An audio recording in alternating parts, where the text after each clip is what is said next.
Yo, Atlas speaking, and welcome to part 6 of What If I Was Reborn into the Pokemon world and became a legendary Pokemon adventurer. Let the tale begin. Chapter 131, Stroll Along the Coast. Just as I was about to enter the water, something extremely surprising happened. It looked like it sensed my approach because a Milotic surfaced in front of me. Thankfully, it did not seem to have a shot first ask later approach. I knew that because it was just studying me carefully. Additionally, Milotic are known to be a peaceful and gentle species. Still, seeing the situation, I naturally used my charm aura, to express my peaceful intent. Better safe than sorry after all. I was not planning to harm any of the Feebas, which was 100% true. So, I tried to give off a friendly impression. I relaxed my body and stretched my arms out, showing Milotic my open palms. I mean no harm to you or any of the Feebas. I swear. I said while still trying to give off a feeling of friendliness, and I received trilling laughter when I said that. I had no idea how strong it was, so provoking the gorgeous Pokemon was the furthest thing on my mind. Even if I was stronger, which I kind of doubted seeing my luck with meeting overpowered Pokemon lately, I had no plan to harm it. At most I would try to catch it if its potential was good enough.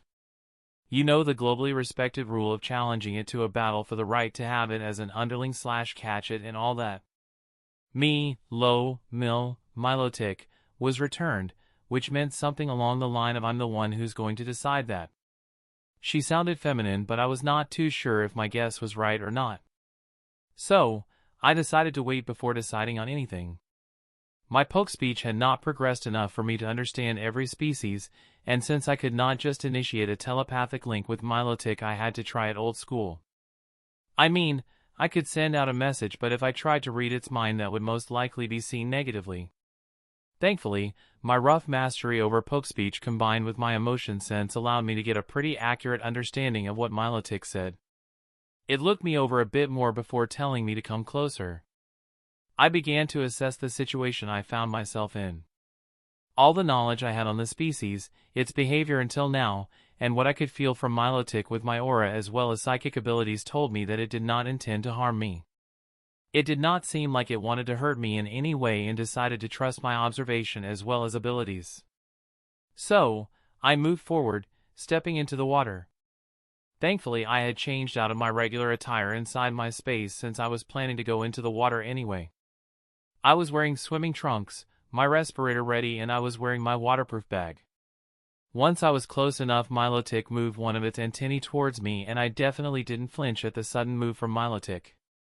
Nonetheless, I definitely did make use of the moment the antennae came in contact with me to check Milotic's status. What I saw made me nearly curse. I could practically hear the emotional damage announcement. Species, Milotic. Gender, female. Type, water. Potential? Stage? Genetic variation? Abilities? Talents? Affinities? I was starting to wonder if I was really lucky or unlucky to meet so many frankly overpowered Pokemon. I mean, stage 6 and above Pokemon were supposed to be extremely rare in these parts of the continent. With that I mean the fringe. They were more common deeper inland or in danger zones, but not here. Well, to be fair, I was near the sea where those rules were not binding since water Pokemon swam wherever they wanted. However, according to what I learned, even for them it was the further away from the mainland or the deeper the stronger they got. At least that was how it was supposed to be. Yet, here I was having met a stage 4 or 5 Slowbro, 2 overpowered stage 6 plus Mantine, followed by the stage 6 plus Lapras leader, and now a stage 6 or more Milotic. I mean, most trainers never see such strong wild Pokemon in their lives, and when they do, they most of the time die if they are not strong enough. Since meeting inherently gentle and peaceful species was not as easy as it seemed to be the case for me. All the extremely strong Pokemon I had seen until were luckily all members of such gentle species, and I was starting to think my luck was going into making me survive these events. Like every time I was going to encounter danger, my luck worked to defuse the situation as much as possible. Not really nullifying the event, but changing it from deadly to only deadly if you behave like an idiot. Think about it, Had I met less nice species such as Sea King or Mew Forbid Sharpedo who knew what would have happened to me, probably nothing pretty. Anyway, after my short crisis, I focused back on the situation at hand. When I looked back up at Milotic, she seemed to be amused by something, probably me and the emotions I went through. Maybe I showed them on my face without noticing. Probably something I should look into in the future. That was, however, much better than her being displeased, so I had no problem with her being amused by my actions. Me, Milotic. Still, a moment later she asked me what I wanted and I decided to go with the truth.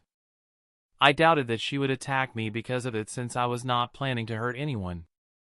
The worst that would probably happen was her denying my request and sending me away. I was searching for a Feebas that could become my partner. As you have no doubt noticed, I have aura and my abilities let me feel if I am compatible with a Pokemon, so I was searching for a Feebas. She nodded when I mentioned my aura, showing that she had indeed noticed the use of my aura abilities. I had expected as much and used that fact to hint that I would use that to determine the compatibility with Feebas. Aura was such a good scapegoat to disguise why I wanted certain Pokemon and why I declined others. Milotic are one of the strongest and most elegant species in the world, so I wanted one as a partner. I did not forget to add some flattery to butter her up a bit. Giving compliments rarely went wrong. Generally, they were either ignored or left a favorable impression. Warble noises. Since I made her laugh when I said that I succeeded, at least I think I did. Once she stopped laughing, she asked me why she should allow me to look at her show members. I could help them get strong. I began, but before I could continue I got interrupted. Milotic. Me, Milo. She gave me a deadpan stare that screamed, "You kidding me?" before she said she was able to do that as well and better than me too. I am sure you could, I placated her before I resumed my previous sentence. Challenges, adventures, friends, delicious food, great care, ample supplies, and the promise to help them get as strong as I could. That's what I can offer the Feebas that joins me. I told her what I fully believed to be true, and by her unhurried nod, she seemed to have felt my sincerity. Thankfully, I believed exactly what I promised and was confident in seeing it through as well. Me Milo, lo, Milotic. Lotic, Milo. She tilted her head before she responded. What she said was something along the lines of "not bad. Let's say I believe you can do what you promised. Why should SHE allow me to do so?" So, she believed that I believed I could at least guarantee a good life to any Feebas I chose. Now, she wanted to know what I was willing to offer her for giving me her permission to about her shoal. I have been pretty lucky that the Lapras leader did not demand anything in return for checking their pod, but it seemed my luck had run out. I had some pretty good things, but unfortunately, I did not think that they would be that interesting for someone on her level. Nonetheless, they were all I had to offer. The only thing that might really spark her interest was the prism scale I had. While they were only from a gold stage Milotic, they were still useful and might have some other use for her besides being used to increase her strength. I had 2 of those, so offering up one of them for a Feebas with great potential would be worth it. As long as I still had one, I could always replicate more once the system reached that point. I briefly looked around the bay. Actually, I think I could also offer a fully grown Pasho berry tree. If I took it out with all its roots intact, it could be replanted here and Milotic could pick them whenever she wanted. I offered her a D-class Pasho berry tree since I doubted the lower class ones would interest her. She seemed tempted by the offer, but I could see that it was not attractive enough. I increased the number of trees to 3, but she just looked a bit more tempted. She showed practically no interest when I offered her the aquamarine or other such materials. Seeing no other alternative, I told her that I would give her the 3 berry trees regardless of whether I found a Feebas that was compatible with me or not. I then told her I would give her the item I was going to take out next only if there was a Feebas that was compatible with me and willing to join me. Once I got her agreement, I took out one of the 2 prism scales I had and she instantly zoomed in on it. Surprisingly, she gained a nostalgic look upon seeing the prism scale and asked me where I found it from. I mulled over it for a bit before I decided to go with the truth and told her about the hidden room connected to the pond inside the cave I found at the beach. She nodded while listening to my explanation and revealed that it was her prism scale. It turned out that it was her that stayed there a long time ago when she was much weaker before she left. Once she noticed her growth had slowed down. When she said that, I was actually tempted to ask how long ago exactly long ago was, but decided against asking anything that had to do with her age. Anyway, after that, she became more amiable, saying something along the line of fate must have brought me here. You know, since I coincidentally managed to find her old lair as well as her prism scale before meeting her in her current home. She agreed to let me look through the members of her shoal and told me I could keep the prism scale. She did, however, say that she still wanted those 3 pasho berry trees. After I got her agreement, I entered the water and began checking the Feebas one by one. They just curiously observed me when I approached them but did not react otherwise. I checked 68 of them, but all of them had either orange or yellow potential, with the best being deep yellow. I had actually only come across 5 red potential ones, with all of them being deep red, which was a pretty low number. Still, deep yellow was still too bad, so I had to keep looking. Number 69 turned out to be a lucky number because the Feebas was a pretty good one. Species, Feebas. Gender, female. Type, water. Potential, green. Stage, iron stage, mid. Genetic variation, none. Abilities, swift swim, adaptability. Talents, none. Affinities, water. While she did not have the best potential, she was actually worth investing time and resources into. She had the hidden ability and was only at the iron stage, so limit-breaking training plus the space optimization should allow her to raise her potential to at least blue at the bronze stage. I was not sure what the boss lady would say about taking more than one Feebas, and there were a lot of Feebas that I had not checked, so I decided to keep her as a candidate for now.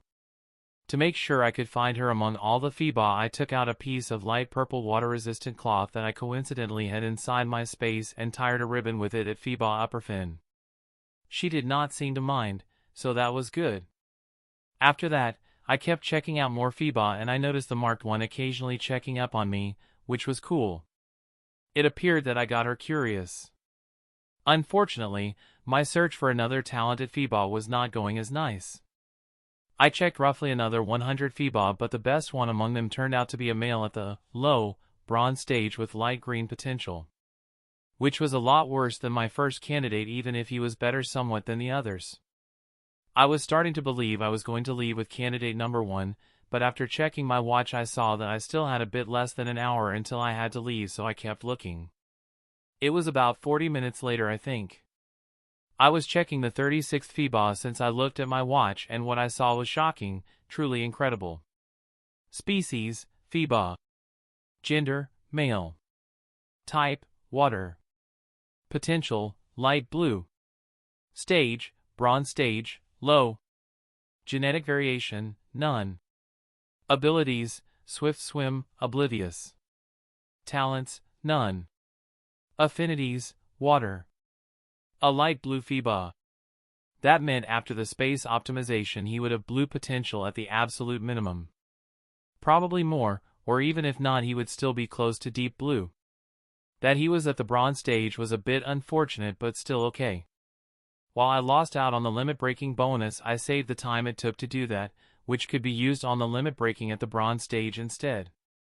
Now I was debating whether I should keep looking for the last 20-something minutes or if I should stop. I ultimately decided to stop because I did not think I would find someone better, and there were not that many left for me to check. I was not too sure about the last part because the Feebas kept swimming around, which made keeping track of them a bit hard. Anyway, I talked to Feebas and gave him the offer to join me.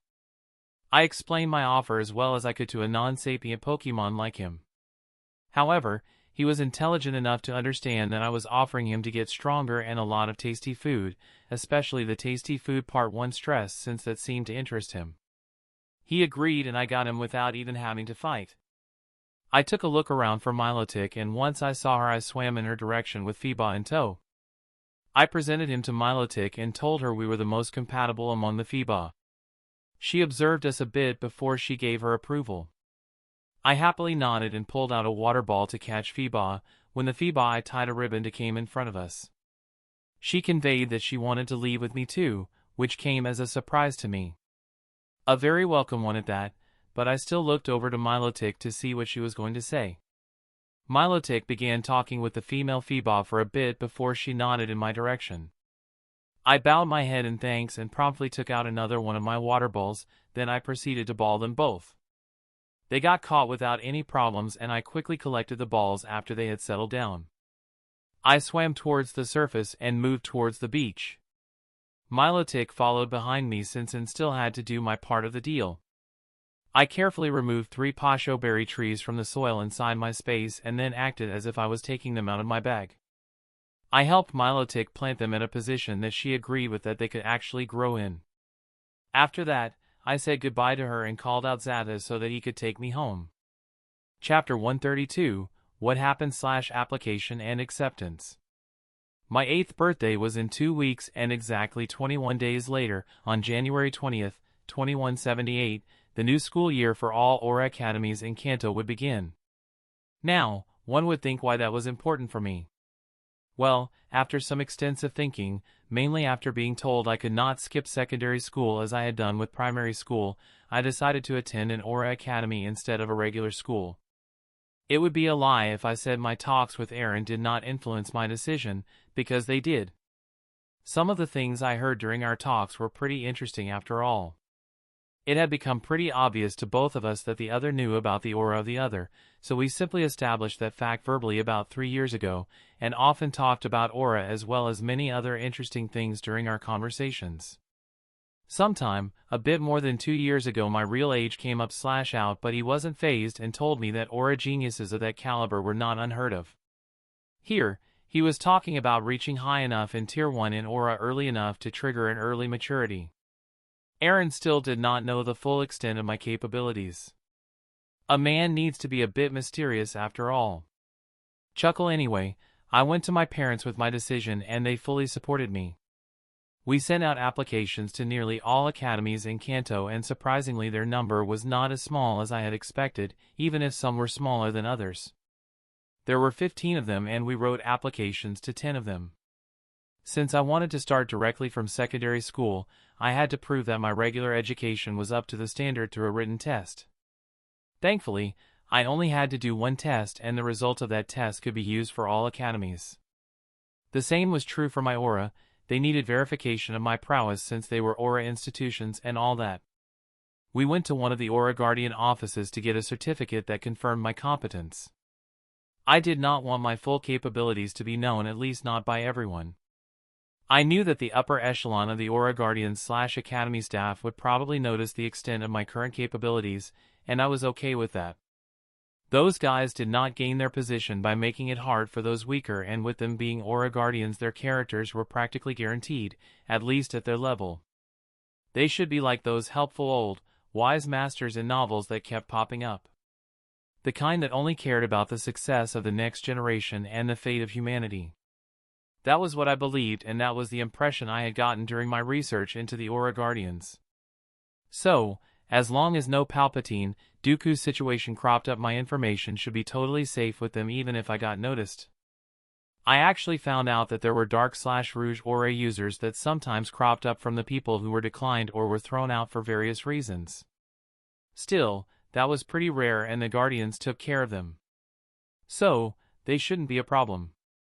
Ahem, cough cough, I did not raise a flag just now. No such thing happened, at all.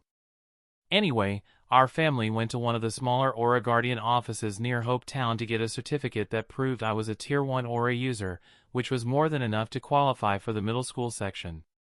As far as I managed to learn from the internet and hearsay, the office had no one strong enough to detect my full capabilities without truly trying. As someone coming for the certificate normally would not hide her capability in the first place, they had no reason to suspect that I did. Everything went smoothly and I got my Tier 1 certificate. Tier 1 was more than enough because the requirement for the Aura part was nothing too big for just the secondary school. Being an advanced apprentice Aura user was enough, which was only grade 2 of 3 for Tier 0. I had some plans regarding the Aura part of my education, but I was going to observe the situation first before I decided whether I was going to go through with it or not. Anyway, just yesterday I had gotten acceptance letters from all 10 academies. The really important ones were from the three biggest and most renowned Aura academies in Kanto, maybe even the whole human world. These three were in the top 8 globally, and all of them offered the full education path from elementary school to college. Now, one would rightfully think, aren't those academies expensive? Well, normally you would be right. Regular schools were free thanks to the government/alliance. I said free since everyone was still paying for them in the form of taxes. Academies of any kind, on the other hand, did have fees. This was totally reasonable in my opinion, since their facilities and resources, human resources included, were much more demanding as well as expensive than that of regular schools. Now, how do regular or even poor people afford to go there? Do they miss out because of their financial status? I thought the Alliance wanted more people with aura capabilities. These were questions that most people would have after hearing about the fee. Those points were exactly where the Alliance came in. There were a lot of things they did to make it easier for everyone to attend the academies as long as they had the potential to do so, but 4 of them were the most important and direct. First of all, they shouldered a large part of the actual fee, so the fee people had to pay was only a fraction of the full price, like 5 to 10%.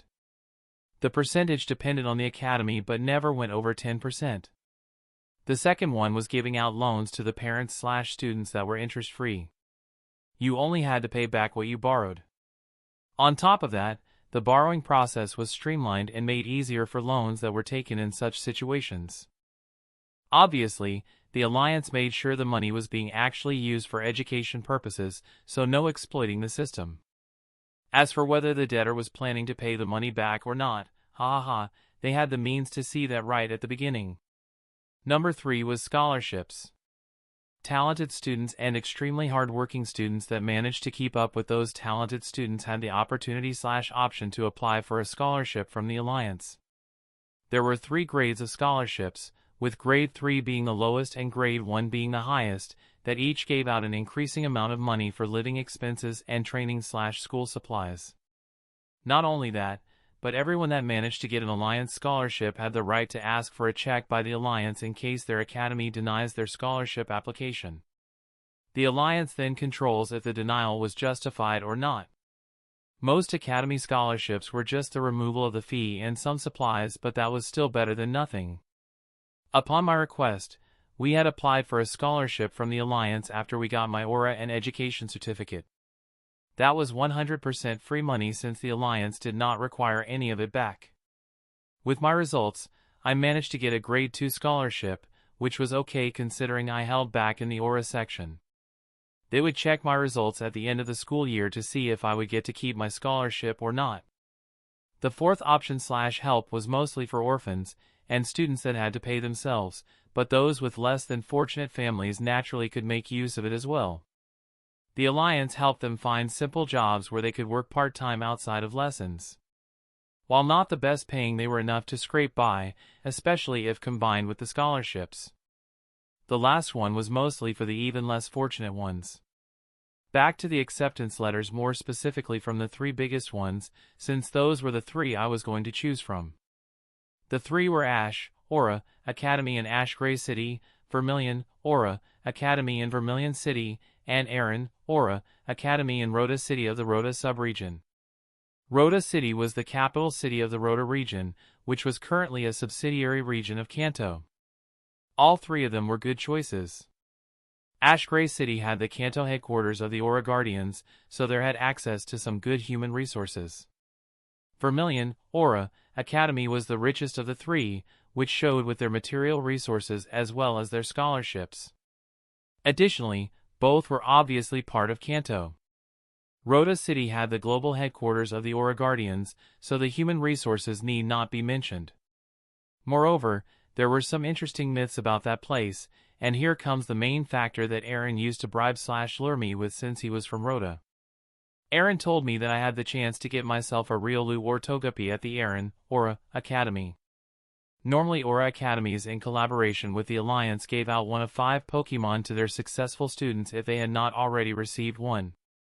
Successful in this case just meant those that managed to reach Tier 1. Age was not important as long as you were a member of the Academy and reached Tier 1. You were given the chance to choose one of those Pokemon among the ones they had available. The same was true for me as well.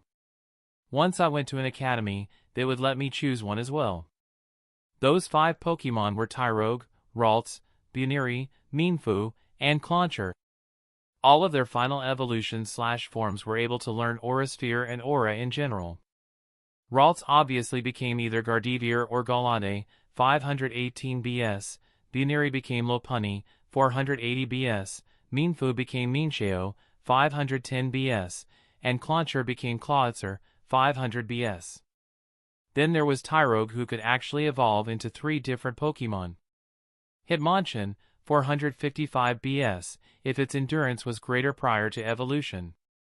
Hitmonlee, 455 BS, if its strength was greater prior to evolution, and Hitmontop, 455 BS, if its endurance and strength were equal before evolution. Now came a great surprise that had totally shocked me when I found out. It seemed like there was a 4th evolution as well called Hitmonform, and I had to go through great lengths to be able to check the status of one just so that I could see its base stat. I generally have the base stat paragraph hidden since I already know the BS of all known Pokemon, at least of those known to me, but when I encountered a Pokemon species I saw for the first time, I made it visible to check it out. According to the status screen, Hitmonform had a BS of 510, if roughly translated to Old World values. Its stats were perfectly balanced like Tyrogue's stats, just with 50 more in each stat, so 85 instead of 35. From what I managed to find out after extensive research was that all of Tyrogue's parameters had to be perfectly balanced/uniform prior to its evolution for it to evolve into a Hitmonform. According to my conjecture, there seemed to be a hidden requirement that required Tyrogue to have at least gone through a complete S-value limit break as well. I came to this conclusion because there were cases where Tyrogue evolved to Hitmontop despite having seemingly balanced parameters as far as the trainers could tell. Unsurprisingly, due to the greater conditions that had to be fulfilled, Hitmonform were still pretty uncommon, with most of them belonging either to Aura users or martial artists/masters. Anyway, back to the Pokemon that were given out. Among them, Mienfoo was the one given out the least because of their relative rarity, while Clauncher were chosen the least because of their relatively lower popularity among students despite their strength. The other 3 were pretty abundant and popular, so they were most commonly seen on campus, along with many other fighting types. Naturally, there was no rule that one needed to have only fighting types, but fighting types were pretty popular among students and Aura users in general. Now, with all that info comes the lure from Aaron. Outside of those 5 Pokemon, 2 others qualified as great Aura Pokemon, Togepi and Riolu. Those 2 were also the most popular of the Aura Pokemon, with Riolu being the most iconic Aura Pokemon of them all. On top of that, both species were pretty rare, so getting them was generally not easy for anyone. What Aaron told me was that the most promising few among the geniuses attending Aaron Academy had the chance to get one of the 2 or even both sometime during their education. What has to be underlined is that it was only a chance. The Academy, with the permission of the species, allow the candidates to enter their territories so that they may try to persuade a member of the younger generation to join them. Now, after going through all that information once more, it became pretty obvious to me that I had subconsciously already made a decision. I was going to choose Aaron, Aura, Academy. Ah, sweet monologues and ramblings, they kept helping me one way or the other. With my decision made, I went up to my parents with the acceptance letter from Aaron, Aura, Academy. Chapter 133, What Happened/The Squad. After I shared my decision with my parents, we talked about my living arrangements. The Academy offered dorms to its students at a pretty affordable cost. There was also the option of renting their own place if they had the money for it. Luckily, there was still some time to look over the options, so we decided to discuss everything during the weekend. Once the serious business was over, I decided to go over everything in preparation for the future, starting with my Pokemon. A lot had happened, especially after I caught my Feebas.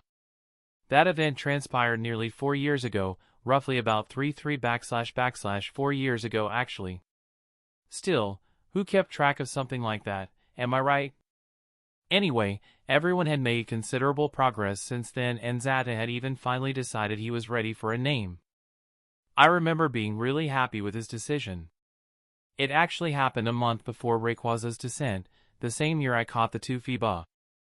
Rayquaza's descent, even after all the years I have been on Terra, I still sometimes wonder about the form they decided to use Rayquaza's name, since they didn't use it during the naming of the days. Rayquaza's descent was what the last day of the year was called on Terra, and the first day of the new year was called Rayquaza's ascent. They even named the holiday they had at the time Rayquaza's patrol. Compensation much, am I right? Anyway, a month before the end of 2174, Zata felt ready for a name and came to me so we could choose one together. We went over quite a few names and he ultimately settled on Horus. He was not the only one among my Pokemon that got a name, but with him being my first Pokemon it was a bit different. Since Horus came up, let's just start with him. Name, Horus. Species, Xatu. Gender, male. Age, 7+ years. Type, psychic, flying. Potential, blue, 6.42%, dash deep blue, 89.37%. Genetic modifiers, none. Abilities, keen eye, synchronize, early bird. Talents, energy sensitivity V.1+.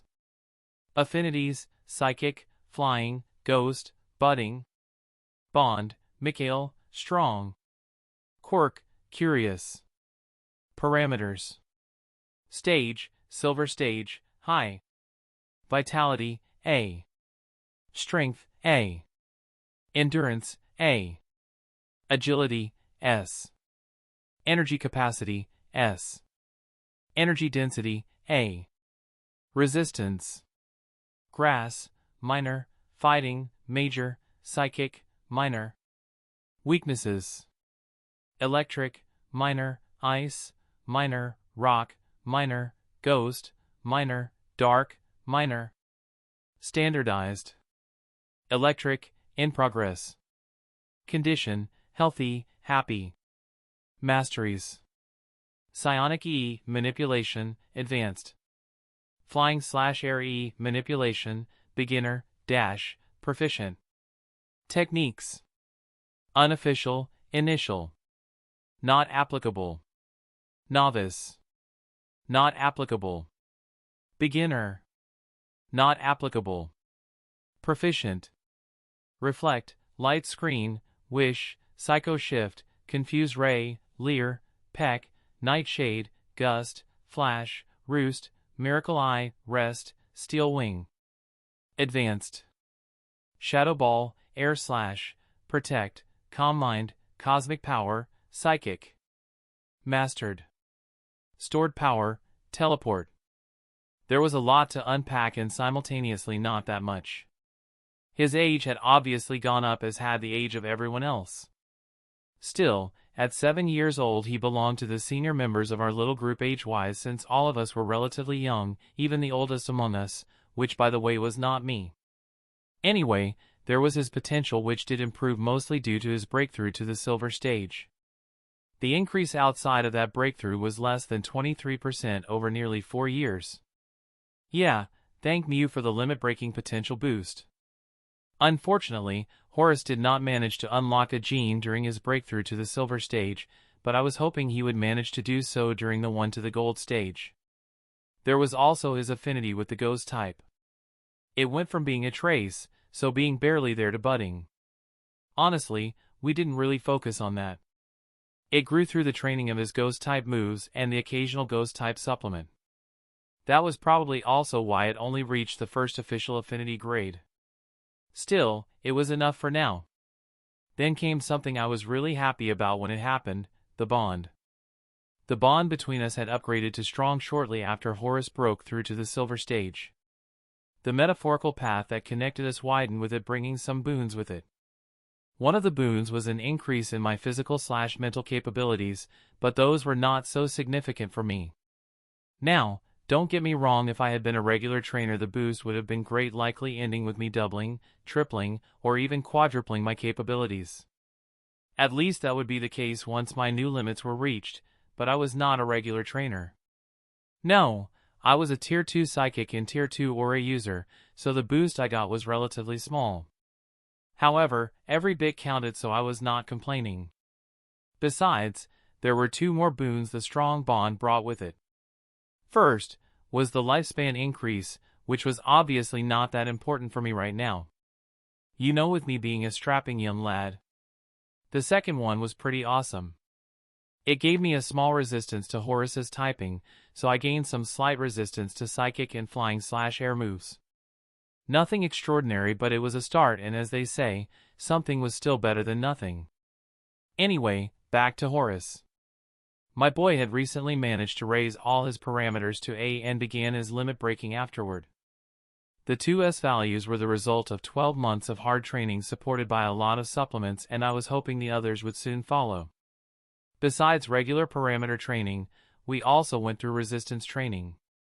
About 3 years ago I finally began the resistance training of all of my Pokémon. At the time I had finally unlocked the formulae for the supplements necessary to support such training.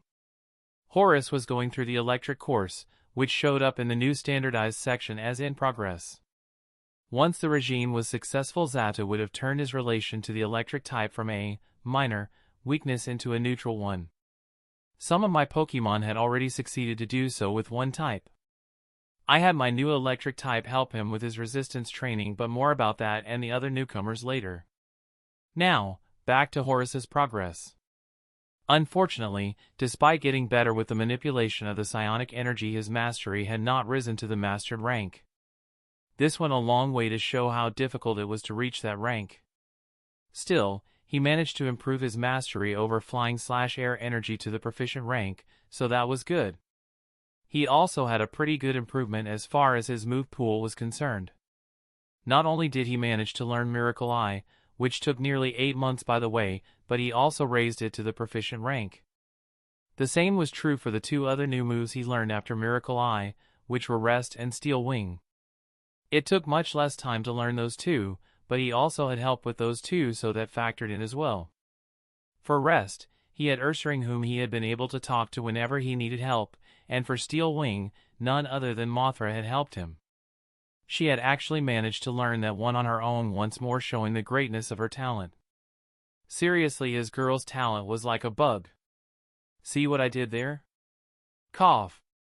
There was also Roost, that he had started learning around the same time as Miracle Eye but finished way before it.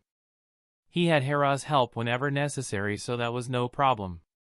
Roost got raised to proficiency even before Miracle Eye was learned, and we decided to stop at that point. Aside from those 3, he had improved Flash from beginner to proficient, Cosmic Power from proficient to advanced, and Stored Power from advanced to mastered. Despite the progress he made with Psychic, increasing its might and range, its rank did not improve. The same was true for Teleport, but at least that one was already mastered, so not reaching the transcendent rank was understandable. He managed to greatly increase the range of the teleport while also reducing the duration of the breaks between each teleportation, but the rank stayed the same. Nonetheless, he had gotten much stronger in this time, and I was really proud of him. He went from the small Nata he had been to a strong Zata that many would be jealous of. However, there was someone that had him completely beat in the jealousy department. I was obviously talking about Mothra. My girl was simply fabulous, and her progress was just as impressive. Name: Mothra. Species: Butterfree. Gender: female. Age: 6+ years. Type: Bug, Flying. Potential: Light Purple, 64.59%, Deep Purple, 29.64%. Genetic variation: Royal. Abilities: Compound Eyes, Tinted Lens. Talents: Quick Start V2. Affinities: Bug, Flying, Psychic, Grass, Budding. Bond: Mikhail, Strong. Quirks: Likes to eat, Curious. Parameters: Stage: Silver Stage, High. Vitality: SS. Strength: S. Endurance: S. Agility: SS. Energy Capacity: SSS. Energy Density: SS. Resistance: Grass, Major, Fighting, Major, Ground, Minor, Bug, Minor. Weaknesses: fire, minor, ice, minor, flying, minor, rock, major. Standardized. Electric. Condition, healthy, happy. Masteries. Bug E, manipulation, proficient, dash, advanced. Psychic/psionic energy manipulation, beginner, dash, proficient. Flying/air E, manipulation, novice, dash, proficient. Techniques. Unofficial, initial. Hurricane. Novice. Rage powder. Beginner. Energy ball, protect. Proficient. Bug bite, tackle, gust, sleep powder, stun spore, poison powder, whirlwind, steel wing. Advanced. Iron head, iron defense, harden, psychic fangs, thunder fong, electroweb, bug buzz, psybeam, air slash, signal beam, quiver dance, psychic. Mastered. Confusion, string shot, tailwind. She had obviously reached the silver stage just like Horus, so her potential increased through the limit-breaking bonus as well. She went from light purple to deep purple thanks to the 160% bonus, which was great. What was less great was that in the nearly 4 years that went by I had only managed to increase her potential by roughly 5% through the use of supplements. Her potential was just so high that their effectiveness, potential-wise, was either minimal or non-existent. Still, thankfully the limit-breaking bonus was not influenced by her strength or current potential, so that was really helpful. Mothra, just like Horus, did not unlock any additional gene or upgrade her royal one during her breakthrough, but just like with Horus I was pretty confident that it would happen during her next breakthrough. Enough accumulation and all that. What I was actually thinking about was the potential cost of the genes. I knew that unlocking genes used up potential, but I was unsure how much. What I knew was that the cost increased with the tier of the gene, so the king gene was rightfully costlier than the royal gene. Still, I was looking forward to it and Mothra could afford it either way. Funnily enough, Mothra had the next thing in common with Horus as well. She had increased her affinity to the grass type to budding, but unlike with Horus, this was actually her 4th affinity. Ah, my not so little girl surpassed expectations left and right. That happened more on its own as well, so it was a welcome surprise when it happened. Next, there was our bond, which naturally improved to strong as well. As if there was any doubt about that happening. No, that one had been written in stone. Now, I had already mentioned her breakthrough to the silver stage and she had reached the high silver stage some time ago. More than a year actually, and she was doing her limit-breaking training. As can be seen, by her strength and endurance parameters it took her more effort and time to increase those. The way it was currently looking and the increase in time I knew happened the further along one went with limit training told me we would be at it for a while. I was guessing it would take her at least a few more years before she could break through to the gold stage with all her parameters at SSS. Thankfully we were young and had no problem with spending the extra time the limit training was amounting to. Besides, this way we theoretically stood out less since our progress slowed down. Less, because we still were going to stand out the way things were looking right now. I estimated that Mothra at least would be at the high gold stage, doing her limit breaking, by the time we began our official journey, so yeah. Still, I was not sure, so I could be off as well. Anyway, that was something for future me to think about. Now, just like Horus, Mothra did the resistance training as well. She even trained the same one, electric, like him, but in contrast to Horus, Mothra successfully completed it. She managed to get rid of her weakness to the electric type, reducing her high number of weaknesses from 5 to 4, which honestly was still rather high. Currently, she had started with her resistance training towards the ice type with the help of Lapras. Next up were her energy masteries, and among all my Pokemon Mothra had the highest number of them. Her bug, psychic, and flying/air energy manipulation had all improved. Among those 3 her bug one became advanced, while the other 2 became proficient. Considering the number of them, this was pretty impressive. Especially her flying energy mastery, since that one improved by 2 grades compared to the other 2 that only increased by 1 grade. After that impressive bit, we were only left with her move pool. Now, as one would expect from someone with her talent and potential, her move pool had seen a lot of progress. She learned 7 new moves, one which came naturally without her even trying to learn it. That was Rage Powder, a move most Butterfree naturally comprehended while getting stronger as long as they did not neglect their powder moves. Still, it was a move that we were not really interested in, so it was her only move that was still at novice mastery. Psychic and Quiver Dance, 2 of those 7 new moves, came rather naturally to her as well, and since they were very useful she trained them up to advanced mastery. The other 4 moves did not come as natural, with one of them being actually not even among the moves Butterfree learned. Those 4 moves were Energy Ball, Protect, Steel Wing, and Hurricane.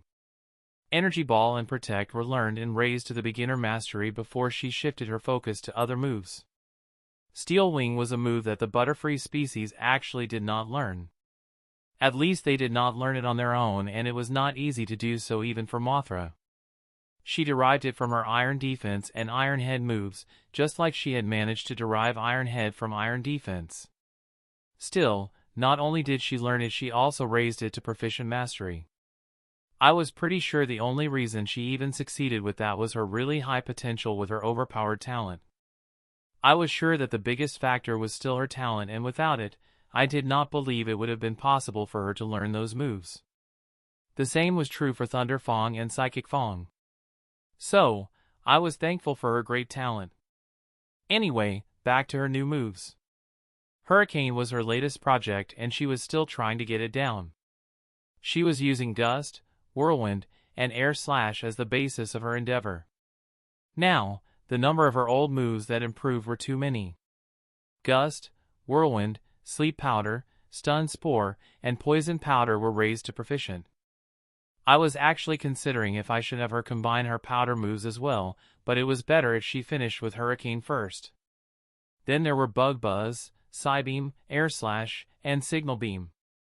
She improved her mastery of those to advanced, and to add a cherry on top of all of that, she even mastered Tailwind. We focused on Tailwind since it helped increase her mobility and speed, which increased her survivability. Honestly, even I was thinking that her progress with her moves was terrifying, but it is what it is. This simply proved what a darling my Mothra was. Especially, if one compared her progress to that of Optimus, who was actually one of the prime members of the Butterfree species, which showed the vast difference between her and regular Butterfree. Chapter 134, What Happened / The Squad. Now, Butterfree, or Optimus as he was named over 2 years ago, had made some good progress as well. I gave him and Beedrill official names as well, since it kind of felt wrong to give everyone names except for those 2, so I did it for them as well. I know that I caught them as lackeys for Mothra as well as Parvati, and they were, but they were also Pokemon / partners of mine. Turns out training, caring, and spending time with someone causes one to get fond of them. Who knew? Yeah, I can't see them as just lackeys anymore, and they were overqualified for that anyway. Or rather they were like those super butlers that could be rich, famous, and successful with their skills but chose to stay butlers instead. Anyway, I decided on great names for them that coincidentally created an inside joke.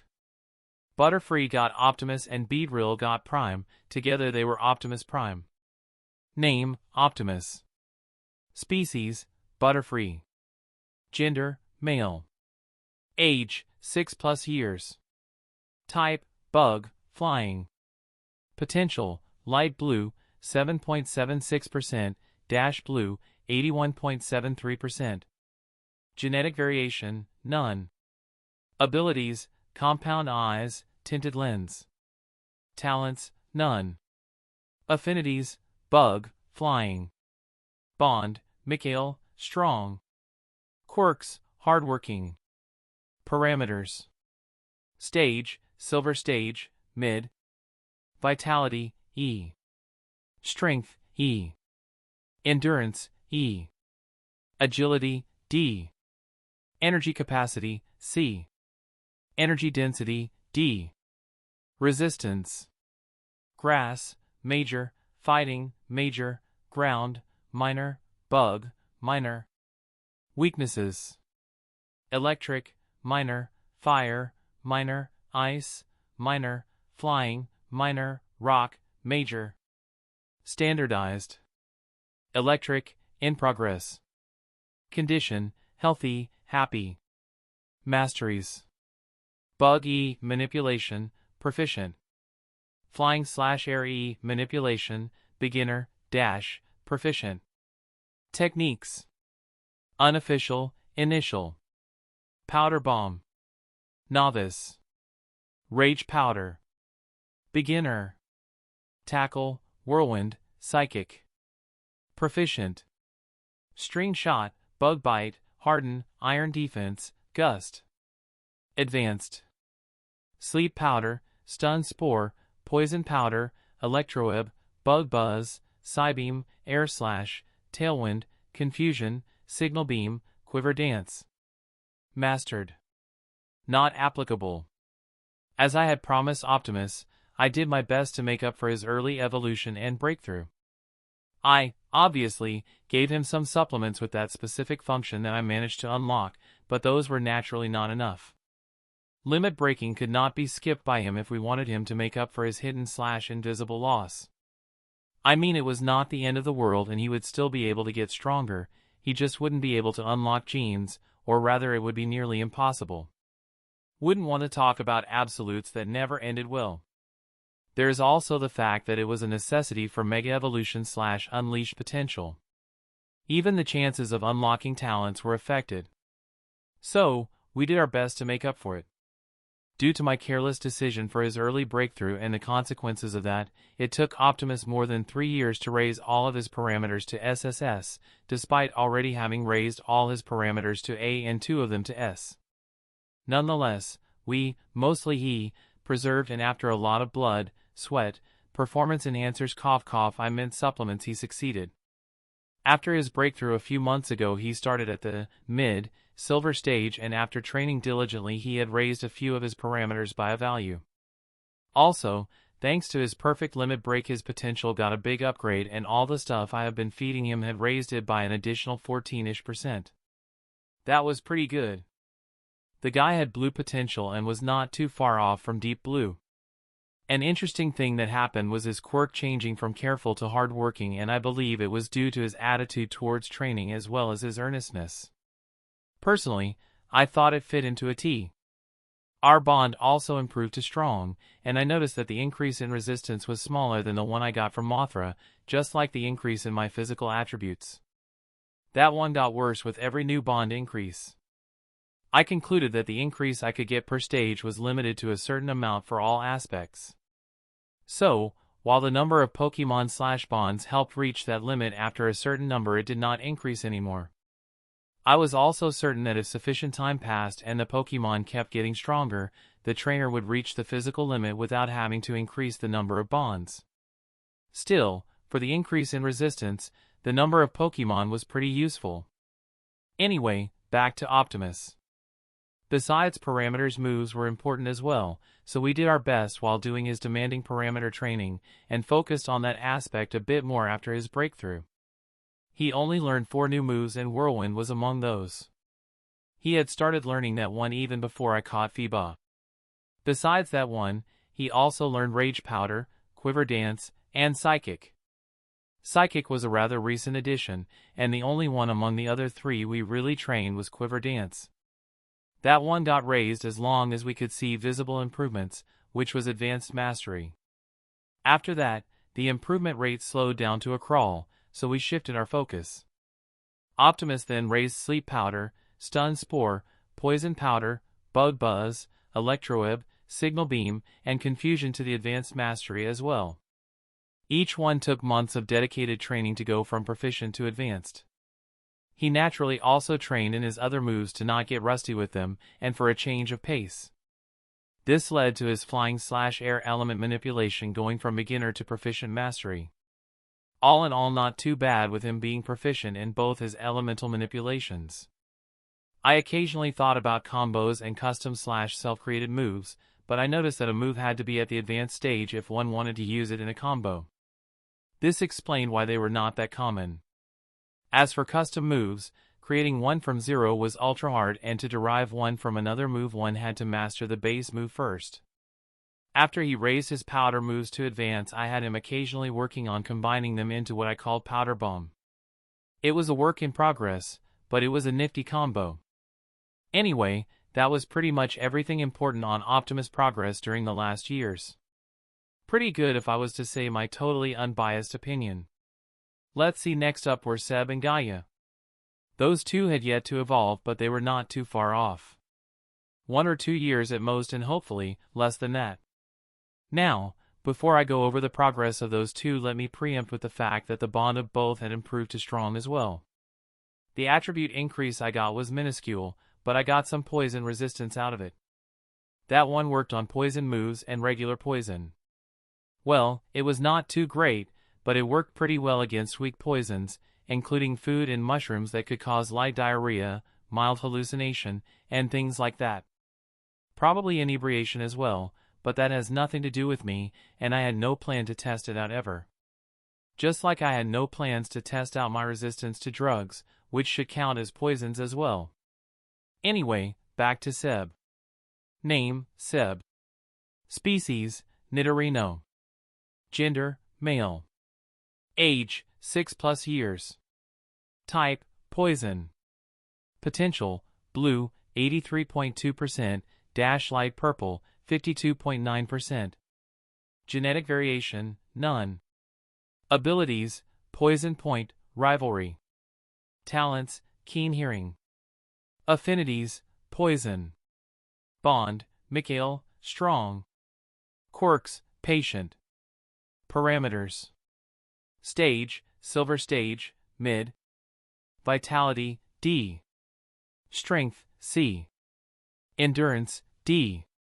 Agility, C. Energy capacity, D. Energy density, D. Resistance. Grass, minor. Fighting, minor. Poison, minor. Bug, minor. Fairy, minor. Weaknesses. Ground, minor. Standardized. Psychic. Condition, healthy, happy. Masteries. Poison energy manipulation, proficient, advanced. Techniques. Unofficial, initial. Not applicable. Novice. Earth power. Beginner. Leer, peck, shockwave. Proficient. Poison sting, fury attack, helping hand, double kick, dig, bite, water pulse. Advanced. Focus energy, toxic spikes, horn attack, endure, poison fong, poison jab, sludge bomb. Mastered. Toxic. As mentioned before, he was still a Nidorino since he had yet to reach the high, silver stage. Seb and Gaia had both broken through to the silver stage roughly a year ago. They started directly at the mid, silver stage thanks to the limit breaking with straight E all across the board. Thanks to the boost they got from the limit break, they upgraded their potential to light purple. The supplements I gave them through the years added a bit less than 10% on top of that, which allowed them to be a bit above 50%, so roughly halfway to purple. I have to mention that Gaia managed to keep her slight potential lead through the years even if it was less than 0.5%. Neither had managed to unlock a gene, but I was hopeful that they would during the breakthrough to the gold stage. Now, back to Seb's parameters. During the time since his breakthrough, he had trained diligently. Gravity training was really helpful for physical training, especially with the use of weights. So, after training dutifully, he raised all his parameters to D except for strength and agility. Those two he raised to C, which meant once he managed to raise another 2 parameters to C, then he would reach the high, silver stage. After that, he would be free to evolve to Nidoking. I already bought all necessary materials for the evolution, and my space has been reproducing them for a while now, at least those it could reproduce. For some reason C-Class, or rather the gold stage, seemed to be a hurdle because my space still couldn't replicate C-Class materials, neither could it upgrade stuff to the C-Class. This was despite me and my Pokémon reaching the silver stage or the equivalent. The only thing that changed with that function after our strength increase was that the quota of D-Class and below materials that could be produced was raised by a lot. Since I did not want to be an ungrateful person, I did not complain about it. So, it was going to happen when our strength reached the gold stage, and that was okay. I mean, I got a steady and inexhaustible supply of materials, so being grateful was par the course in my opinion. Man, I keep digressing. So, back to Seb.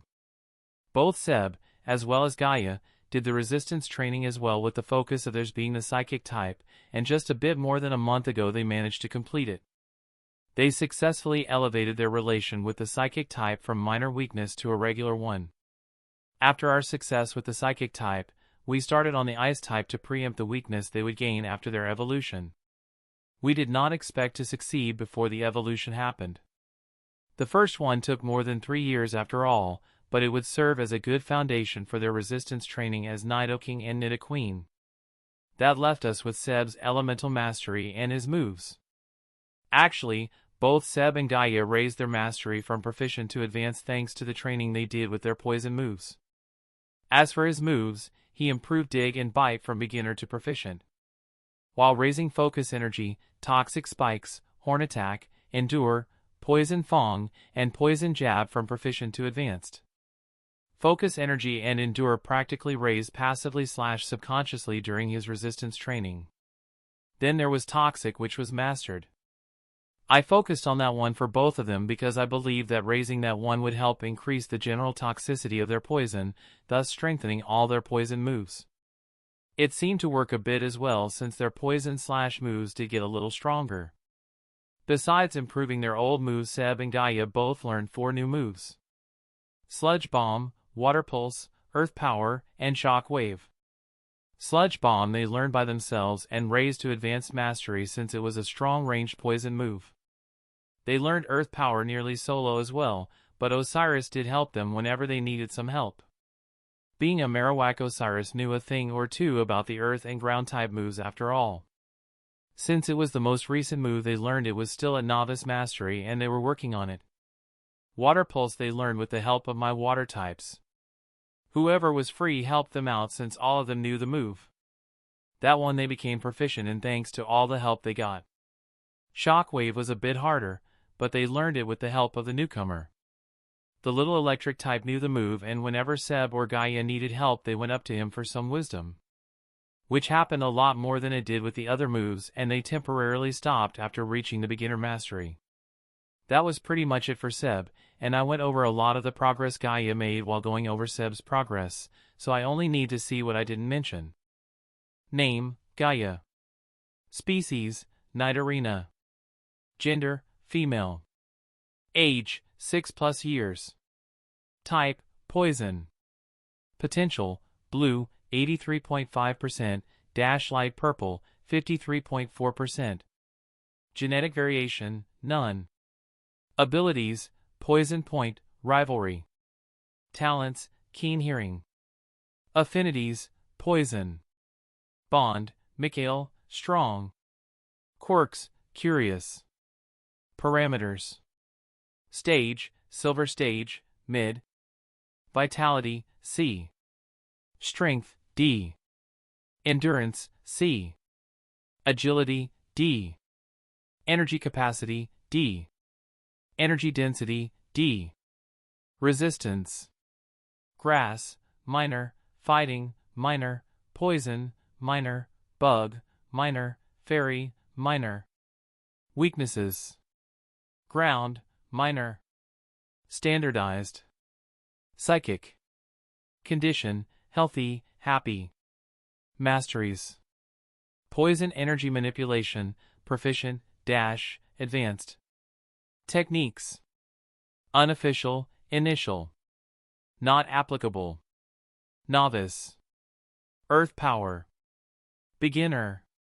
Growl, Scratch, Tail Whip. Proficient. Poison Sting, Fury Swipes, Helping Hand, Double Kick, Bite, Water Pulse, Shock Wave. Advanced. Poison Fang, Toxic Spikes, Dig, Endure, Focus Energy, Crunch, Poison Jab, Sludge Bomb. Mastered. Toxic. Let's see, she was still a Nidorina, has light purple potential, a strong bond, and is at the mid-silver stage. Aha, the parameters. Just like Seb, Gaia had raised all her parameters to D as well, except for 2 of them. However, unlike Seb who raised his strength and agility, Gaia raised her vitality as well as endurance to C. What else? Prepared for her evolution as well, resistance training has been mentioned, and poison mastery as well. That left only her moves, and of those, I went over 4 of her new ones already. Many of her old moves got ignored, but Dig, Toxic Spikes, and Endure got raised to advanced mastery. I already mentioned the reason for Endure's rise, and exactly because of that Night Arena managed to learn Focus Energy from Seb and raised it to advanced as well. There were also Crunch and Poison Jab that she raised from beginner to advanced. As for Toxic, I already went over why that one got mastered. That was pretty much everything I missed, so I can go to the next one. Nyx. Name, Nyx. Species, EV. Gender, female. Age, 5+ years. Type, normal. Potential, blue, 43.17%, light purple, 16.98%. Genetic modifiers, none. Abilities, runaway, adaptability. Talents, stealthy. Affinities, normal. Bond, Mikhail, strong. Quirk, lively, curious. Parameters. Stage, silver stage, mid. Vitality, D. Strength, D. Endurance, D. Agility, D. Energy capacity, E. Energy density, C. Immunity. Ghost. Resistance. None. Weaknesses. None. Standardized. Fighting. Condition, healthy, happy. Masteries. Neutral energy manipulation, beginner, proficient. Techniques. Unofficial, initial. Not applicable. Novice. Double edge. Beginner. Growl, tackle, tail whip, helping hand. Proficient. Baby doll eyes, baton pass, charm, sand attack, takedown, refresh. Advanced. Quick attack, swift, shadow ball, iron tail, endure, focus energy, dig, bite, stored power, work up. Mastered. Copycat. My girl Nyx had unfortunately not evolved yet as well, since she too had not yet reached the high silver stage. She had broken through to the silver stage 6 or 7 months after Seb and Gaia, if I don't remember it wrong. Her potential improved to light purple at nearly 17%, which she reached thanks to both the limit-breaking breakthroughs she had and the almost 14% all the supplements gave her. However, just like with everyone else that has purple potential no matter the shade, the improvement given by my supplements had fallen to a slow crawl. Still, let's get back to business. The bond between us became strong as well. The physical benefits I got from our bond and the bonds of those after her were negligible. I did, however, get the bit of resistance that came with the bond, so that was useful. After her breakthrough, she started at the mid-silver stage and she was still there. She did manage to raise everything to D in the 20+ months since then, with energy density even reaching C. Well, except for her energy capacity, which was still at E, but we don't talk about that. I was sure that one was going to follow the example of the others soon as well. Still, that schmuck aside, she only needed to raise 3 more parameters to reach the high silver stage. After that, she would be ready for her evolution to Umbreon, and let me add, just like with Seb and Gaia, I was also prepared for her evolution. Oh, I surprised myself with how prepared I am for her evolution. I mean, unless I managed to find something better than an honest Mu Moon Crystal before her evolution, which I extremely doubt, then I was good to go. What a Moon Crystal was, you ask? Well, good question. It was basically a moonstone but better. It was something like a superior version of it, which made sense since it grew in the center of an incredibly lunar energy-rich area like a moonstone site. I managed to get one through what I could only classify as protagonist-level luck. Could have been straight out of a novel, that one. Here's what happened. I went to Pewter City to buy the stuff for Seb, Gaia, and Nick's evolution. I bought a few useful things, including a D-class moonstone for my space to replicate and to use them as supporting components during their evolution. While I was looking at the C-class moonstones, since I was planning on using those to trigger the evolution, I heard a commotion outside the store. Now, normally I would have ignored it and simply went about my business, but thanks to my heightened senses I heard words like discovered in a cave surrounded by lunar mushrooms and lunar rocks. Anyway, I quickly bought 3 C-class moonstones and went outside. I saw someone arguing with another about the price of something one of them was trying to sell. Long story short, I checked the thing, saw what it was, and paid the guy the money he asked for, which was 200.000 poke. It was pretty funny to see their faces when I began pulling out cash until I had 200 grand. After I paid the guy, I took off, and once I was sufficiently far away and sure that I was alone, I called out Zada to teleport around for a bit before going home. So, yeah, I was ready. Back to business. Nyx honestly only had a single weakness in her current form, so with the help of one of the newcomers, and a lot of supplements, she trained her resistance against fighting-type energy/moves.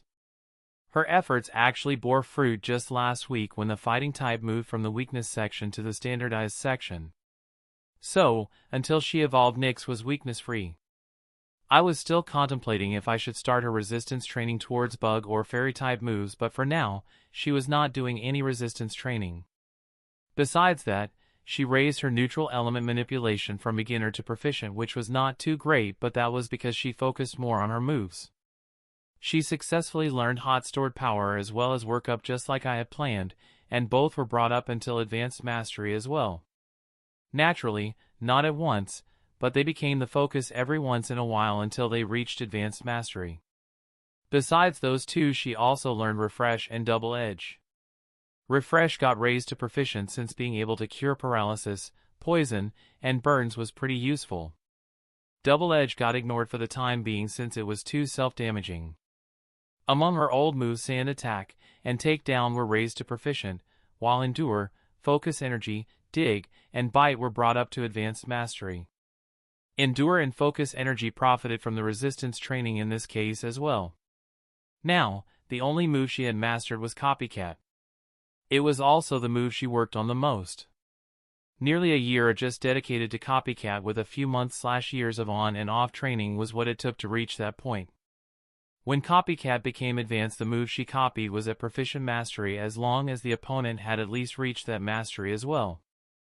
The effect also lasted longer, so she kept the move for longer periods like hours instead of just 1 hour like it used to be at proficient mastery. That or until she cast another Copycat. When she mastered Copycat, she gained the same mastery of the Pokemon she had copied the move from. So, if she copied a mastered Flamethrower, then her Flamethrower was mastered as well. On top of that, she could remember up to 2 copied moves at once. Honestly, I was wondering what the effect of Transcendent Mastery was.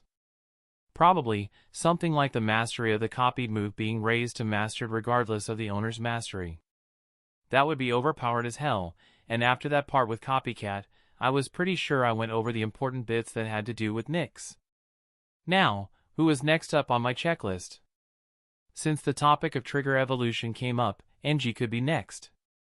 Yup, let's go over the progress of my dear Growlive. Name, NG. Species, Growlive. Gender, male. Age, 3+ years. Type, fire. Potential, light purple, 54.86%. Genetic modifiers, none. Abilities, flash fire, justified. Talents, none. Affinities, fire. Bond, Mikhail, weak. Quirk, lively. Parameters. Stage, bronze stage, high.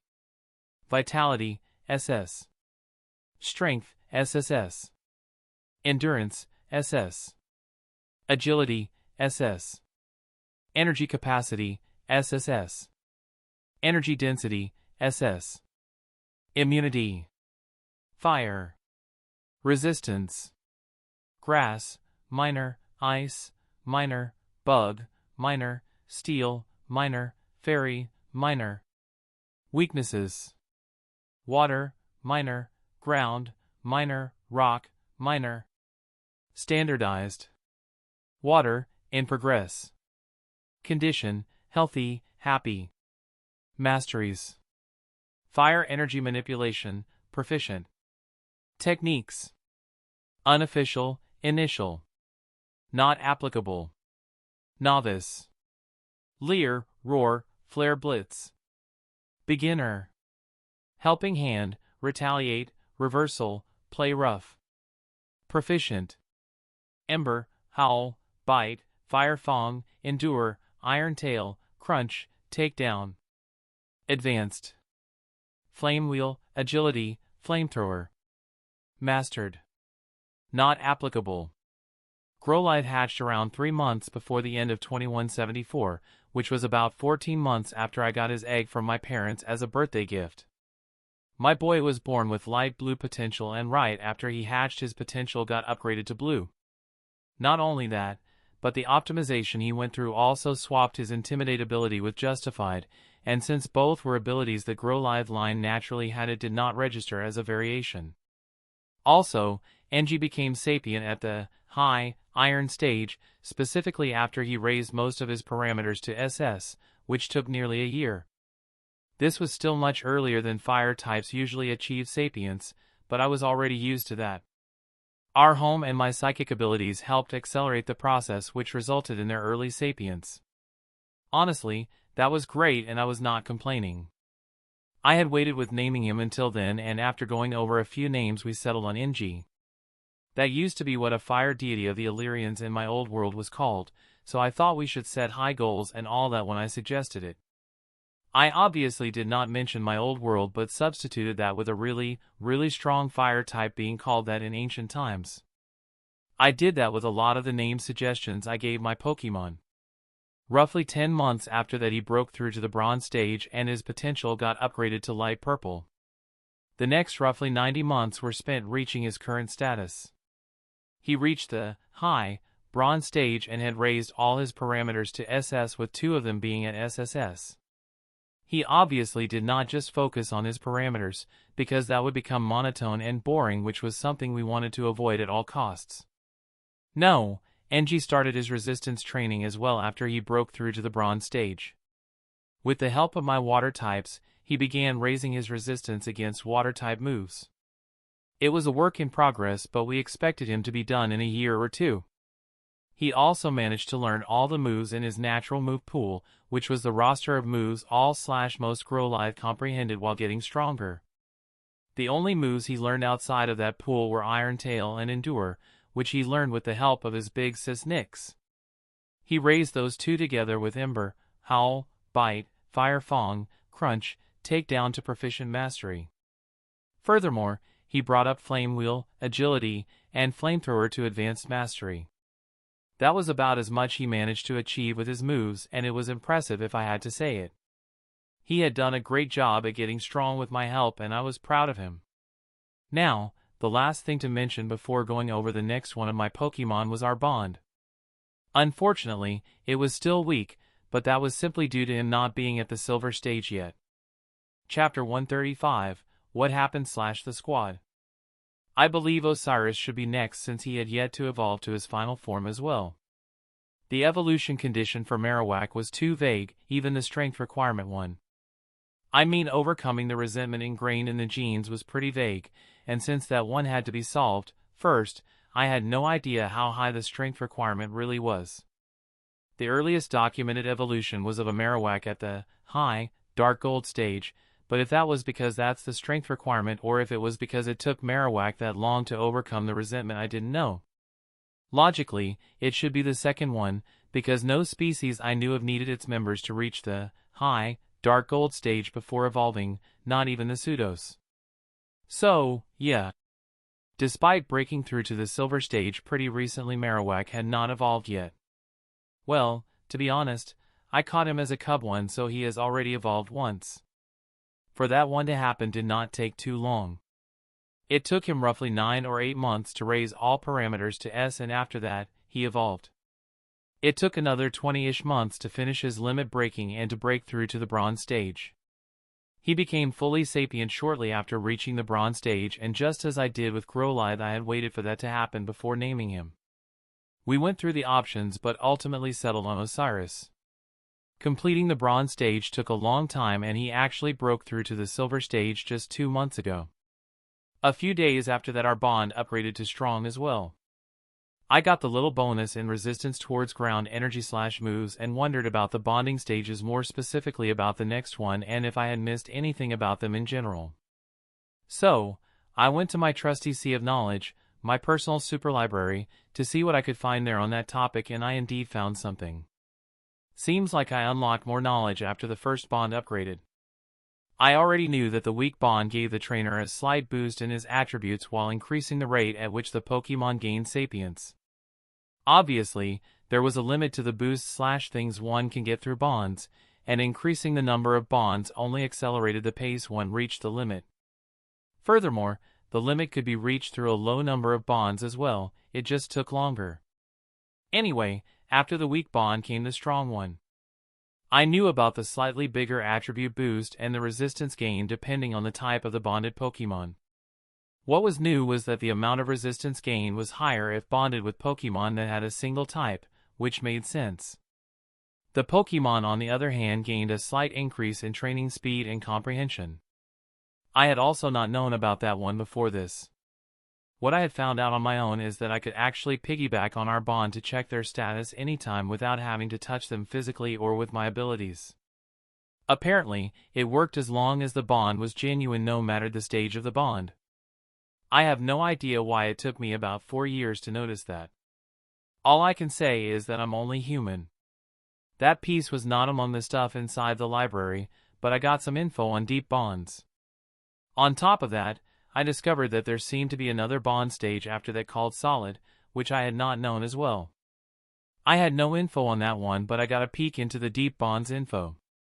First, it seemed like the Pokemon needed to be at the Dark Gold stage to support the bond. The question I had at that was if I could do that earlier by shouldering part of whatever the bond needed. You know, since I had access to energy on my own. Turns out I was already doing it, which was why my /R bonds could turn strong at the mid-silver stage instead of the high-silver stage. Furthermore, it was not only me that could do it, but all sufficiently strong energy users could do so. For a strong bond, the trainer had to be peak tier 1 at least. For a deep bond, the trainer had to be either peak tier 2 or early tier 3. Looks like it changed depending on the individual for some reason. In case the trainer could help support the deep bond, the Pokemon only had to be at the high gold stage instead of low dark gold. Now, on the Pokemon side, accessing temporary Mega Evolution / Unleashed potential became possible at this bond stage. On the trainer side, the trainer got a small boon / ability that depended on the type of the bonded Pokemon. For dual types, the type was randomly chosen among the 2 types it had. I could imagine that the previous gains got a slight boost in addition to these new bonuses. Unfortunately, I could not see what the boons / abilities one could get were, but I was sure the list would get unlocked when one of my bonds reached the deep stage. Still, with the temporary Mega Evolution being available at the deep stage, I could assume that the permanent one becomes available at the solid bond stage. Man, I digress once more. That keeps happening to me all the time. Thankfully, thinking works pretty fast, and my monologues always happen mentally. Wouldn't want my parents or others to think I was crazy. I mean, only villains hold monologues out loud. We non-villains hold our monologues inside our heads. I'm doing it again, aren't I? I am digressing once more. Sigh. Back to Osiris. Name, Osiris. Species, Marowak. Gender, male. Age, 7+ years. Type, ground. Potential, blue, 35.9%, purple, 64.83%. Genetic variation, none. Abilities, Rock Head, Lightning Rod. Talents, Conduct Current. Affinities, ground. Bond, Mikhail, strong. Quirks, none. Parameters. Stage, Silver Stage, Mid. Vitality, E. Strength, D. Endurance, C. Agility, F.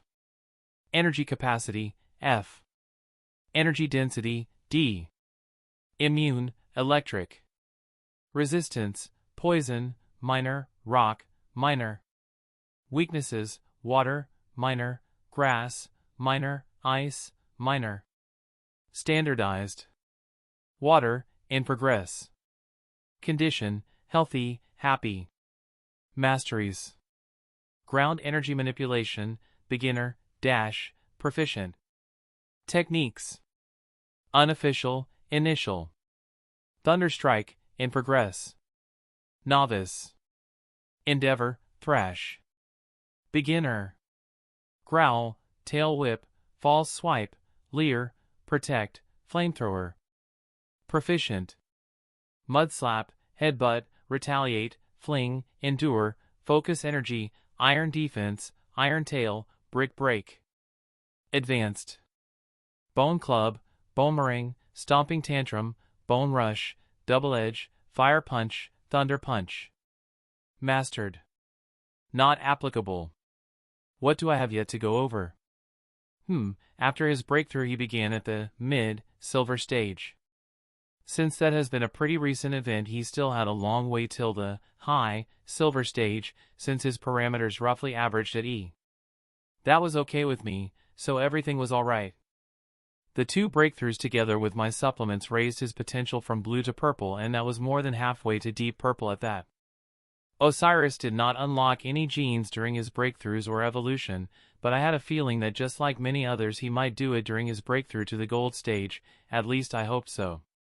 He began his resistance training after he broke into the bronze stage. He began training his water resistance with the help of my water types, but sadly it was still a work in progress. At least it helped with learning as well as improving endure and focus energy. He learned the first one and subsequently raised it to proficient mastery, while the second one got raised from beginner to proficient mastery as well. Next up was his ground element manipulation. That one had improved from beginner to proficient mastery. Mostly because of him learning Stomping Tantrum and Bone Rush and raising both to advanced mastery. Well, more like that together with upgrading Boomerang from proficient to advanced mastery as well. Osiris actually had a pretty easy time learning and upgrading Bone Rush because of his high mastery in Bone Club. He managed to comprehend Endeavor, Thrash, and Double Edge while he got stronger, but Double Edge was the only one he actually trained. Since he had Rock Head as an ability, he could use Double Edge without harming himself, so I had him train it quite a bit and it reached advanced mastery. The other two stayed at the novice mastery. I also had him learn Iron Defense from the others, mostly Mothra, and with that as a basis, he learned Iron Tail as well. He only occasionally asked Nyx for some tips. Once he had done that, he learned Protect from Horus/Satis since it was a convenient move. He upgraded it to beginner mastery before focusing on other moves. After that, he learned Fire Punch from Mars, who was pretty good with the moves since my Ursaring liked to punch things. Osiris actually had an easy time learning Fire Punch. The species origin probably helped with that a bit. Once he became proficient in Fire Punch, he learned Thunder Punch from our electric newbie, and Mars helped out as well, and while they were at it, our punching master Mars began teaching him Brick Break as well. He raised all three to advanced mastery before he used Fire Punch as a basis to learn Flamethrower. Surprisingly, or not, learning Flamethrower turned out easier than expected as well. Most likely for the same reason as well. Still, once he raised Flamethrower to beginner mastery, I got this genius idea to use his talent Conduct Current to turn Thunder Punch into a long-range electric move. We have been working on that one for the last 2 months, and Thunder Strike was still a work in progress. That was pretty much it on Osiris, and since I mentioned Mars there at the end, let's go over him next. Teddy Ursa actually gained Sapience 3 months, I think it was, after I caught the Feebas, so he was still at the mid-bronze stage when it happened. Now before I go to the naming thing, let me add that the fights at the Battle Club seemed to have awakened his fondness of close combat battles, so when it was time to choose a name for him, he settled on Mars.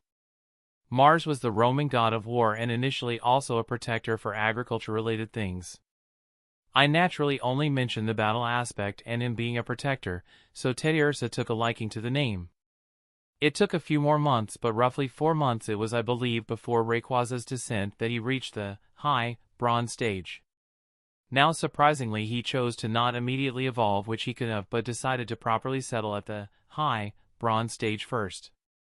3 months later, 1 month before the new year, he raised most of his parameters to B and chose to evolve to Ursaring. After that, it took him nearly 3 years to finish his limit-breaking training. The reason it took him longer than expected was probably his less than ideal early breakthrough from the Iron stage to the Bronze stage while he was wild. Still, that was no problem since time was currently one of our most abundant resources. So, about half a year ago he broke through to the Silver stage, and just like the others before him, he began at the mid-Silver stage too. Furthermore, his breakthrough together with the boost he got from the supplements he regularly took and the boost from the stuff I prepared for his evolution raised his potential from light blue to deep blue. It was even a bit more than halfway to light purple. Since then he had managed to raise all his parameters once except for his strength, which impressively started at B. Among the other parameters, agility took the longest to raise from E to D. Still, thanks to his hard training, he only needed to raise another parameter to C before would have reached the high Silver stage. About 6 months ago our bond became strong, and it just enhanced the resistance I got from Nyx. Similar to Nyx, Mars was also training his resistance towards the fighting type with the help of one of our newbies. He also doubled as his favorite sparring partner. However, unlike with Nyx, Mars's resistance training was still a work in progress. His move pool, on the other hand, got a serious update. Name: Mars. Species: Ursaring. Gender: male. Age: 8+ years. Type: normal. Potential: light blue, 65.8%, deep blue, 53.89%. Genetic variation: none. Abilities: guts, quick feet. Talents: none. Affinities: normal. Bond: Mikhail, strong. Quirks: likes close combat. Parameters: stage: Silver stage, mid.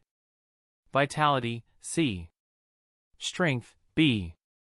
Endurance: D. Agility: D. Energy capacity: D. Energy density: D. Immunity: Ghost. Resistance: none. Weaknesses: fighting, minor. Standardized. Fighting, in progress. Condition: healthy, happy. Masteries: neutral energy manipulation, beginner, proficient. Techniques: unofficial, initial. Hyper voice. Novice. Thresh. Beginner. Scratch, sweet scent, play nice, charm, scary face, snore, work up, shadow claw, throat chop. Proficient: lick, feint attack, swift, dig, thunder punch, ice punch, hammer arm. Advanced: fury swipes, brick break, fire punch, slash, rest. Mastered: not applicable. Combos / custom. Fury slashes, beginner. Because of his newfound love for close combat, that was naturally what Mars wanted to focus on, but I obviously had to think about the bigger picture, so I persuaded him to switch between learning some moves that helped him with more than direct combat. He finished learning Swift and raised it to beginner, which gave him at least one option to attack from a distance. After that, he focused on Brick Break for a while and using pure focus and commitment raised it from beginner to advanced mastery in just 2 months. The next moves he learned were Scary Face, Rest, and Snore. All 3 moves were part of Ursaring's natural move pool, so it wasn't that hard to learn them after he concentrated on them long enough to raise them to beginner mastery. Besides, intimidating the foe with Scary Face and relaxing with Rest were right up Mars's alley, so he actually enjoyed learning those. After that, he got to focus on Fire Punch and Slash, improving them to advanced mastery from beginner and proficient respectively. Work Up and Dig were next. I wanted to give him an option to retreat for a time if necessary with dig and seriously work up boosted his strength so that one was obvious. For both, he went to Nyx whenever he needed help or even just if he had a funny idea with the moves. They played their own version of whack-a-mole with dig, which was funny to watch. It helped with trying to reduce the vibration one produced while digging, so I just watched them amused by whenever they did that. They even occasionally pulled the other into their game. Those were pretty funny and happy memories. The game led to dig being raised to proficient mastery while workup got raised to beginner mastery. Once he had those moves down, I let him go wild with learning close-range/physical moves. He decided that he wanted to learn Thunder Punch, Ice Punch, and Shadow Claw. For Thunder Punch, our electric newbie helped him whenever necessary, for Ice Punch Lapras was the girl to go, and for Shadow Claw, he went to Horus and Nyx, mostly Horus for that one. He became proficient with Thunder Punch and Ice Punch while reaching beginner mastery with Shadow Claw before he went on to learn Thrash and Hammer Arm, which were part of his natural move pool. Hammer Arm, Mars actually became proficient with since it allowed him to hit his adversaries hard, his words not mine. Thrash was mostly neglected since we both did not like the uncontrolled behavior. Maybe someday in the future, we would come back to it, but for now, it was on the bench. After those two, I told him that the next one was the last physical move he could learn for now, so I gave him a few moves that fit his taste and he naturally chose the one I or any of the others couldn't really help with. Mars wanted to learn Throat Chop and I had to go to Citron City just to buy the move/technique record, which was practically a TR, of Throat Chop. The thing cost me 350.000 while only coming from a Pokemon that raised the move until proficient mastery. I also had to search a while to find someone willing to sell it to someone anonymous, and as soon as I bought it I carefully but quickly got the H*LL out of there. What, let's call them TRs, did was to let you experience the training the original owner went through while learning/raising the move. How much of that you could internalize depended on yourself, but everyone at least managed to learn the move at novice mastery. It was possible to even use the opportunity to raise the mastery directly, but TRs from Pokemon that had a higher mastery were better for that since the process shown inside their mind was longer and more comprehensive. Obviously, such TRs were more expensive and not just by a bit. The reason for that was simple as well. It was because of the way the TRs were produced. A really strong and precise psychic type isolated the knowledge from the mind of the source and cut it out before imprinting the psionic knowledge load onto a material in the form of a small tablet that was receptive to psionic energy. The Pokemon the knowledge was taken off lost said knowledge in most cases because most psychic types were not strong or precise enough to directly copy it. There naturally were some that could do so, but those were extremely, extremely rare. Anyway, I paid the 350.000 Poke and Mars actually managed to learn enough that Throat Chop began at beginner mastery. After that, we worked on combining Fury swipes with Slash since he had advanced mastery in both. It took a while, but he succeeded, and each slash of the resulting Fury slashes had the power of a regular slash. Once he raised that one to beginner mastery, which was just 2 months ago, I thought it was time for another ranged move. At first, I planned to have him learn Hyper Beam, and I was even ready to bleed money to buy the TR for it, but turn out not only is it extremely expensive, but it also can't be bought without proof of identity, meaning staying anonymous was not possible. I was like, okay, so I went to the normal hall, but who would have thought that they had the same rule? It was like they did not want to teach such a destructive move to people willy-nilly. Since I was pretty sure it would take us a really long time to learn it without any help, we changed our target to Hyper Voice. That one we decided to learn on our own, and while it was still a work in progress, he was not too far off from successfully learning it. Chapter 136, What Happened/The Squad. Since I went over Mars as well, that left only 3 of my old Pokemon apart from my water types. Let's go over Hera next. If I'm not wrong, Hera evolved to Pidgeotto roughly 2 weeks before I caught my Feebas. After that, she spent the rest of the year and the time after that training herself thoroughly but carefully, not forgetting to take breaks or to request variations for her training as one would expect from someone with her quirk and talent. About 3 or 4 months after the new year, I think it was, she completed the limit breaking for the Iron stage and broke through to the Bronze stage, and as a result, her potential got raised to light purple already. Just a month or so after her breakthrough she achieved sapience, and once she confirmed that she wanted a name we began going over the options. Now, while thinking about a few good female names from the mythology of my previous life associated with air, since I kinda had a thing going with naming my Pokemon, except for Optimus and Prime, after such fantasy/mythology figures. Turns out finding a female deity associated with the sky was harder than expected, or at least I did not remember many of them. We finally agreed on Hera since I said that she used to be the queen of the sky and a symbol that stood for royalty, which she did. There was no need to focus on the frankly huge negatives associated with the original Hera since we only needed a good name. After that, we settled back into her routine. She once more began training herself thoroughly but carefully, taking breaks or requesting variations for her training whenever she deemed it necessary or when I did.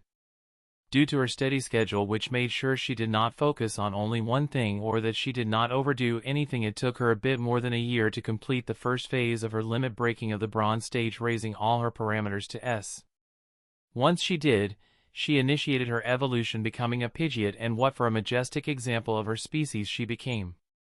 Despite not unlocking any genes, royal or otherwise, during her breakthroughs or her evolution, she looked about as regal as possible. Her plumage was glossy as well as smooth, it felt soft to touch despite being tough enough to tank some damage. Moreover, in contrast to the 180 cm height average of the Pidgeot species on Terra, Hera stood 250 cm tall. Not only that, but her wingspan was impressive too at more than 6 meters. Flying on her was awesome, and she could go so fast that it was unbelievable. One had to experience it, explaining it was just not the same. The feeling of flying on a Pokemon was nothing like flying inside a vehicle, the freedom was awe-inspiring. Obviously, one did need to be sufficiently prepared to avoid falling, and a robust/strong physique was advantageous for the full experience.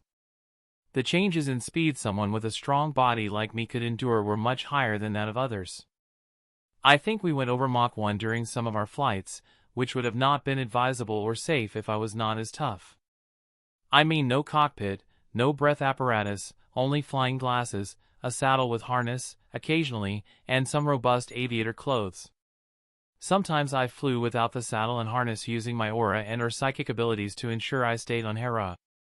I knew she could go much faster than that, but yeah, I don't want to risk that at the moment. I was not afraid or anything like that, I just thought it would be better to wait until I was stronger, tougher, just in case, you know. I went a bit off tangent again, but it's every human's dream to fly, and even if I can actually do so on my own, flying on Hera is just different, especially since she can do so at speeds that I cannot hold a candle to. Anyway, back to the main topic, it took her about 2 more years to complete her limit breaking for the bronze stage, so about 3 years after her breakthrough to the bronze stage she was ready to break through once more. It was about 8 months ago that she reached the silver stage, and like those before her she began at the mid-silver stage as well. Her breakthrough and the boost in potential it caused raised her potential to deep purple. This made her my Pokemon with the second highest potential at the moment, with Mothra being the first since she had a higher percentage than her. On her parameter front she used the training of the last 8 months to mainly focus on raising her endurance, energy capacity, and energy density to D, while training her other parameters passively / on the side. Since the agility was already at C value, she now needed to raise 3 more parameters to C to reach the high silver stage.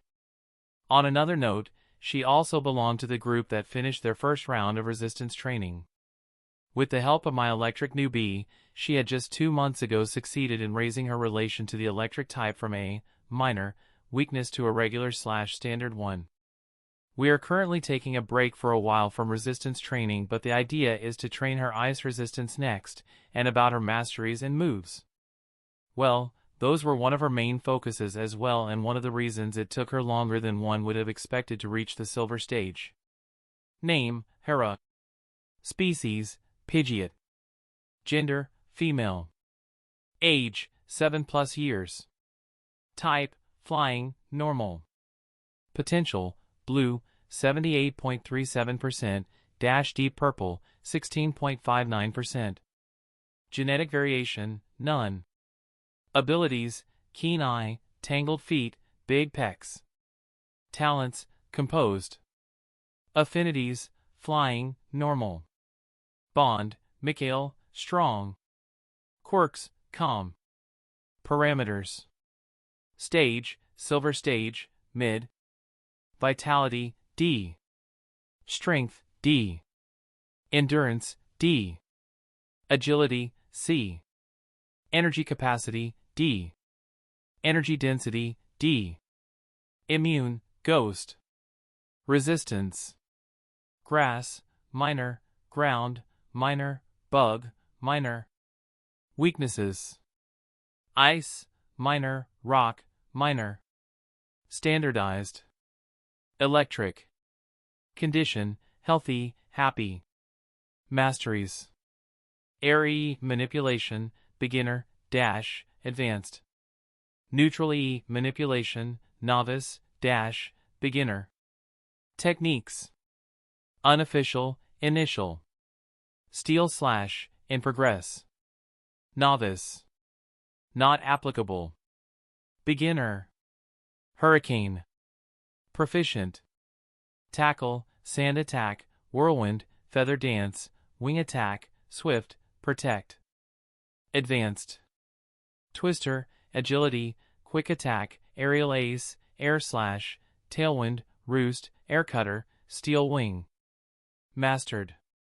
Gust. Hera's neutral energy manipulation only got a slight raise from novice to beginner mastery because most of her focus was on her air moves slash manipulation. The only reason it rose in the first place was that her second typing was normal and that she learned as well as trained a few normal type moves. She first finished learning Protect and raised it to beginner mastery before moving on to quick attack. She brought that one from proficient to advanced mastery for the speed it gave her. After that, she focused on her gust before she learned swift and raised it as well as Protect to proficient mastery. I feel like I should mention that Protect and Swift are not part of her natural move pool. So, her learning those as smoothly as she had even with help from the others was a testament to her work ethic and talent slash potential. Just like the fact that she raised so many of her moves to advanced mastery. However, that was something that many of my Pokemon had in common and I was proud of them. I made sure to tell them as much regularly as well since positive reinforcement was important. Not to the degree that they became arrogant or complacent, but still very important. As a wise turtle once said, too much salt turns the soup into waste, but the right amount of seasoning enhances the taste. Everything in moderation indeed. Ahem, while I did tend to go a bit overboard with the praises, I made sure they knew not to get arrogant or complacent. Just had to visit Slowbro, Mama Milotic, Papa Raichu if it came down to it. Nothing brought one down from a high faster than seeing someone far out of their current reach, but it also motivated them by showing them a goal to achieve and surpass. I wouldn't want them to become depressed or discouraged after all. It was a delicate thing that I believe I have done well enough until now. Anyway, I started to digress once more, didn't I? I can't seem to stop it. As I said, she focused more on her flying, type, moves and mastery over them and the air in general, so her air energy manipulation rose from beginner all the way up to advanced mastery. I mentioned Gust earlier and that was the only move she had actually mastered for now, because we both believed that it would help her learn and improve other flying type moves. So, after she was done with those normal moves in Gust, she raised her agility to advanced mastery before she went all in on flying type moves for a long while. She raised wing attack to proficient before focusing on roost and training that one to advanced mastery to help her recover a bit whenever necessary. After that came tailwind, air slash, and aerial ace, which she began learning in that sequence before alternating her focus between them until she brought them up to advanced mastery as well. Those moves were all part of her natural moveset, so it was easier to learn them than other moves like air cutter, which she began to learn next. She wanted a wide range move, so she used air slash and gust as the basis to learn air cutter and promptly brought it up to advanced as well. Once she got it down, it became easier to raise it thanks to her mastery in gust and air slash. After finishing with air cutter, she went to Mothra and Horus for some tips with steel wing for some type coverage. Steel wing took her the longest to learn relative to the other moves, but she still kept at it until she had raised it to advanced mastery as well. Then she began learning the last move in her natural movement, Hurricane. She took inspiration from Dust, Air Cutter, and Air Slash for that one and learned it relatively smoothly. That happened around 3 months ago, and since then we were working on combining Steel Wing and Air Slash into a move that would turn her wings into sword/blades that could cut her opponents. Steel Wing served as the basis, with Air Slash provided the cutting power, a dangerous combination once mastered. It took 3 months, but she was starting to get it to work as intended, so only a month or two and she should have turned it into a working move. We weren't really too sure what to call it, but ultimately Steel Blade lost out against Steel Slash. Now, seeing Slash going over all the things she had achieved in these less than 4 years, I can just say no wonder it took her longer to raise her parameters, but it was still worth it. Anyway, that was pretty much it on Hera, which left only Parvati and her super follower / right-hand man Prime. Let's begin with Queen Bee, or Parvati, as settled on after gaining Sapience. It took her and Prime the longest to become sapient, which she did sometime after completing the first limit break, all parameters at S, at the bronze stage, while Prime did shortly before finishing his limit breaking for the bronze stage. Anyway, shortly after she became sapient, she said she wanted a serious name as well as the others, so we went over some mythological figures that were associated with bees and settled on Parvati. We agreed that as long as it was just us, I could call her with her now nickname Queen Bee while using Parvati otherwise to protect her royal dignity. Yep, royal dignity. She unlocked her royal gene during her evolution, but for the whole picture, I have to go back a bit further. So, she had evolved to Kakuna right before I caught my then Feebas. After that, she spent about 20 months completing her limit breaking before she entered the bronze stage. During that time, the supplements raised her potential by roughly 15%, bringing it to blue, 54%, or something close to it. So, the breakthrough bonus improved her potential to light purple, which meant the bonus of supplements towards her potential was drastically reduced. Now, there was a reason I was being so detailed, and it had to do with the unlocking of her royal gene. Anyway, she did her training raising her parameters until she completed the first limit break of the bronze stage, which meant she could evolve.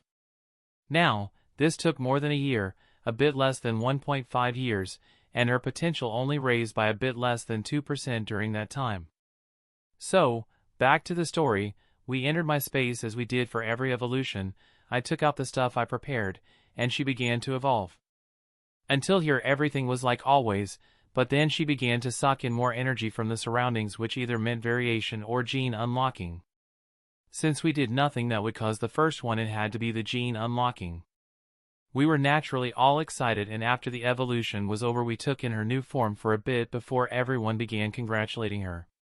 She looked like a regular Beedrill with a few extras, just like Mothra had after unlocking her royal gene. Parvati had gained a white fluffy looking mane around her neck as well. She also had marks / lines somewhat resembling a crown on her head, as well as lines on wings. Oh, and she was much bigger than a regular Beedrill. Regular Beedrill grew somewhere between 100 to 110 centimeters on average, but just like Mothra had been, Parvati was more than double that size. She was about 220 to 230 centimeters in height, and combined with her new royal traits looked pretty majestic. A while later I remembered to check her status and noted something I had not noticed before with Mothra: her potential had actually visibly reduced. Taking into account the bonus from the stuff I had prepared in her at that moment, current potential, which was deep blue, 84%, she had lost somewhere between 20 to 25% for the unlocking of her royal gene. Still, it was a price worth paying, and she made up for it with her breakthrough to the silver stage, which happened a bit more than 2 months ago. The bonus she could get from the supplement and the breakthrough bonus brought her potential to what it was right now, purple. On a side note, I checked my super library for any additional info on the unlocking of genes, and I found some. A part was still locked, but from what I found there were 4 tiers of genes, and depending on the tier as well as whether it was the first, second, or even third gene one was unlocking, the potential price one had to pay increased. From what I saw, unlocking tier 1 genes like Royal, Shiny, or Ancient cost roughly 40%, but that was what it should be outside my space. The energy-rich and specially adapted environment inside my space reduced that to about 30%, while the stuff I prepared for her evolution lowered that once more to about 20%. So, outside of evolution supported by extra stuff, The price for us was 30%, roughly 75% of the original. This was naturally not definitive and I needed more examples, but I was pretty confident with the conclusion I had drawn from the information at hand. The second gene seemed to cost 50% more than the first and the third 100%, while Tier 2 genes were double the cost of Tier 1 genes, so 80% for everyone else and 60% for us. The rest of the tiers were not accessible yet, but I assumed they followed the same pattern. Anyway, thanks to the bonus of her royal gene, her starting parameters in vitality, strength, agility, and energy capacity were one value higher than a regular Beedrill's parameters would have been. The same had happened to Mothra's strength, endurance, agility, and energy capacity after her breakthrough to bronze, so I had been prepared for that one. Name: Parvati, Queen Bee. Species: Beedrill. Gender: female. Age: 4+ years. Type: bug, poison. Potential: blue, 38.7%, purple, 46.88%. Genetic variation: royal. Abilities: swarm, sniper. Talents: none. Affinities: bug, poison. Bond: Mikhail, strong. Quirks: hardworking.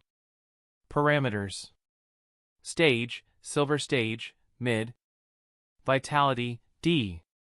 Strength: C. Endurance: F. Agility: D. Energy capacity: E. Energy density: D. Resistance: grass, major, fighting, major, poison, minor, bug, minor, fairy, minor. Weaknesses: fire, minor, flying, minor, rock, minor. Standardized: psychic. Condition: healthy, happy.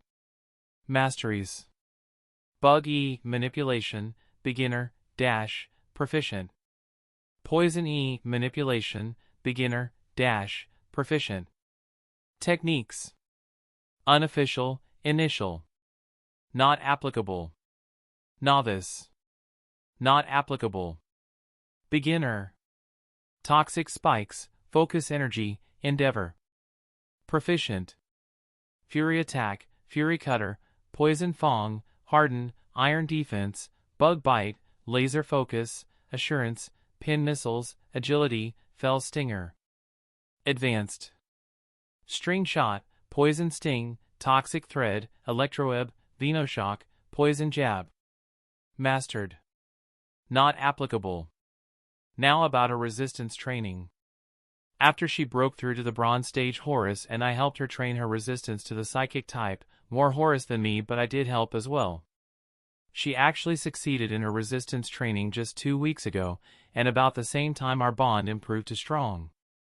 She also did a lot move-wise which helped her increase her mastery over her poison and bug type energy.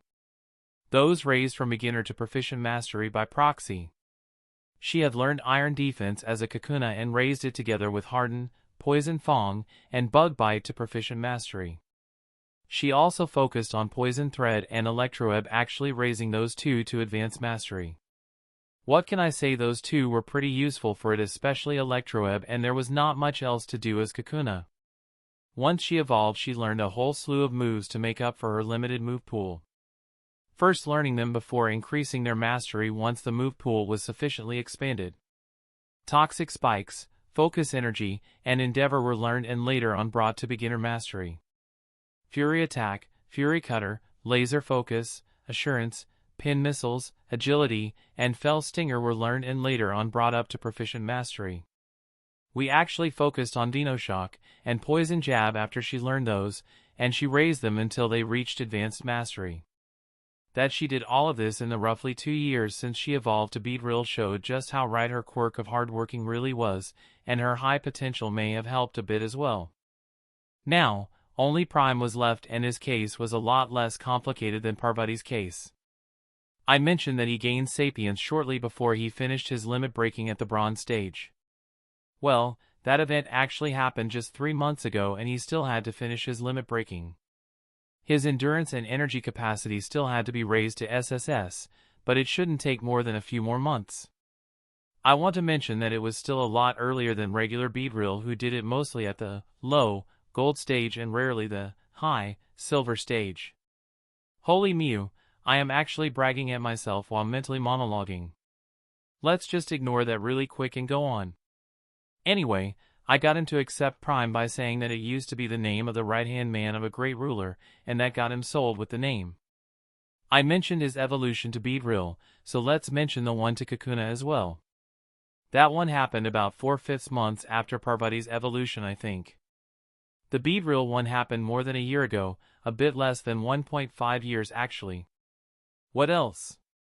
His breakthrough to the bronze stage together with my resources raised his parameters from deep green to blue. I mentioned his parameters and his stage, so his resistance training was next. Just like Parvati, he was training his resistance towards psychic energy / moves, but it was still a work in progress. His moves and masteries should be the final point. Name, Prime. Species, Beedrill. Gender, male. Age, 5+ years. Type, bug, poison. Potential, deep green, 46.2%, dash blue, 22.66%. Genetic variation, none. Abilities, swarm, sniper. Talents, none. Affinities, bug, poison. Bond, Mikhail, weak. Quirks, dutiful. Parameters. Stage, bronze stage, high.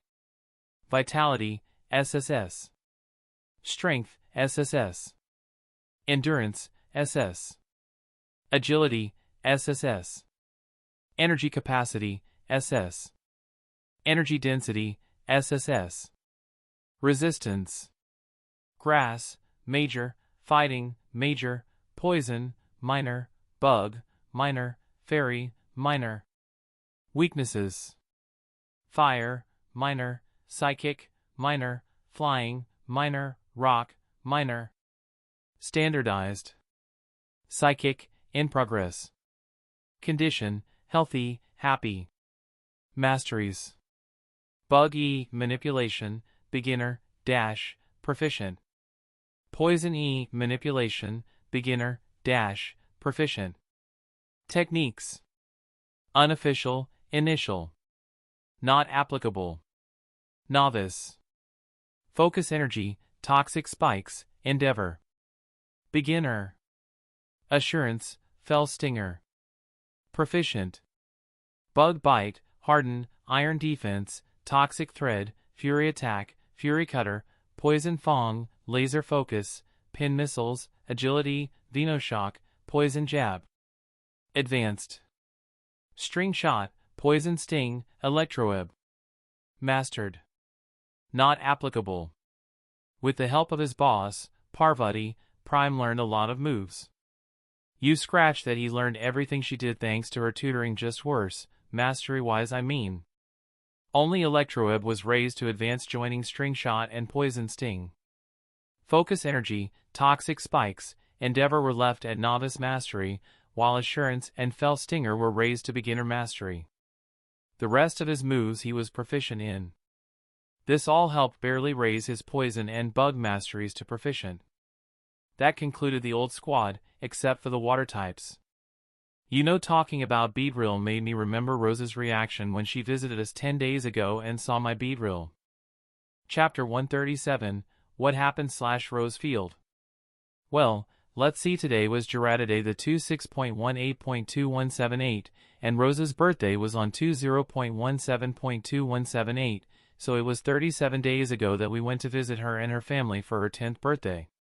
Now, this year that date happened to be a Mu-Day, but since schools were closed from January 17, 2178, end of the previous school year, till January 20, 2178, beginning of the new school year, that was no problem at all.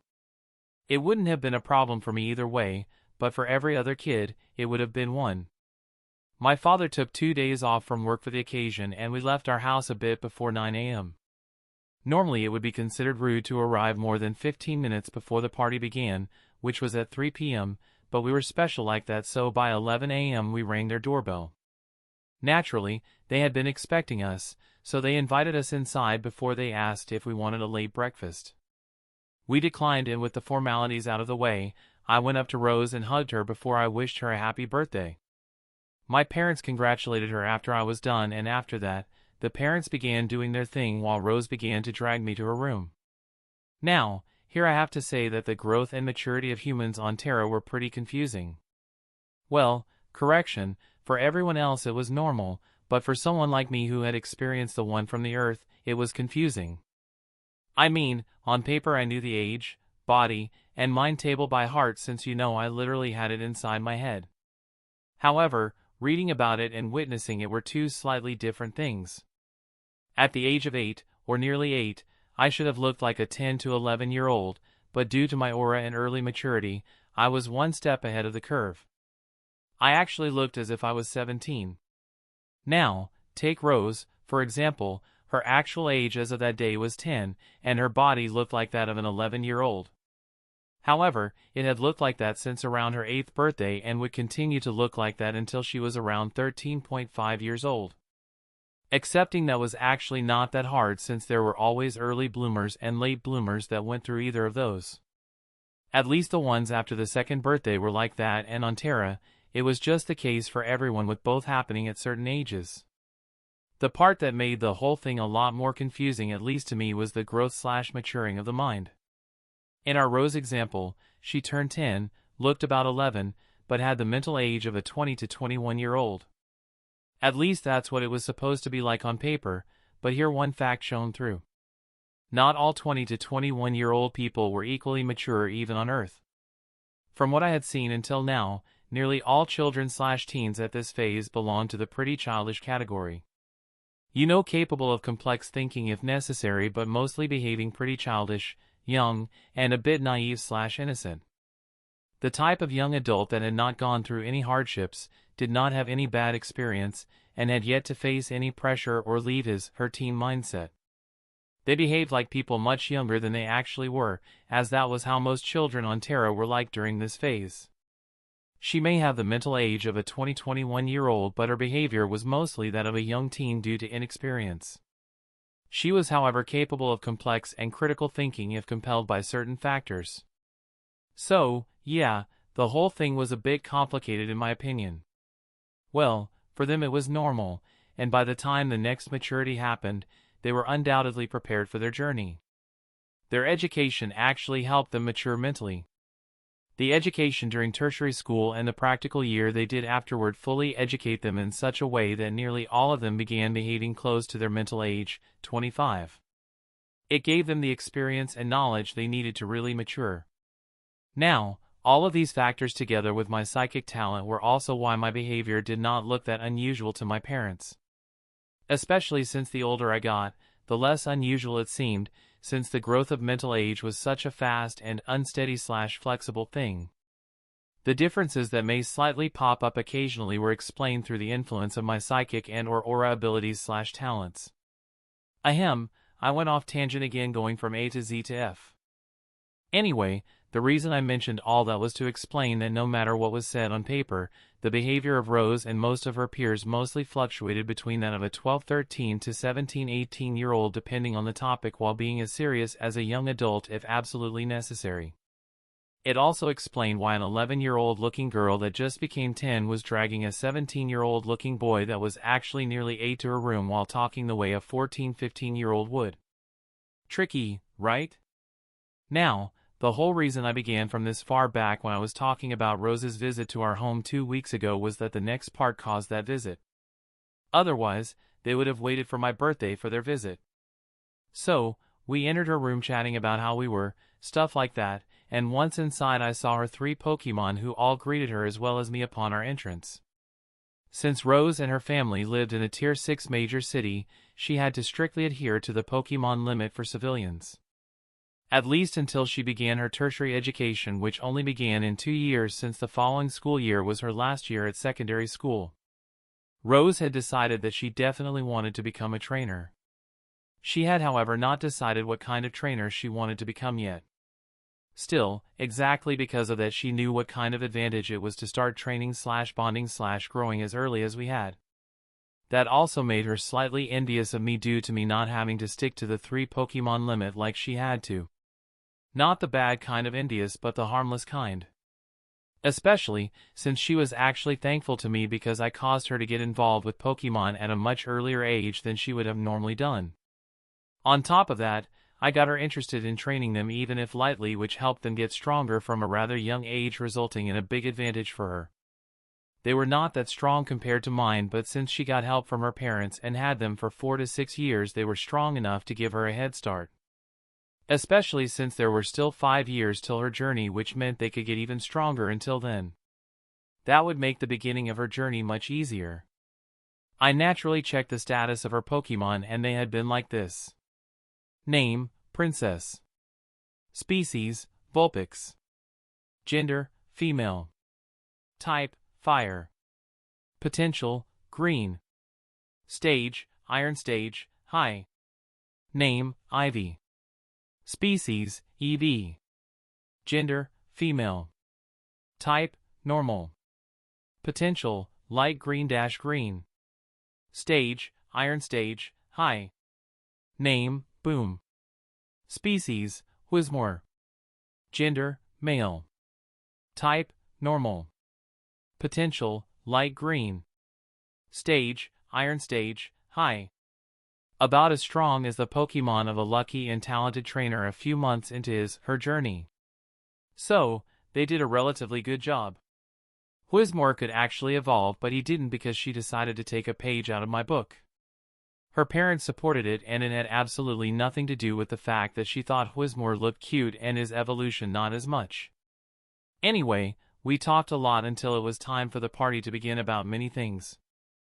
I told her about my Pokemon, some of the training we did, some funny moments, interesting places I've been to, or cool Pokemon I have seen.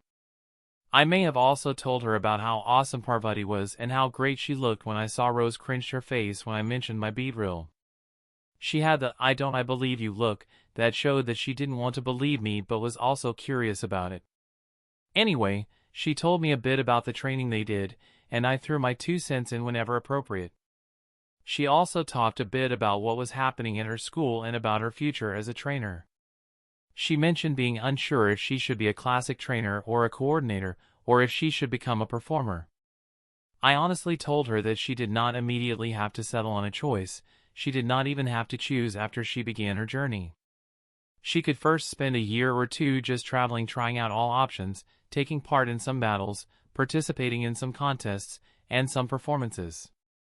As long as she didn't do too bad, she should be able to support herself just fine as a trainer while just experiencing what the different options are like. If she did finally come to a decision, it didn't even have to be a single path. Whatever she decided to do, as long as she kept up her current training, she and her Pokemon should be ready to support her through all of them. She hugged me, thanking me for my advice. I naturally returned the hug and pat her on the back. So, we just spent a few hours talking, and once it was time for the party, her friends from school and some family friends came over. Everyone was talking, playing, and stuff. The best part was it was easy to fit in since nearly everything revolved around Pokemon, at least among the kids. We played games, cards, boards, etc. We ate some party food, we sang a few songs, we played some more before the birthday cake was brought out and a birthday song was initiated by yours truly. After everyone had some cake, it was time for the presents. Now there are generally 2 ways such a situation can go. Either one opened them before everyone, or one kept them for later and opened them after everyone left. Option 1 could result in someone being embarrassed simply because his gift did not seem to keep up with the others since he did not come from an affluent household. Not his fault and not really something bad, but kids could be cruel no matter how high their mental age was supposed to be.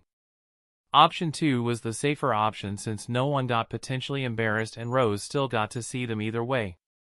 So, Rose could not decide what she should do, and some of the kids seemed to want to see some gift get unwrapped, so I decided to act like the gentleman I was and help her out. I proposed to open up the gifts of someone and leave the rest for later since opening everything would take too long. We settled on our parents and mine, present since it was my suggestion. I brought the package over and Rose carefully unwrapped it. When she was done, 3 t-shirts and a bracelet could be seen. The 3 t-shirts were yellow, green, as well as blue, and each one had a Pokemon picture on them. The yellow one had a Vulpix, the green one an EV, while the blue one had a Whismur on it. The bracelet had 3 small figures of those 3 as well. She happily showed them off and thanked me for it. Everyone got to see something interesting and no one wanted to compare gifts anymore. All in all, it had been a job well done. After that, we played a few more games before the party started wrapping up around 7:30 p.m. and everyone but us started leaving. Once we were alone, everyone helped with cleaning up and Rose got to unwrapping the rest of her gifts. We watched a movie before everyone went to sleep. The next day we went out to the city together and after lunch, we went home.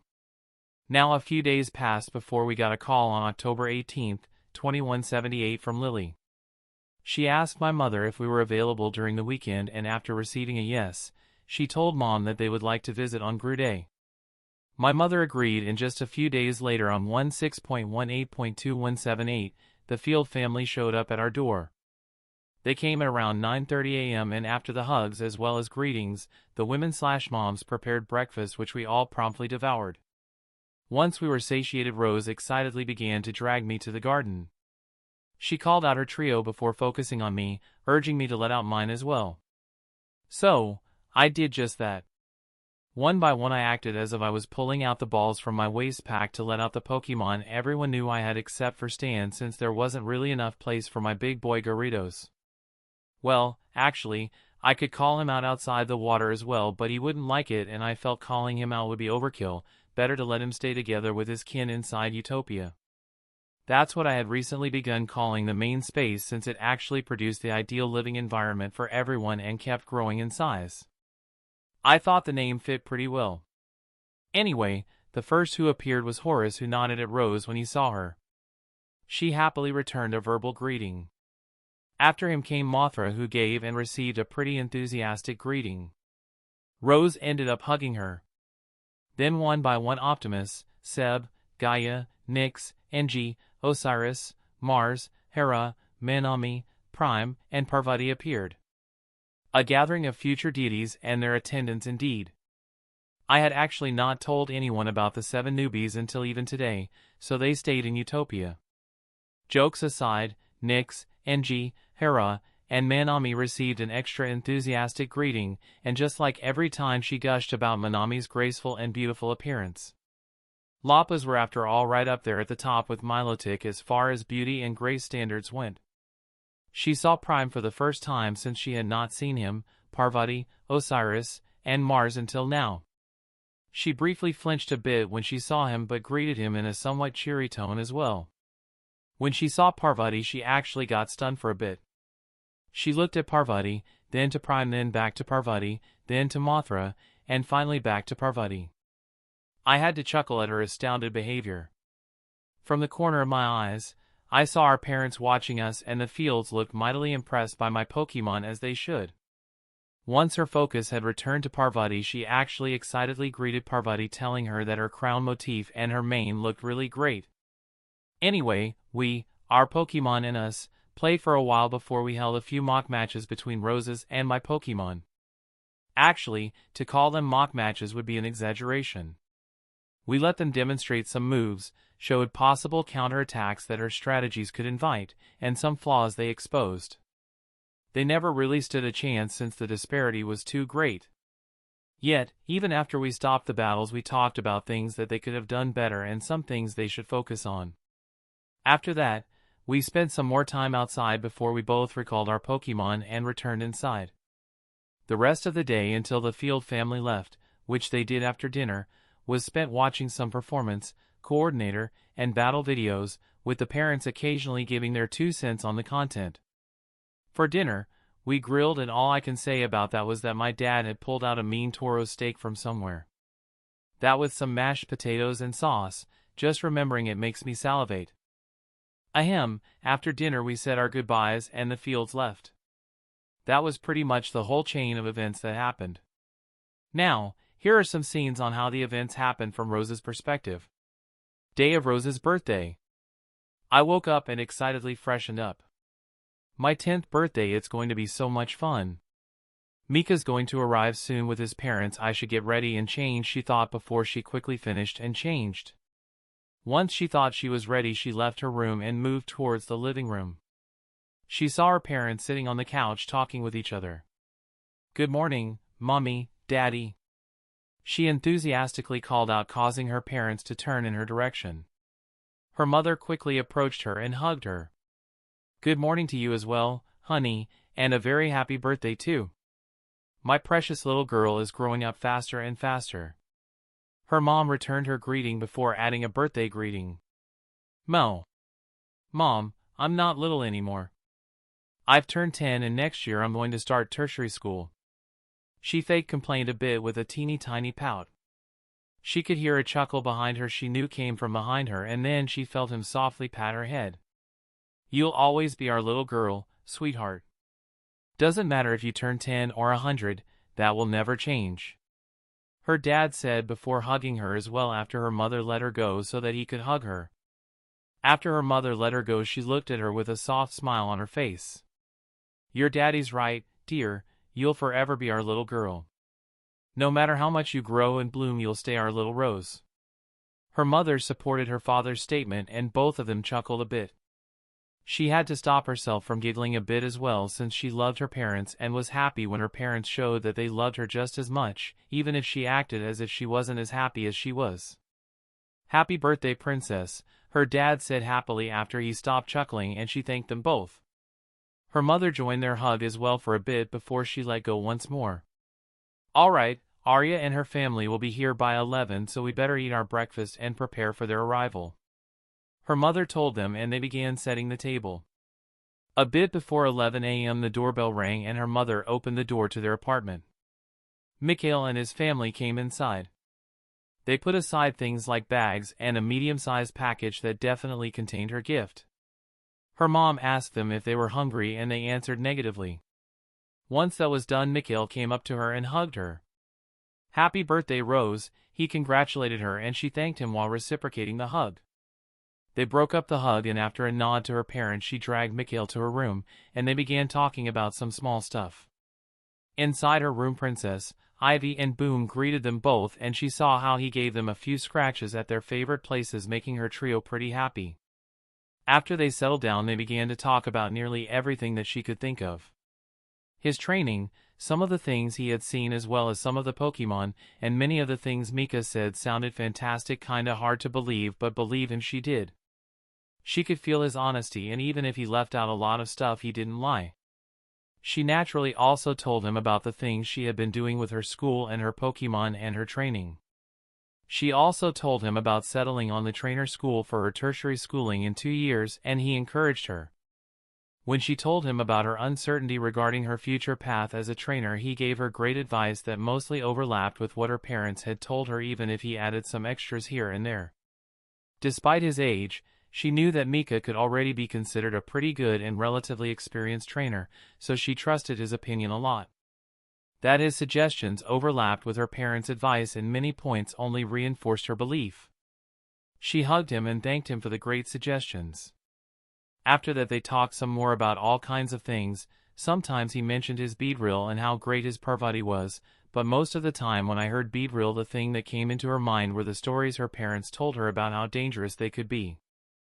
Furthermore, Beedrill did not look that good as far as she knew. She threw that thought to the back of her mind. It was soon time for her school friends and their family friends to arrive, so they left her room, moving towards the living room that her mother, as well as Aunt Arya, had prepared for her party. The guests came and everyone had a lot of fun. While her birthday cake was being brought over, Mika began singing the birthday song for her and everyone followed along.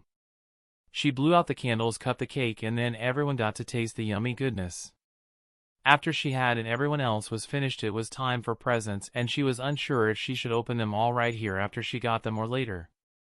She knew Iris and Butch's families did not have a lot of money, and she did not want them to feel bad when the others looked at them after they gave their presents.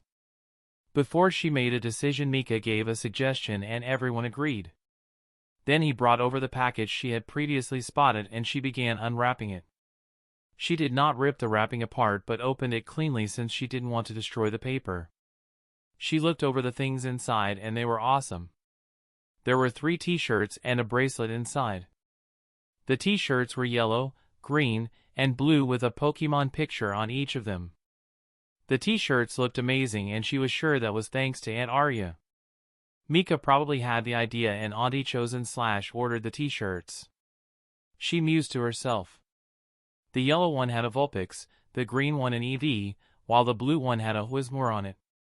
Each one showed one of her beloved Pokemon and even their color perfectly fit each of the Pokemon. Then there was the bracelet. It had 3 small figures of her trio as well and the band had a pink color. It looked really beautiful. She thanked Mika and saw that everyone else thought the presents were great as well. Everyone gave her their presents and no one mentioned opening them, so she with the help of Mika and her mother placed them in her room before they returned to the living room. After that, they played a few more games, and then it was time for everyone to go home. Thank you all for coming to my birthday party. Take care and good night. She saw off the guests together with her mother. Once they were alone, they tidied up the room a bit and watched a movie before everyone went to bed. Scene jumped to the moment Mikhail was about to call out Prime. Manami looks so gorgeous and graceful. I am definitely going to try to get a Lapras as well. Maybe ask Mika for help finding one. He told me where he got his and I'm sure he could find them again once another migration happens. Rose thought to herself. She heard something and looked over. She saw a pretty big Beedrill that was actually a bit larger than her and she was 142.5 centimeters, so she was obviously a bit surprised. However, she caught herself pretty quickly. That's Mikhail's Beedrill, so nothing can happen. Just smile and say hi. She calmed herself and greeted Beedrill like she had greeted the others before him. Then Mikhail called out his Parvati and she was surprised. She looked at Parvati, then to Prime, then back to Parvati, then to Mothra, and finally back to Parvati. She heard Mika chuckling from where he was standing, but she ignored him. She's so big. Much bigger than me, and she looks kinda great, not like a normal Beedrill, those look not that nice. She went up to Parvati to get a better look and she noticed the crown muster on her head and her fluffy mane looked so soft. She praised her and Rose could see that Parvati liked the praise. After that, they played a bit, held a few matches where Mika and his Pokemon coached them more or less, pointing out mistakes and giving tips. She promised herself to make sure to follow his advice since she wanted to be better, at least enough that she did not get left behind even further than she already was, and she knew that it was a lot. So, the time went by as they spent time together, and after dinner, which was really tasty, they went back home with the teleportation service her father had called. Chapter 138, What Happened/Water Squad. Anyway, let's leave Rose aside and get back to my Pokemon. My water types should be next, and I think I'll leave the whole Gyarados group for last and go over the others first. Since I mentioned her during the whole reminiscing thing with Rose, let's start with Manami. Manami had already been close to becoming sapient when I caught her, since Lapras generally gain sapience around mid-bronze, which she was at that time. So, it was no surprise when she did gain sapience just a few days after I caught my Feebas. We talked about names since I wanted to know if she wanted one and she said yes. After going to some options, she decided that she liked the sound of Manami, which could mean either love/beauty or love/sea, which all fit her. Anyway, she managed to break through to the silver stage roughly 20 months ago, a bit more than 3 years later, and like the others, she began at the mid-silver stage. Since then she had succeeded in raising all her parameters once, actually reaching the high-silver stage.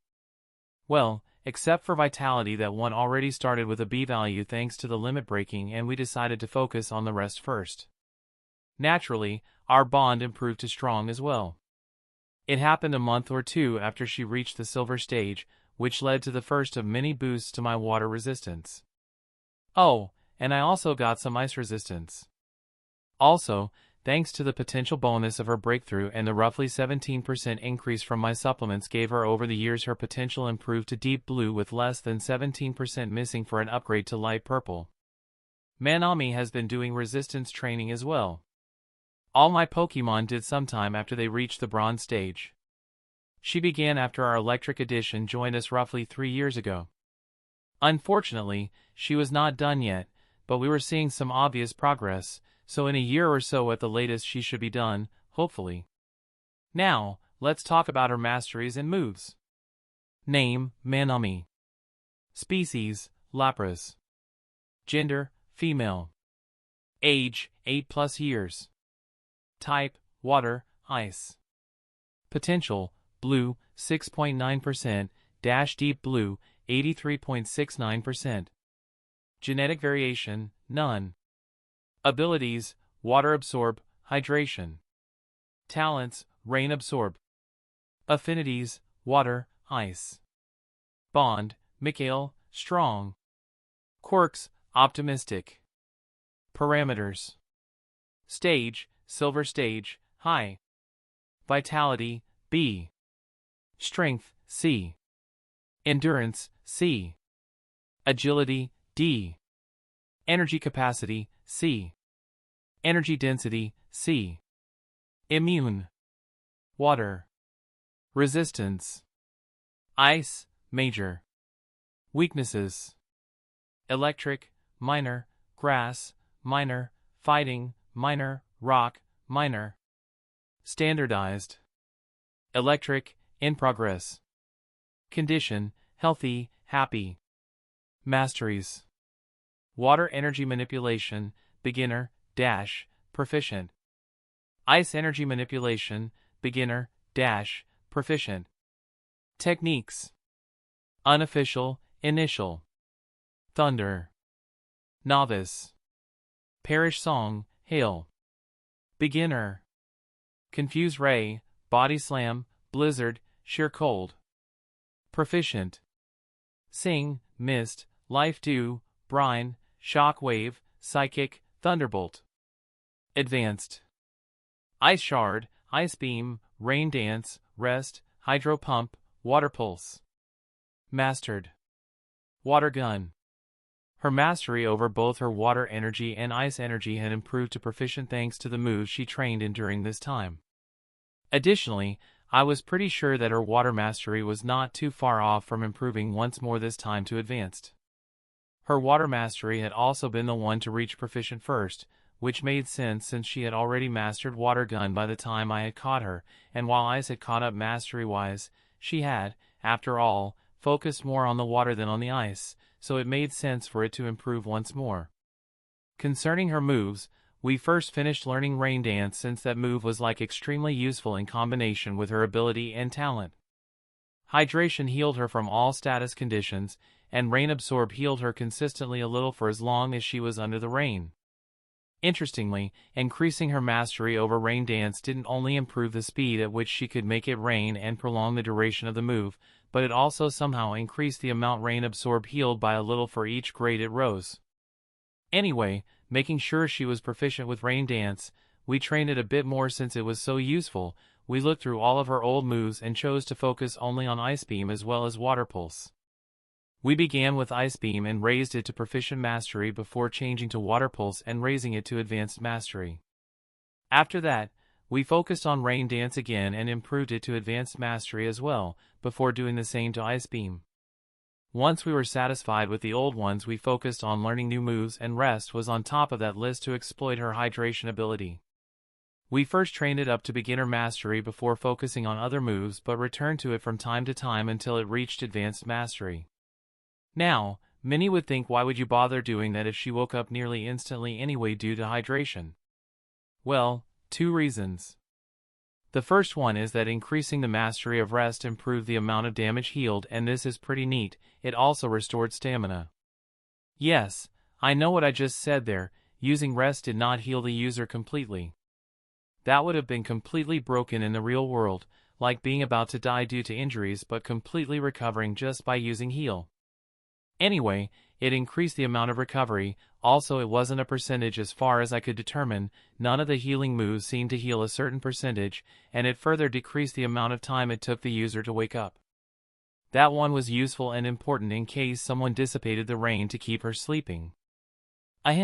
After she stopped with rest the first time, we chose Hydro Pump as her next move, and that one was pretty easy for her to learn and improve due to having mastered Water Gun. She kinda became proficient with it in roughly a month before she stopped to learn another move, but she returned to it from time to time until it reached advanced mastery just like she did with rest. The next one she learned was Blizzard, and that one she learned under Rain Dance since it was easier to turn the rain into a blizzard than it was to produce one without it. She obviously referenced Ice Beam and first learned how to cool down a wide area, turning the rain into pseudo-hail that happened as long as she channeled the cold. From there she went about turning the pseudo-hail into a blizzard before creating one without rain. She even learned hail during this time, but it was ignored since it was pretty useless for her. This way of training even led to Blizzard jumping straight to beginner mastery once she officially had it down. After that, we went straight to sheer cold and trained it until it reached beginner mastery. We stopped there since it became obvious that it was not as great as we thought it would be, at least not until it was mastered. Oh, don't get me wrong, it was a strong move, but it took a long time to use, which is why its hit rate was low. It also really only worked on weaker foes for now, since the stronger the Pokemon was the longer it took to freeze.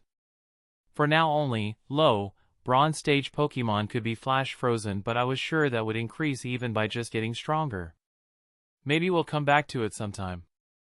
Anyway, after sheer cold, she learned Shockwave, Psychic, and Thunderbolt in that order.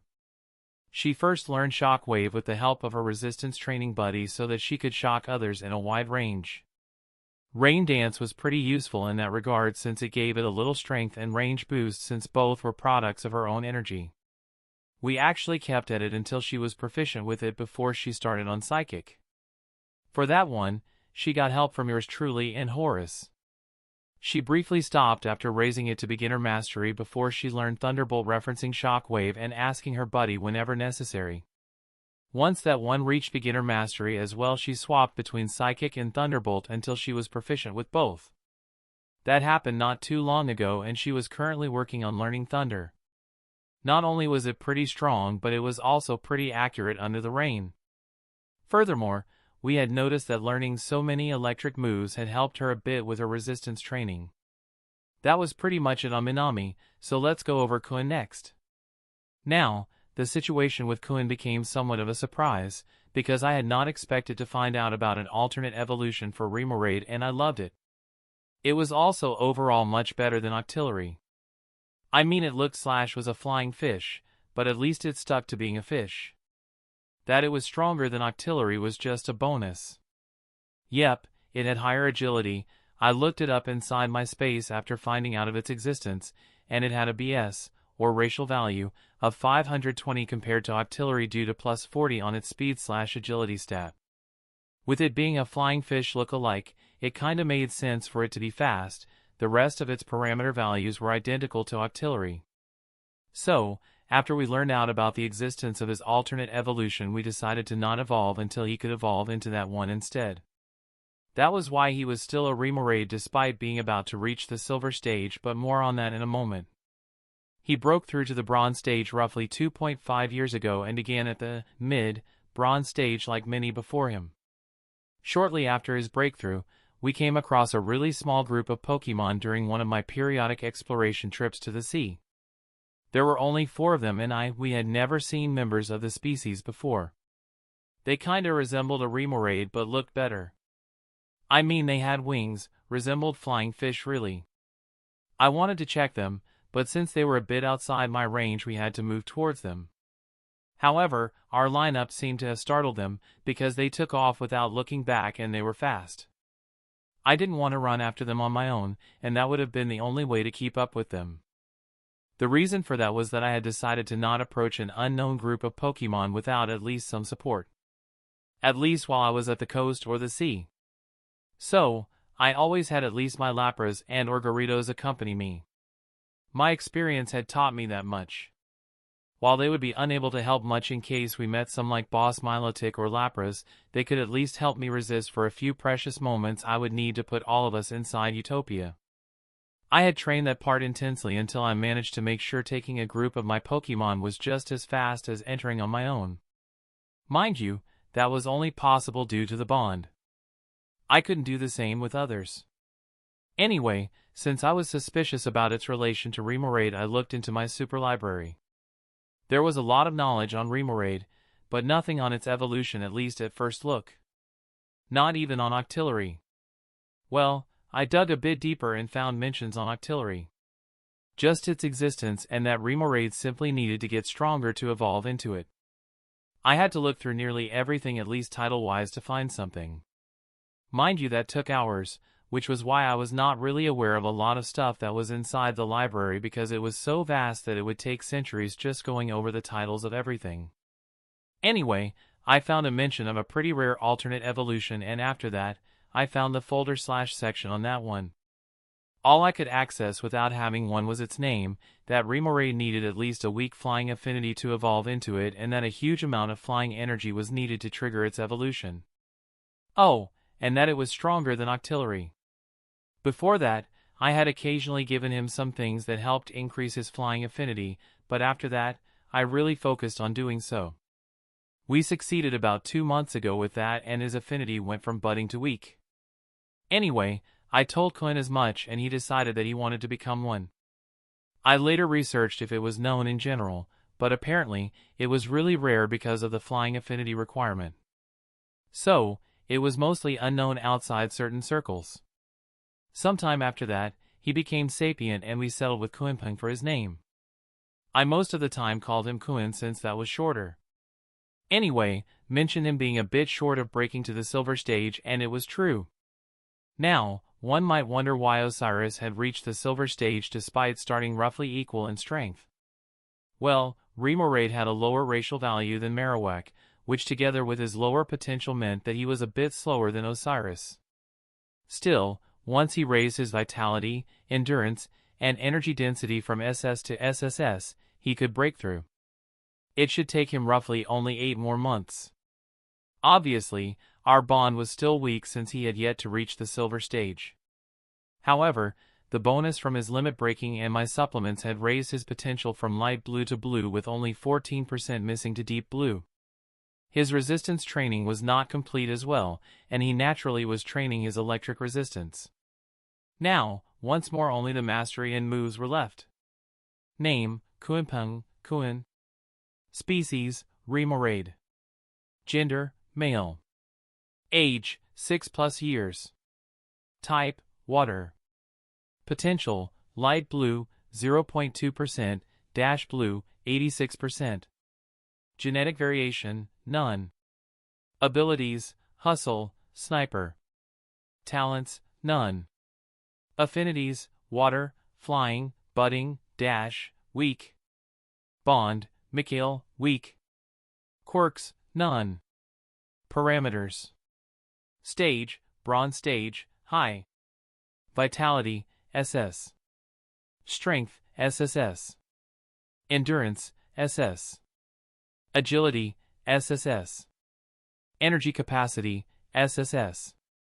Energy density, SS. Resistance, fire, minor, water, minor, ice, minor, steel, minor. Weaknesses, electric, minor, grass, minor. Standardized. Electric, in progress. Condition, healthy. Masteries. Water energy manipulation, beginner, dash, proficient. Techniques. Unofficial, initial. Hyper beam. Novice. Not applicable. Beginner. Thunder wave. Proficient. Psybeam, Aurora beam, bubble beam, bullet seed, lock on, endure, soak, charge beam. Advanced. Water pulse, focus energy, hydro pump, ice beam, scald. Mastered. Water gun. Kuin had raised his mastery over his water energy to proficient, mostly due to the training he did on his water moves. He obviously finished mastering water gun first, before he went to Lapras for some help with learning ice beam. Once he became proficient with ice beam, he switched between look on and bullet seed, or rather kinda trained them simultaneously until he became proficient with them. After that, he learned hydro pump, which thanks to a mastered water gun went pretty fast. Ah, that one was really useful. Anyway, he became proficient with it pretty fast, so he switched to learning Scald at that point. With the help from Margaritos and his mastered water gun, he successfully got it down and became proficient at a decent speed. It actually went a bit slower than with Hydro Pump, but that was because having to add heat was harder. Once he did that, he began switching between Ice Beam, Hydro Pump, and Scald until he raised all three to advanced mastery. Surprisingly or not, Hydro Pump was the first one that did so, and Scald took the longest. He learned Endure with the help of the others, and his resistance training was the one solely responsible for raising it to proficiency. After that, he learned Soak, but raised it only until beginner before moving on to Charge Beam. His resistance buddy helped with that one, and his resistance training probably helped a bit as well. Once he learned it, we decided to improve Soak since the two made a good combination. Soak effect had only a certain duration that decreased the stronger the target was, but it was useful nonetheless, so he brought up both to proficiency as well. After that, Cohen began working on Thunder Wave until roughly 2 months ago, shortly after the failed attempt at buying Hyper Beam. I knew Remoraid had it in their natural move pool, but learning it took a lot of time and improving it a lot more. Still, once Thunder Wave reached beginner mastery, Cohen began learning Hyper Beam, and once he managed to raise it to proficiency, he could try to teach it to the others. However, that was still far off since he had yet to succeed in learning it, and I don't think he will succeed in the next month or two either, but one could hope. Chapter 139, What Happened / Water Squad. I have mentioned them pretty often until now, so let's go over the Feebas I caught that fateful day next. Phtagem, Abzu, and Tiamat had, since I had caught them, turned into Milotic. The fact that both had yet to reach the high silver stage despite having evolved to Milotic showed that I did not use a prism scale to trigger their evolution, but more on that later. Let's start from the beginning.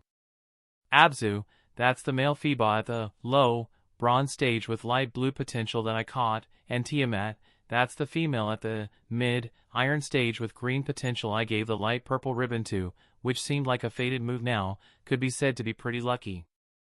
After I left the bay that day, I entered Utopia to check the two out. I did something there which I should have known was not possible. I checked their stats while they were inside the balls.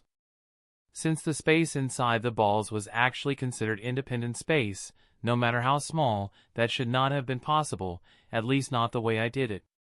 Now, I know that I did it through the bond, but at that time I didn't realize that. Honestly, I didn't even care about the whole thing at the time. I mean, logically it made sense that it was because of the bond. Otherwise, I would be able to check out the Pokemon of everyone while they were inside their Pokeballs, which I can't. Anyway, Abzu had light blue potential at 46.9%, and Tiamat had green potential at 44.2%. The reason those were important was because of what happened after I called them out inside Lapras Pond. Before they could really get acquainted, the habitat creation happened and they were placed inside their new pond, which I positioned to the west. This meant I officially had a pond in all 4 directions. Obviously, Utopia also began doing its optimization thing and the results were great. I had ignored the message on the processes since I was moving towards their new pond, and by the time I arrived, Abzu's process had just finished. He was the first one to be done and his potential had turned from light blue to deep blue at 6.9%, thanks to his starting potential. While I was looking through his status, Tiamat's process was done as well. Tiamat's process took about a minute more than Abzu's did, and I quickly found out why. The moment I saw her, my mouth slackened in shock. I gaped at her because she had actually turned a shade of light purple. That's right, apparently, the optimization process succeeded in unlocking one of Tiamat's genes, particularly the shiny gene. Since I did not check the message, I did not know that. On top of that, her potential was light blue at 4.2%, which actually meant that the optimization process negated any cost that unlocking the gene usually had, which was also why I did not learn / bother about the precise cost until Parvati. It slipped my mind until the cost literally hit me in the face. Anyway, my gaping actually made Tiamat shy and she was swimming around nervously. I coughed before asking them how they felt and once more welcomed them to Utopia. I explained to them as best as I could what this place was, which was not as easy to do to non-sapient Pokemon like Feebas and Magikarp, but I was also a Psychic and Aura user, so I managed just fine. I also congratulated Tiamat and explained to her that her new color was actually great. The shiny gene was a tier 1 gene that gave an overall 15% boost to its possessor, so it was a bit worse than either royal or ancient, but it was still a nice boost.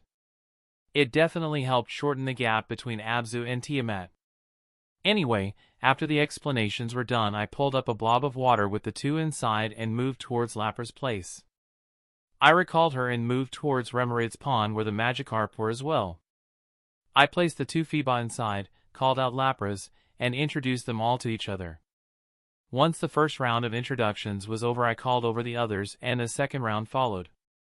After those events, I began training them, and there was a lot to do. They only knew 4 moves: Tackle, Splash, Flail as well as Water Gun, and they were all only at beginner mastery. Since Abzu was 3 and Tiamat was only a few months younger, this showed that they lived pretty relaxed lives. Well, their relaxing time was over. I wanted them to evolve without using the prime scale as a trigger, so I did everything to help them fulfill the alternate requirements, which were confidence as well as conviction, beauty, and being at least at the bronze stage. The strength part was easy and Abzu already fulfilled that one.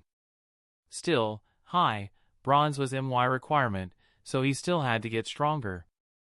I and the others helped them with the confidence and conviction part through positive reinforcements. This was mostly done through physical touch like pats or hugs and compliments. The beauty part was the vaguest and hard one.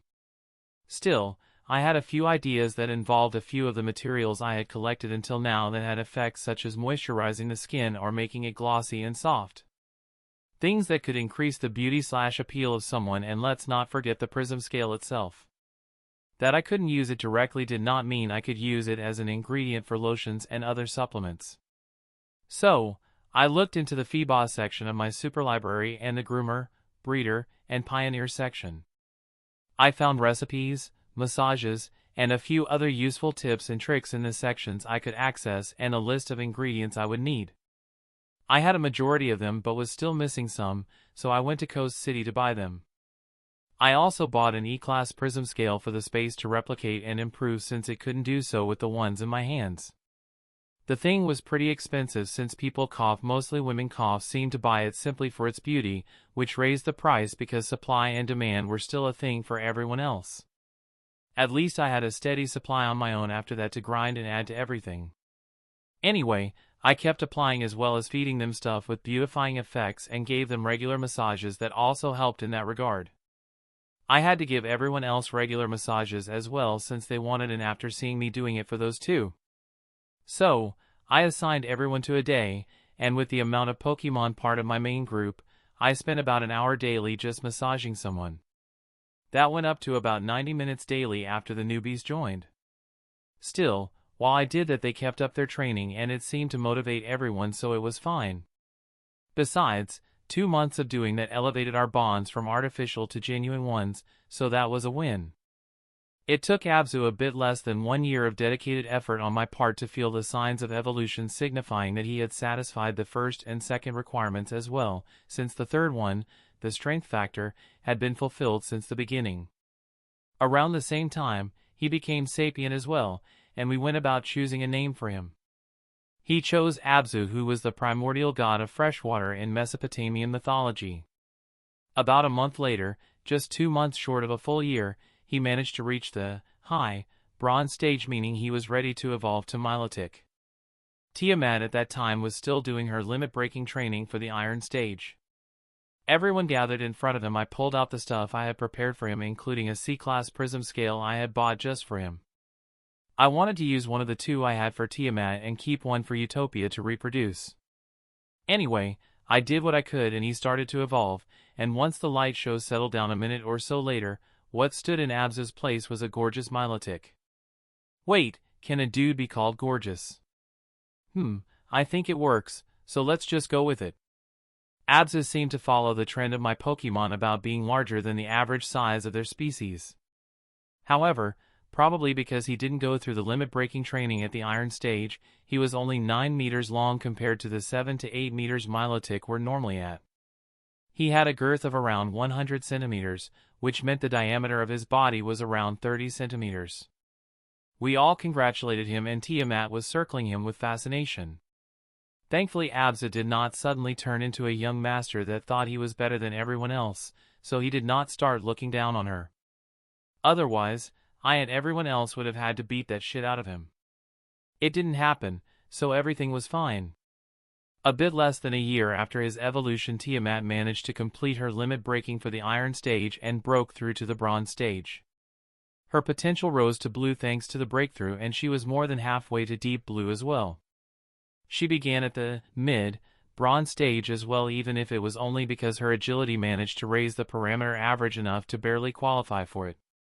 Unfortunately, the 15% bonus was not enough to make enough of a difference with the racial values of the Feebas species to improve any of the starting parameters. When this happened, Abzu was about to finish his first round of limit breaking, raising everything to S. It took him nearly another 2 years, but about 9 months ago he successfully finished his limit breaking and broke through to the silver stage. The bonus of that, together with the bonus from the supplements so far and the bonus from the things I prepared for his evolution, not only raised his potential to light purple, but it raised the percentage to over 93%. During the last 9 months, I managed to increase that to a bit more than 95%, and roughly 6 months ago our bond raised to strong. Additionally, Abza began at the mid-silver stage and managed to raise his strength, agility, as well as energy capacity once during the last 9 months as well.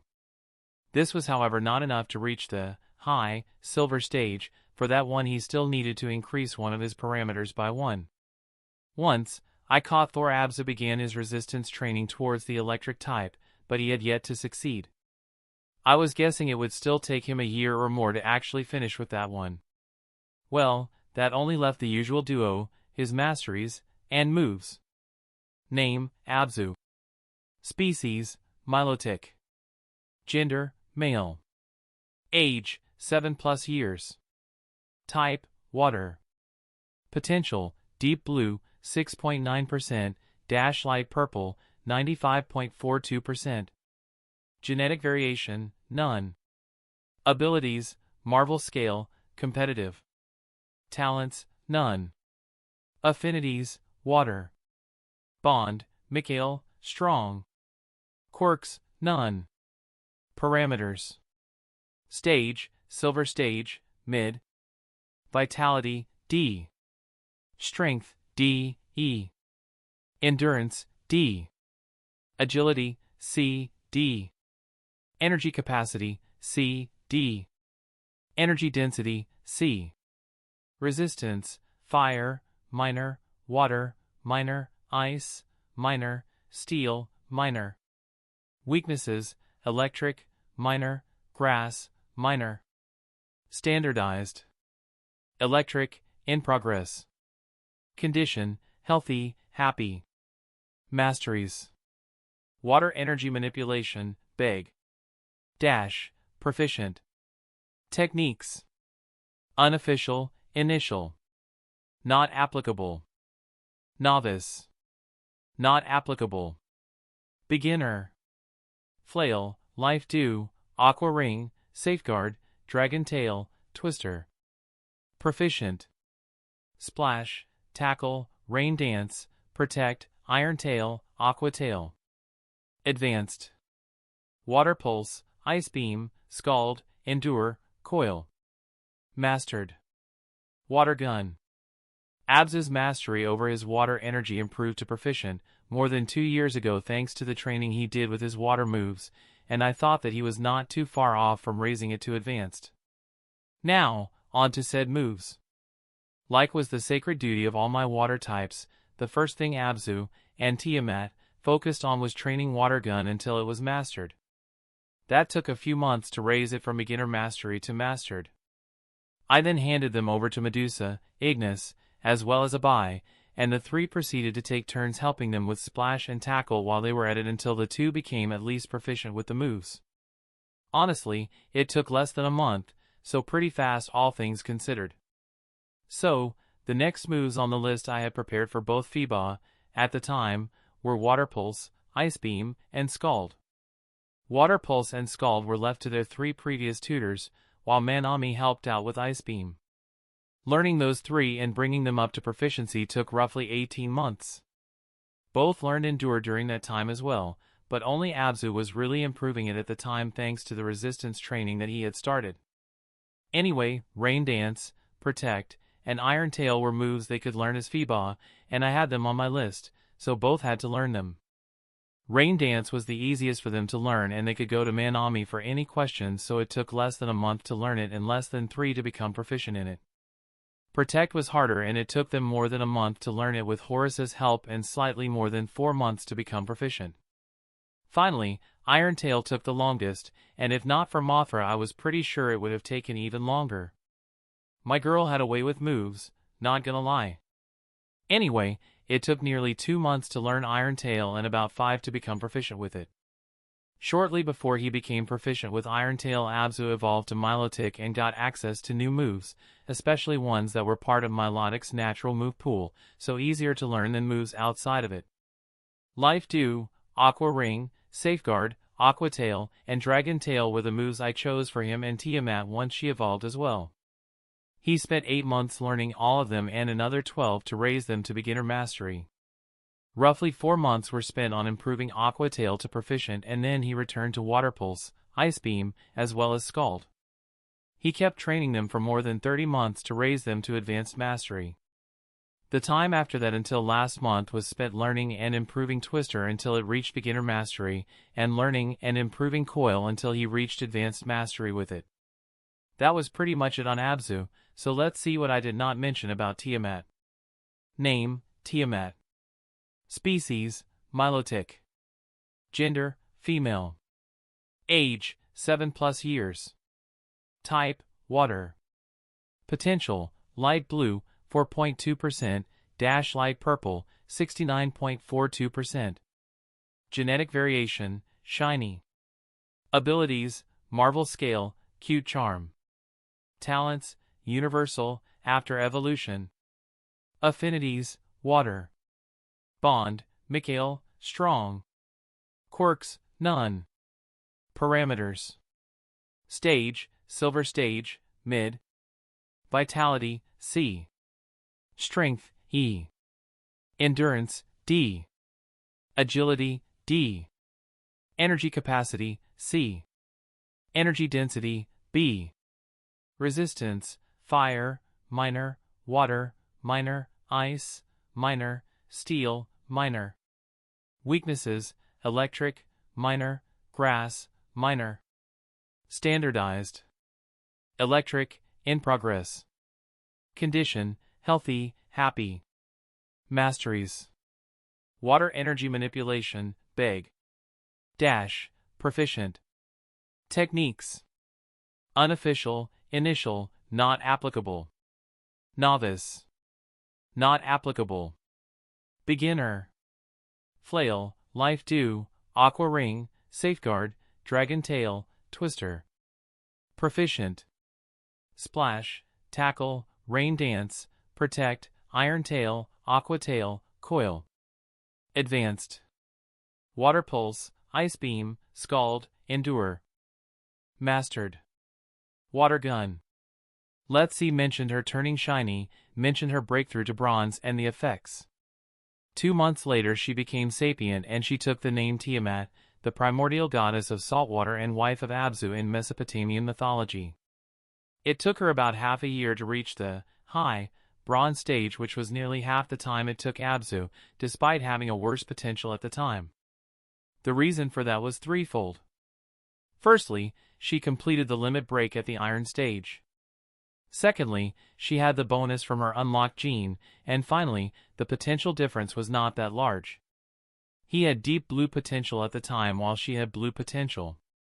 Once, she went through her evolution as well. The event obviously happened inside Utopia and we naturally congratulated her. Abzu looked awesome, but Tiamat looked even better. Being a shiny with a nice color did that. Also, because she went through the full training course, she was bigger than Abzu. She was 12 meters long compared to his 9, but her girth was the same. Additionally, to my disbelief, she even unlocked a talent during evolution that seemed to have been derived from one of her abilities.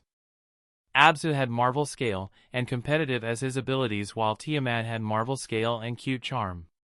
Cute Charm made it so that every member of the opposite gender that came into contact with the ability owner had a high chance of becoming infatuated. Those of the same gender, genderless Pokemon, nor those with Oblivious as an ability were not affected by it, and this was where her new talent came in. Her talent was universal, which practically made Cute Charm work on everyone, practically turning her into Boa Hancock ability-wise. Furthermore, the potential boost from the things I provided for the evolution and the stuff she took until then was enough to raise her potential to Deep Blue.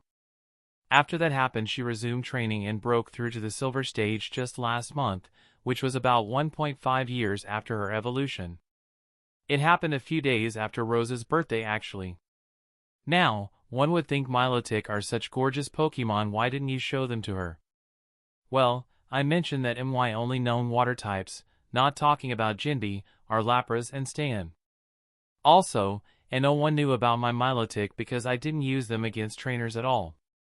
They exclusively fought against either wild Pokemon or mine. Exposing Milotic, especially a shiny one, was way too risky in my opinion, and that came from someone that exposed variant Gyarados as Jinbe, which was why I simply didn't do it.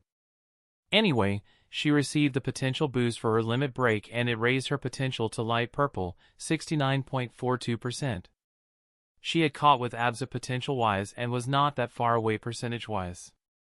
The bond increase that normally followed after one of my Pokemon reached the Silver stage came pretty fast with her. Our bond upgraded to strong, less than 2 weeks after she broke through. The funny thing was that despite having broken through just about a month ago, she was nearly as strong as Abza due to the boost of her shiny gene. It even made her energy density start at B. Move-wise, I went through most of the things she learned as a Feebas and how she did so while going over Abzu, but let me add that she learned the other moves after her evolution with the guidance of Abza's, so she caught up pretty quickly with the Milotic moves. Since she had spent longer as a Feebas, she had used that time to train Water Pulse, Ice Beam, and Scald. As a result, their moves section looked practically identical, with Coil being the only exception. That one Tiamat only managed to become proficient on in the given time. Obviously, her mastery over her water energy was also the same as Abzu's. She was at proficient mastery with the increase to advanced insight. That was pretty much it on her as well. Chapter 140, What Happened / Water Squad. Only my Gyarados were left, and they were a pretty interesting lot for multiple reasons. First of all, except for Stan, all of them were variants, so each evolution was really exciting. Secondly, they turned sapient around practically the same time, with a few days between the first one, which was Stan, and the last one, which was Medusa. The event chain began about 2 weeks after I caught Abzu and Tiamat. Nearly everyone was content with their names, and nicknames in Abby's case, except for Stan and Drake. Stan had no problem with me calling him that as a nickname, but he wanted a more fitting name, while Drake wanted a less generic name. Hence Stan got Dilong as a name, and Drake changed to Ryujin, both named after water dragon deities with authority over the sea. Thirdly, they all reached the high, bronze stage and thus evolved into Gyarados, in a span of 5 months of each other. Ryujin actually was the first one roughly 3 months after the Feebas event, Stan followed 2 weeks later, and Jade evolved 3 days, I think it was, after him. Medusa was the fourth about 3 months after Jade, followed by Ignis a month later, and finally, Abai evolved 2 weeks after him as well. Each of them except for Stan looked a bit different from the standard Gyarados depending on their second type. Fourthly, except for a few moves that were different depending on their second type, their move pool was nearly identical down to the mastery. Fifth, due to their relatively similar progress speed, they were roughly equal in strength, with the first 3 being a bit stronger due to having trained for a few months more. However, all of them were currently at the high, silver stage. Additionally, all our bonds upgraded to strong within a few days of their breakthrough to the silver stage. Sixth, except for Stan, who had purple potential, all of them had light purple potential that was more than halfway to purple, 70 to 80%. Now that I mentioned those points, let's go over them individually, beginning with Stan. I mentioned when he became sapient, spoke of his real name Dilong. I also the moment he reached high, bronze and evolved to Gyarados. His look, because despite being a regular Gyarados he was one of mine, and that meant something. After he evolved, he became a bit over 14 meters long compared to the 8 to 9 meters they normally were. Also, his girth was nearly 190 cms since his diameter was about 60 centimeters. Just as a side note, the data in my previous life had them at 6.5 meters. No idea about their girth though. Anyway, I naturally helped with supplements as much as I could. We celebrated and everyone congratulated him as well as the others at each evolution, including his. Also his abilities changed to Intimidate and Moxie. I have nothing to say about Intimidate, but Moxie made him a nightmare for others in mass/group fights. We also found out that he 1. Has to see his foe being taken down for Moxie to activate, and 2. Can only get 6 boosts right now before it stopped, but that would probably increase when he got stronger. At least I thought it would, because it did after his breakthrough to the silver stage. Before that, it was only 5, but I had no idea if it would happen after he broke through to the gold stage or the dark gold one, or if it would happen once more in the first place. What else? I mentioned our strong bond, and I said that he was currently at the high silver stage, but let's talk more about that. Stan broke through to the silver stage a bit less than 2 years ago. He was actually the first one to do so among my Gyarados. Probably had to do with the potential advantage he had at the beginning, which returned after his breakthrough and the boost from his limit breaking. His potential was raised from deep blue to purple. Now, he began from the mid-silver stage like all my Pokemon did, thanks to the limit breaking bonus, and a bit more than a year later he managed to improve all his parameters once, which was what elevated him to the high silver stage. Then, about 8 months after that, he managed to improve his energy parameters a second time. He has obviously been training since then as well, and I was sure some parameters would increase once again in less than half a year. That should be it on his parameters, so let's talk about the change in his type relations and the resistance training he is doing. First of all, like all Gyarados, the addition of the flying type led to the loss of his minor ice resistance. In exchange, he gained a minor fighting and bug type resistance. Fire, water, and steel were left untouched. On the weakness side, his minor grass weakness was replaced with a minor rock one. Additionally, his minor electric type weakness got upgraded to a major one. Seeing this, I think it was obvious that we were doing electric resistance training, but it was much harder to reduce a major weakness to a minor one than it was to standardize a minor weakness. So, despite going at it for over 3 years, Stan had yet to turn his electric weakness into a minor one. However, I believe that we should succeed within the next 2 years hopefully, and it would be worth all the hard work. I was helping with a lot of supplements and stuff to support the training, and I did not want to imagine how long and hard it would be to do this without the knowledge I had on hand or the constant supply of resources I needed to make use of that knowledge. Once again we were at the moves and masteries part. Name, Delong, Stan. Species, Gyarados. Gender, male. Age, 5+ years. Type, water, flying. Potential, deep blue, 37.5%, dash purple, 19.2%. Genetic variation, none. Abilities, Intimidate, Moxie. Talents, none. Affinities, water, flying. Bond, Mikhail, strong. Quirks, calm. Parameters. Stage, silver stage, high. Vitality, C, D. Strength, B, C. Endurance, C, D. Agility, C, D. Energy capacity, C, E. Energy density, B, D. Resistance. Fire, minor, water, minor, fighting, minor, bug, minor, steel, minor. Weaknesses. Electricity, major, rock, minor. Standardized. Not applicable. Resistance training. Electric, in progress. Condition, healthy, happy. Masteries. Water energy manipulation, proficient, dash, advanced. Flying/air energy manipulation, novice. Techniques. Unofficial, initial. Not applicable. Novice. Thresh. Beginner. Hurricane, thunder. Proficient. Tackle, flail, bounce, scald, bite, dragon rage, whirlpool, twister, ice fong, scary face, brine, crunch, rain dance, aqua tail. Advanced. Splash, swift, aqua jet, water pulse, hydro pump, waterfall, dragon dance. Mastered. Water gun. His mastery over his water energy improved from proficient to advanced because of the multiple new water moves he learned and the different ways the energy was applied in them. He also gained flying/air mastery through his evolution, but honestly, it did not improve enough since the only thing related to it that Stan did was learning Hurricane. We were obviously going to focus on it in the future, especially since I had the theory that Stan could actually fly through the manipulation of flying/air energy without the need for wings once he raised his mastery to advanced. I was pretty sure about that since I had read things on that topic in my library that hinted/alluded to it, and outside of my library I heard some rumors and myths on that topic as well.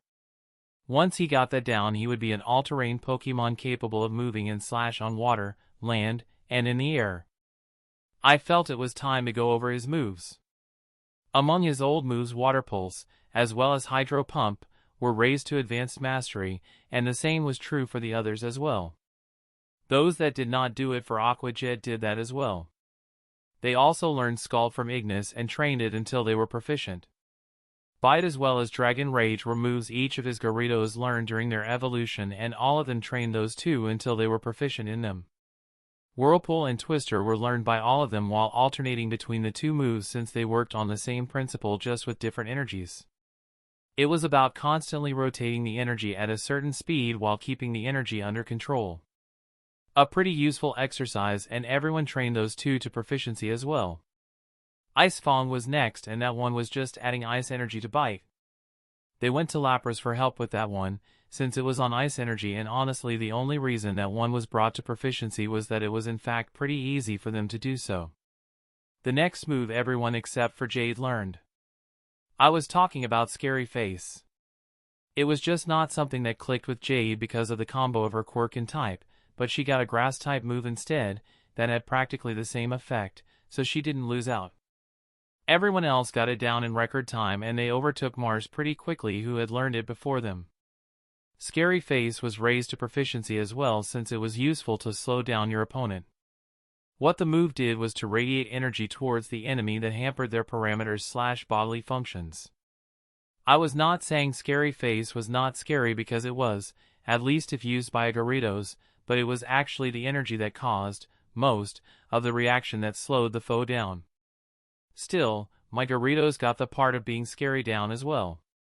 Brine was changing the stage of the water before shooting it at the opponent. The salt could cause extra damage if the foe was sufficiently wounded. Waterfall was practically a large-sized water pulse that got shot at the opponent and burst to hammer it with a huge amount of water. It also made use of the principles of rotation and pressure, which were necessary for it first staying together and then bursting in one direction. The burst also had a chance to startle/flinch the target. Brine was raised to proficiency while Waterfall was trained until they had achieved advanced mastery.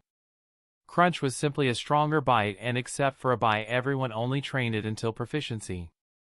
A bite raised it to advanced mastery. Now, the next three moves were the last ones that everyone learned and raised, since after them everyone began to learn things that fit them/their second type. Those three were Aqua Tail, Rain Dance, and Dragon Dance. Aqua Tail was pretty straightforward. Coat your tail in a huge amount of water that rotates around/along the tail. For Rain Dance I had them go to the Mistress of Rain Menominee, so that one was easy. Both were raised to proficiency by everyone. For Dragon Dance on the other hand, I insisted that everyone raised it to advanced mastery. Obviously, Ruji had the fastest growth among them with the move, so I had the others go to him if they encountered any problems. Now, the next few moves differed depending on the Gyarados. They all learned them in the last half a year, so they were only trained until beginner mastery before we started on the next one. We were planning on returning to them later on, but getting them all down, for now, was our most recent priority. With that in mind, Stan learned Hurricane next and he brought it to beginner mastery. He learned Thrash next, but we chose to leave it at novice mastery and directly start on Thunder instead. Now, that one took more than expected, probably because of his typing, but ultimately he raised it to beginner mastery just 2 weeks ago. We were taking a short break, but Hyper Beam was the next move on Stan's list, and that was it on Stan. I already mentioned a lot of stuff for the others as well, so let's see what we were missing for them. Ryujin was up next. I mentioned his sapience, his name change, his evolution was mentioned, but not what happened to him as a result. So, let's go over that first. First of all, his size was a bit shorter than Stan's at 13.5 meters. His girth was the roughly same at about 190 centimeters. Now, the real difference started from here. The back part of Ryuji's scales was greenish-purple, just like half his body had been as a Magikarp. The belly part and the row of spots on the back were blue. The shade resembled the one a regular Gyarados had. Ryujin's barbels became nearly twice as long and the crest on his head turned from a 3-pointer to a 2-pointed one that was a bit longer. The white fins on each side of a Gyarados had combined and kinda gave off a beardish vibe. Those fins and the ones on its back as well as tail had turned kinda wavy and were yellow-green like the one of a Haxorus. Overall, he looked pretty cool and a bit more draconic. Also, his abilities turned into Intimidate and Mold Breaker, which was nice. What else? I mentioned his breakthrough to the Silver stage, his start at the mid-Silver stage, as well as his light purple potential. Ah yes, I know. Due to being a type variant, the parameter distribution at the start was a bit different. This was due to his racial values being a bit differently distributed than that of a regular Gyarados.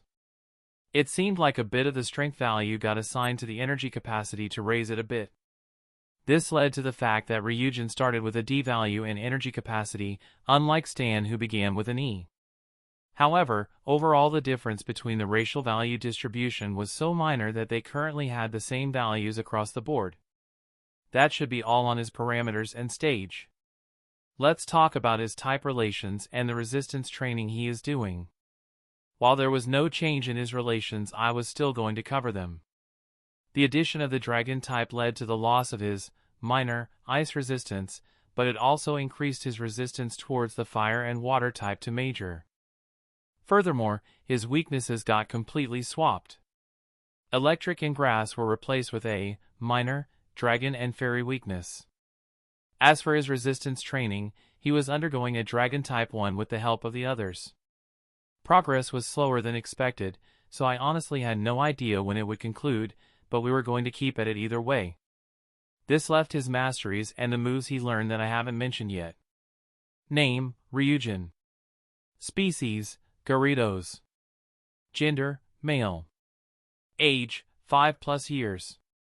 Type, water, dragon. Potential, deep blue, 1.2%, dash light purple, 81.5%.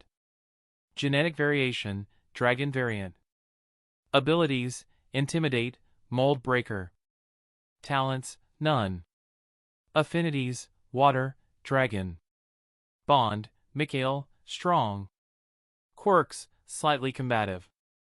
Parameters. Stage, Silver stage, High. Vitality, C, D. Strength, B, C. Endurance, C, D. Agility, C, D. Energy capacity, C, D. Energy density, B, D. Resistance, fire, major, water, major, steel, minor. Weaknesses, dragon, minor, fairy, minor. Standardized. Dragon, in progress. Condition, healthy, happy. Masteries. Water energy manipulation, proficient, dash, advanced. Draconic energy manipulation, proficient. Techniques. Unofficial, initial. Not applicable. Novice. Dragon Hammer, Thunder. Beginner. Dragon Pulse. Proficient. Tackle, Flail, Bounce, Scald, Bite, Dragon Rage, Whirlpool, Twister, Ice Fang, Scary Face, Brine, Crunch, Rain Dance, Aqua Tail, Dragon Breath. Advanced. Splash, Swift, Aqua Jet, Water Pulse, Hydro Pump, Waterfall, Dragon Dance. Mastered. Water Gun. His mastery over his water energy improved from proficient to advanced because of the multiple new water moves he learned that I had mentioned. The different ways the energy was applied in them was, as I said, the main factor for this. He also gained the dragon mastery through his evolution, and unlike Stan, Ryujin did improve it thanks to all the dragon-type moves they learned and the ones he learned on his own. He managed to bring it up to proficient mastery for now, but he was still planning to work on it in the future. Now came the moves I had mentioned before that everyone learned on their own after they were done with Dragon Dance. The moves Ryujin learned were Dragon Breath, then Dragon Pulse instead of Hurricane, Dragon Hammer instead of Thrash, and finally Thunder stayed the same. Ryujin had an easier time with his Dragon-type moves because he had experience with Draconic Energy, which is why his training went easier than Stan's, at least it did before Thunder.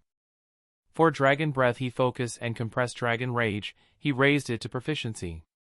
Dragon Pulse was Dragon Rage but a bit more focused, while an adjusted rotation principle from Twister was also added into the attack. Dragon Pulse took a bit longer than Dragon Breath, so we only raised it to beginner mastery, but we were planning to return to it.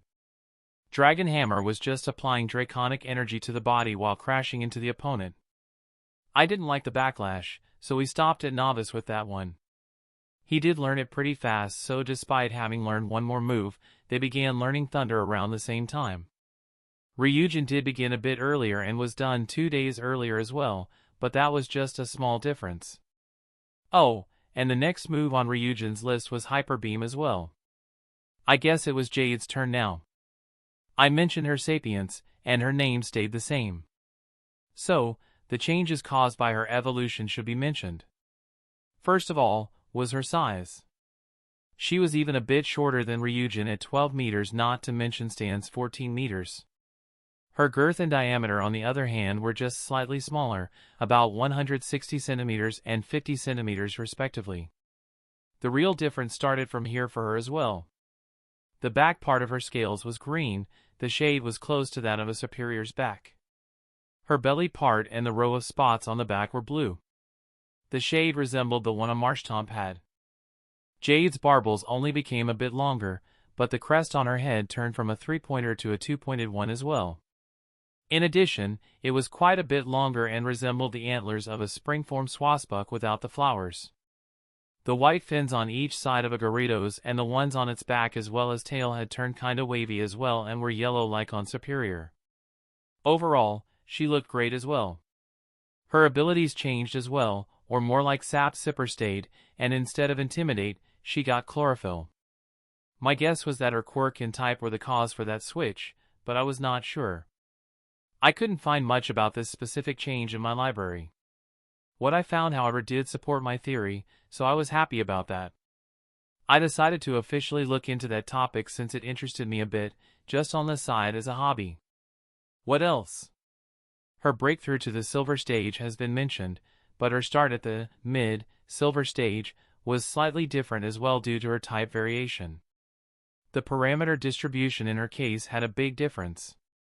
It seemed like the strength value and the energy capacity value was swapped.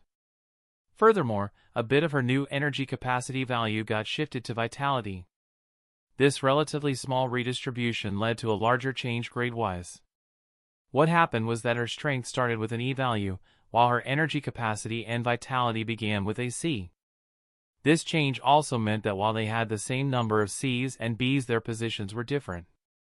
Unlike Stan and Ryujin, Jade's B's were her vitality and energy capacity. That should be all on her parameters and stage 2. There was no change in her relations as well. Should I still cover them too? I think I won't. I can just look at the status screen for that one. As for her resistance training, she was undergoing a poison type 1 with the help of Seb, Gaia, and Medusa. Progress was slower than expected for her too, so I once again had no idea when it would conclude. This left just her masteries and moves. Name: Jade. Species: Gyarados. Gender, female. Age, 5+ years. Type, water, grass. Potential, deep blue, 0.9%, light purple, 80.3%. Genetic variation, grass variant. Abilities, chlorophyll, sap sipper. Talents, none. Affinities, water, grass. Bond, Mikhail, strong. Quirks, peaceful. Parameters. Stage, silver stage, high. Vitality, B, C. Strength, C, E. Endurance, C, D. Agility, C, D. Energy capacity, B, C. Energy density, C, D. Immunity. Grass. Resistance. Water, major, ground, minor, steel, minor. Weaknesses. Poison, minor, flying, minor, bug, minor. Standardized. Poison, in progress. Condition, healthy, happy. Masteries. Water energy manipulation, proficient, advanced. Grass energy manipulation, beginner. Techniques. Unofficial, initial. Not applicable. Novice. Woodhammer. Beginner. Not applicable. Proficient. Tackle, flail, bounce, scald, bite, dragon rage, whirlpool, twister, ice fong, cotton spore, brine, crunch, rain dance, aqua tail, sunny day. Advanced. Splash, swift, aqua jet, water pulse, hydro pump, waterfall, dragon dance, energy ball. Mastered. Water gun. Her mastery over her water energy improved from proficient to advanced because of the multiple new water moves she learned. The difference in the application was, as I said, the main factor for this. She likewise gained grass mastery through her evolution and, like Ryujin, improved it thanks to the grass-type moves she learned on her own. She only managed to bring it up to beginner mastery, for now, but I was not too far off from proficient. I mentioned before that she learned a substitute for Scary Face, that one was Cotton Spore, and she learned at the same time others did Scary Face. She raised it to proficiency and used her antlers as a medium for the move. The other moves she learned instead were Energy Ball instead of Hurricane, Woodhammer instead of Thrash, and finally Sunny Day instead of Thunder. Whenever she needed help, she went to our resident grass expert. She had an easier time with those moves than the other two had and raised Energy Ball until it reached advanced mastery. Woodhammer was ignored once it was learned for the same reason as Dragon Hammer for Ryujin. The extra time she spent on improving Energy Ball was balanced out by the easier time she had with learning and training Sunny Day compared to the other two with Thunder. She brought up Sunny Day to proficiency but was still done around the same time as them, and just like them she was on a break as well. Unlike with her kin, the move I was planning to have her learn next was not Hyper Beam, but Solar Beam. Chapter 141, What Happened / Water Squad. Now, let's go from grass to poison. I mentioned how Medusa gained her Sapience during the Sapience Chain event that began for my Magikarp about 2 weeks after I caught Abzu and Tiamat. She was happy with her name, so it remained the same. The next important point was the changes caused by her evolution.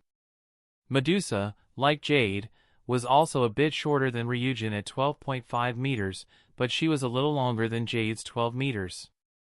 Her girth and diameter though were about the same size, roughly 160 cms and 50 cms respectively. The bigger change started from here for her as well. The back part of her scales was purple, the shade was close to that of an Arbok. Her belly part as well as the row of spots on the back were blue, like the one of a Toxicroak. Medusa's barbels were a bit shorter than the ones of a regular Gyarados. The crest on her head stayed 3-pointed. However, the tips were pointy and a bit longer as well. The white fins on each side of a Gyarados and the ones on its back as well as tail were light purple like the head of Venomoth. Overall, she looked good as well. She gained Intimidate and kept Poison Touch ability-wise. I mentioned our strong bond, and I said that she was currently at the high, silver stage, but like the other type variants she also had a different base value distribution. It seemed that for poison variants the strength and energy capacity value got swapped just like it did for the grass variant.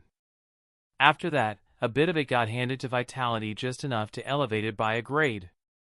Another but was shifted to endurance to bolster it, but not enough to increase its grade. Nonetheless, these shifts were not enough to reduce energy capacity's new grade. Additionally, it seemed that a bit of the agility value got distributed to the energy density, just enough to raise its grade. This led to Medusa starting with a C in vitality, energy capacity, and energy density. Meanwhile, her strength began at an E. Currently, her vitality, energy capacity, and energy density parameters were Bs, with the rest being Cs. This theoretically made her the best one among my Gyarados parameter-wise, since everyone else only had 2 Bs.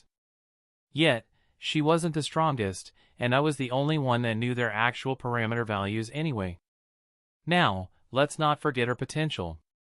That one got increased from blue, bordering deep blue, to light purple nearing 80%. Like with everyone else, the bonus from her limit breaking, together with the bonuses from the stuff I prepared for her evolution and the supplements I gave her in general, were responsible for that. Unfortunately, the fact that potential increases provided by my supplement drastically decreased after reaching any shade of purple remained true for her and all other Gyarados as well. I went over sapience, name, evolution, looks, stage, parameters, potential, and that our bond turned strong was mentioned at the start. I know, her quirk had been making me a bit worried with it being vengeful no matter how slight. So, I went all Jedi Ahem or a guardian on her, and through a lot of subtle talks, I managed to guide her like one would guide and teach a child. This thankfully turned her quirk from slightly vengeful to kinda biased, which was a decent improvement, at least in my humble opinion. I mean, going from "I will remember this" in a slightly negative tone to "I'm sure I'm right" was pretty good, right? Anyway, I successfully helped her become more chill, which deserves a mention. Oh, and she was going to turn 6 in a few months. I am going to throw her a private party inside Utopia like I did for all my Pokemon. With the number of main members I had, that turned into a pretty high number of parties per year. I was wondering how high that one was going to get in the future. Anyway, the type relations remained the same as they had been when she was a poison-type variant Magikarp, which honestly was still unreal. The number of resistances she had, I mean. She has 8 resistances, and while they were only minor, that was still impressive. Among her 3 weaknesses, we chose electric for her resistance training, but it was still an ongoing project, and with this, we were once again left with only the masteries and moves. Name, Medusa. Species, Gyarados. Gender, female. Type, water, poison. Age, 5+ years. Potential, blue, 96.4%, dash light purple, 79.8%. Genetic variation, poison variant. Abilities, intimidate, poison touch. Talents, none. Affinities, water, poison. Bond, Mikhail, strong. Quirks, kinda biased. Parameters.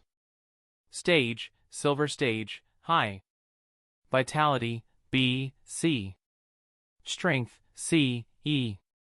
Endurance, C, D. Agility, C, D.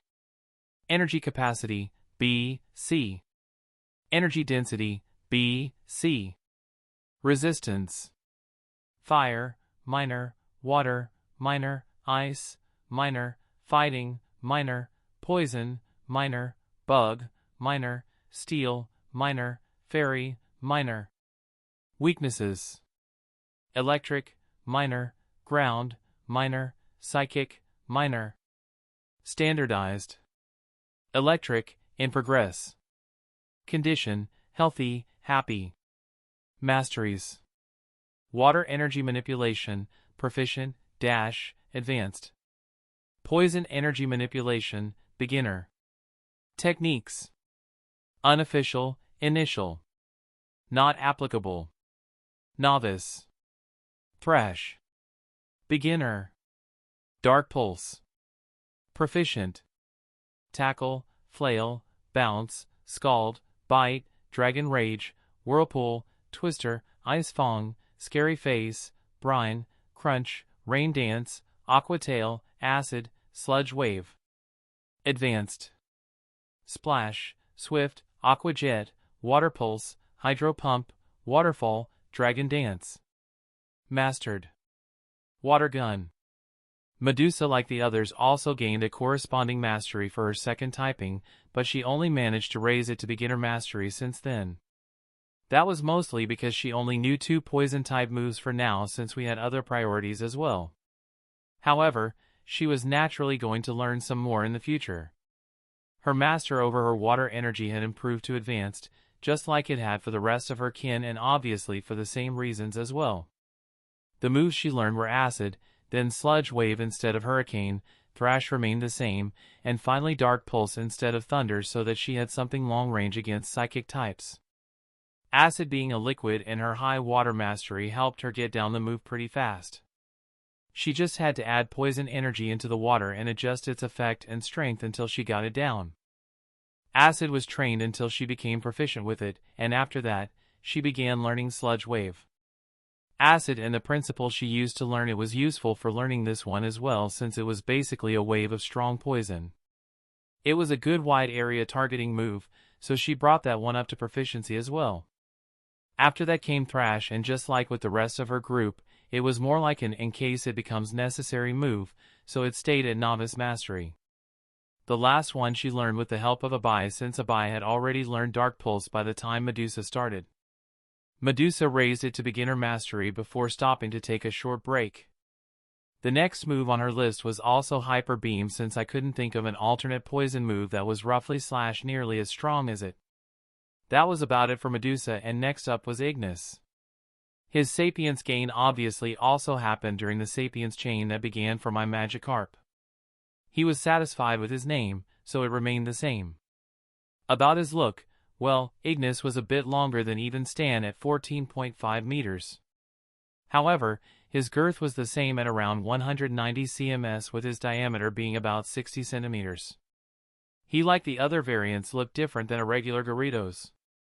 The back part of his scales was red like that of a Volcanion, while his belly as well as the row of spots on his back were light blue, close to the shade of a Vaporeon.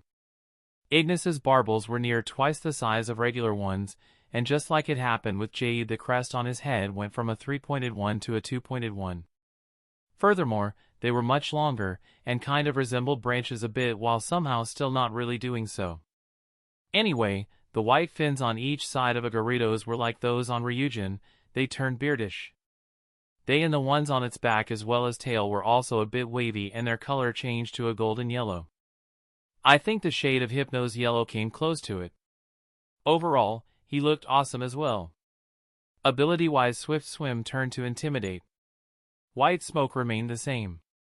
Our bond naturally turned strong, and just like Medusa, he had a different base value distribution as well. It looked like fire types had a higher grade energy capacity as well, but they went about gaining it completely differently compared to poison or grass variants. The value necessary to increase the energy capacity twice was simply shifted from all across the board. This was done in such a way that ensured that all parameters remained in the same grade. However, no one was spared and had to contribute a bit.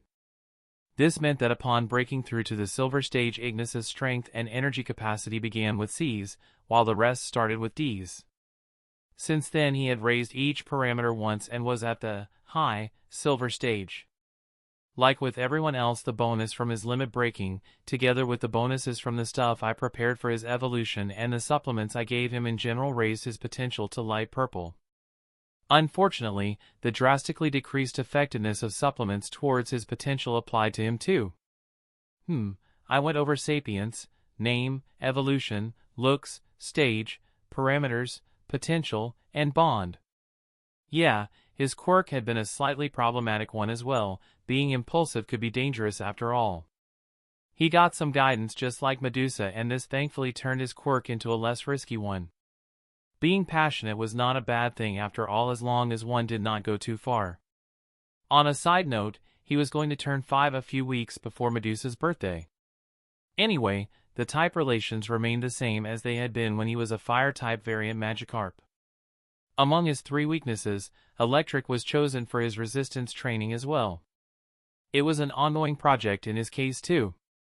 Masteries and moves. We meet again. Name, Ignis. Species, Gyarados. Gender, male.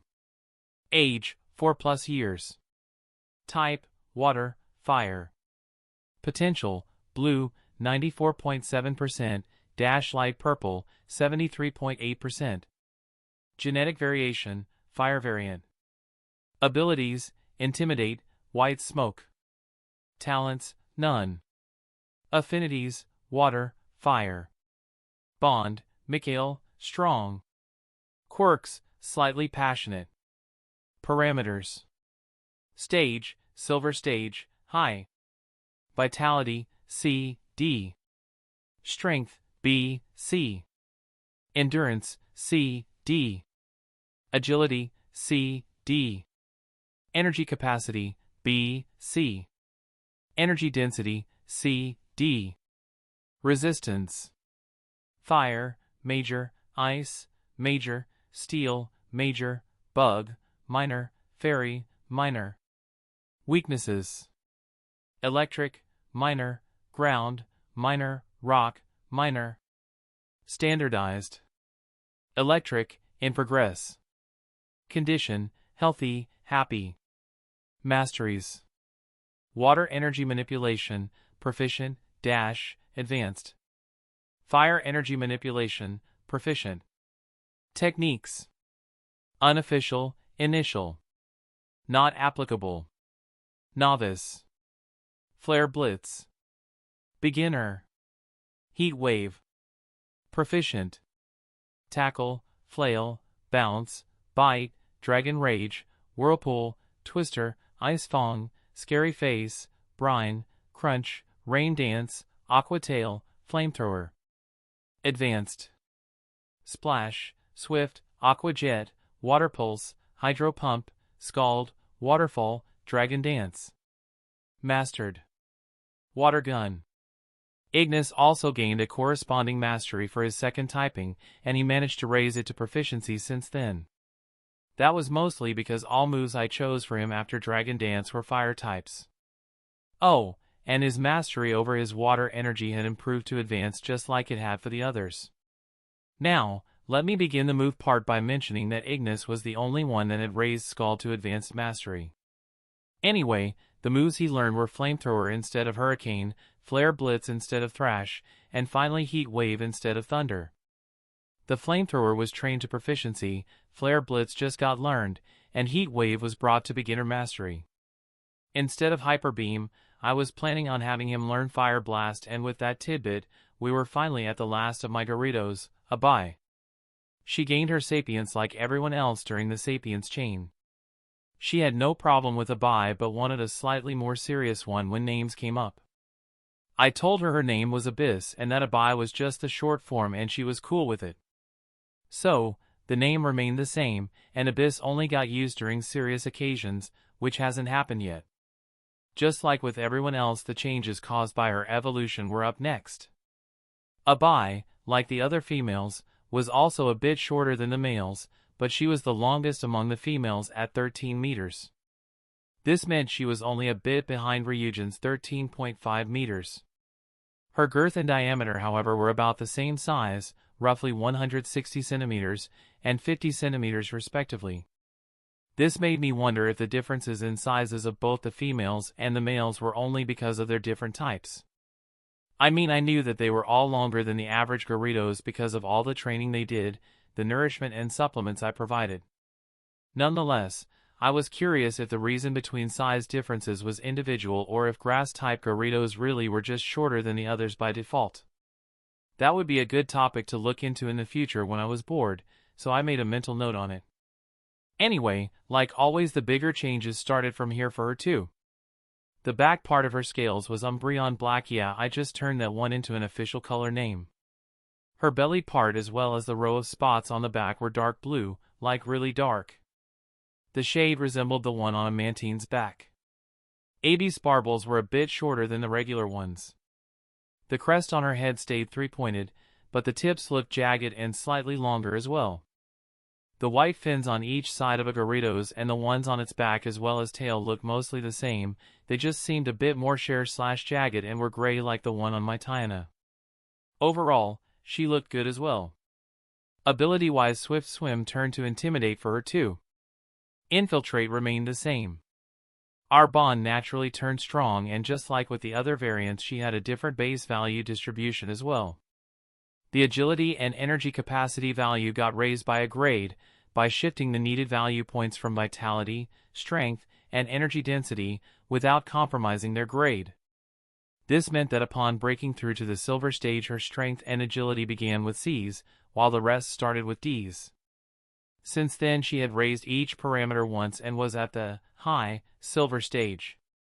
Like with everyone else, the bonus from her limit breaking, together with the bonuses from the stuff I prepared for her evolution and the supplements I gave her in general, raised her potential to light purple, and the reduced effectiveness of supplements applied to her as well.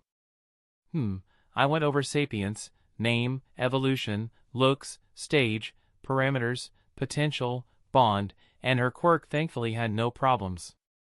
Her birthday was a bit less than half a year away, so I wouldn't have to throw too many parties close to each other thankfully. Anyway, the type relations remained the same as they had been when she was a dark-type variant Magikarp. She, like Medusa, was also an impressive example concerning the number of resistances. She had 6. Moreover, she had immunity to psychic types as well. Unfortunately, she also had quite a list of weaknesses, and among her 5 weaknesses, Electric was chosen for her first of many rounds of resistance training. It was an ongoing project in her case too, which once again left us with the masteries and moves. Name, Abyss, Abai. Species, Gyarados. Gender, female. Age, 4+ years. Type, water, dark. Potential, blue, 89.2%, light purple, 71.8%. Genetic variation, dark variant. Abilities, Intimidate, Infiltrator.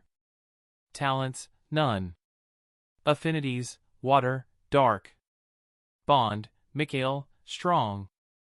Quirks, calm. Parameters.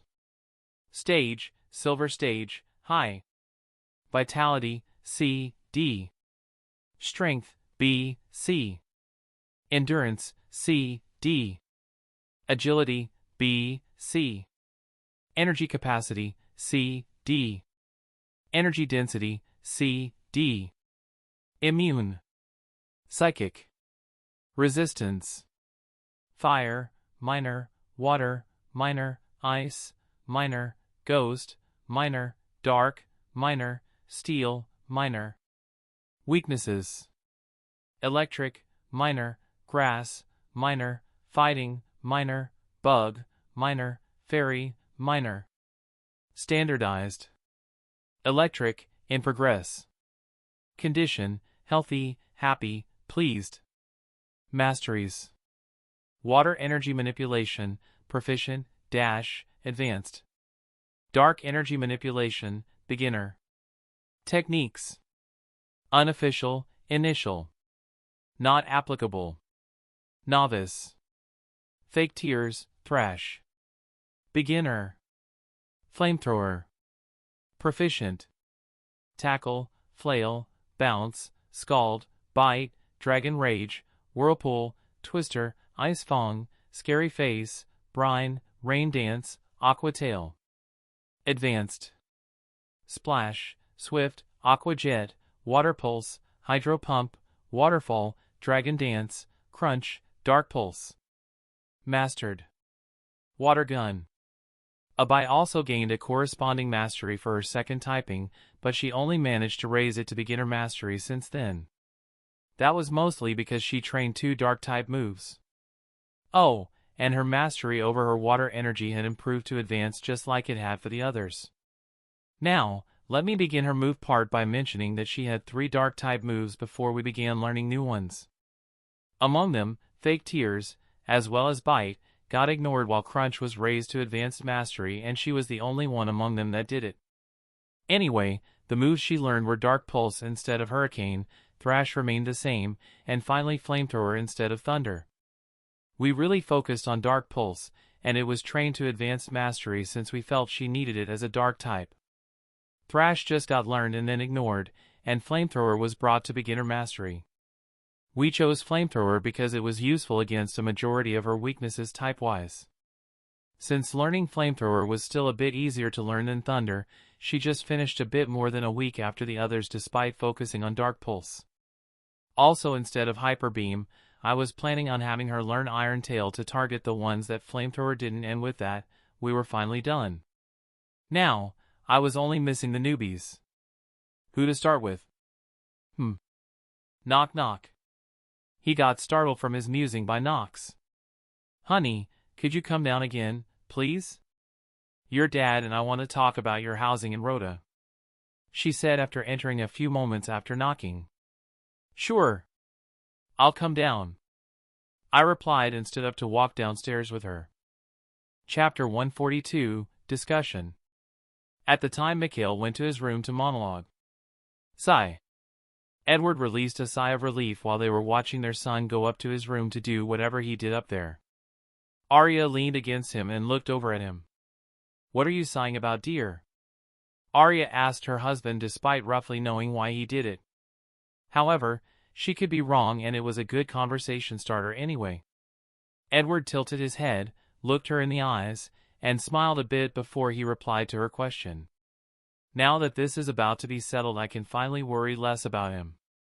Thank Arceus, Mew, Giratina, Palkia, and Dialga for his decision to join an Aura Academy, particularly Aaron, Aura Academy.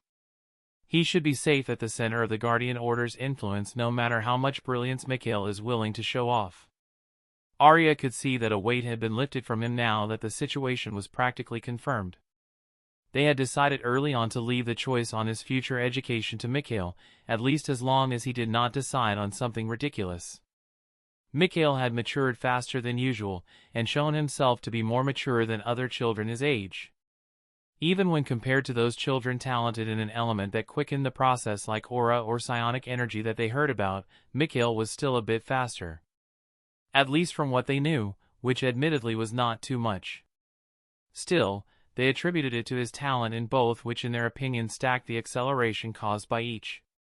In their mind, Mikhail came as a gift to them. A miracle that was conceived against all odds. So, him being special was something they could accept without any problem. Besides, all parents wanted their children to be great, and their child had the potential to become one of the greatest. I'm happy he chose to go there as well. No one would be willing to try anything while he is staying there.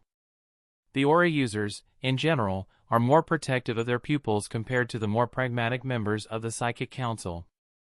Arya agreed and Edward nodded. It was true, while both sides took care of their members, the Aura Guardians were more open about it. They were all about taking care of the future pillars of humanity and they were willing to show they meant business. Yeah, no one dares to mess with the kids before they graduate. Not after those old monsters destroyed a whole criminal organization for daring to attack one of their students to steal one of the Pokemon they handed out to all students. Edward said, and Arya snorted when she heard what he said. Good riddance! I was happy when I heard about that one. It was a great reminder for everyone that there are still monsters out there looking out for the best interest of humanity. Some people had started to forget/ignore that. She declared in a slightly hostile tone. She really did not like the criminals all that much, especially the ones targeting young children/trainers. Still, after she said that, she turned a bit pensive. How much do you think Mika is going to show? You know how much he likes to hide his true prowess. I'm sure he's hiding some from even us, and I'm partly blaming you for that one. Araya asked her husband, who had decided to wait for whatever she was going to say when he had seen her become pensive. Chuckle. I'm proud about that one. He took the advice and guidance I gave him and turned it into his life motto. That behavior of his is what allowed me to keep mostly calm despite the worries some of his actions and talent incited in me. Edward chuckled a bit before he said that in a proud tone. Snort. Of course, you would be proud of that. Just answer my question, you dolt. I'm curious about your opinion on that. Arya lightly slapped his shoulder while prompting him to answer her. My son is a genius, and if he behaves as I taught him to, then he will show only as much as needed in the beginning while getting a picture of the situation on site. After that, depending on what he learned, he'll most likely start showing more. I still don't think he'll show everything, but he'll show most of it. Edward explained in a smug tone that screamed, I can see through it all. Arya was amused by his behavior and raised one of her eyebrows at his smug tone. He just smiled at her innocently when he saw her raised eyebrow. What about your family? She asked a bit hesitantly since she knew he did not particularly like that topic, and as she expected, Edward quickly lost his smile when he heard her question. What family? The only family I have comprises of you and my son, he replied in a slightly deeper tone. She released a mental sigh, but this had to be discussed now, so she had to persist even if both of them did not like it. You know what I mean, honey. Are we going to tell Mikhail about them? They could try to approach him once they learn about his talent. At least I think they would do so, Arya said, and Edward's face turned a bit stormy before he slumped a bit. Yeah. He exhaled before he put his arm around her shoulder. You're right. Trying to use/recruit him, that's something definitely those people would do. These are the same bastards that let my parents die and ignored me until I proved to be a really talented trainer, Edward reluctantly said in a tad angry tone. Arya patted his hand to show her support and to prove she was there for him. During their journey, after Edward had begun to become a bit known as a talented trainer due to the good progress and decent/good talent of his Pokemon, they were approached by members sent by his so-called family. Apparently, his father had been a member of one of the better medium-sized clans/families. However, due to having no real talent as a trainer or with any form of energy, he decided to leave once his parents died on a mission or something. Edward's father had to sever any relation with them if he wanted to leave, which he did. So, when the tide happened, they did not send any help to defend him, and after he died they ignored Edward, who had been orphaned. Once Edward showed his talent, they appeared and tried to take him in, but Edward refused because he knew they just wanted to use him. They gave 0**T about him before, and he was certain he would not have a good future with them. Furthermore, they decided to interfere in their relationship, trying to break them up. So, he refused them repeatedly in a semi-polite manner, since he did not want to make enemies. He just didn't want to have anything to do with them. The family accepted his refusal, but to make sure that they lost interest in him, Edward and Arya returned to their hometown to lay low for a while. Edward said he could get stronger there as well, and it took longer than it would have otherwise, but he did become an expert-class trainer. Once he did, he was pretty sure of any actions the family could directly take against him, since he was under the purview of both the military and the Alliance as a semi-active member. He wasn't worried about indirect ones, because those would not be effective against someone of his strength. At least not the ones they could use without standing out. Anyway, that was the reason he did not like them. Arya's pats were helping him keep calm. He indirectly stopped her by interlocking their hands, before he released another sigh. Still, you're right, I should tell Mikhail about them. I'm pretty sure he wouldn't fall for their fake nice approach, but I wouldn't want him to be surprised by them. Being aware of them would prevent any bad actions done out of missing context. Arya gave him a quick kiss to cheer him up because she knew how unpleasant that talk was going to be for him. So, with that out of the way, what are we going to do with Mika's accommodations? I don't think having him stay at the dorms would be a good idea. It would restrict him from letting out/spending time with most of his Pokemon, Arya asked in a curious tone. You're right. The big guys at the school will almost certainly notice his Pokemon, but since he has a genuine bond with them, they won't care about their number. On the contrary, I think they would be impressed instead, but they would most likely warn him to not show them off to avoid jealousy and the like.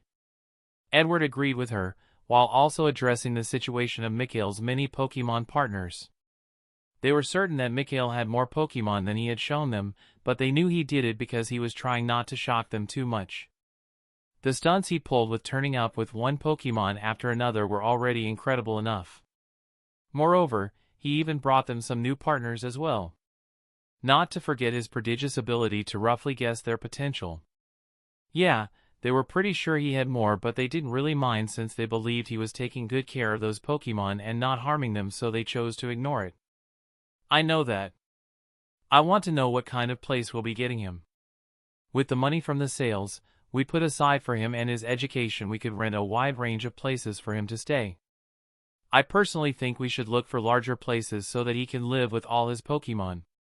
Arya expanded on what she meant, which made Edward nod in agreement. True. Yeah, I think that would be for the best. That way we'll also have a ready place to stay when we decide to visit him and want to stay over. Giggle. Him having to clean that place daily to keep it tidy will be a happy surprise for him as well when he notices it, she said with mirth in her tone, and Edward had to chuckle as well at that thought. Well, then I guess we agree to limit our search to larger places? He asked, and Arya was the one who nodded this time. I think it would be better if we went to Rhoda to search for a place in person, Arya suggested. Yeah. Best we finish that before his birthday as well. I think I'll take off next week. We'll book a hotel/motel room for a week and stay in Rhoda to look for his place. We could also take a look at his future school while we are there. Edward expanded on her suggestion. That's a fantastic idea. We'll get to make sure everything is all right and we get to see new things as well. We've never been to Rhoda after all. Arya responded enthusiastically. You know, I mulled over our last discussion quite a bit. The one about what we will do once Mikhail will move to whatever academy he chose. He'll be there for 3 years at least and only visit on holidays, so I think it would be best if we resume our journey during that time. Edward shared with her, and Arya threw a surprised look at him. Yep, we could travel around while he is at the academy and relax at home during his holidays. All we would have to do is return home once every month or two to make sure everything is fine and to do some cleaning. That and also visiting Mikhail every month or two at the place we'll be looking for him, Edward added. Really? Arya asked. She had not expected him to come to that decision. She may have considered the idea a bit, but she was not sure if he would really do so. Apparently, he had decided to do it after all. Really? We can't get any stronger staying at home, we've hit the limit. Even the stuff Mikhail keeps giving our Pokemon is not enough anymore, neither is the stuff we can currently buy. As a result, our progress had slowed down a lot. Honestly, I know our son is going to surpass us. He is a genius after all, but I would like that to happen after he is 20 at least, so we'll have to get stronger for that. I know you're with me on that one, otherwise, you wouldn't have kicked up your training by a notch after he started gaining on you. Edward clarified the reason for his decision to her, and she fully agreed with him. My baby should be able to look up to for as long as possible, so I agree. We'll visit Rhoda next week, and after that, we'll have roughly a month to settle everything since he'll start his schooling at that time. She acknowledged. They went over some bit more things, like him having to arrange the week he was going to take off and having to prepare his resignation. Once they were roughly done for now, Arya went up to call Mikhail down to tell him about some of the decisions they had made. Chapter 143, Talk and Rhoda. I entered the living room together with my mother and saw my father sitting there patiently waiting for us with a small smile. My mother sat down beside him and I went to sit on the armchair so that I was kind of facing the two. Kind of, because the armchair was on the right side of the coach and not directly across it. Anyway, I looked at the two and waited a bit for them to speak up. Son, while you were up there doing whatever you were doing up there on your lonesome, he teased me a bit, which made me groan. Your mother and I had a talk. Since I was ahead of the rest of my regular peers biological maturity-wise, my next maturity a few months ago, more like half a year, made me look like 16-17 years old instead of a 10-11-year-old. That came together with something I would have liked to avoid like forever. Because I was not going to school and could not get the necessary education from there, even if that was not even part of the elementary school curriculum, my parents saw it fit to explain to me the birds and the bees. They took great joy and amusement out of seeing my embarrassment to the detailed explanation on the difference between boys and girls. On the feelings I was most likely to encounter now that my body was ready to produce certain hormones. I was not embarrassed by the stuff they were talking about but by the fact that I had to actually go through the event in the first place. Anyway, since then my father has taken to teasing me, his yet-to-be 8-years-old son. I might look like 16 and might be pretty mature, due to my circumstance and in their eyes due to my aura and psychic abilities. You know, I was going to say that it was still wrong to tease one's 8-year-old child, but I kinda took the wind out of my own sails with my arguments. I was physically 16 and my mental age as far as they were concerned matched or even surpassed that, so there was nothing wrong with teasing me. Damn it, I still hated it even if it was within his parental rights. Anyway, back to what he said. Okay. You talked, that's great. Communication is key, after all. I'm sure Mom will forgive whatever you managed to mess up, Dad. I teased him right back, which made my mother laugh and my father grumble. Not that kind of talk. I didn't do anything wrong. He denied, and I just had to add this time after he said that. That actually made him chuckle a bit as well, but he turned serious pretty quickly. Okay, let's stop with the quips. Your mother and I talked for a bit and decided that we, as a family, are going to visit Rhoda on Kaide. We'll stay there for the weekend and the following week to look around for a place you can live in during your time at the academy. He said, and my mother nodded. What about the dormitories? I thought I was going to stay there. I asked because that's what I had honestly been expecting. We know that you would have felt uncomfortable with that arrangement due to being unable to let out all your Pokemon. So, we decided that we should just get you a place of your own. Mind you, we'll rent it, not buy it, with the money we insisted on putting aside for you. My mom began answering my question before she suddenly stopped and looked at my father. Actually, why don't we just directly buy the place? He has a few million sitting around in that account, so buying a place would be no problem. This way he won't have to consider the opinion of the owner whenever he wants to do something with the place. Besides, it could be considered a good investment having a place in the city with the Global Aura Guardian HQ. She consulted with my father, who seemed to consider the question. We'll have to take a look at the available places and their prices, both rental and buyout, first before making a decision. If the owner is willing to sell in the first place, but it is certainly possible. He replied to my mother, before turning towards me. That's not only so that you don't have to hide your Pokemon or feel constricted, it's also so that your mother and I have a place to stay whenever we decide to visit you on a weekend. Dad continued, and I had reflexively tilted my head in doubt. You just get used to doing some things if you do them too often, so let's ignore my manly gesture of handsomeness. It still had the intended effect of my father answering my unasked question. Even if he had to stifle a chuckle before he did so, which my mother didn't bother with, by the way, since she was giggling at my handsome and definitely not adorable gesture.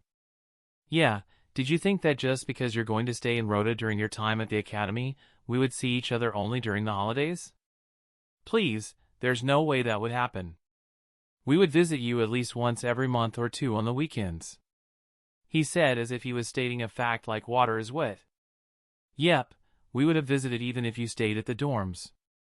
We would have simply booked a hotel or motel room for a night or two.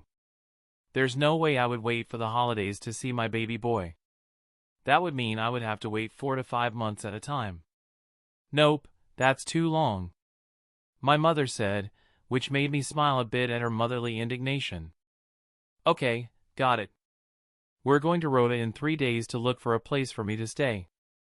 I expressed my understanding and my parents nodded, satisfied with acknowledgement. Right. Your father also wants to tell you something.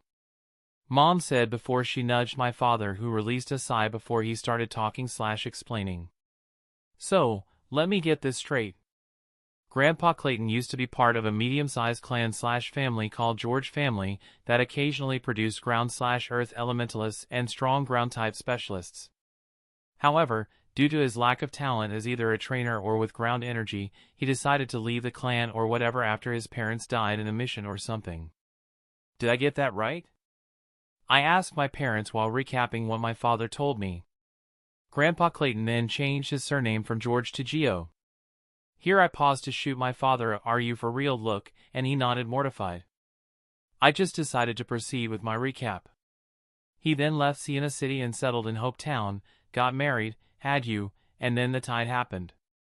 However, the George family sent no one to help out despite, probably, knowing of you guys were living here and that a Pokemon tide was happening. I stopped again and received another nod.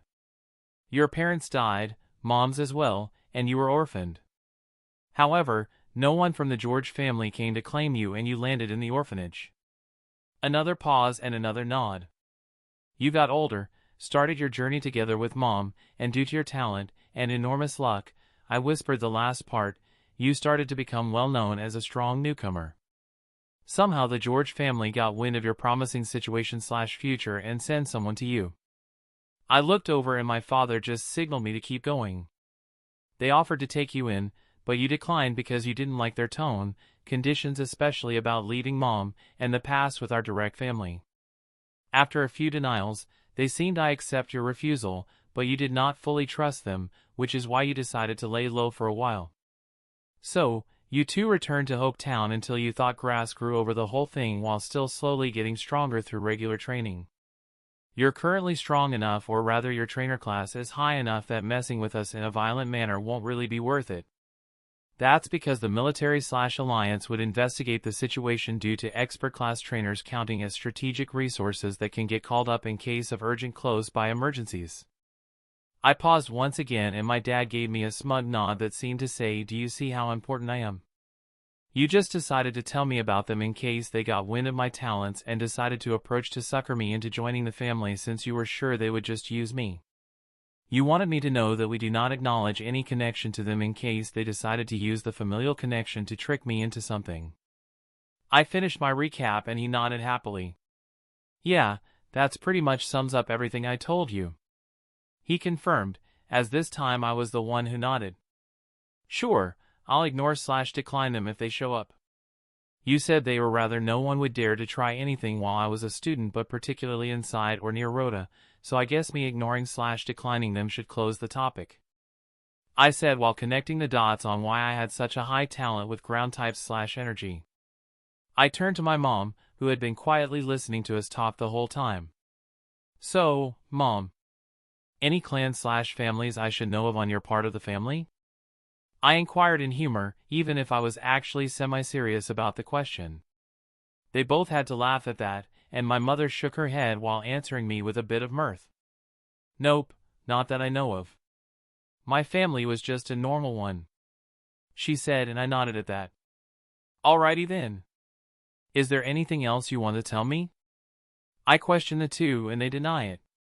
We simply talk about our trip to Rhoda a bit more before I go up for the night.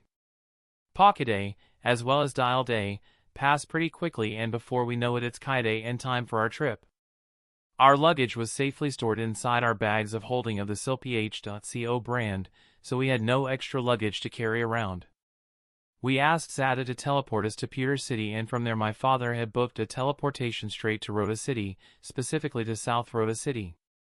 For you see, Rhoda City was apparently unique on the continent, because it could theoretically be viewed as 4 cities in one. To picture this, you have to imagine a pretty large lake, about 150 to 160 square kilometers in size, with a 20-25 km superscript 2 landmass in the center that has a big castle on it. That castle is Cameron Castle. Now, imagine 4 super long bridges going from the landmass in the lake center towards the lake shores, one for each cardinal direction. Now, add a medium-sized city at each bridge end and you get Rhoda City, the city that consists of 4 cities. Since everyone seemed to be so creative, the 4 districts/cities were called South Rhoda, North Rhoda, West Rhoda, and East Rhoda. The Global Aura Guardian HQ and Aaron, Aura, Academy were located in South Rhoda, while the regions, Rhoda, Ranger HQ was located in North Rhoda. Then there was the Knights Academy in West Rhoda, because knights as a profession were apparently still a thing in certain parts of the human world, and East Rhoda had the other elemental academies. So, all parts of the city had a protector/S. This was partly necessary and good because the gap between the city parts/districts was filled mostly by wild forest. All academies used those areas for training purposes. The safety of the cities/districts was ensured by walls. Anyway, Once it was time for our appointment, a gold stage alakazam teleported us straight to the teleport hub in South Rhoda City. From there we took a cab straight to the hotel my father booked a room at, to check in. Chapter 144, House Hunting. We spent the weekend just exploring the city and spending time as a family. I noticed that there were quite a lot of fighting-type Pokemon walking alongside the people and was wondering if it was something limited to South Rhoda or if the other districts were like that as well. My guess was that it was different, but we only had enough time to go around South Rhoda and visit the public region of Cameron Castle. I was impressed with what I got to see. The castle looked like one straight out of a fairy tale but still gave the impression of history.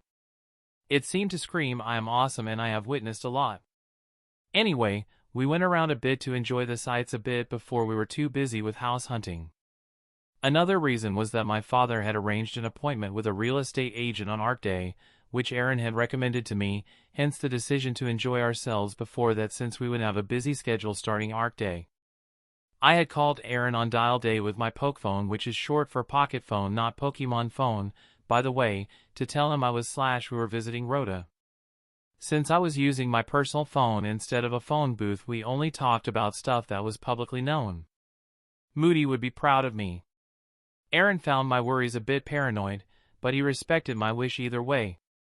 Anyway, he told me that he was away on business for the next 3 weeks, but he promised to help me settle down and show me around when I came to live in Rhoda a week before the term began. When I asked him if he could tell me what he was doing, he said it was confidential, and I did not bug him after hearing that. Still, he did send me the number of a family friend that worked as a real estate agent. He told me that we should mention that he gave us the number so that the agent took extra good care of us. Aaron also recommended only searching for a place in South Rhoda since Aaron Academy was there. He added that it was better for Academy students. Another point he mentioned was that it was better to look for apartments close to the Academy and houses closer to the outer part of the city, price-wise. Now, the outer parts being cheaper I understood, but I asked why the apartments were cheaper when the Academy and thus they as well were smack dab in the center part of the district/city. He said that some places offered special rates to students and Aura users. We had a bit more small talk before we hung up. I obviously told my parents as much, which was why they were telling our requirements to the real estate agent right now. The guy who had introduced himself as Rian Nissan was fiddling with the tablet he brought along, probably entering our requirements in the system the agency used. "Alright, I put in your requests and we still have quite a few places that fit your wishes. So, I'm sure one of them is perfect for you," he said in a joyous tone before his tone got more serious and he continued. "No matter where it is, I will find it for you, and I will show it to you." After which he returned to his joyous tone and asked us to follow him to his car. We went around the apartments first and they were all pretty nice as well as cheap due to Rian showing us the ones with the special rate. The rent ranged from 200 to 450 poke depending on closeness to the Academy, amenities close by, and size. However, none of them really fit the bill due to one reason or another, size being the problem most of the time. Which made sense with them being prepared/made with 1 person and 1 to 3 small to medium-sized Pokemon in mind. We had expected as much, but we agreed beforehand to check out some of all options first to get a complete picture before making a final decision. By the end of the day we had visited around 30 apartments, which was possible thanks to a few of them being close to each other, but it became apparent that it was better to switch targets.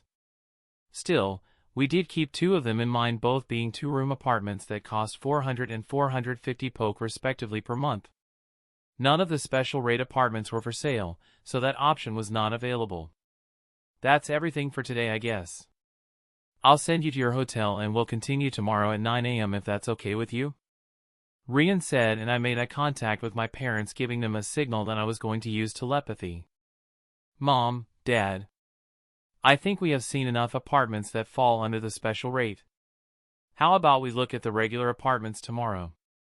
I asked telepathically and they agreed. "Thank you, Rian. Could we change our target to regular apartments near the Academy? I mean without the special rate. We'd like to take a look at those as well." My father answered Rian after our mental exchange. Sure. That's no problem at all. Rian replied, and we went back to the hotel. The next day we went around looking at apartments as well, and this time they were mostly 3 to 4 room ones with a few 2-room ones as well. The difference was quite apparent compared to the special rate ones, size and price-wise. The cheapest one had a rent of 700 poke, while the most expensive one cost 2,000 poke. The buying price, at least the ones that could be bought, was ranging from 280.000 to 650.000 poke. These step prices were due to the proximity, thus safety, to the academy. Well, that and the fact that housing in central city areas was expensive in general. I mean, after we began looking for houses on the outer parts on Girardeau, we found quite a few that were cheaper than those apartments. We checked 24 houses throughout Girardeau as well Pockeday, and after we did, all of us unanimously decided to choose a house instead of an apartment. While we still had a few houses we were going to visit on Dial Day, we each had one that we liked the most so far. All of them were obviously detached. I took a liking to a 1-story house with 5 rooms and a medium-sized garden/property. The house was a bit less than 300 square meters and the total property size was about 900 square meters. It also had a regular fence around the property. There was enough room for me and my Pokemon, as well as my parents whenever they came by. It would also be easier to keep clean than a 2-story building. The rent was 1,300 poke and the owner was willing to sell it for 500.000 poke. My father took a liking to a 1-story house with 4 rooms and a medium-sized garden/property. The house was also a bit less than 300 square meters big and the total property size was about 800 square meters. The rent was 1,500 poke and the owner was willing to sell it for 700.000 poke. The reason my father liked that one despite its smaller size property-wise and the higher price was that it had a freaking wall around the property. We are talking about 4 meters tall and 0.5 meters thick, and durable enough to resist Bronze Stage attacks for a while. While that was not too great or anything, it would prevent one from getting swarmed. It also hid what was happening inside from the outside, at least not without looking over it. Now, one would ask why not just climb over it? That's possible, but walls like these got treated with an irritant that caused pretty bad itching. Anyway, the one my mother liked was a 2-story house that had the best amenities in its surrounding among our picks. It had 7 rooms, each floor was 300 square meters big, and the property was 750 square meters in size. The rent was 1,900 poke and the buyout price was 990.000 poke. The higher price was because it was the closest to the inner area among the houses and many places like shops/markets were close by. All of us were pretty sure that we were going to choose one of them and simply had to persuade the other that the one we liked was the better one. Well, my father changed his tune as soon as we saw the 6th house we visited on Dial Day. Why? Obviously, because it had an even better wall. The thing was 5 meters high, had an additional 0.5 m in the form of metal spikes on it. It was nearly 1 meter wide and all I could think when I saw was, did the owner prepare for a siege or what? The property was 1,800 square meters in size and had a 300 square meters, 4,000 m superscript 3, pond, which made me change my tune as well. It had a 2-story building with 7 rooms and each floor was 400 square meters. Additionally, due to there being a guard post a bit more than 2 kilometers from the house, there were decent amenities as well, which made my mother change her tune. Actually, that guard post thing doubled my father's interest. The damn thing targeted all of our individual wants and fulfilled all of them as if it was designed just for us. Quite suspicious if Rian didn't say it used to belong to an Aura Guardian and his family. The Guardian, may Arceus and New bless his soul, died on a mission protecting a village on his lonesome. He succeeded but succumbed to his injuries. His family was moving to the city center since it was safer there and they were selling the house. My parents and I looked each other in the eyes and we could see that we had practically all decided on the house, so we asked for the price. The family does not plan to rent it off, and it can only be bought. As you've seen, it is the most secure and biggest of the ones we have visited until now. It also has pretty decent amenities around. So, it is not cheap. The price is 2.000.000 poke. Rian answered before going through what seemed to be quite the internal struggle. I normally would not offer this due to the circumstances of the family, but you have Aaron's referral and he even gave me a personal call for you, so I am willing to negotiate with them if you want to lower the price by a bit. He finally offered after finishing his internal struggle. I shook my head at my parents and they seemed to think the same. 2.000.000 poke was no problem for us at all. Furthermore, the family story did kind of resonate with my parents, and with our financial situation, there was no reason to haggle with the family of a deceased hero. Not to mention that it was actually pretty cheap, everything considered. I was sure the wall alone was worth more than 400.000 poke, so they could have even sold it for 3.000.000 poke or more if they were willing to wait. Besides, 2.000.000 was only about a quarter of the money my parents set aside for me from all the money we earned by selling Pokemon before we stopped. Thank you for the offer, Rian, we appreciate it, but there is no need for that. We are willing to buy it for 2.000.000 poke. My father told him, and Rian practically sagged in relief at that. That's great. Thank you, you're great people. To be honest, even our agency does not plan to take a share of the sales from them. Rian replied with relief audible in his voice. After that, we went to the agency and settled everything.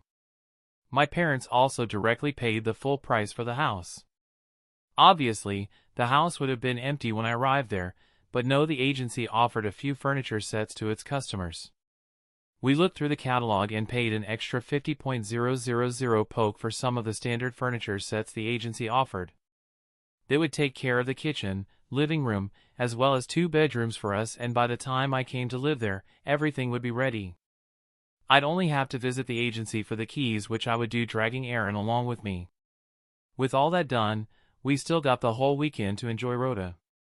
Oh, and my parents decided to drop the bomb that they were planning to resume their journey after my term began on me as well. Chapter 145, Surprising News. The surprise attack was so sudden that I was like, what did you say, with the A and say being stretched out.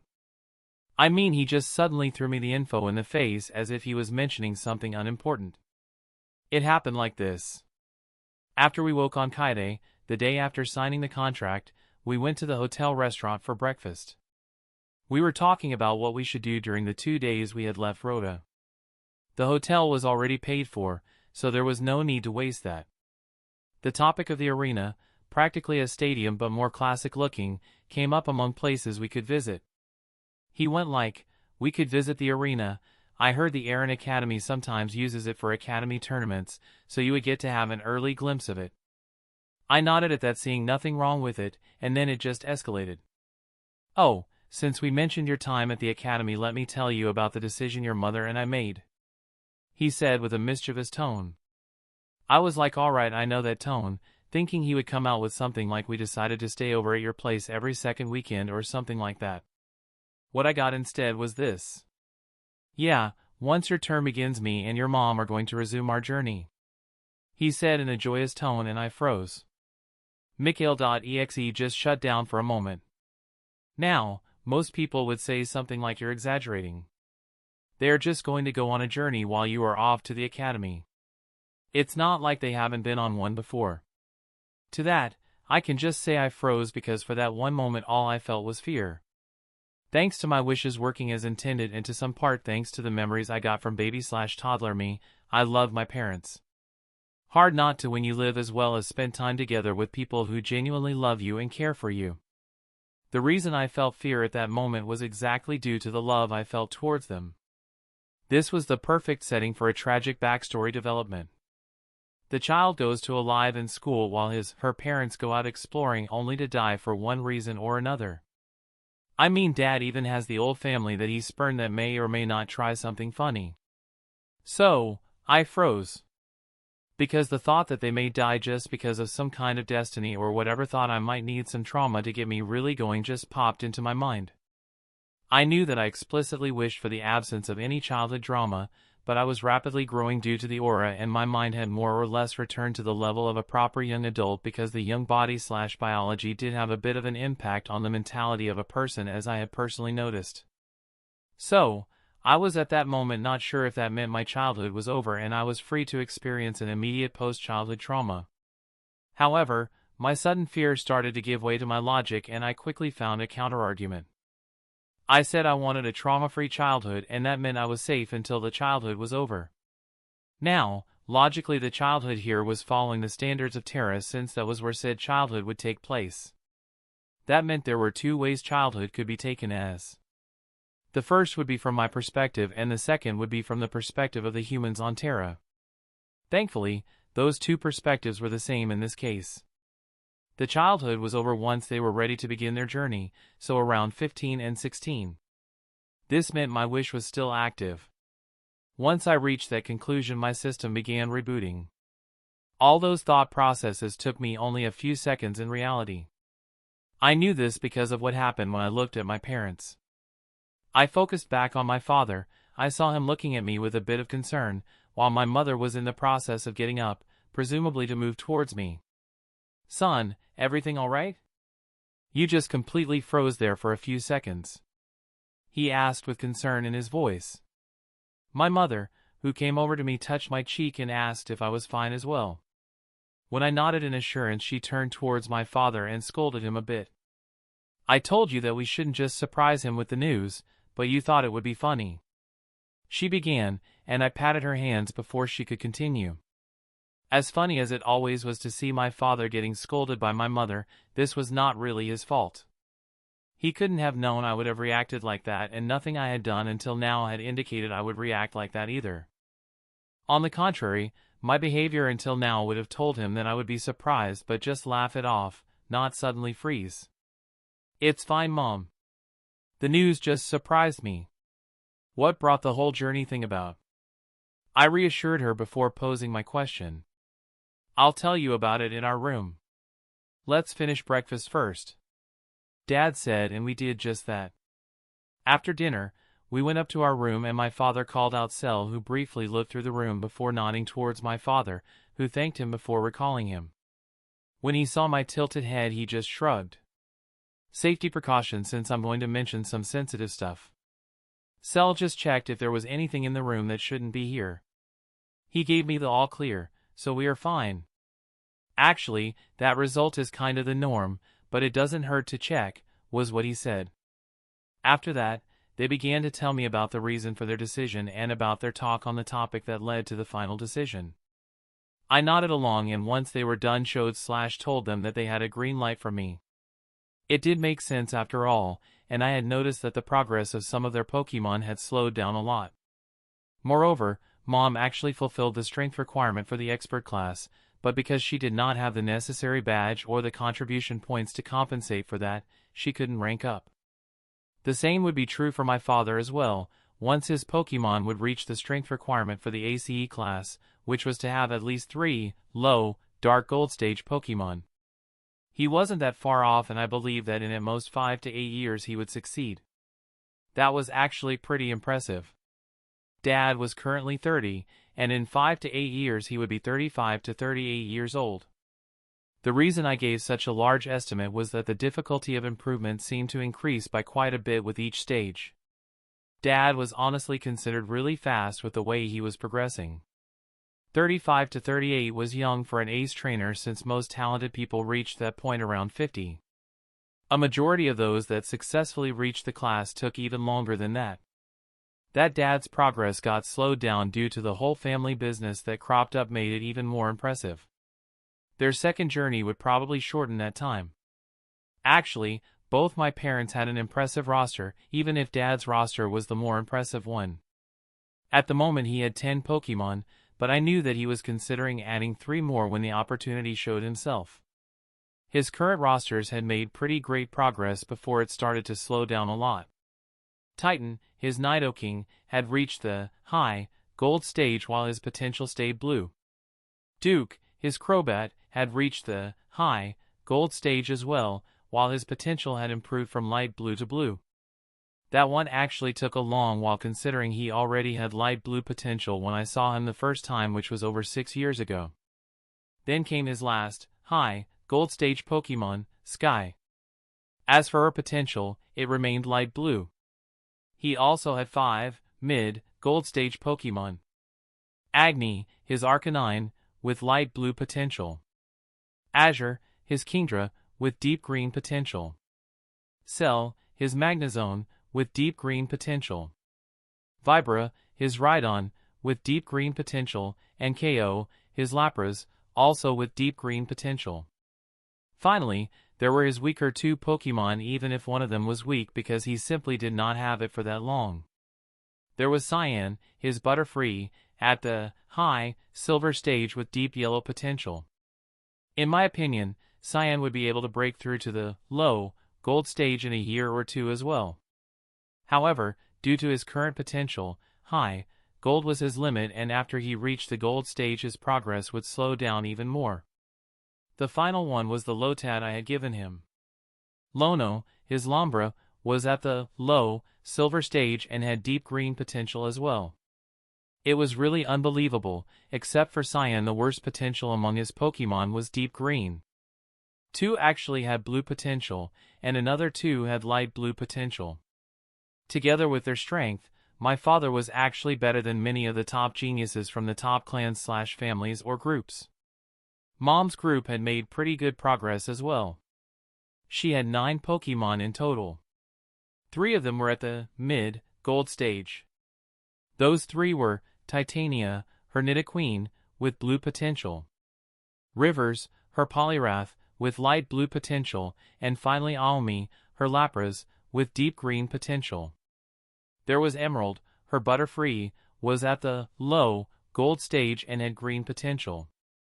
Followed by 3 high, silver stage Pokemon. Star, her Starmie, with green potential. Epona, her Rapidash, with light blue potential, and Sora, her Fiero, with blue potential. Her final 2 Pokemon were at the mid, silver stage. Those 2 were Sunny, her Vileplume, with deep yellow potential, and Tuji, her Sneasel with green potential. Yeah, while not as impressive as his father, his mother was good enough to keep up with the geniuses of the big families/clans and groups. As I said, she and her Pokemon were strong enough, she just didn't fulfill the other conditions for advancement. Anyway, we spent the rest of the weekend after that reveal behaving like tourists and returned home on Gruday after dinner in a restaurant. Just 3 days later was my 8th birthday. It was a small party, simply because I had no friends close to my age except for Rose. I had a lot of acquaintances that I made using my aliases, but only around 10 of those I would consider friends. Of those 10, only Aaron and Jessica knew about my real identity for now. Since Aaron was on a mission, only Jessica could come to my birthday party. So, there were just me, my parents, Rose with her parents, and Jessica. I liked it this way, to be honest. Never liked it when parties turned too large. I rather preferred a small, nice gathering. 10 to 15 people were the best number of attendees in my opinion. Now, the reason Jessica knew my identity was that I had decided to tell her about it roughly 6 months ago. Over the years we had gotten much closer, as friends obviously, and 6 months ago she told me something about herself that made me tell her about myself as well. Jessica told me about her family. Apparently, she was a branch member of the Joy family. While the Joy family was matriarchal, which meant the family head was female, that did not mean that the males were all powerless/unimportant. Her father turned out to be one of those more important male members, and Jessica was the daughter of his second wife. That and the fact that she did not closely resemble the Joy looks was why she was a branch member. When she said that, I scrutinized her, and now that I paid attention I could see some resemblance to the Joys. Her relation to the Joy family was also why she had a free pass to enter the nurse school and how she got her Chansey. I nodded at that and thanked her for sharing that with me. Then I asked her about the closely resembling the Joy looks thing, because as we know the Joy look was a thing. While they all looked slightly different, all Joys resembled each other enough to be considered twins/siblings. Jessica considered something when I said that, and then she asked me to keep the next bit for myself. According to what Jessica told me, the reason for the looks and affinity towards their fields for both the Joy and Junsa families were the legendaries. It seemed after Ho-Oh did his job during the 3rd reset he asked if they were going to keep doing that since humanity did not seem to learn. Mew, being the awesome being that she was, decided to help along with keeping them on the right path. Mew called over Xerneas, Yveltal, as well as Zygarde, and brought them to two females that Mew chose among the surviving strong humans. The two were chosen because Mew liked their character and behavior. The two, who were the ancestors of the two clans, quietly waited, not knowing why they were brought before the four legendaries. The trio got the order to bless them so that they and their descendants could keep humanity on track and help guide them. They exchanged glances before peering at the two nervous humans. Then Xerneas stepped forward towards Ancestor Joy and blessed her. Talent and affinity towards life and healing were its gifts, as well as a special connection with the Chansey and Adino lines. Then Zygarde stepped forward towards Ancestor Junsar and blessed her. Talent and affinity towards order and protection were its gifts, as well as a special connection with canine Pokemon species. Finally, Yveltal went forward, stopping in front of both. It made sure their descendants would not stray too from their ideals, making it really hard for them to turn corrupt, and that they, the descendants, would resemble them, the ancestors. This meant their new gifts would stay true/active when passed down. This was also the reason they had a higher girl ratio. Finally, it made sure that anyone that tried to target one of them or their family members while they were fulfilling their duty would experience bad luck and misfortune. Awesome, I know. Anyway, after she told me that, I assured her that I would keep it to myself. Apparently, it wasn't really a secret among the upper circle, but they preferred it if the knowledge did not become too public. After that, I decided to tell her about my real identity. She was mighty surprised when she learned about my true age, but ultimately shrugged it off due to having heard about examples of similar people. That was how she learned about the real me. Now, another interesting thing were her Pokemon. Her Ekans had evolved to an Arbok. She had light blue potential and was at the mid-silver stage. Her Chansey had light blue potential as well and was at the low-silver stage. Lickitung had green potential and was at the high bronze stage. She also had caught a Meowth that had evolved into a Persian, a Yanma, and a Wobbuffet. They were all at the high bronze stage as well. I considered giving her one of the ancient stones Utopia replicated for her Yanma, but I honestly thought it would be better if didn't.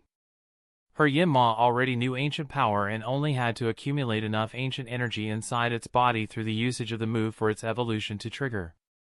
That way it would be at the perfect strength, but if the ancient stone was used, the requirement for a full potential use would raise to high silver. Anyway, back to the party. We had fun, and after dinner as well as cake everyone went home. Chapter 146, Handover and Goodbye. Time after my birthday flew by pretty fast, and before I knew it there was only a week left until the academy began. I just finished checking if everything was packed and made my way down with my trusty bag on my back. My parents were coming along as well since they insisted on checking if the furniture and everything were arranged to their satisfaction. They were planning to set off on their journey from there. "Ready, honey?" asked my mother, and I nodded in return. "Have you checked if you have packed everything you'll need?" came from my father, which I answered with an "Good. You have a spare key, so if for some reason you need something from home or if you need to stay here, you can do so using that," he said in a satisfied tone. My father did a last quick round to make sure everything that had to be unplugged or turned off was unplugged or turned off. The blinds were lowered and the door was locked. Zada brought us to Pewter City's teleportation hub, and an Alakazam teleported us to the southern teleportation hub of Rhoda City. We took a cab to the real estate agency and saw Aaron waiting for us in front of the entrance. "Aaron, good morning," I called out to him. "A good morning to you as well, Mikhail," he returned before facing my parents. "I wish you a good morning as well, Mr. Geo, Mrs. Geo." "Morning, Aaron," they both returned. "We told you that you could call us by our names, Aaron." "We're not that old," my mother added after her greeting, which to be fair was true. She was only 29 after all, while my father turned 30 a few months ago. Aaron himself had turned 20 a few months ago as well, so they were actually closer in age than Aaron and I was. Still, he was my friend and I would feel kinda weird if he addressed my parents by their names, so I was happy with the way he addressed them. That was probably why he did it in the first place. He was pretty perceptive in such things. Sorry, Mrs. G. It's a force of habit, he said while scratching his cheek like some shonen protagonist. Forget that. Let's get the keys and check the house. I intervened and they all nodded. We made our way inside and went straight to Rian's office.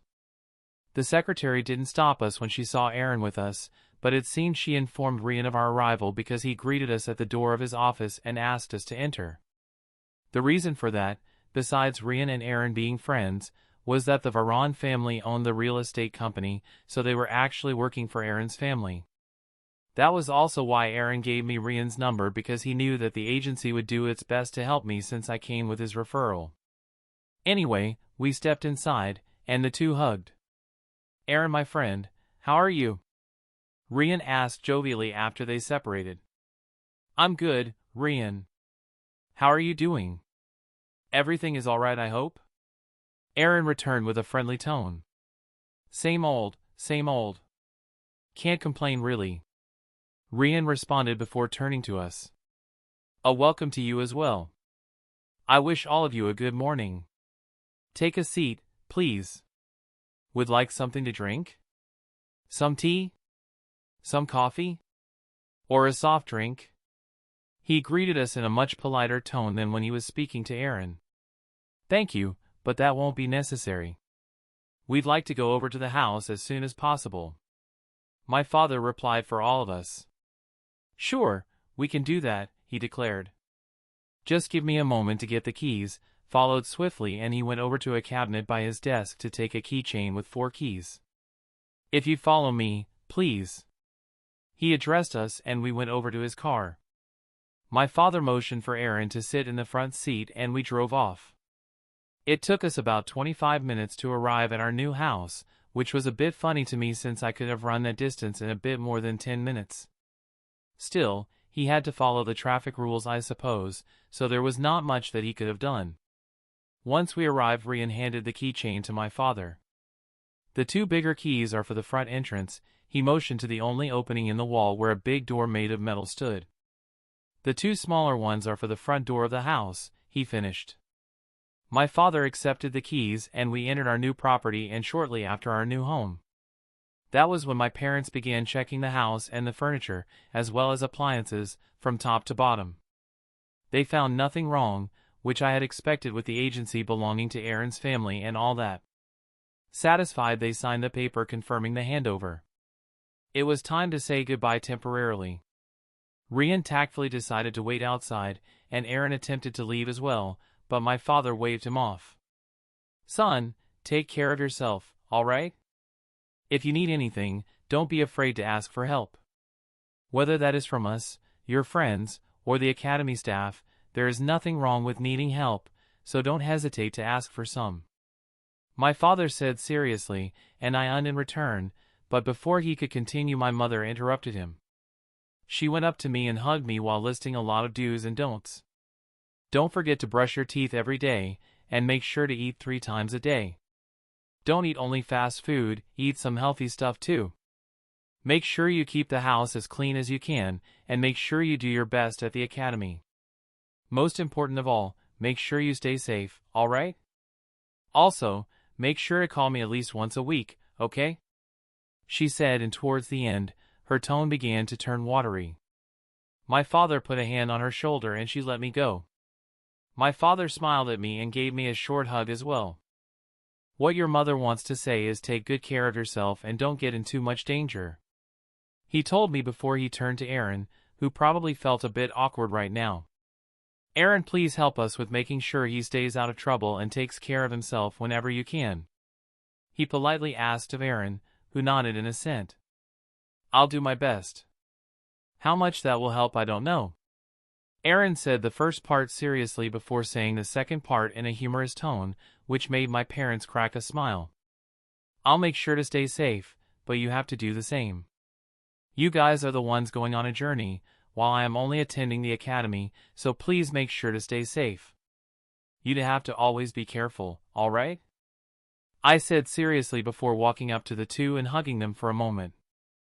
I then turned to my mother and teased her a bit. I'll wait to watch Mom qualify and win the Senior League tournament. Then I turned to my father and did the same to him as well. I guess we'll have to see if you'll participate with Mom in the Senior League tournament or participate in the Grand League instead. My mother had to laugh when I teased my father, and I was happy that I managed to lighten the mood a bit. No matter what people said, even temporary goodbyes were hard. We had one last hug, they gave Aaron a nod, and after a final farewell, my father gave me one of the keys for each door before they entered Rian's car and drove off with him. Aaron and I returned to the house and settled on the couch in the living room. "Do you want something to drink?" I offered him. While the fridge was currently empty, I had some lemonade and soda in my bag of holding. "Nah, I'm not really thirsty." "Thanks for asking though," Aaron replied, and I had to stifle a chuckle seeing the difference in his way of talking compared to when my parents were there. Aaron was a pretty chill guy, but it has been drilled into him to be polite and serious in the presence of others, so that was how he behaved in front of those he was not close to. "I know you can't talk about your latest mission, but how have you been in general? I know we talk over the phone, but the last time we saw each other face to face was 6 months ago when I brought you to the place I caught my Clefairy so you could get one as well," I asked. "Yeah, we're doing pretty good. Gravity training helped us speed up our training quite a bit, and Clefairy is a darling as well. Still, nothing much happened since Lancelot's evolution to Surfetch last month, and I told you about that one over the phone." He answered my question in a happy tone. Now, one would wonder why I had to show him a place he could find a Clefairy if his family is as rich and influential as it seems. Easy, it looks like the family had a rule that members had to find and catch their Pokémon without the help of the family. Once they did, however, the family provided them with resources to help with training and stuff that could help increase potential during evolution. That was the reason why Aaron got all his Pokémon on his own and why the potential of some of his Pokémon were not that great. Still, the resources did help raise their potential a bit, and I knew he had succeeded with many of them. How about you? How's it going with Machoke? Are you keeping up your hand-to-hand sparring with him as I recommended? Aaron returned a question of his own as well. Machoke is fine. He's actually not too far from reaching the silver stage.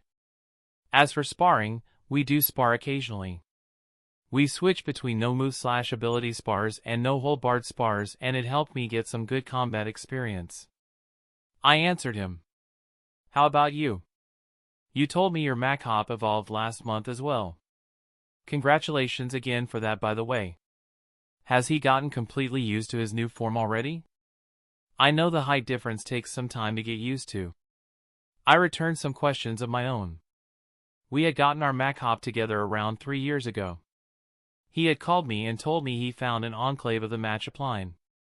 So, I went over and we approached the enclave while flashing our aura. You know, since they were fighting types and respected aura even more than the other types. With the permission of the enclave leader, we chose a Machop each. Mine was at the low, bronze stage and had deep green potential, while his was at the high, iron stage and had green potential.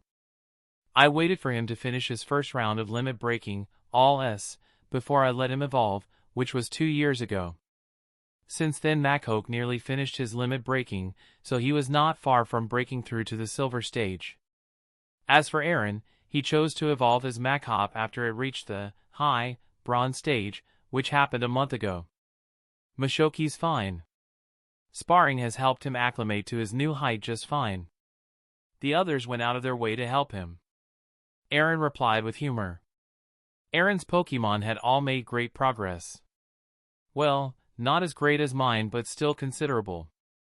Lucario had reached the high, silver stage and his potential stayed light blue. 3 of them had reached the mid, silver stage. Infernape with light blue potential, Heracross with light green potential, and Surfetch with deep green potential. 3 were at the low, silver stage. Primeape with green potential, Kirlia with deep green potential, and Machoke with light blue potential. The last 3 were at the high, bronze stage. Those were Poliwhirl with light green potential, Breloom with light green potential, and finally Clefairy with deep green potential. All those with deep yellow potential had their potential improved thanks to his family's resources. Actually, except for Lucario, Heracross, and Clefairy, all of his Pokémon had their potential improved. That's good. I'm sure they had fun. I joked, before changing the topic. Shall we go out? You said you were going to show me around, so let's get the show on the road. Sure. I'll start by showing you around the campus. Aaron responded and we stood up to make our way outside. Chapter 147, Aaron Aura Academy. We left my new home and made our way to the Aaron Aura Academy grounds on foot. What you should know is that the academy actually has two campuses. One is located in the center of South Rhoda City and the other at the northeast of South Rhoda City, near the bridge leading to Cameron Castle. Aaron explained to me while we made our way to the northeastern campus. Really? Why split the campus? I asked curiously. I mean, I understood that they needed more space, but they could have just built everything in the northeastern area. Well, they could have made one super large campus, but the center area of each district needs something that guarantees the safety of the district/city. For South Rhoda, that is obviously the Aura Academy, and because the academy can't take up too much space, the campus was split. The reason the second campus is located in the northern area has a similar reason. Each district has something near the bridge to Cameron Castle to serve as the first line of defense, in this case, the academy campus. Anyway, the central campus has the elementary and college division since those divisions need less space. The outer campus is used by the secondary and tertiary divisions. I'll show you around the secondary division's campus area, he said, and we started speeding a bit up to get there faster. It took us about 25 minutes to reach the campus border, and once we did, the first thing I did was to call out Zata so that he could remember the location. It wasn't that I was too lazy to walk/jog that bit, but it kind of seemed like a waste. Aaron, who saw my action, just nodded his head. Alright, I think the first place we should visit is the administration building. You can register Horus as your Pokémon there, and they can register his energy signature, otherwise, you won't be able to teleport around without being investigated. You also need to register the Pokémon you want to carry around/use while on campus. Have you decided which 5 of your Pokémon you want officially show to the Academy/Alliance? He asked, and I was a bit confused. 5? I asked in a slightly doubtful tone. Shouldn't it have been 3? I mused to myself. Yeah, you can have 6 Pokémon. 5 of that you can use for your old ones, and 1 you have to leave for the one the Academy is going to give you. He explained as if he was talking about something obvious, which he probably was. It seems I had missed something obvious. Probably something that I should have heard about while registering. Looking at your face, you have no idea what I'm talking about, do you? He asked in an exasperated tone, and I just nodded sheepishly. You went to get a license as a Tier 1 Aura user, did you not? He asked, and I gave a nod. Then you should have been told that Tier 1 humans have the same privileges as either rookies or junior class trainers depending on their strength, since the strength of a Tier 1 human can vary drastically depending on how far along they are. Did they not tell you about that when you got your certificate? He asked in a doubtful tone. I scratched my cheek sheepishly when he said that while cursing my impatience. They did ask if I knew the details about my status change, and since I got impatient, or more like I wanted to leave already, so I told them I did. To skip what I thought would be a 30-minute speech, you know. I told him why I probably missed the information. Sigh. I don't get you sometimes. You can be incredibly patient when you need to, but then you can get impatient because of the most curious things, he said while shaking his head. Anyway, Tier 1 humans with prowess equal to the bronze stage have the same privileges as rookie class trainers, while top/peak Tier 1 humans with prowess equal to the silver stage have the same privilege as junior class trainers. He began, and I had to nod. That was indeed important information that would be immensely useful to me. How about Tier 2 humans? I asked him, since I was currently one. Tier 2 humans have the same privilege and responsibilities as senior class trainers. Tier 3 humans have the same privilege and responsibilities as expert class trainers. Tier 4 humans have the same privilege and responsibilities as ACE class trainers, and Tier 5 humans have the same privilege and responsibilities as Elite class trainers. He answered, and I whistled, impressed. I know pretty great. Still, since most ability users at those tiers are trainers anyway, the conditions become superfluous. However, they remain factual, so any non-trainer that reaches those heights and registers will get the promised privileges, but also the responsibilities. He added before looking over curiously. So, which certificate did you get? I know you only got a Tier 1 certificate instead of getting a Tier 2 certificate since you want to stay low-key. He asked curiously while making quoting marks with his hands when he said low-key, and I honestly had no idea. I honestly don't know. I simply went to get the certificate because I had to get it for the academy. Since I just wanted to be done with it all, I did not delve into it too much. I did, however, show around top Tier 1 prowess as you suggested, so I should have the certificate with junior class privileges. Wait a minute, let me take it out. I told him before I began pulling out the certificate from my bag. Aaron moved closer and looked over my shoulder to get a look at the certificate as well while I was looking over it. Yeah, that's the junior type certificate. The star after the Tier 1 means that you got junior class trainer privileges, he said while pointing at the star. So, I can carry up to 8 Pokemon and have up to 32 Pokemon as long as I can provide as well as house them. Really, just like that? I asked a bit in marvel since this windfall came pretty unexpected. Yep. However, from the size of your new property and the financial status of your family, I would guess that your max limit would be set somewhere between 16 and 20 Pokemon. Aaron answered, and I was pretty satisfied with that.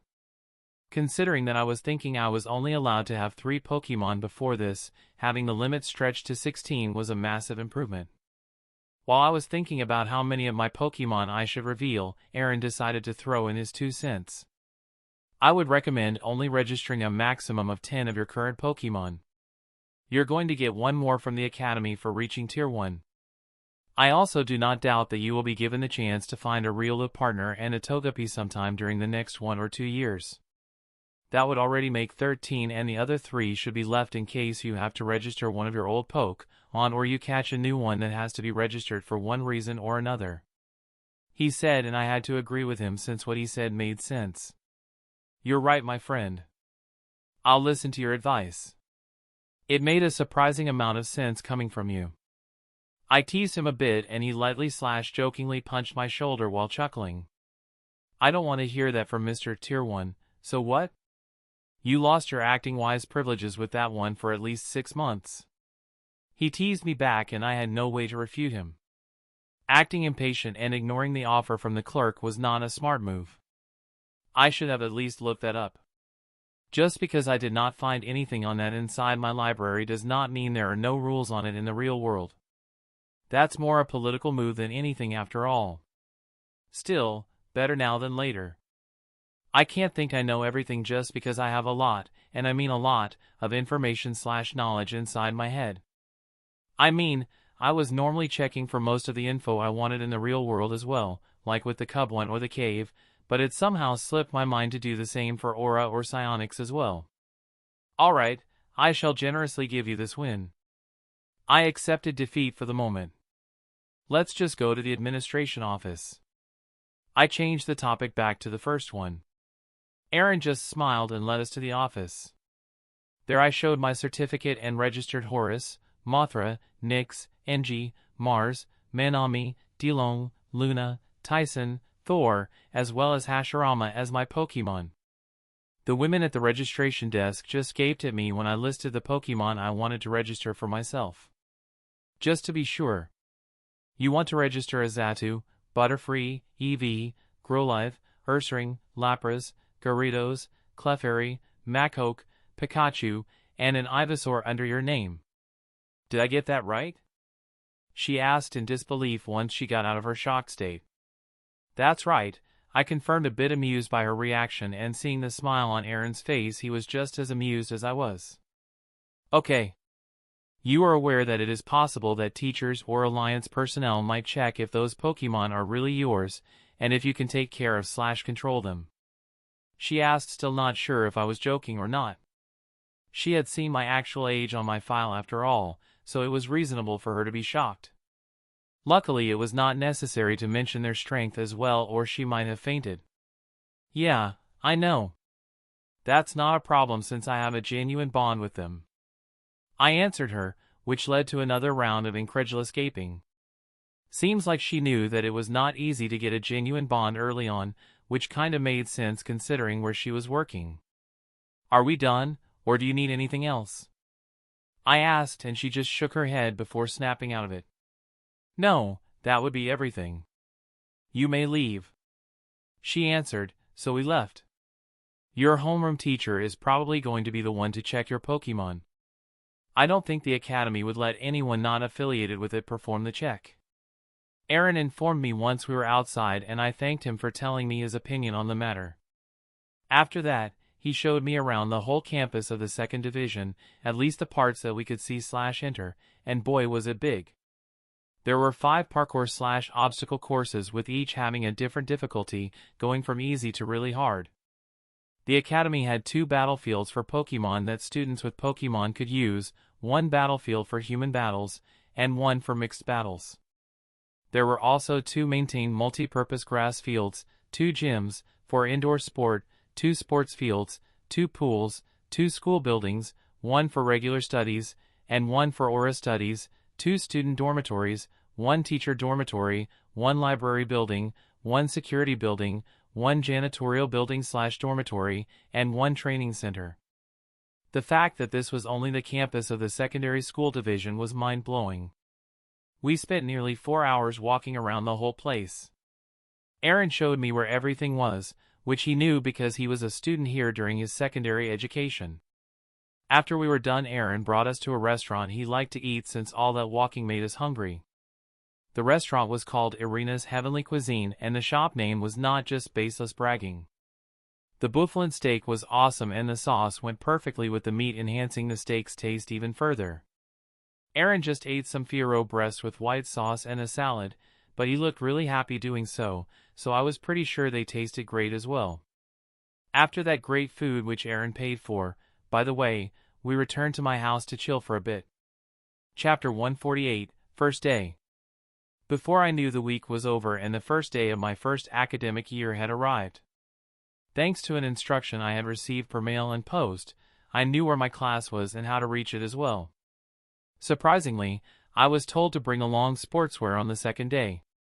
The reason why I was able to receive the post from the academy in the first place was that I had noticed that we forgot to inform the academy about my new address when we went there to register my Pokemon.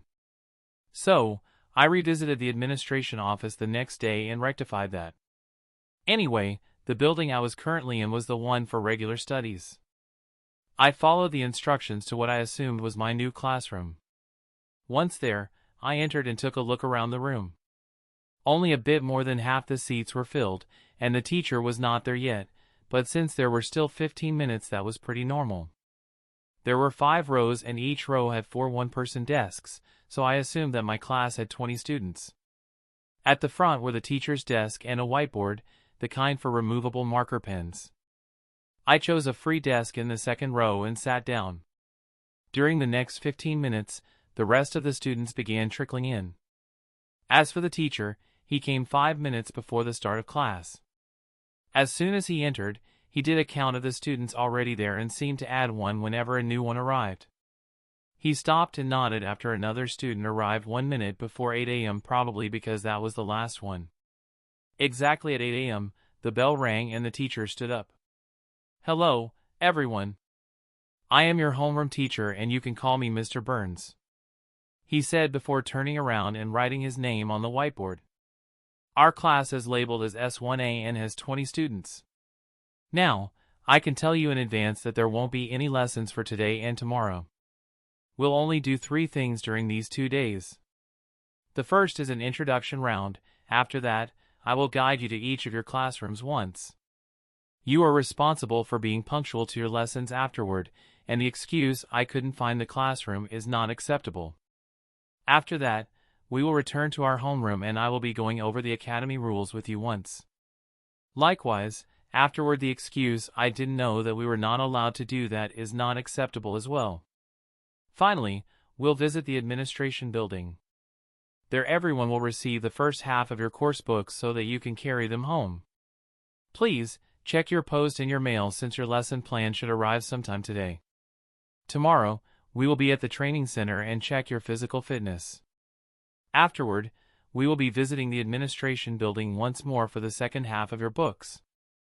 I am warning you that these books are only being loaned to you, so try to keep them clean and intact. If you don't, you will have to pay for them. Alright, with all that out of the way, let's start with the introductions.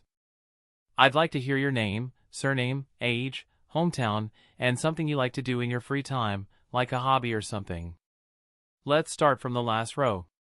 He continued his greeting speech before he pointed at the kid that sat on the far right in the last row.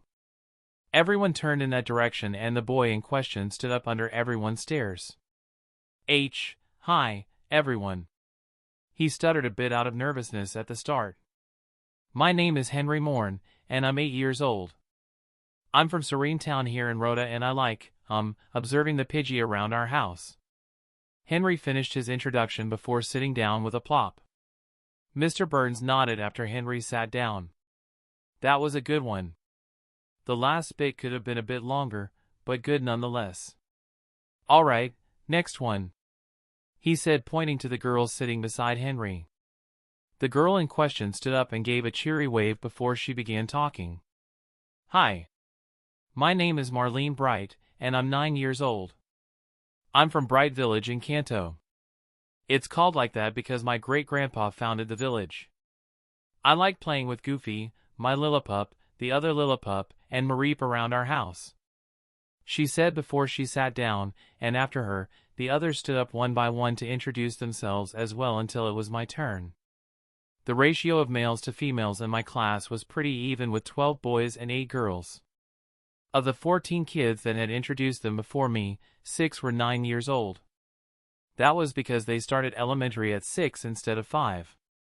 Anyway, like everyone else before me, I stood up too and began my awesome introduction. Hello, everyone. My name is Mikhail Gio, and I'm 8 years old. I'm from Hope Town in Kanto. I like exploring and Pokemon. I finished my small intro and sat down.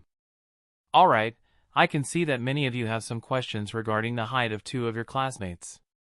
So, let me address that in their stead. They might feel self-conscious if you start pressing them for answers, and we wouldn't want that after all. Mr. Burns spoke up after I sat down, and had that not been a surprise for me to see someone else as tall as me. I had expected to be the only one towering over everyone else, but one of the students that came after me was just as large as me. You should have learned about the maturity phases during elementary school. Mr. Burns began and everyone nodded. Well, after someone reaches Tier 1 and accumulates enough aura while they are young, it is possible to trigger an early maturity. He explained and everyone listened attentively. The same happened to your classmates. They reached Tier 1 and accumulated enough aura to trigger an early second maturity, so when the time for the regular second maturity came, they had their third maturity instead. Any questions? Mr. Burns finished explaining why we looked 16/17 instead of October 11th. Most shook their head, but one girl, Danielle was her name if I was not wrong, raised her hand and Mr. Burns motioned her to speak. Mr. Burns, can you tell us if this early maturity can happen at any time, or if there is a limit besides the Tier 1 and aura condition? She asked, and Mr. Burns smiled after hearing her question. That's a good question, Danielle. Yes, there is another condition for early maturity. It can only happen before the third maturity, and it can also only happen once. So, the time limit for early maturity is around the age of 13. Any other questions? He answered happily. This time no one put up their hand, so we continued with the introductions. The other big guy sat at the opposite end of the first row, so the other 3 did their introductions before it was finally his turn. Hello everyone. My name is Sorrel Sikara, and I'm 9 years old. I'm from Veilstone City in Sinnoh. I like reading books, especially ones about legends and myths. I also enjoy spending time with my family's Luxray as well as Hope, my Shinx. Sorrel introduced himself before returning to his seat. Sorrel looked to be roughly 170 centimeters tall. He looked rather thin, at least thinner than I would have expected from someone at Tier 1 with a lot of aura. He also had fair skin, gray eyes, and mid-length green hair with bangs. Alright. Now that everyone has introduced themselves, I'll show you where the classrooms you need to visit are. However, before that, let me tell you that homeroom, math, language, history, and ethics lessons are going to happen here in this classroom, he said while sweeping a look around the class before nodding. Now, please follow me, he instructed before he left the room. He led us to 6 rooms in the regular studies building.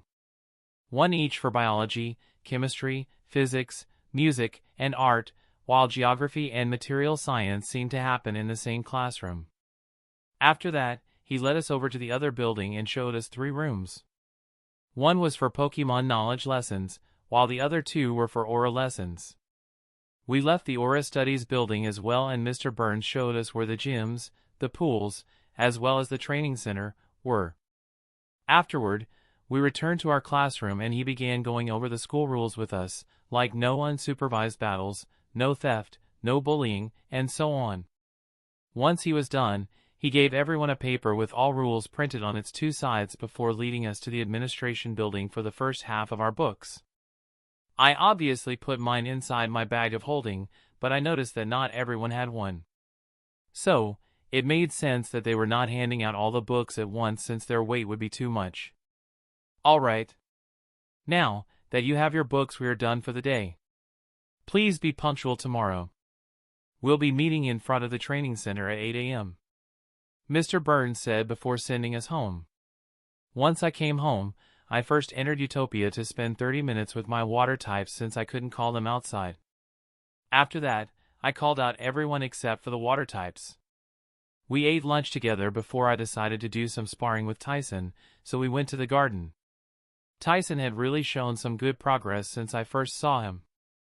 I can vividly remember his status at the time. Species, Machop. Gender, male. Type, fighting. Potential, deep green. Stage, bronze stage, mid. Genetic variation, none. Abilities, guts, steadfast. Talents, none. Affinities, fighting. Now, he only had to raise a single parameter to SSS before he was ready for his breakthrough to the silver stage. Name, Tyson. Species, Machop. Gender, male. Age, 8+ years. Type, fighting. Potential, deep green, 35.8%, dash blue, 17.46%. Genetic variation, none. Abilities, guts, steadfast. Talents, none. Affinities, fighting. Bond, Mikhail, weak. Quirks, likes training. Parameters. Stage, bronze stage, high. Vitality, SSS. Strength, SSS. Endurance, SSS. Agility, SSS. Energy capacity, SS. Energy density, SSS. Resistance.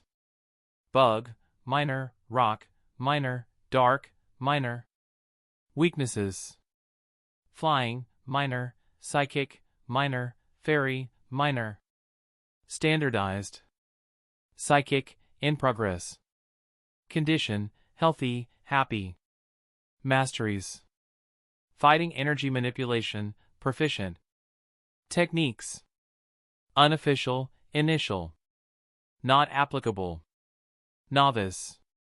Leer, dynamic punch, double edge. Beginner. Revenge, knock off, scary phase, seismic toss, cross chop. Proficient. Low kick, low sweep, vital throw, strength, endure, dual chop. Advanced. Focus energy, bulk up, brick break. Mastered. Not applicable. Once we were at our designated sparring area, I told him that it was going to be physical-only sparring, and he nodded excitedly. Luna gave the starting signal and Makok rushed towards me. I put up my guard and dodged Tyson's first punch by tilting my head to the side. I wanted to deliver a counterattack but was forced to abort that idea when I had to duck to dodge Tyson's continued offensive. He turned his failed punch into a clutching/squeezing motion using the return motion of his arm. Since there was not much I could do offensively because of the sudden lowering of my body, I turned the ongoing motion into a side roll. Without even trying to fully stand up, I did a leg sweep, but Tyson dodged the sweep by jumping. However, that was part of the plan since it allowed me to stand up without getting a kick in the face. I rushed at Tyson, who just landed back on the ground, and used the fact that he was still a bit unbalanced to deliver a few hits at his right side. He put up a defense against my moves, and I used his focus on the right side to deliver a low kick against the back of his left knee, which made him buckle. I used that moment to deliver an uppercut to his chin that made his head snap back. Tyson did a wild sweep in a hurry to force me to dodge in case I wanted to follow up on my uppercut, but I dodged below and pulled out his legs below him. He fell down and I retreated. "First point to me," I declared since he was fully laying on the ground. He just grunted in annoyance before he stood back up. He shook his head a bit before he declared that he was ready for round 2. We did 3 more rounds before we stopped and the sparring ended in a draw. After that I had everyone do some training for around 2 hours under gravity before we just relaxed until it was time for me to sleep. I also checked the lesson plan they sent over and it looked okay. The longest day was Gerada Day and that was only till 3 p.m. Chapter 149, Second Day. It was 7:50 a.m. and I was currently waiting in front of the training center. I was not alone, since roughly 80% of my classmates were already there. They were talking with each other but no one was approaching me for now, but that would probably change once they got used to our height difference. As for my fellow big guy, he was not here yet. Since we were going to check our physical fitness today, I decided to check my status to pass the time. Name, Mikhail Geo. Species, human. Gender, male. Age, 8+ years. Trainer class, none, senior/unofficial. Battle occupation, Tier 1 *, official. Affinities. Elements/concepts. Psychic/psionic, supreme. Aura/life, supreme. Ground, supreme. Pokemon. Psychic types, supreme. Fighting types, supreme. Ground, supreme. Talents. Comprehension, supreme. Elemental manipulation, supreme. Survival, high. Bonds. 22, strong. 7, weak. Pokemon roster. Xatu, Mothra, Butterfree. 26 more Pokemon. Pokemon. Xatu, Mothra, Butterfree. 800+ more Pokemon. Occupation. Tier 2 second class Aura user, senior. Tier 2 second class Psychic, senior. Tier 1 second class Ballcrafter. Physique. Tier 2, Silver Stage. Mind. Tier 2, Silver Stage. Soul. Tier 2, Silver Stage. Condition, healthy, content. Passives. Psychic. Parallel thinking. Psychic sense, 1M. Minor computing boost, plus. Aura. Regeneration. Minor body boost, plus. Minor aura sense, 1M. Masteries. Psychic. Telepathy proficient. Telekinesis proficient. Psionic energy manipulation proficient. Aura. Aura sense proficient. Aura speech proficient. Emotion sense proficient. Internal aura manipulation proficient. Minor calming aura beginner. Techniques. Telekinetic grip, sand rope, psionic shield. Looking at my status screen, the first half had remained mostly the same. Well, except for my age turning 8, the addition of my official registration aura-wise, my bonds, and my Pokemon list being updated. Looks like it did change quite a bit after all. Anyway, the big changes happened to the second half. Most of my occupations got upgraded, with Psychic and Aura User being the most important among them. Obviously, my breakthrough to Tier 2 in those two occupations had a corresponding effect on my stats as well. If I had to compare them to those of a Pokemon, I would roughly place my physique barely at the high, silver stage. My mind would be likewise barely at the high, silver stage as well, while my soul should be around the mid, silver stage. Increasing that one was extra hard for me, and the only reason it increased at all was through the passive boosts it got through the growth of my other aspects. This was why it was slowly being left behind by the other two, since I could actively increase those. I was still overall ahead of everyone else at my tier, so I was content for now. Reaching Tier 2 as well as raising it brought a multitude of new abilities and upgraded old ones. On the psychic front, I received another minor computing boost, speeding up my thought processes. I unlocked a passive psychic sense that allowed me to sense all minds in a 1-meter radius, and upon reaching second class as a Tier 2 psychic, I unlocked parallel thinking, bestowing me another thought stream. Thanks to that, I could not only train in psionic energy and aura at the same time, but I could also use their abilities simultaneously. I also knew that I was going to unlock short-range teleportation once I reached first class of Tier 2.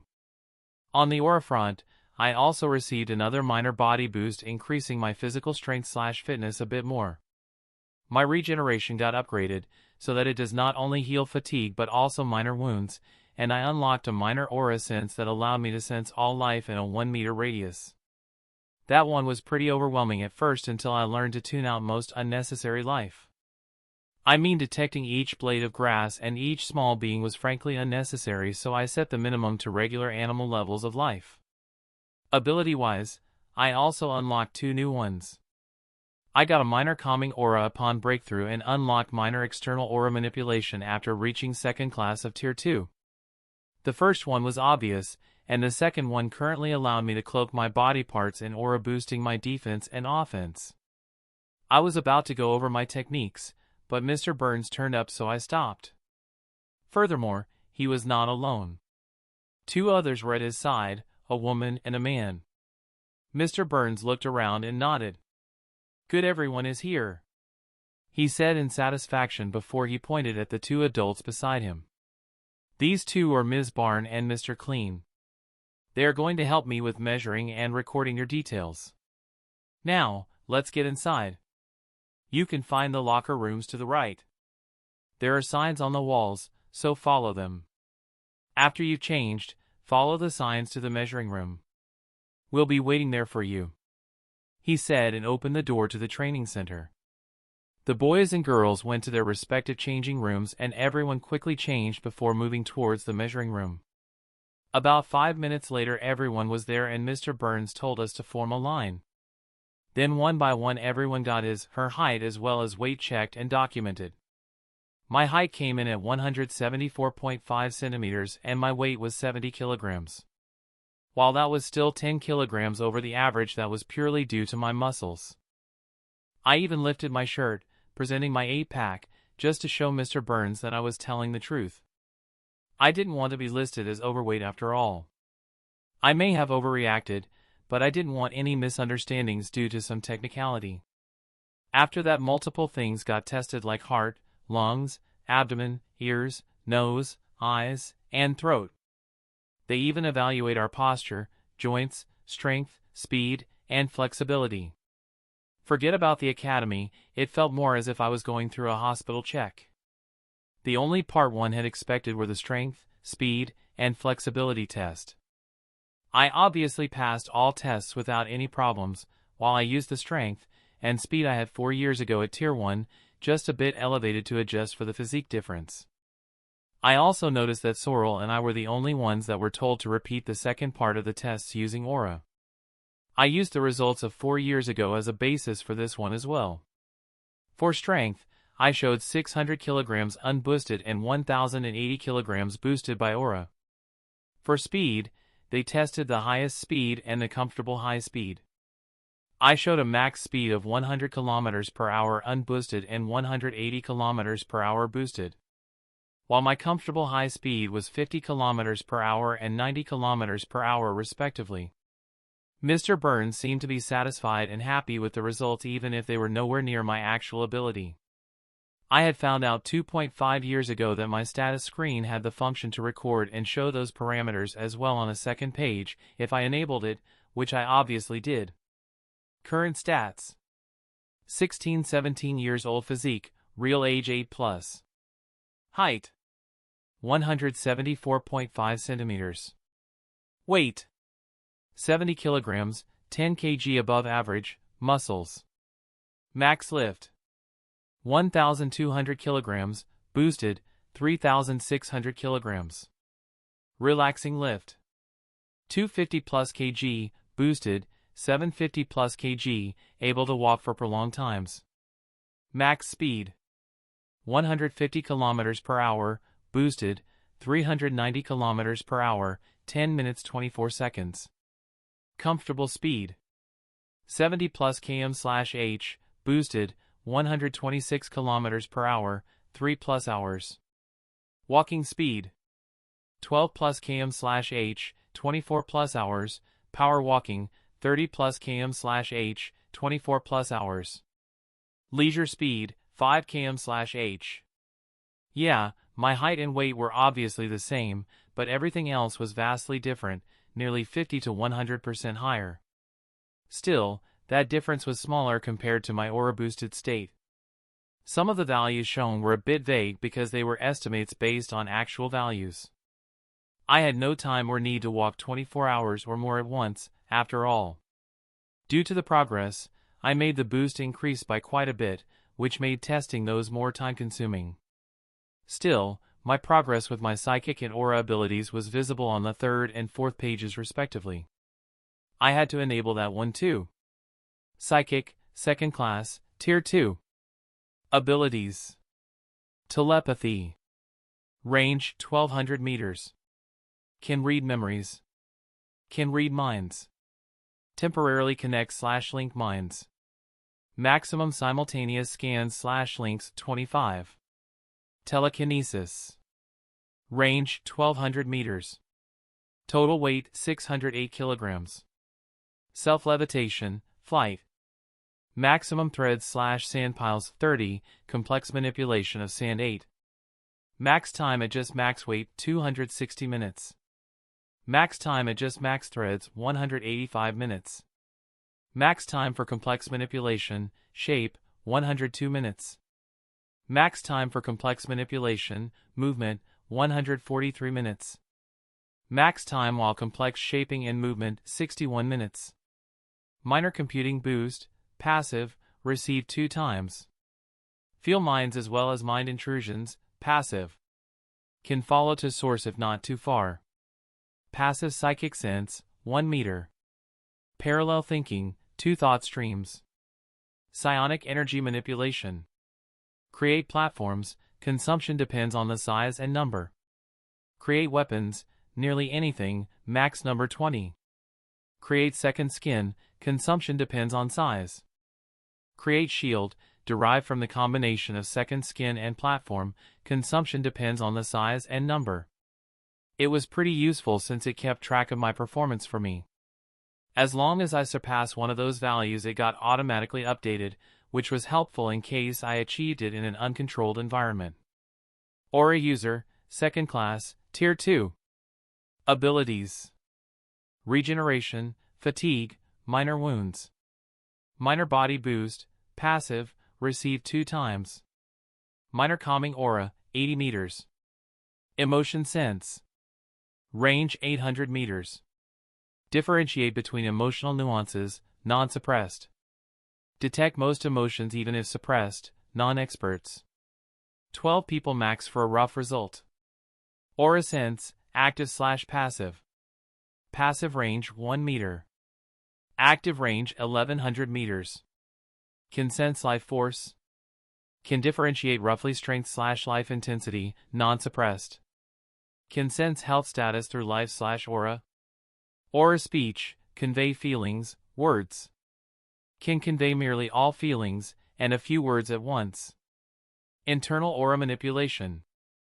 Boost body performance overall by 80%. Boost specific aspects, jump, strength, speed, reflexes, thinking, regeneration, endurance, by 200%. Boost 2 aspects by 160%. Boost 3 aspects by 120%. Minor external aura manipulation. Coding body parts for extra defense or offense. Anyway, once everyone was done with the slew of tests, Ms. Barn as well as Mr. Clean left and we made our way to the administration building for the second half of our books. After that, Mr. Burns dismissed everyone but kept me and Sorrel back. He led us to a vacant room in the building and motioned us to take a seat before he addressed us both. I kept the two of you back for 2 reasons. The first one is the partner the Academy is going to assign you. You should already know this, but if you don't, then the Academy is going to give you a choice between Ralts, Tyrogue, Minfu, Buniri, and Clauncher. If you tell me the species you want to choose from now, then you can do the actual choosing tomorrow. Nonetheless, you do not have to answer right now. It is an important decision, after all. The actual time limit is set until Art Day next week. Do you need some time to consider the choices, or have you already made a decision? He began telling us why he held us back, before asking us that question. I have known about it beforehand and already decided to choose Buniri. Sorrel directly gave his answer and Mr. Burns nodded before making a note on his phone. He then turned to me, waiting for an answer that never came. Just kidding, I had made my decision a long time ago after all. I knew about it beforehand as well, and I want a Ralts, I told him concisely and he made another note on his phone. All right, I'll lead you to the place from which you shall choose your partner shortly before the first lesson. You are free from your lessons until you have made your choice, so there is no need to rush your selection. With that out of the way, let's address the second reason I held you back. According to the results shown on the tests we just had, the 2 of you are being promoted to the 2nd year. At least for your aura classes. You will remain part of Class S1A for your regular lessons. You shall participate in the aura lessons of Class S2A for 3 months. If it turns out that you are still too advanced for those lessons as well, then the teachers will perform a final test which shall decide whether you get promoted to the 3rd year or not. Do you accept those conditions, or would you like to keep participating in the aura lessons of your class? Normally, I would have involved your parents as well, but both pairs elected to leave all choices pertaining to your education to you when they signed you up. Why they would do that Arceus knows. He told us with a serious face while mumbling the last bit. I would honestly recommend the first option, but the choice is ultimately yours. You still have the choice to return to your regular schedule if you feel as if the advanced ones are too much. He added before just looking at us waiting for an answer. It was honestly a no-brainer for me, so I immediately agreed, and Sorrel quickly made the same choice. Hearing our answers, Mr. Burns nodded and told us that we should receive our adjusted schedule by tonight. He then led us back to the issue desk and we returned the first-year books for the aura lessons we received and received the second-year ones instead. After that, he told us to be in front of our classroom at 7:45 a.m. before he dismissed us. Happy with how things went down, I returned home, excited about the Ralts I was going to choose. I was obviously hoping the choices would be good, but as long as the selection was not bad I could live with it. Chapter 150, Selection. At exactly 7:45 a.m. I stood in front of the classroom with Sorrel, who seemed to have come early. He looked pretty giddy, but I could understand that. From the few talks we had over the last 2 days, I learned that Buniri would be his second Pokemon. Heck, Ralts was going to be my 30th Pokemon and I was still excited. Less than a minute after I arrived, Mr. Burns came as well. You are here, good. Follow me, he said before he led us to the building for aura studies. We went to the 3rd floor and stopped in front of a door labeled Mr. Cameron. Mr. Burns politely knocked on the door and waited for the permission to enter. He warned us to be polite and ushered us inside after he opened the door. Mr. Cameron, sir, I brought over the 2 candidates that are allowed to search for a partner. This here is Sorrel and he chose Buniri as his future partner, and this is Mikhail who chose Ralts as his future partner. Mr. Burns politely introduced the 2 of us. I had been circulating my aura since we left a regular studies building. I did this to cover my psionic energy. On its own, it may have not been that useful, but I also used a psychic technique I learned from my super library that allowed me to withdraw all my psionic energy to my mindscape and to mask it. The aura circulation took care of the rest. Obviously, this wasn't enough to hide my psionic energy from some overpowered psychic or even more overpowered non-psychic individual, but I was doing it to hide it from the general populace anyway, so that was okay. The man Mr. Burns called Mr. Cameron nodded his head at Mr. B's introduction, and I felt as if his gaze lingered a moment longer on me than on Sorrel, but that could have been because he felt that I had more aura than I was supposed to, since he had most likely seen my file. "All right, you can go back to your duties, Charles. I'll do the rest of the explanations," Mr. Cameron said, to which Mr. Burns just nodded and told us to listen to Mr. Cameron before he left. After Mr. Burns left, Mr. Cameron focused on us and smiled good-naturedly at us. "Well, let me tell you how this whole thing is going to happen. I will transport each of you to an area where the species you have chosen lives. The inhabitants of those areas are in a partnership with us and won't harm you." He began, but he seemed to have noticed something because he reassured us of the safety bit before he continued. "There are partners of deceased Aura Guardians living there, so you are as safe as possible. Anyway, a member of the tribe will lead you to the young that are deemed ready for a partner, and you'll have to find one among those younglings you click with. You can take as long as you need, and once you are done, call the academy. They'll inform me and I'll come to get you. Any questions?" He finished, and we both shook our heads. "All right. Do both of you have a phone, or do you need the academy to loan you one?" he asked, but both of us told him that we had phones of our own. "That's good. Sorrel, I'll deliver you to your destination first," he said before he called out a Galade. He then turned to me and told me to wait a moment before he told Galade to take them to the Lopunny area. They vanished, and about 1 minute later Mr. Cameron and Galade returned without Sorrel. "All right, it's your turn now, Mikhail," he informed me before he told Galade to take him to his tribe's area. Galade's gaze briefly swept over me when he heard Mr. Cameron's instructions, and he nodded before he teleported us away. A few seconds after we arrived, a Gardevoir and a Galade appeared in front of us. They greeted us, and Mr. Cameron politely returned their greeting. I naturally did the same. "This young man is the one that is here to see if he can find one among your younglings that is willing to become his partner," Mr. Cameron said, and the two nodded. "We shall bring him to the place most of the young are gathered around this time. Whether he manages to find a partner or not is out of our hands. We shall, however, keep him safe even from the most mischievous of our members. My mate shall keep an eye on him to make sure nothing happens." The Gardevoir replied mentally, and Mr. Cameron nodded in thanks before he turned to me. "You can take as long as you want, and don't forget to call the academy once you're done," he said before he left. Once he was gone, I was alone with the pair, and the two seemed to be analyzing me. After a moment they looked at each other and seemingly had a mental conversation.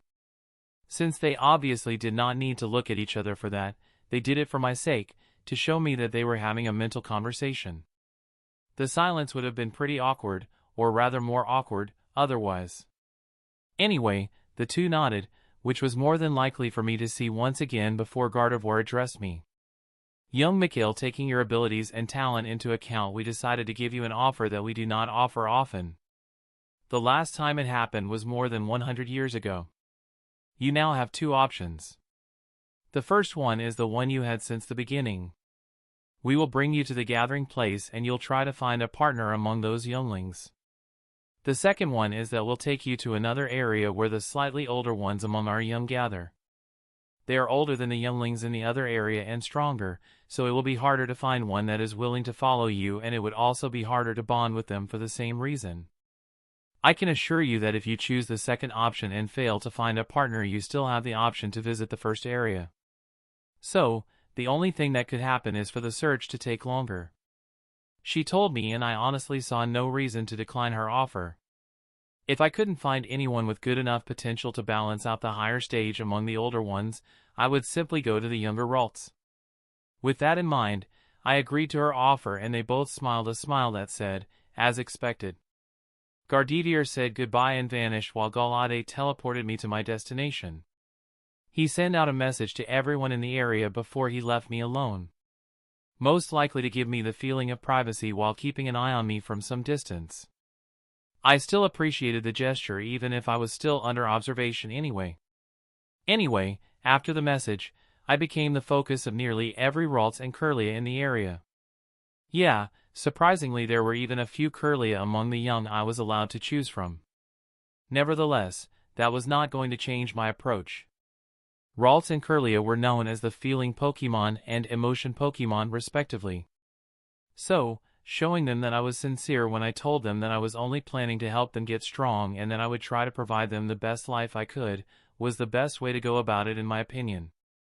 Naturally, I also made use of my calming aura and aura speech to make my intent clear and to help me, but that was practically expected in this situation. This was an Aura Guardian test/opportunity after all. Anyway, after I saw the Ralts and Curlia approaching, I checked the status screen of as many as I could. At least I did so for the ones that allowed me to touch them, since I couldn't use my psychic abilities without them being detected by a lot of Pokemon in this place. Fortunately, no one among them seemed to have a problem with me touching them, since it seemed like touch also made it easier to use their sensing ability on me. Among the 60+ Ralts and Curlia I checked, none had worse than yellow potential, which was pretty impressive. This meant there was a chance that there were no members with bad potential among the whole tribe. Still, considering the tribes were formed by partners of Aura Guardians, it made kinda sense that they had a high potential average. They most likely never integrated any bad seeds since the beginning, and over hundreds or even thousands of years, the potential average remained rather high. Nonetheless, I started to digress once again. Among all of them, I found 3 males that were the most promising and talented. I was shocked at how many high potential members they had, but these 3 were the best and I was unsure which one to choose. It was really unfortunate that I could only choose one. As for why I was only considering males? Well, I wanted the first one to become a Galade, so I had to choose a male, and none of the females were outstanding enough to change my mind. Species, Curlia. Gender, male. Type, psychic, fairy. Potential, blue. Stage, silver stage, low. Genetic variation, none. Abilities, synchronize, telepathy. Talents, mind hub. Affinities, psychic, fairy. This Curlia was already at the low, silver stage and had blue potential. On top of that, he had a talent derived from his telepathy ability that allowed him to act as a hub for mental communication. He could connect way more minds than anyone else at his stage. This would be really useful for me with my high number of Pokemon or during my time in the army. Curlia number 2 was not worse than the first one at all. Species, Curlia. Gender, male. Type, psychic, fairy. Potential, light blue. Stage, bronze stage, high. Genetic variation, none. Abilities, synchronize, trace. Talents, condition transfer. Affinities, psychic, fairy. He may have had only light blue potential, but that could be covered with the limit-breaking training he could do due to being only at the high, bronze stage. This way his potential at the silver stage would be blue at least, and may even turn deep blue. The only negative was that he would have to invest a lot of time to reach the silver stage. Still, there was also his talent condition transfer that had been derived from the synchronize ability. It allowed Curlia to use the bridge synchronize created between him and the attacker to transfer the status condition instead of just giving the source the same one. So, Curlia got healed while only the attacker suffered. This was a pretty great talent in my opinion, but the last candidate was just as great. Species, Ralts. Gender, male. Type, psychic, fairy. Potential, light blue. Stage, bronze stage, low. Genetic variation, none. Abilities, synchronize, trace. Talents, save point. Affinities, psychic, fairy. This one was still a Ralts despite being at the low, bronze stage. Thankfully he did not have an aversion towards evolution. I knew that since I asked him, and he told me that he simply had not felt ready yet. Ralts had light blue potential just like candidate number 2, so just like him, he had the guarantee of attaining blue potential at the silver stage. The probability for deep blue was even higher with this one since I could still make use of his evolution to Kirlia to boost his potential a bit through supporting materials. He also had the same negative as candidate number 2, but in Ralt's case, it would take even more time to reach the silver stage since he started at the low, bronze stage and not the high one. However, there was his talent that more than made up for that. Ralts had Save Point as his talent, which was derived from his Trace ability. Save Point allowed him to save one ability he copied with Trace until he wanted to exchange it with another one. So, if he copied a Lightning Rod with Trace, then Save Point allowed him to save Lightning Rod even after Trace reset. Ralts would then keep Lightning Rod until his Trace found an even better ability that he wanted to keep instead. It was pretty overpowered actually, and if not for the fact that Trace could not copy the abilities of those more than a stage above it, I would call it nearly unrivaled.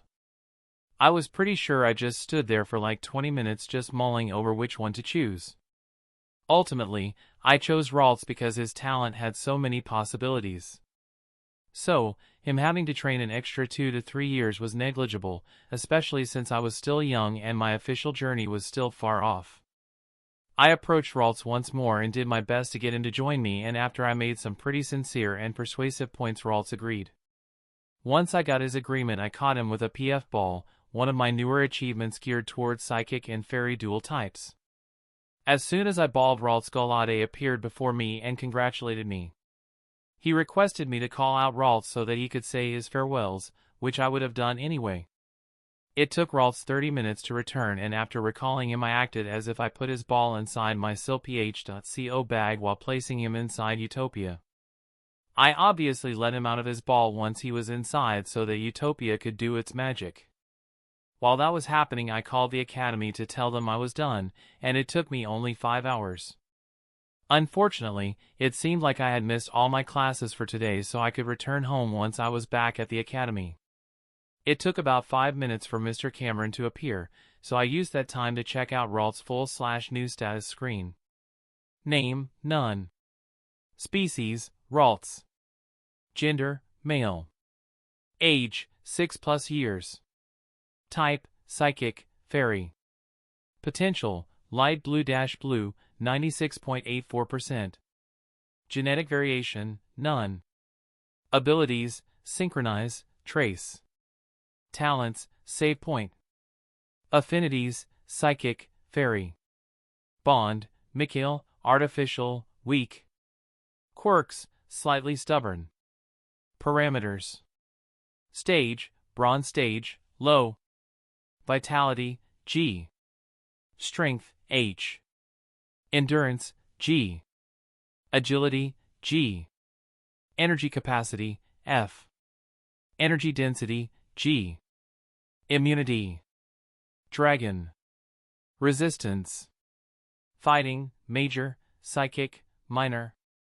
Weaknesses. Poison, minor, ghost, minor, steel, minor. Condition, healthy, excited. Masteries. Psionic energy manipulation, proficient. Fairy energy manipulation, beginner. Techniques. Unofficial, initial. Not applicable. Novice. Growl, charm, future sight. Beginner. Hypnosis, draining kiss, life dew, heal pulse, dream eater. Proficient. Disarming voice, double team, confusion, psybeam, calm mind, psychic. Advanced. Teleport. Mastered. Not applicable. His full status was pretty good. His potential was only missing a few % to reach deep blue. He was not too far off from reaching the mid, bronze stage, and his move pool was pretty solid as well. Probably because he was actually over 6 years old.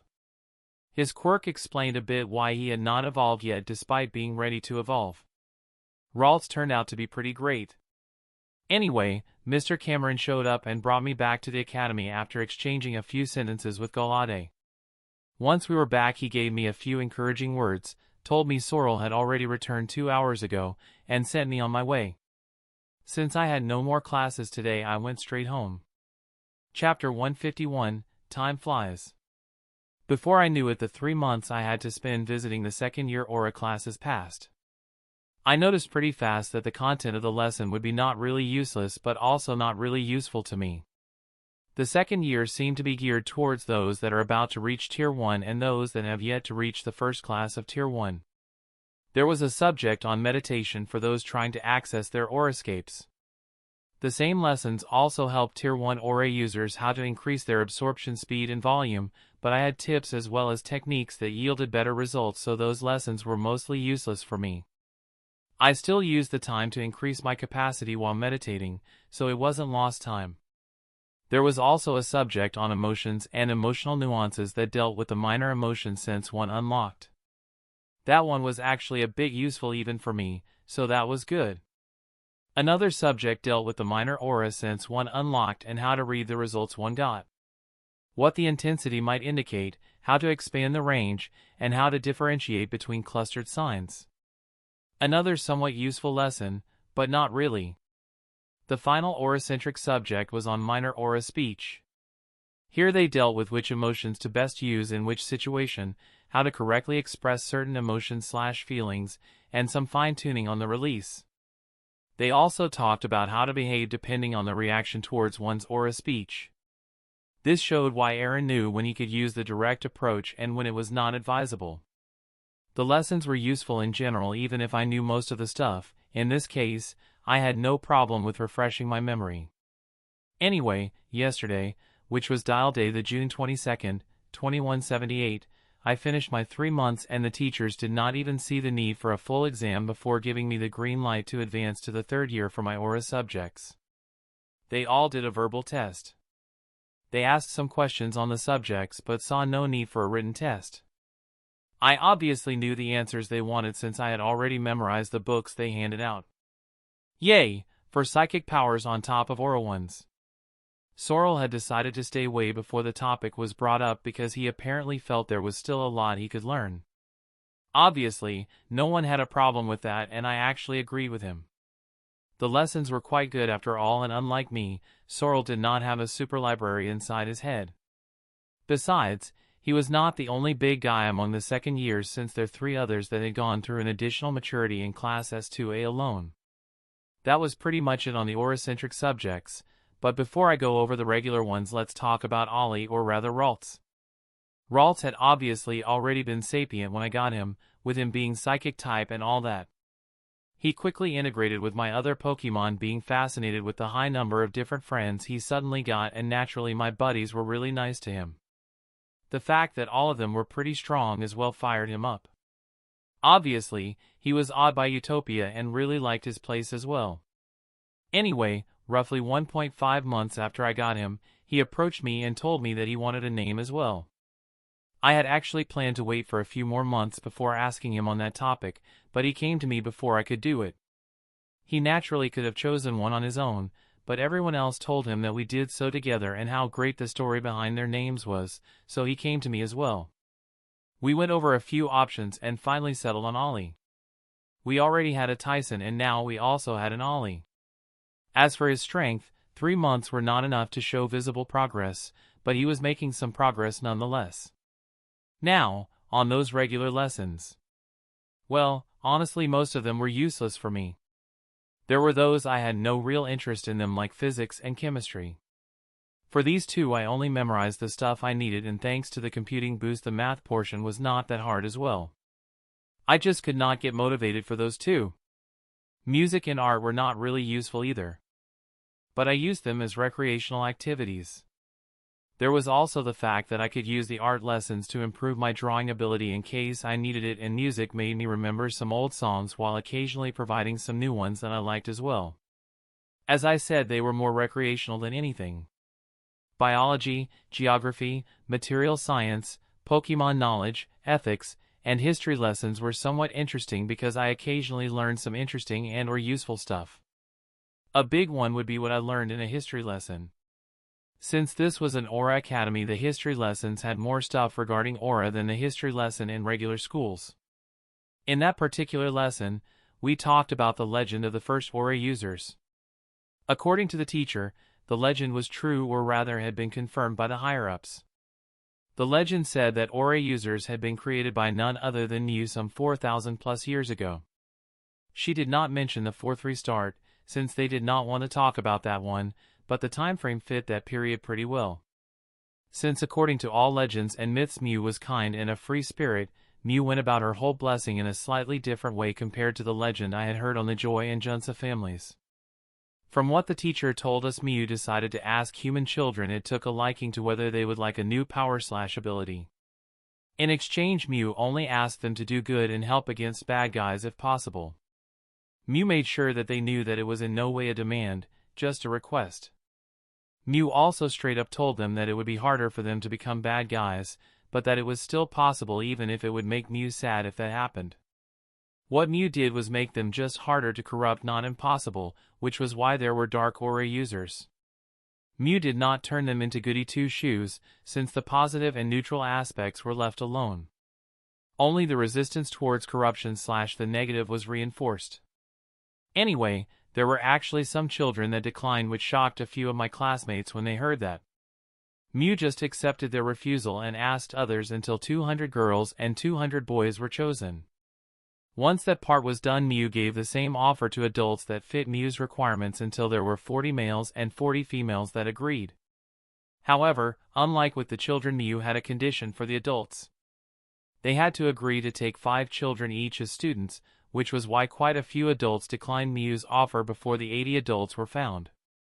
Still, Mew found the adults and gave them enough knowledge to reach Tier 3.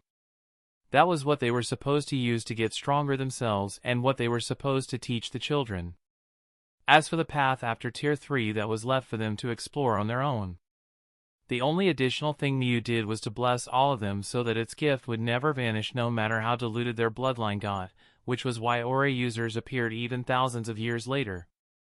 So, what probably happened was that Mew thought the Joy and Junsa families were not enough, so Mew decided to create a group with similar a purpose that was not tied to a single family. I was pretty sure the other elementalists or energy groups probably had similar legends as well that involved a legendary or two. Yeah, as I said, there were some pretty interesting lessons once in a while.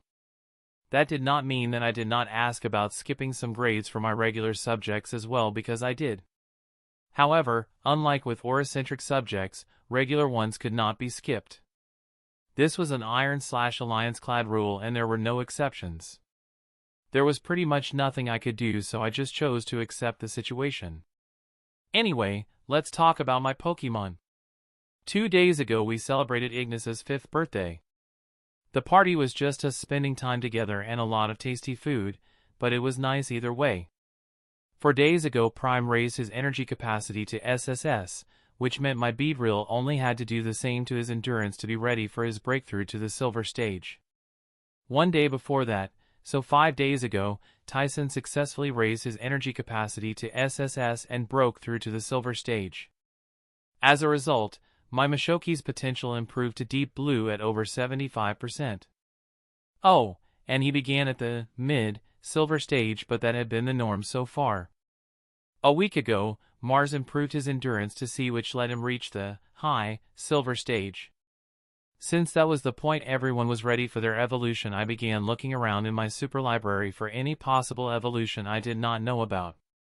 I had done that for the other high-silver stage Pokemon as well, but they had none. For Ursaring, however, I actually managed to find a few mentions on the evolution that had been prevalent during the Second Civilization. I spent more than 12 hours going over everything I had access to that was related to the topic. Apparently, the evolution was triggered by a special kind of earth/peat that later could not be found in the human territories due to changes that happened to the makeup of the ground with time. With that, Ursaluna vanished from our regions, but that did not mean they were gone. I was sure there were still some in places that changed to produce that earth/peat, or places that had it that did not change at all. The world was large after all, and the human territories were only a small part of it, so finding some should not be impossible. Nonetheless, any excitement I had towards my discovery vanished after I found a picture of Ursaluna. Still, I decided that I had to inform Mars about my discovery, no matter how much I disliked its look. Fortunately, Mars disliked the new evolution as well since it did not seem compatible with his preferred fighting style. I did, however, promise him that I would try to find an alternative evolution that did not look like it had been made with dough and carton board. While I had not seen any inside my library, it shouldn't be impossible since the Ursaring species itself was still capable of evolving. I obviously had to tell him that it would probably take years or even decades for me to succeed if it was even possible to do so. He had no problem with that, and that cheeky bugger just patted my shoulder while saying he believed in me. Abzu was the only other one that had made a big step. 10 days ago my male Milotic successfully raised his vitality to C and officially reached the high silver stage. Tiamat, on the other hand, was still at the mid silver stage. That was pretty much it on my Pokemon. The only other thing that was worth mentioning were my phone calls with my parents. Their journey was going well from what they told me. On January 25th, 2178, the Academy had a month-long holiday and my parents were going to come over to our new house for that duration. While they had visited me 5 times over the last 3 months, those were only for a day or two. This time they were going to stay for 3 to 4 weeks. Regardless, that was still nearly 2 months away. So, I still had time to do some grand cleaning before that happened. I had to say I was really looking forward to it, and not having to do all the chores for a whole month had nothing to do with it. I had simply missed spending time prolonged periods with them. Yup, that was the only reason. Chapter 152, check. The weekend passed pretty calmly, and right now I was on my way to the Academy. Today was the first time I was going to participate in the third-year aura classes, but before the internal aura manipulation lesson I had to go through a homeroom class and a math lesson. I exchanged greetings with the classmates that had ultimately decided to ignore the height difference between us and approach me during the last 3 months. As soon as the bell rang, Mr. Burns began asking if anyone had something they wanted to share, like a complaint or a question, and when he said complaint, he meant a wide range of things. Ranging from being bullied to the teacher being unfair or too fast and even having problems understanding something. The first one was absolutely not tolerated by the Academy staff. All first years learned just how unacceptable such behavior was when 2 students from Class S1B and 3 students from Class S1C got a 3 and 2 months detention respectively as their first warning. We are talking about 2 hours, 2 times a week for 3 months, where they had to keep copying the rule sheet we had received on our first day, and that was just considered a first warning. Mr. Burns told us the second one consisted of physical work, the third was a suspension, and the fourth meant being kicked out. Additionally, the staff would low-key keep an eye on you for a while after your punishment to make sure you learned your lesson. He didn't mention the consequences of being kicked out, but one didn't need to be a genius to know they were not good. It might seem harsh to some, but I fully supported it. I mean, they told us from the first day which kind of behavior was not acceptable, so doing exactly that was pretty stupid in my opinion. Also, it was better to nip the problem in the bud than let it grow. So bullying among the upper years was practically non-existent, and the first years quickly learned to follow along. I was hoping that would be enough to stop my fellow first years from doing any more stupid stuff, but I wouldn't bet on it. Still, all this did not mean that there were no conflicts, because that was impossible. We were still humans after all. However, those were handled during gym or combat lessons or during Academy staff supervised sanctioned battles that both sides needed to genuinely want to participate in. Overall, I liked the way they handled bullying as well as conflict, and that was the only thing that counted. Now, regarding the second and third points. I was also like, do you really care? But he did recommend a few upper-class students capable of helping them that would be willing to do so for a small and easily affordable remuneration to a few of my classmates that did mention needing help. Unlike with the third point, no one had complained about the teachers until now. Anyway, 15 minutes passed with Mr. Burns asking questions and talking about them regarding our school life before he closed the topic and told everyone they could do their homework if they still needed to do so. Those that were done could read, draw, or write stuff as long as they did it quietly and on their own. Usage of electrical devices was not allowed. Just as I was about to take out my notebook, Mr. Burns called me over, so stopped and walked up to him instead. Mikhail, I need to check out your registered Pokemon, so we're going to change rooms. He told me before he called out a Mincheo to keep an eye on the class. He told the class that we would be back in 15 to 20 minutes before he told me to take all my Pokemon and follow him while he left the classroom. I went back to my seat and took my bag before hurrying after Mr. Burns. Honestly, I had been wondering why the Pokemon check had not happened yet, but had ultimately decided that it was a lucky coincidence after 3 months of nothing happening. Still, I was curious why it got delayed for this long if it was going to happen after all. Mr. Burns, could you tell me why the check is happening now? I had honestly expected for it to happen a few months ago. I asked shortly after we left the classroom. You remember Mr. Cameron, I suppose? He returned a question of his own instead of directly answering mine, but I still nodded in confirmation. Well, the short version is that Mr. Cameron cleared you after he saw you, which made the checkup unnecessary on our front. Your file received a note that classified you as bonded and got archived.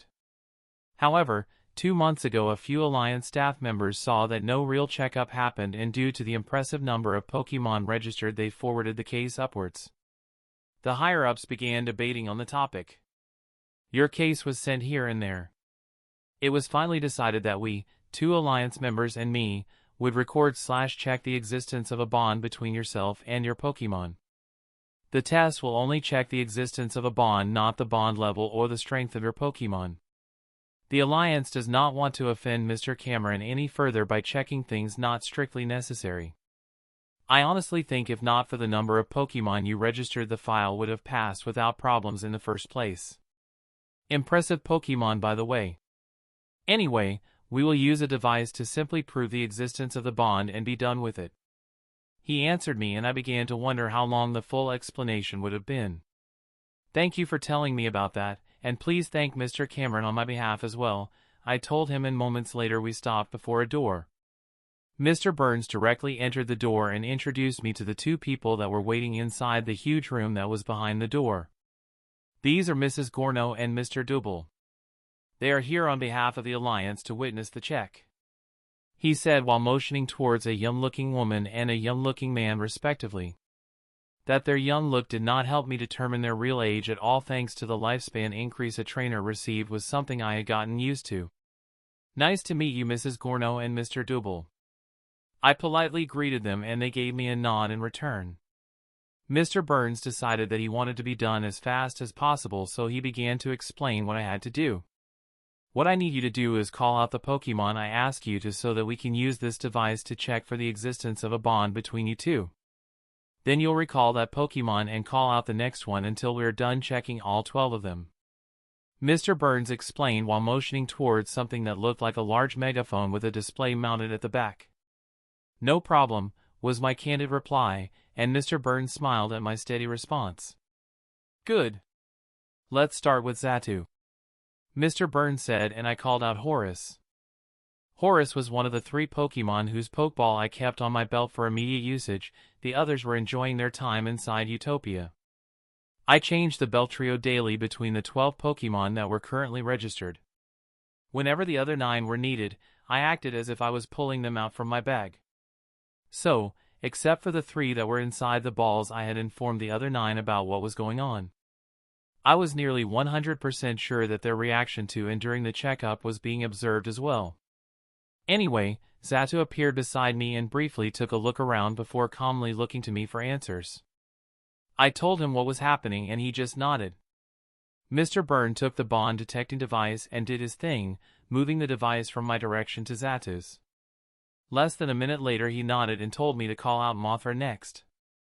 I thanked Xatu before I recalled him and acted as if I was pulling out Mothra's ball from my bag while materializing it into my hand from Utopia. I proceeded to call her out and she flew to me to give me a hug, ignoring the other humans besides me. Phew! Damn kid, or Royal Butterfree. What a surprise. That's like only the 5th one I've seen my whole life, exclaimed Mr. Double while Mrs. Gorno only looked slightly impressed. Showed who was more professional among the 2 and who was more playful. Well, I've probably seen close to 100 of them during my service outside our territories, but they're still pretty rare, Mr. Burns said while doing the check. Nyx, Engi, and Mars were the next ones to be checked, but none of them elicited any pronounced reaction like Mothra had. It seems like an EV, a Growlithe, and an Ursaring were not as noteworthy as a Royal Butterfree. That changed when it was Manami's turn. As soon as my Lapras appeared, a loud gasp could be heard, but this time the response from the professional Mrs. Gorno. Mr. Double looked amused by his partner, who immediately caught herself and acted as if nothing happened. Impressive specimen, Mrs. Gorno curtly said while Mr. Double just chuckled. Mr. Burns just shook his head in amusement before he did his job. Once he was done and I had recalled Manami, he looked over to me. Kid, it's not that I'm doubting you, but are you sure that your Gyarados won't react negatively/aggressively to our presence? He asked in a serious tone, and the two Alliance staff members listened attentively as well. Yeah, I'm sure Dulon won't do anything I don't want him to as long as I am there, I replied, and he nodded. All right, call him out then, he said, and I did. Thankfully the room was large enough for Stan to fit inside. That the majority of the desks and chairs had been moved towards the walls helped as well. Anyway, unlike with my previous Pokemon, all of them showed a reaction upon seeing Stan. Regular Gyarados he may have been, but he was still much larger than the average Gyarados. So, here they were, all three of them blankly looking at my Gyarados. Mr. Burns was the first one to talk. Holy damnation, Mikhail. That one seems to be near twice the size of a regular Gyarados. I'm pretty sure he could enter the top 50 of the largest Gyarados I have seen so far, and you have no idea how impressive that is considering everyone else on that list is much older and stronger than him, he exclaimed, and the other two chose to say nothing. I chose to remain quiet, and Stan just snorted at being merely in the top 50. Mr. Burns shook his head before he checked the bond, and once he did I recalled Stan. My next Pokemon evoked some reactions from them as well, despite not looking any different from the rest of her species, but that was more due to the rarity of the Clefairy line. Luna was actually the first of my newer Pokemon. I discovered her during a trip I did to Mount Moon 3.5 years ago, a few months after I caught Abzu and Tiamat. I obviously checked her status and promptly decided that she had to join me. Species, Clefairy. Gender, female. Type, fairy. Potential, deep green.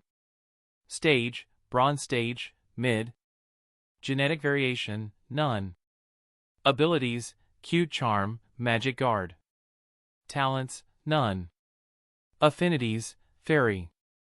I went for the direct approach and used moon shards, comet shards, and moon's buttercups along with the usual recruitment spiel to persuade Luna into joining me. She was apparently part of a group but liked to wander around. After I caught her, she went back to say her goodbyes but did so without me. Only when I asked her if her tribe would allow Aaron to look for a partner among them did I get to see their habitat. Anyway, she had made some great progress during her time with us, and her gravity had proven extremely useful to our training. The talent she unlocked proved to be really great as well, at least for me. Bond Guard shared the effects of Magic Guard with those Clefairy was directly bonded to. Name, Luna. Species, Clefairy. Gender, female. Age, 8+ years. Type, fairy. Potential, deep green, 31.58%, deep blue, 63.24%. Genetic variation, none. Abilities, cute charm, magic guard. Talents, bond guard. Affinities, fairy. Bond, Mikhail, strong. Quirks, positive. Parameters. Stage, silver stage, mid. Vitality, E. Strength, F. Endurance, F. Agility, F. Energy capacity, E. Energy density, E. Immunity. Dragon. Resistance. Fighting, minor. Bug, minor. Dark, minor. Weaknesses. Poison, minor. Steel, minor. Standardized. Poison, in progress. Condition, healthy, happy. Masteries. Fairy energy manipulation, proficient. Techniques. Unofficial, initial. Brick break. Novice. Charm, encore, growl, healing wish. Beginner. Defense curl, pound, sing, minimize, life do, follow me. Proficient. Disarming voice, metronome, after you, moonlight, meteor mash, cosmic power, moonblast. Advanced. Copycat, stored power, gravity. Mastered. Not applicable. Anyway, Mr. Burns quickly did his job and I recalled Luna after she hugged me. Tyson and Thor did not elicit any reactions since Machoke and Pikachu were pretty common. The next one, however, who was also my newest Pokemon before I got Ralts, got some reactions due to being a member of the regional royal lines. I came across Hashirama, then a Bulbasaur, a bit more than 1.5 years ago during a visit to the outer parts of the inner Viridian Forest area. He was alone and it wasn't even that hard to get him to join me. I briefly pulled out a giant pile of berries and grass as well as poison material before telling him that he could have them if he joined me. He agreed and I honestly only remembered to check his stats at that point. Species, Bulbasaur. Gender, male. Type, grass, poison. Potential, deep green. Stage, iron stage, high. Genetic variation, none. Abilities, overgrow, chlorophyll. Talents, none. Affinities, grass, poison. I honestly would have taken him even if his potential had been worse, like deep yellow or even worse. Hell, I would have probably still taken him and if his potential had been deep red simply because he was a starter. In that case, I would have simply left him to relax inside the space as a trophy since he would have never made the main team, but luckily he had really good potential that got even better thanks to Utopia and some good old hard training. Since then he had shown some good progress as well even if he was currently among my weakest Pokemon. Name, Hashirama. Species, Ivysaur. Gender, male. Age, 4+ years. Type, grass, poison. Potential, deep green, 46.3%, dash deep blue, 81.13%. Genetic variation, none. Abilities, overgrow, chlorophyll. Talents, none. Affinities, grass, poison. Bond, Mikhail, weak. Quirks, none. Parameters. Stage, bronze stage, mid. Vitality, D. Strength, D. Endurance, D. Agility, D. Energy capacity, C. Energy density, C. Resistance. Grass, major, water, minor, electric, minor, fighting, minor, fairy, minor. Weaknesses. Fire, minor, ice, minor, flying, minor, psychic, minor. Standardized. Psychic, in progress. Condition, healthy, happy. Masteries. Grass energy manipulation, beginner, dash, proficient. Poison energy manipulation, novice. Techniques. Unofficial, initial. Mega drain. Novice. Growl, takedown, sweet scent, worry seed, double edge, solar beam. Beginner. Tackle. Proficient. Vine whip, growth, leech seed, poison powder, sleep powder, seed bomb. Advanced. Razor leaf, synthesis. Mastered. Not applicable. I recalled my Ivysaur once Mr. Burns was done checking the bond. Once he had done the same for Ollie, my Ralts, who I called out last, Mr. Burns released a sigh of relief before he told me to go back to the classroom ahead of him. He told me he still had to talk to the 2 Alliance staff members a bit before he returned to the class as well. Chapter 153, First Class with the Third Years. The math class just finished and I was on my way to my first aura-centric class with the third-year students. I had an internal aura manipulation double lesson, so I made my way to the aura studies building. I followed the directions I had received until I arrived in front of the door. Briefly looking at my watch told me I had 5 minutes until the lesson started, so I was right on time. I opened the door and walked towards the teacher who had looked over as soon as I entered. "You must be Mikhail. You can call me Ms. Yu." She greeted me before pointing to the right side of the first row. "You see that empty desk over there?" she asked, so I looked where she was pointing and saw the empty seat she mentioned, which made me nod at her question. "That's your seat.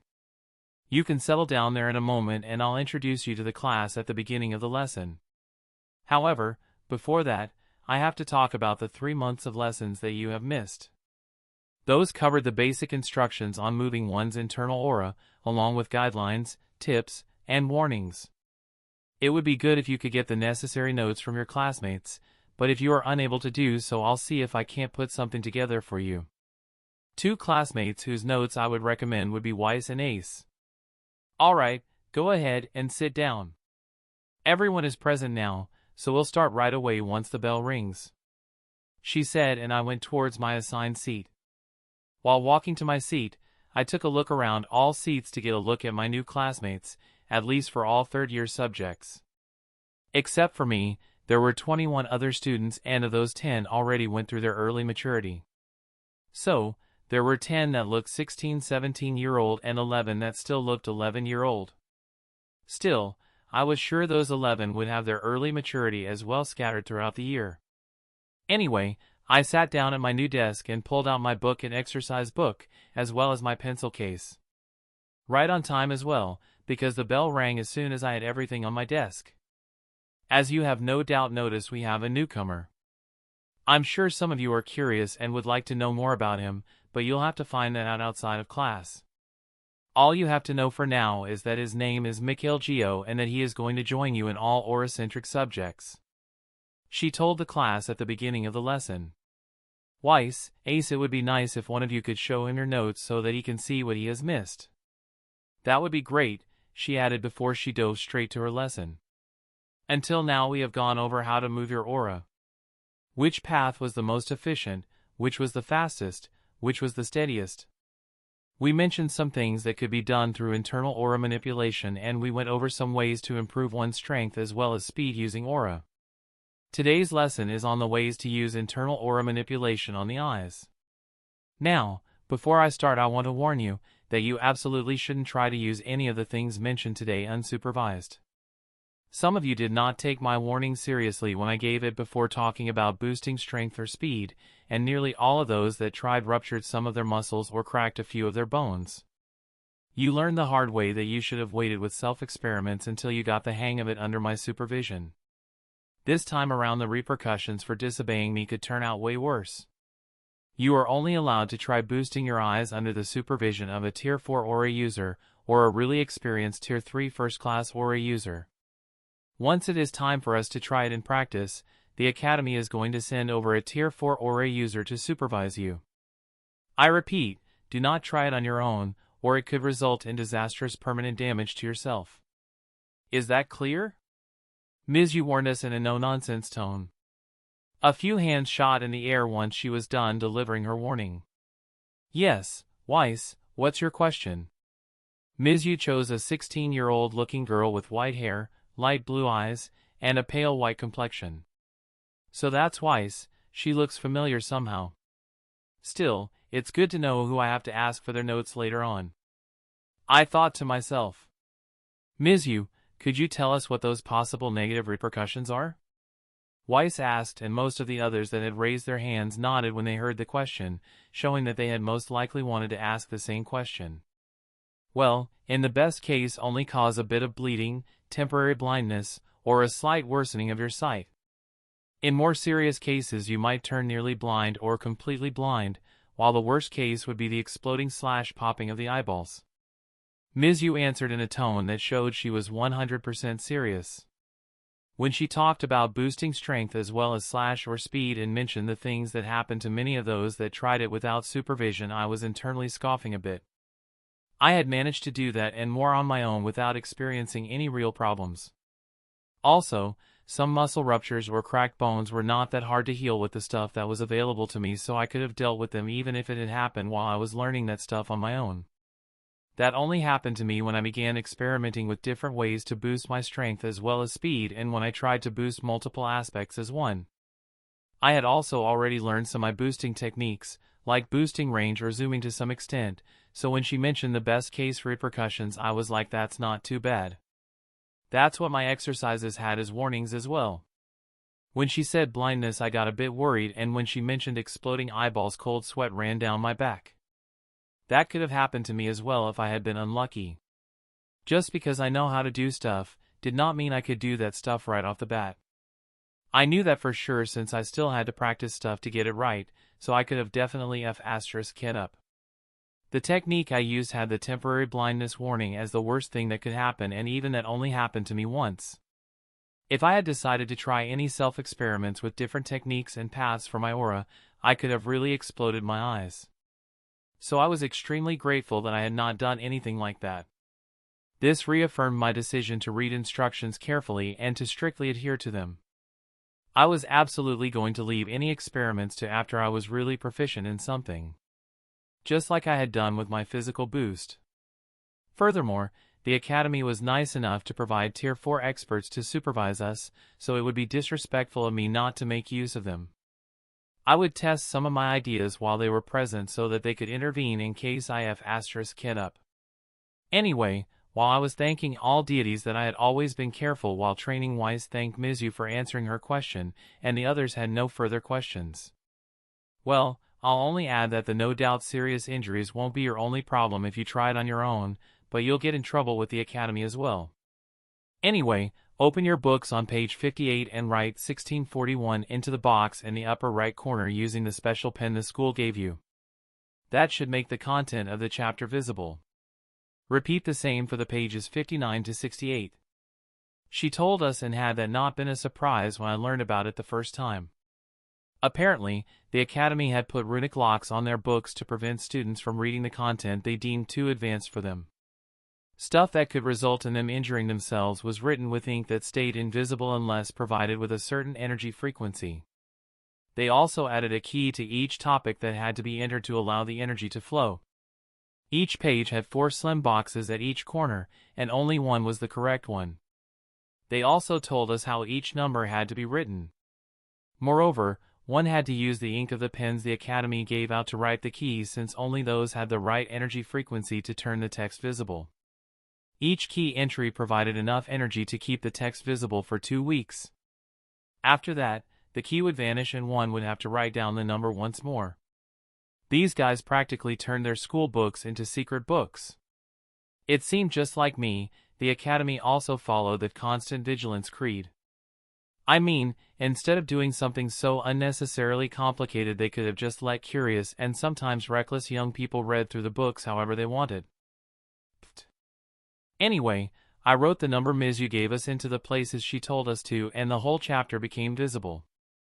I saw Mizu looking around the class and nodding. Good. Now that everyone is ready, let's begin. There are different kinds of effects one can achieve while using aura on the eyes. Some of these effects are to increase the distance one can see, or to zoom in on details. It is also possible to improve one's time/speed perception as well as gain the ability to see in different spectrums like dark, night, infrared, and more. There are more effects, but that's not important for now. The one we are going to be focusing on is the ability to increase the range of our vision.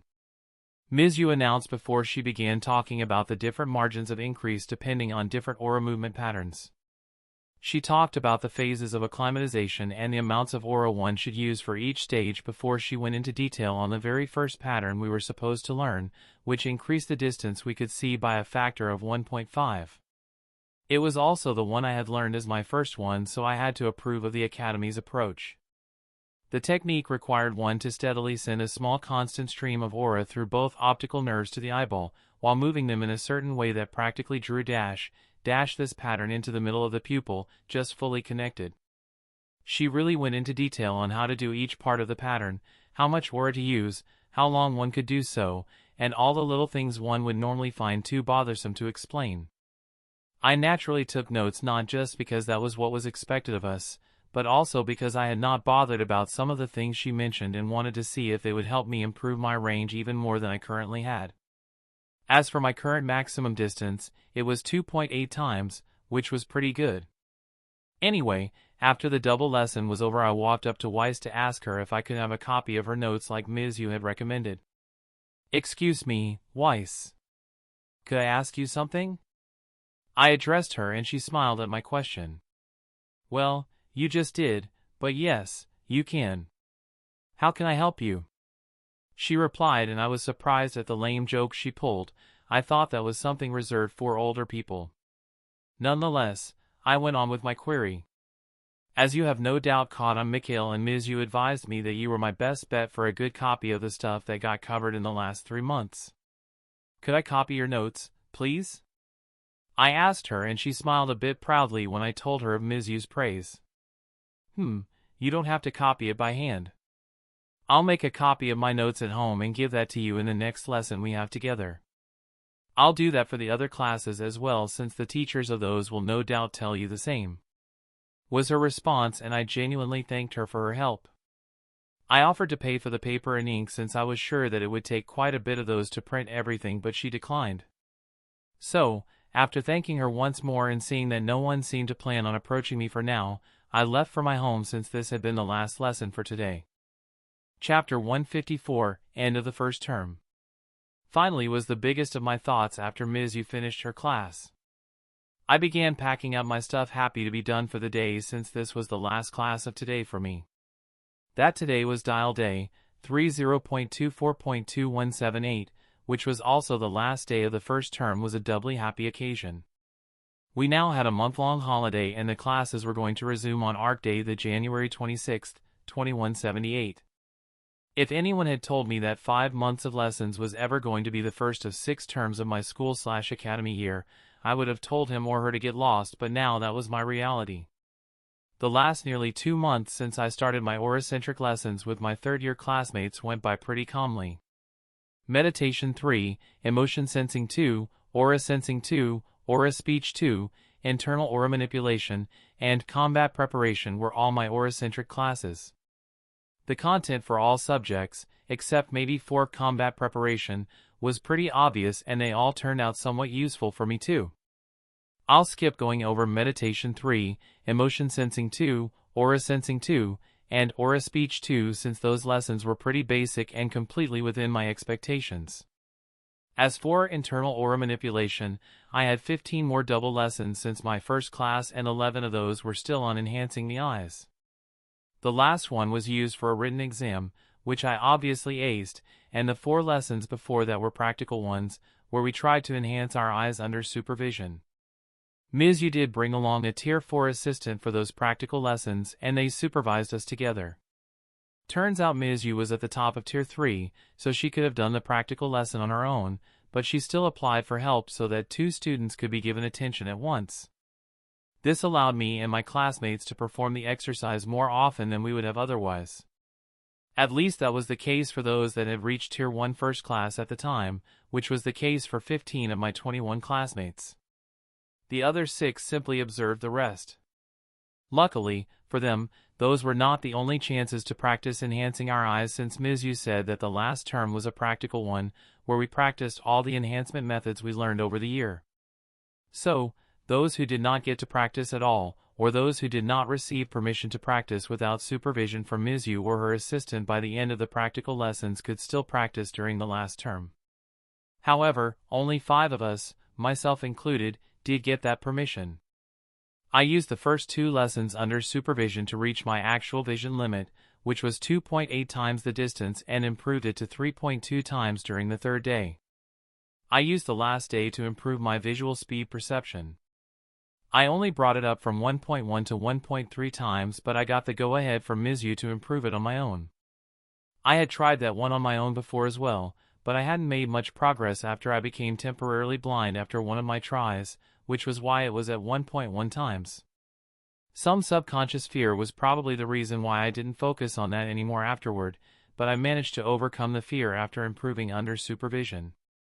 At least I hope I managed to overcome whatever subconscious fear I had. Anyway, the 4 lessons after the exam were on enhancing our hearing, which I had honestly not tried before since I thought it wasn't that interesting. Nonetheless, the lessons turned out more interesting than I thought. I had to admit that I had underestimated enhanced hearing. I knew that it did not consist of only a wider hearing range, but also selective hearing and perceiving of higher or lower frequencies. However, one tended to look down on those even knowing that Daredevil or even Superman used those abilities. Still, the lessons went more into detail on the how and what happened as a result, which improved my opinion on enhanced hearing.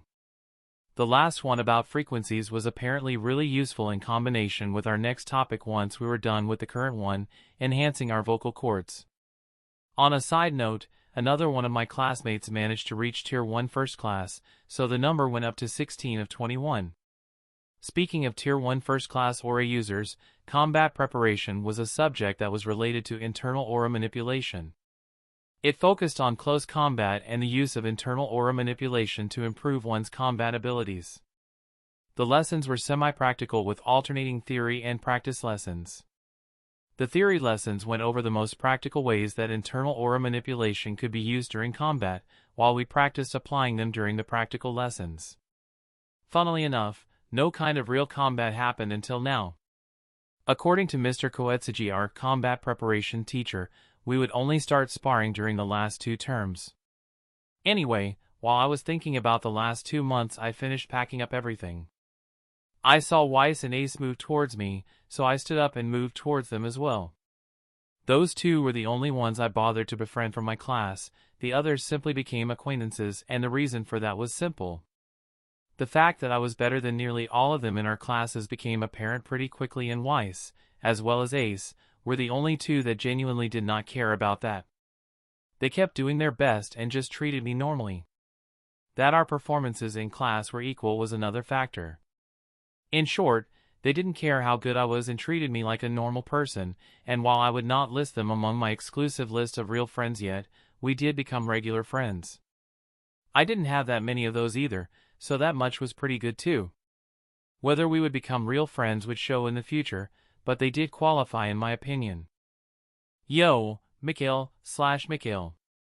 Ace and Weiss greeted me simultaneously in a happy tone, evidently happy about the start of the holidays as well. Ace. Weiss.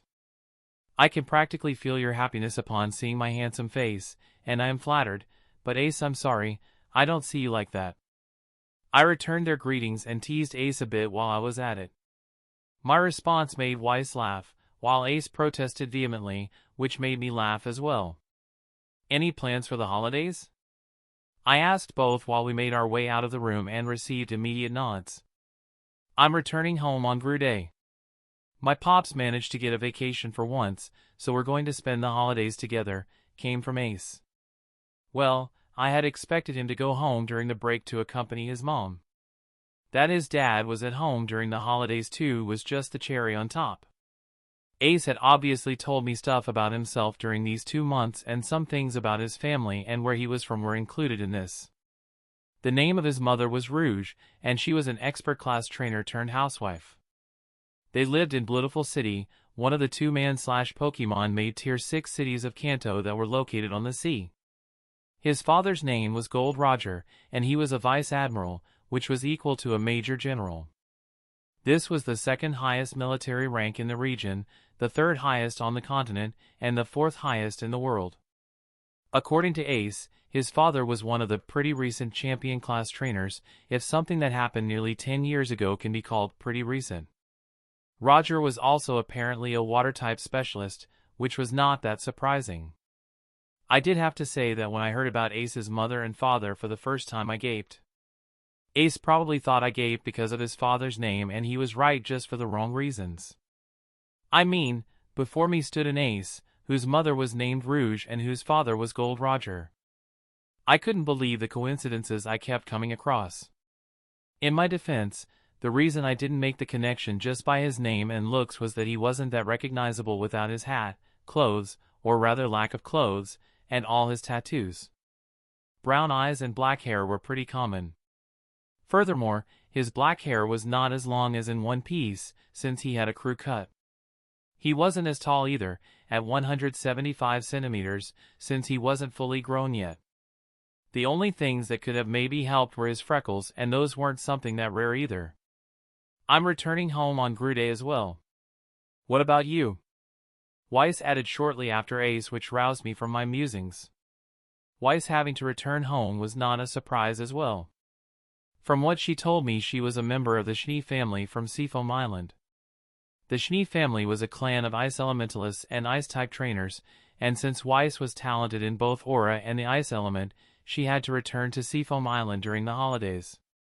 This was so that her family/clan could make sure she hadn't slacked off in her ice training and to continue her training in said element. As far as her direct family members were concerned, her mother, Willow, was a retired ACE class ice-type specialist, while her father, Jacques, was a Tier 4 ice elementalist and elite class ice-type specialist. She also had a big sister, Winter, that was older by 12 years, who was currently a Tier 2, first class, ice elementalist. She was also an expert class ice-type specialist that wasn't too far off from reaching ACE class. In short, the poor girl had a lot of expectations and burdens heaped upon her shoulders by others. That she didn't buckle or stumble under that burden made me respect her quite a bit. Cool, I hope you enjoy your time at home. As for me, my parents are going to come over sometime around Kai Day evening and are going to stay for the whole holiday. I told them and they nodded. Seems like tomorrow's the last day we could meet before classes resume. Ace said, to which Weiss and I nodded. How about meeting tomorrow for a few practice battles? I know a good place we could hold our battles, and since it's outside the campus as well as academy time, we won't have to make an appointment with any staff member. He continued, and I immediately agreed while Weiss made some thinking sounds, showing that she was considering it. You know what, why not? She agreed shortly after we left the building. Where and at what time should we meet? She asked right after she agreed. How about meeting in front of my house at 1 p.m.? That should give us a few hours to battle and for some lunch if you want to have one. I offered, obviously not just because it would allow me to relax until they arrived. Great/sure. The two agreed to my offer, just as we arrived at the gate of the academy. All right. I'll see you two tomorrow then, Ace said, to which Weiss and I responded with an until tomorrow before we went our separate ways. I obviously made my way home, and the other two probably did the same. I knew that both were living in one of the academy-owned apartments I had seen during our house hunt.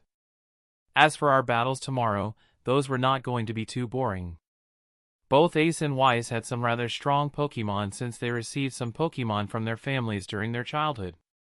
So, in addition to the academy-given Pokemon, they had some older ones as well. In Ace's case, he currently had 3 Pokemon. He got his first one from his father when turned 5. A Totodile, which had become a Feraligatr at the mid-silver stage since then. He also had a Ninetales at the high bronze stage, which evolved from a Vulpix he received from his mother on his 6th birthday. Ace's final Pokemon was a Meanfoot he chose from the academy at the end of his first year, which had since reached the mid-bronze stage. Weiss, on the other hand, had 4 Pokemon. Her first Pokemon was a high silver stage Alolan Ninetales that evolved from an Alolan Vulpix she received on her 4th birthday. The second one was a mid-silver stage Dugong that evolved from a Seal she received on her 6th birthday. Number 3 was a high bronze stage Jinx that evolved from a Smoochum she received on her 8th birthday, and her last Pokemon was a mid-bronze stage Buneary she received during the beginning of her 2nd year. All in all, they probably belonged to the top of their age group. Anyway, I still had until tomorrow at 1 p.m. to consider who to use, so that the battles didn't turn too one-sided. Chapter 155, Friendly Spar. The next day after breakfast, I began thinking about which of my Pokemon to use for our sparring battles. I obviously could only choose between those I registered. Otherwise, I would have used Prime, who recently broke through to the silver stage, or Seb, as well as Gaia, who reached the high silver stage. Prime's potential obviously increased as well after his breakthrough, and he was not that far off from reaching light purple, missing less than 20%.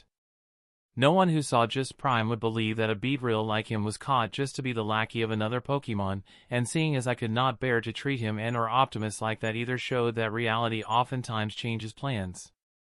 Anyway, back to choosing my Pokemon for the battle with Ace and Weiss. Let's see, Ace has a Feraligatr at the mid, silver stage, a Ninetales at the high, bronze stage, and a Mienfoo at the mid, bronze stage. Meanwhile, Weiss has a high, silver stage, Alolan, Ninetales, a mid, silver stage Dugong, a high, bronze stage Jinx, and a mid, bronze stage Buneary. If I tried to use Pokemon around the same stage, then I arrived at a small impasse simply because I did not have enough weaker Pokemon among my 12 registered ones. Horus/Satu, Mothra/Butterfree, Mars/Ursaring, Manami/Lapras, and Stan/Gyarados were all at the high, silver stage. Since Weiss's Alolan Ninetales was the only one of our foes at the same stage as them, only one of them could fight, and choosing Mars seemed the most logical choice. Then came Nyx/Eevee, Luna/Clefairy, Tyson/Machoke, and Thor/Pikachu, who were all at the mid, silver stage. Ace's Feraligatr and Weiss's Dugong were the ones at the same stage as them, so two of mine could fight. Now the most obvious candidate was Thor, since he could body either of those water types. My little guy had made some good progress since I first saw him more than 3 years ago, so he would win the battle pretty easily in my opinion. Thor was my second new capture after Luna. I was out in the Viridian Forest training with my Pokemon, occasionally challenging some of the stronger wild guys and gals, when I saw him Volt-tackling Eradicate for stealing his berries. I obviously immediately checked his status, and after seeing his potential together with him having Volt-tackle, I naturally decided to capture him. Species: Pikachu. Gender: male. Type: electric. Potential: light blue. Stage: bronze stage, low. Genetic variation: none. Abilities: static, lightning rod. Talents: none. Affinities: electric. Seeing that he was Volt-tackling others for a berry, I decided to use food as a lure. I called out most of my Pokemon, at least the non-water types, because I had to show off our might as well, and pulled out a lot of food for an impromptu lunch. As expected, Pikachu got lured by the food I pulled out and began using his cuteness to his advantage. The little guy acted shy and coy, trying to get me to give him some food, and I did, since that was the reason I pulled out the food in the first place. I gave him some of the food I had prepared for electric types in general in case I ever needed it to bribe/lure some electric type, and it did come in handy at the time. I actually had some general food for all types ready in case I ever needed it to lure some Pokemon. Anyway, he ate the food I gave him, and I kept giving him as much as he could eat. I practically made him go into a blissful food coma, and while he was in a food overdose daze, I had my Pokemon spar with each other to show off their strength. Just as I planned, Pikachu observed them fighting among themselves, and after we stopped, he said he was willing to join me if I could keep giving him tasty food like the ones he ate, and if I could beat him in a fight. That was obviously no problem, and I chose Osiris, who at that time had just recently evolved to Marowak, to whoop his ass. I captured him afterward, and after I let him out again, he told me he had to tell his father about joining me. It turned out his father was a pretty strong Dark Gold stage Raichu. Thankfully, Uncle Raichu, as he told us to call him, was a pretty chill guy and had no problem with Pikachu joining us. Since then he had made good progress, reaching the mid-silver, having light purple potential, and all that. Name: Thor. Species: Pikachu. Gender: male. Age: 7+ years. Type: electric. Potential: light blue, 20.6%, dash light purple, 52.46%. Genetic variation: none. Abilities: static, lightning rod. Talents: none. Affinities: electric. Bond: Mikhail, strong. Quirks: slightly mischievous. Parameters: stage: silver stage, mid. Vitality: E. Strength: E. Endurance: E. Agility: D. Energy capacity: E. Energy density, E. Immunity. Electric. Resistance. Flying, minor. Steel, minor. Weaknesses. Ground, minor. Standardized. Ground, in progress. Condition, healthy, happy. Masteries. Electric energy manipulation, proficient. Techniques. Unofficial, initial. Rain dance. Novice. Growl, nuzzle, tail whip, faint, light scream. Beginner. Thunder wave, double team, spark, slam, thunder. Proficient. Quick attack, volt tackle, iron tail, discharge, thunderbolt. Advanced. Electro ball, thunder punch, agility. Mastered. Thunder shock. Once he reached the high, silver stage I would have him evolve to Raichu, but that was still going to take a while. Still, as I said, even if Thor could most likely take on both Weiss and Ace's Pokemon, that was not the aim here. I ultimately decided to use Thor against Weiss's Dugong and have Tyson fight against Ace's Feraligatr. After that was settled, I was left with Ingy/Growlithe, who was at the high, bronze, Hashirama/Ivysaur, who had recently reached the high, bronze stage as well, and Ollie/Ralts, who reached the mid, bronze stage last month. The stubborn guy wanted to reach the high, bronze stage before he evolved to Kirlia, even though I told him that he was ready to evolve. Still, I respected his choice, so he was still a Ralts. On the other side, Ace was left with a Ninetales at the high, bronze stage, as well as a Mienfoo at the mid, bronze stage, and Weiss still had a high, bronze stage Jinx, as well as a mid, bronze stage Buniri. This meant that I had only 2 high, bronze stage and 1 mid, bronze stage Pokemon left, while they had 2 high, bronze stage and 2 mid, bronze stage Pokemon, which left one of their mid, bronze stage Pokemon without a battle/sparring partner. I ultimately decided to use Luna against Ace's Ninetales. She was the only one of my not chosen Pokemon that would make short work of her. It was either her or Nyx, and Nyx would beat Ninetales in under a minute. Luna would take a bit longer since had a slight type disadvantage offensive-wise. Anyway, since Luna was fighting against Ace's Ninetales, Engie would fight Weiss's Jinx, while Hashirama would fight Ace's Mienfoo, and finally, Ollie would fight Weiss's Buniri.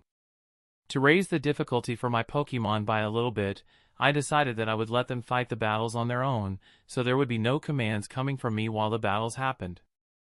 This naturally did not mean I would send my Pokemon into the battles blind. No, I was planning to tell each of my Pokemon about their opponents and their possible moves. I would tell my Pokemon which moves could be used in which situation, how to react in case the opponent used a certain move, and so on, but how to implement it during the battle would be left to them. The same was true in case the foe did something unexpected.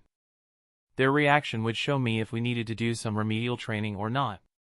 However, I still expected all my Pokemon to win, simply because they should have more fighting experience and better parameters, as well as potential. So, I spent the time until 1 p.m. to prepare each of my battlers for their battles, until 5 minutes before 1 p.m. when the doorbell rang. I recalled my 7 fighters and went to the door where Ace was waiting. "Yo!" he said, hand gesture naturally included, and I returned a greeting of my own as well before I closed the door behind me and locked it. "Weiss should be here any moment now, so let's go to the entrance gate," I told Ace, who nodded at my suggestion. While walking there, we saw Weiss walking in our direction. She stopped doing so when she noticed us and waited for us to arrive by her side, which we did a few moments later. Greetings were exchanged before Ace began leading us to the open field he mentioned yesterday. The place was actually just 20 minutes from my place at a moderate pace, and it was a pretty good place to fight, just as Ace told us. It was a clean area with just pretty short grass, no trees, not even a few shrubs, perfect to fight without being afraid of destroying the surroundings. I have to admit this is a good place for us to battle. Even if I would have liked it more if there was a pond as well, came from Weiss after she took a look at the place, and I had to agree with her. I also understood that she mentioned the pond because of her dugong. While Dugong could fight outside of water, they could not perform at maximum capacity while on land. How big the loss of their battle capacity was dependent on how much they trained for situations like that. I have to agree with Weiss, Ace. You've stumbled across a nice place, I said to him, which got me an immediate reply. Obviously, I wouldn't have brought you two here if I didn't think the place was perfect. Ace responded while doing that gesture sometimes seen in anime where they rub their index finger below their nose. So, who's fighting first? I would recommend me being one of the first battlers, that way my first opponent can heal their Pokemon while I battle my second opponent. I plan to use different Pokemon for the two of you, so I don't have to heal my Pokemon after the fight to start the next one. You two brought some healing supplies with you, right? Or do we have to visit the Poke Center after each fight? I gave my suggestion while simultaneously asking the two some important questions we forgot to mention yesterday. As for visiting the Poke Center, after registering my Pokemon at the Academy, I could actually make use of any league facilities that I qualified for, without any worries, as long as I used my real name and as long as it was for the 12 Pokemon I officially registered. Ace and Weiss exchanged a few looks upon hearing my suggestion/question before they seemingly came to a decision. While I did bring along some healing supplies, and I'm sure Ace did the same, I want to battle against Ace first. We can go to the Poke Center afterward. I think there is one just 10 minutes from here. I want our match to be my last one, and I'm sure Ace agrees with me as well, because that way I can also watch your battle with Ace without being distracted. Weiss said, and Ace expressed his full agreement. If that's what you want, okay, I told them with a shrug. I kinda expected that to happen, but I thought my suggestion was a good one, which was why I gave it either way. We agreed on going from weakest to strongest Pokemon for the battles, and since Ace only had 3 Pokemon, their battle was a 3 versus 3, or rather 3 1 versus 1 battles. Even if one of them won 2 rounds, the third round would still happen. Whether the battle continued or not would be decided after the result of the third round was out. To make sure I wouldn't be the only one to expose their Pokemon, I called out my battle candidates whenever their potential opponents battled. It wasn't so that they could get a glimpse of their foes, Scout's promise. Anyway, Ace's Mienfoo fought against Weiss's Buniri in the first round, and unsurprisingly Mienfoo won, even if it was not as one-sided as one would expect due to that matchup. During the second round, Ace's Ninetales fought against Weiss's Jinx, and surprisingly, despite the type disadvantage, Jinx won. It was a hard-earned narrow victory, but a victory nonetheless. The last round was between Ace's Feraligatr and Weiss's Dugong. The battle was pretty equal, but Feraligatr barely managed to eke out a win. The reason Dugong managed to contend with Feraligatr despite being out of the water was that it first froze a large part of the field as soon as it appeared on the field, which allowed it to glide across the ice, increasing its mobility somewhat. Dugong also kept using hail to keep the temperature cold enough to keep the field frozen as much as possible and to heal itself, since it apparently had Ice Body as an ability. I didn't have the chance to check the status of their Pokemon before this, and I didn't want to do it before our battle as a minor handicap for myself, which is why I didn't know that it had Ice Body as its ability. Anyway, even if Feraligatr won, it was on its last legs as well, so Ace capitulated. As soon as he did, his Feraligatr fell over, which showed that he made the right decision, since his Mienfoo stood practically no chance against Weiss's Jinx. I congratulated them for the good showing, and we went to the Poke Center to heal their Pokemon before we returned to the field once more. Ace and Weiss talked and decided that Ace was going to battle against me first, which was why we currently stood across each other, while Weiss stood at the side watching us from the place I observed their battle. Just like me, she had called her Pokemon out to observe the battle as well. "Ready?" Ace yelled, and I replied with a ready. I grabbed Hashirama's ball and waited for Weiss's signal before releasing him on the field while Ace let out his Mienfoo at the same time. Chapter 156, Friendly Spar. As soon as both our Pokemon appeared on the field, Ace's Mienfoo burst into action, performing what I identified as Fake Out, momentarily interrupting my Ivysaur from performing his own opening move, making him briefly flinch. Fury Swipes. Mienfoo, upon Ace's order, used Hashirama's momentary flinching to perform Fury Swipes and successfully landed 2 hits before Hashirama retaliated with a quick burst of Razor Leaf. Minfu, without waiting for any orders, quickly retreated from Ivysaur while dodging the leaves produced by Razor Leaf. No doubt making use of Detect, since I did not think Minfu could have otherwise dodged a few of the leaves it did the way it did. While Minfu was busy dodging, Hashirama sent another round of Razor Leaf after it, and this time around the move was at full strength, meaning the number of leaves was much higher and the danger of the move was higher as well. That, however, was only done to delay Minfu while he first summoned his vines with Vine Whip, before dousing the vines in Sleep Powder and Poison Powder. Fu, get close. You've got to stop it. Ace naturally saw what my Ivysaur was doing and warned his Minfu, but except for trying to close the distance to interrupt Hashirama, there was not much it could do. Their line could learn only 4 or 5 long-range moves, and the only one part of its natural move pool was Aura Sphere. That one, however, took quite a bit of concentration and a few seconds if it was not sufficiently mastered.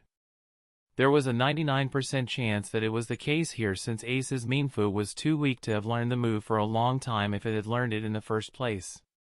So, getting close was pretty much all Minfu could do to either damage Ivysaur or to interrupt him.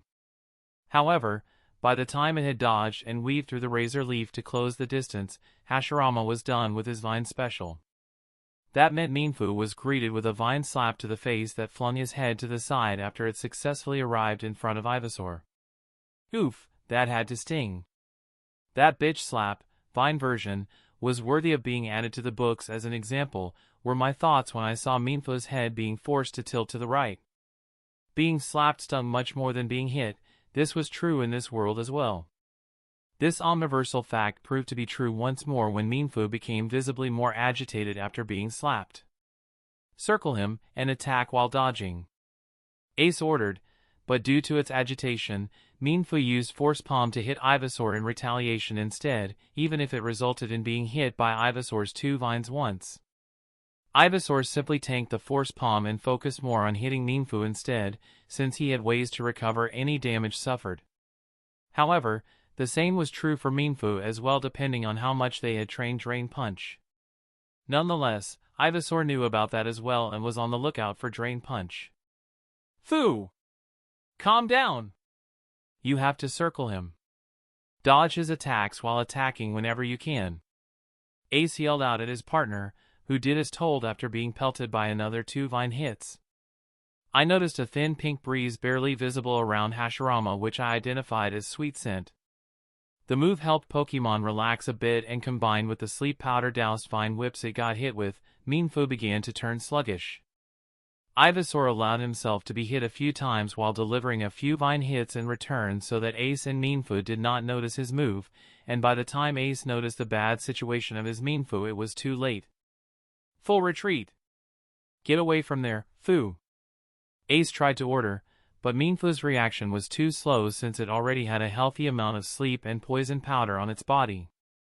Hashirama simply released a cloud of sleep powder and Minfu could not dodge the relatively easily avoidable gift of the Sandman. Once he used Leech Seed and began initiating Seed Bomb, Ace recalled his Minfu. I forfeit the round. Fu would have gotten knocked out before he woke up anyway. He yelled over and I simply gave him a thumbs up to show my understanding. Good job, Hashirama. I praised my Ivysaur before I recalled him. Ace and I both took out our second ball and upon Weiss's signal released our Pokemon on the field. On Ace's side, his Ninetales appeared, while on mine Luna appeared. The first thing Ninetales did upon appearing on the field was to use what I identified as Safeguard, while Luna used Gravity. Gravity was pretty useful to slow down or even immobilize the opponent if it was not strong enough. In this case, Ninetales could still move, but its movement speed got reduced to around 20% from what I could see. Disable! Ace yelled out, which promptly resulted in Luna's gravity being blocked for now, but thanks to her mastery over the move, the effect of her first cast was going to last for at least 2 to 3 minutes even without her reinforcing it. So, my little bundle of happiness used Copycat to copy Disable before using it on Ninetales to disable. After that, she started doing her jumping dance-like movement that she used to move around to keep her distance from her foe and to dodge any attacks. That swiftly came in handy since Ace, seeing Ninetales' slow speed, decided to use long-range attacks until Gravity's effect was gone. Flamethrower! He gave the command, but Luna easily dodged the stream of fire and even performed a pirouette while doing so. She occasionally stopped to boost herself with cosmic power as well as minimize while dodging flamethrowers, incinerates, and even a will-o-wisp. That spiel went on for over a minute, and Ace had Ninetales use a quick attack during that time, but Luna had no problem dodging the still by gravity slowed Ninetales even while using quick attack. Then a bit before the 2-minute mark, just after dodging another flamethrower, Luna stopped distancing herself and rapidly approached Ninetales instead, which neither Ace nor Ninetales had expected. Due to their surprise, Luna managed to perform a sing right in front of Ninetales' face that should have quickly lulled it to sleep, but due to the safeguard it used at the beginning, sing didn't work. It seems like Luna did not recognize that Ninetales' opening move had been safeguard, or maybe she thought that it would have stopped by now. Anyway, Luna quickly noticed that her sing had no effect, so she stopped performing it. Ace, happy with the situation, tried to make use of the fact that Luna was right in front of his Ninetales. Flamethrower! He yelled out, and Ninetales quickly tried to follow his command. However, to Ace's dismay, just as Ninetales gathered the flames for its flamethrower, it got hit by Luna's follow-up attack. What followed blew her away. The reason Luna stopped dodging and approached Ninetales in the first place was that she felt like she had gotten enough boosts. So after her failed attempt at putting Ninetales to sleep, she released a point-blank stored power that crashed into Ninetales, hurling it away for a bit before exploding. Thankfully, Luna's mastery over stored power was pretty high, being at the advanced mastery grade, and she was stronger than Ninetales in general, so she managed to fire her move before Ninetales despite them initiating their moves at nearly the same time. Understandably, Ninetales got knocked out by that move, so Ace had no choice but to recall her, still working on believing how easily he got shot down. Honestly, it wasn't that surprising that Luna won, since she was already at the mid-silver stage and Ace knew that, because I had told them as much beforehand, so he should have expected to lose. I believe it was the relative ease and speed at which Luna won that he was finding hard to believe. He most likely had thought that they would have made it much harder for us, or rather Luna, to earn that victory. Still, Luna ran up to me to hug me after winning, and I recalled her as well after praising her for her performance. Except for the sing part, she had performed flawlessly, and we would go over that part later on to see if she had not recognized the safeguard or if she had thought its duration had run out. We pulled out our third balls and signaled that we were ready. Upon Weiss's signal, we let out our third Pokemon, and Ace's Feraligatr appeared on his side, while Tyson appeared on mine. Honestly, the only move that Tyson had that was really effective was the Thunder Punch he learned from Thor 2 months ago. Furthermore, he had no long-range moves, unlike the Feraligatr species who had 3 that I knew of. My Machoke would have to close the distance between them if he wanted to win. He couldn't allow Feraligatr to keep his distance, or he even could lose. Thankfully, Feraligatr were generally more geared towards close combat as well, so they would hopefully not try to turn the battle into a long-range one. Still, even if they did, we had tried to prepare a counter-strategy for that case as well. Anyway, taking those factors into account, the opening moves did not surprise me. Well, if we ignored the fact that I knew which one Tyson was going to use, that is. Anyway, Feraligatr took one look to our side, most likely to see who his opponent was, and as soon as he saw Machoke, he used Rain Dance. Tyson, on the other hand, directly used Bulk Up as soon as he appeared. My Machoke tried to throw in another Bulk Up, and while he did that, Ace gave his order. Hydro Pump! He yelled out, which was followed by a thick stream of water being shot at Tyson, who had finished his second Bulk Up shortly before the Hydro Pump arrived in front of him. This forced him to abort the focus energy he was about to use, and he moved a bit to the side, avoiding Feraligatr's Hydro Pump. Seeing Machoke dodge, Feraligatr swung its head a bit to the right to aim the Hydro Pump. It was still keeping up at Tyson. Tyson obviously did not just wait to get hit and used the plan we had come up with just for situations like this. He used a full-power Thunder Punch and hit the ongoing stream of Hydro Pump that was moving towards him. While this did cause some damage to the arm he was using to attack the Hydro Pump, the electricity of his fully powered Thunder Punch got passed on to Feraligatr, who had been keeping up the Hydro Pump. Machoke's counter caused it some electrical damage, including some internal damage, forcing Feraligatr to abort his Hydro Pump.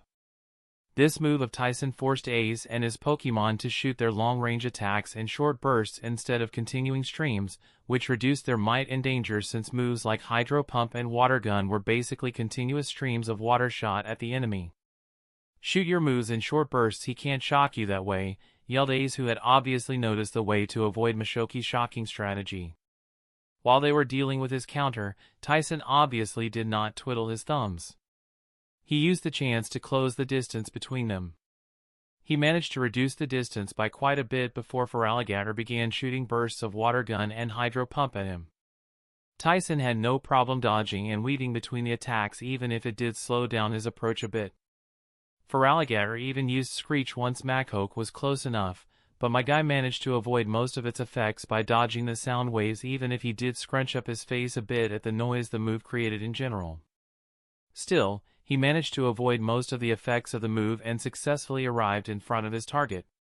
His fist lit up a bit when he initiated a Thunder Punch to hit Feraligatr, but it surprisingly neutralized his move by shooting a quick Mud Slap at his hand, covering his arm in mud and disrupting his Thunder Punch.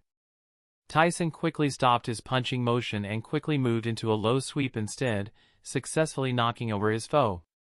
He swiftly tried to grab his down foe by the tail to perform a vital throw, but Feraligatr, who felt his tail being grabbed, performed an Aqua Tail, successfully forcing Machoke to let go. However, Tyson did not let that discourage him and used a low kick to destabilize Feraligatr, who tried to stand up using the momentary freedom his Aqua Tail had provided. Tyson followed his low kick with a Brick Break to make use of Feraligatr's destabilization, sending it on its back. That was followed by a jumping cross chop aimed at the foe lying on its back, which did kind of look like a wrestling scene. Feraligatr got successfully hit on its upper body with the cross chop, which made it move its arms and legs, involuntarily moving upwards. That movement was called the shrimp, if I was not wrong. Anyway, while badly hurt by Tyson's jumping cross chop, Feraligatr took revenge by using Crunch to bite into Mashoki's shoulder, practically gluing the two together, turning the whole situation into an ultra-short distance brawl since it refused to let go of its bite.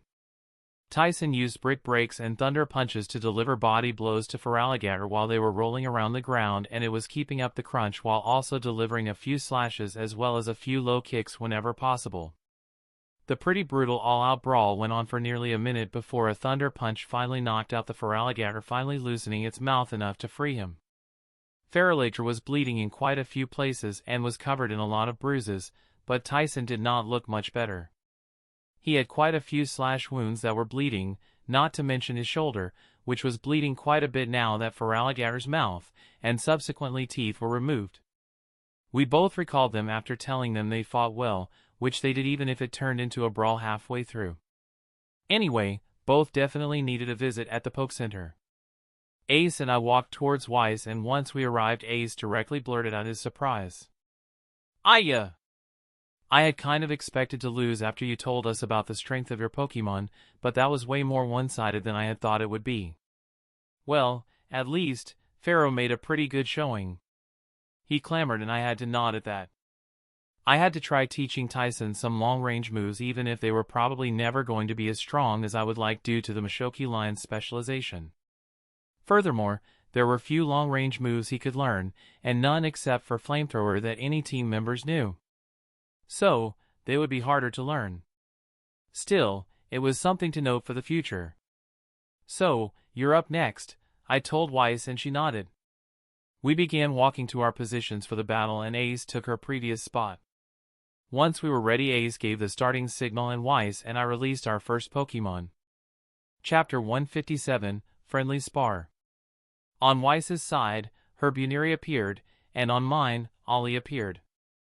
I was not sure which move Buneary used as its opening move, but it was obviously a self-boosting one, since all boosting moves and abilities had visual effects as far as I knew, and I saw the sign on Buneary. Meanwhile, my Ralts initiated Future Sight as soon as he appeared. It took him a few seconds more than Buneary to finish his opening move, since his Future Sight was only at beginner mastery right now, and stronger moves like that take a bit longer to perform than other moves. Again! Weiss ordered to make use of that time for her Buneary to boost itself again. What she probably had not expected was for Ollie to suddenly get a boost in as well while Buneary was still in the middle of its boosting. That was thanks to the ability he copied from Shino. For this battle I had my Ralts use his talent save point on my Yanma. I regretted letting him escape all those years ago, and a bit more than 2 years ago, I managed to track him down. It wasn't easy and took me nearly a month to find him, despite knowing the area he lived in, but in the end, I managed to catch the ancient variant. Anyway, since I knew that Ollie would be fighting against Buniri, I had him copy Yanma's speed boost to take away Buniri's biggest advantage, its speed. Ralts' body could currently support 7 rounds of speed boost, and each boost happened every few seconds until that limit has been reached. Anyway, after he got boosted, Ollie used double team and 12 copies appeared on the field. Ollie began to run around Buniri and all his copies copied him. Next up, he began to use teleport to switch places with his copies, and it was extremely hard to notice the switch if one did not know what one was looking for, since I had him especially focus on pulling that off as seamlessly as possible during training. Weiss obviously did not plan to just watch us perform, so before Ralts could go on the offensive, she reacted. "Ice Beam! Freeze them!" she yelled out, rousing her Buniri from the daze it had fallen into after seeing so many Ralts running around itself. The Buniri line itself did not have that many useful moves in their natural move pool, and no long-range attacks at all, but it seemed Weiss had made use of her resources and taught her Buniri Ice Beam because she ordered it to attack Ollie with it. However, due to our double team/teleport combo, it had no chance of hitting at all, and Ollie began firing Psybeams at Buniri, who had a really hard time following Ollie's attacks because the direction the real attack came from each time was different thanks to teleport. Each time it fired an ice beam at the place the Psybeam had come from, Ollie had already teleported away, and whenever the number of copies fell to 5, he would use another double team to return the number to 12, raising the number of targets back to 13. It was not like Weiss and Buniri didn't want to break free from the situation, but Ollie had already gotten fully boosted speed-wise, so no matter if Buniri used quick attack or its normal speed to either attack him or to break out of the enforcement, it failed. A bit more than 2 minutes after the battle began, the future sight Ralts used as his opening move struck, hurting Buniri and making it momentarily incapacitated. Ollie, who knew that attack would come, had waited for this chance, so he used the given chance to successfully get a hold of Buniri with Psychic. He then raised it into the air and slammed it back down a few times. Buniri struggled against Ollie's Psychic grip, but by the time it managed to break free, it had been slammed around 4 times, which with the previous hits it received from Psybeam had it on its last legs. "Bunny, can you hold on?" asked Weiss worriedly, seeing her Buniri struggling to stay on its feet. "Bun," yelled Buniri determinedly to show it hadn't given up yet, but reality was a cruel mistress, or rather Ollie gave 0sh*t about the inspirational exchange that happened between Weiss and her Buniri. He just fired another Psybeam at Buniri right after it had finished its shout. It directly crumpled to the ground after being hit, unable to get up. Weiss seemed unsure how to react and just recalled it after she released a sigh. I praised Ollie a bit before I recalled him as well, and we both pulled out our second balls. Upon Ace's signal, we released our Pokemon, and Engie appeared on my side, while her Jinx appeared on Weiss's side. To be honest, unless something really surprising happened, I did not believe that this round would take as long as the previous one, which had taken roughly 3 minutes. On the contrary, I was sure it would take less than a minute for my Growlithe to take out her Jinx.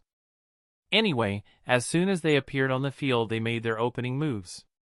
Jinx used Hail for obvious reasons, while Engie used Howl to boost his strength, and that it had the chance to slightly intimidate some opponents also helped. It didn't work most of the time, and it also didn't happen this time around, but that was okay. I'm sure he will be more intimidating once he becomes a big bad Arcanine. Psychic! Weiss ordered shortly before Jinx was done with Hail, and it followed her order as soon as it was done with its opening move. Oh, looks like someone wants revenge. I thought, more amused than worried. She seemed to have raised the proficiency of Psychic and Hail pretty high, because by the time Engie was done with his Howl, Jinx had him in her Psychic grip.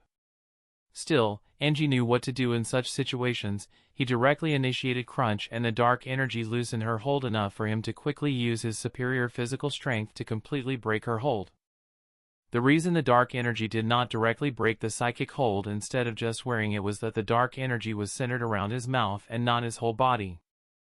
After he broke free, he used Quick Attack to move towards her, which he chained with Flame Wheel before slamming into Jinx, hurling her away, and just like that, in roughly 30 seconds, he had beaten Wise's Jinx.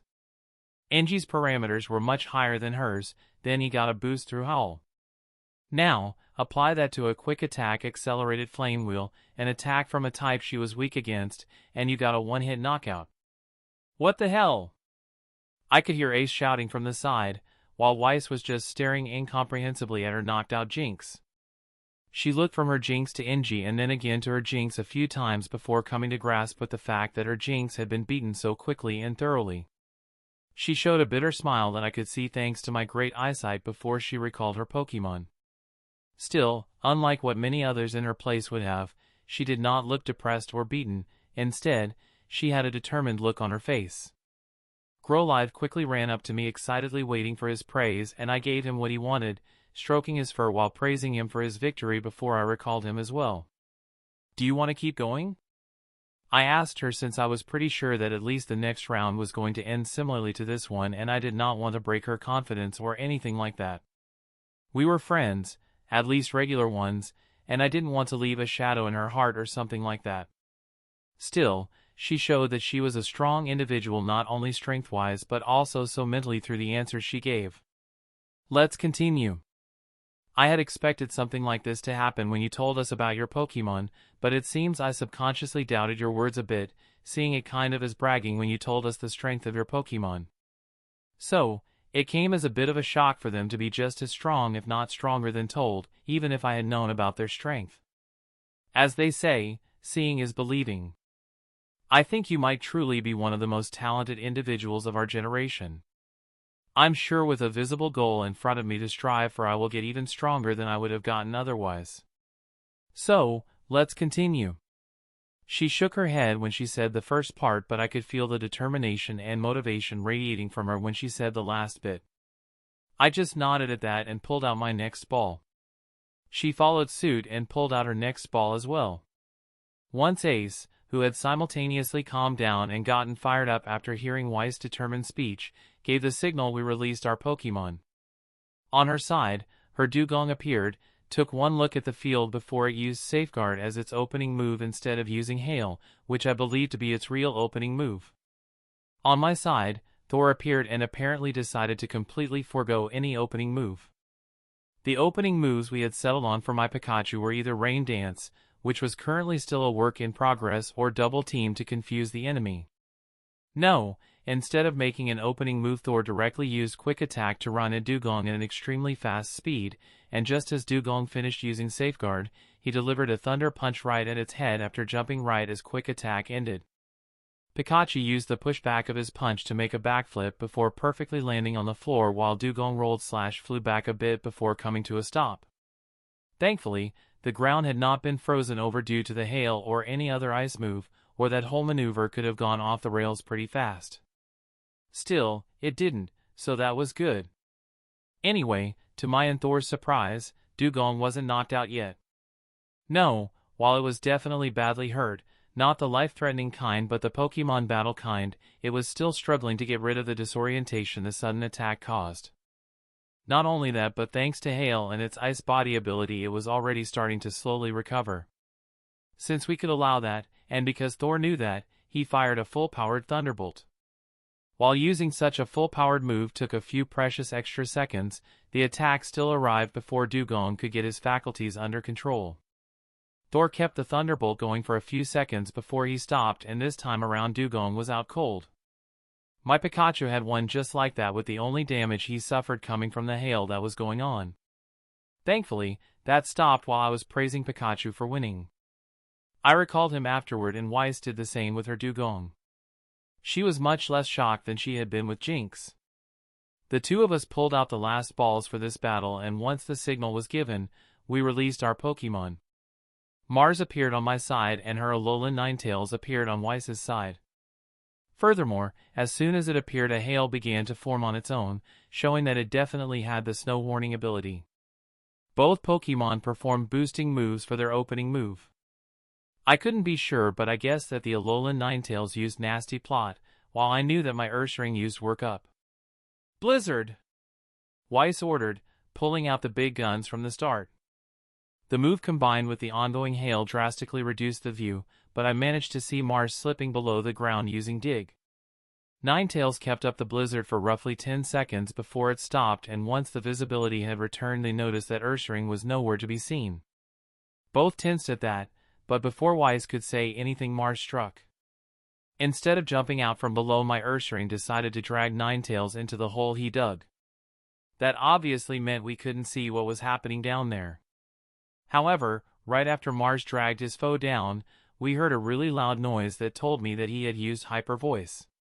Due to the location they were fighting, I was sure the attack got amplified, but I was also sure that it would have had to have hurt him as well. Nonetheless, hyper voice still would hurt Ninetales more, and on the of that, it should have disoriented Ninetales a bit as well. For the next 60+ seconds, all we could do was listen to the fighting sounds coming from below.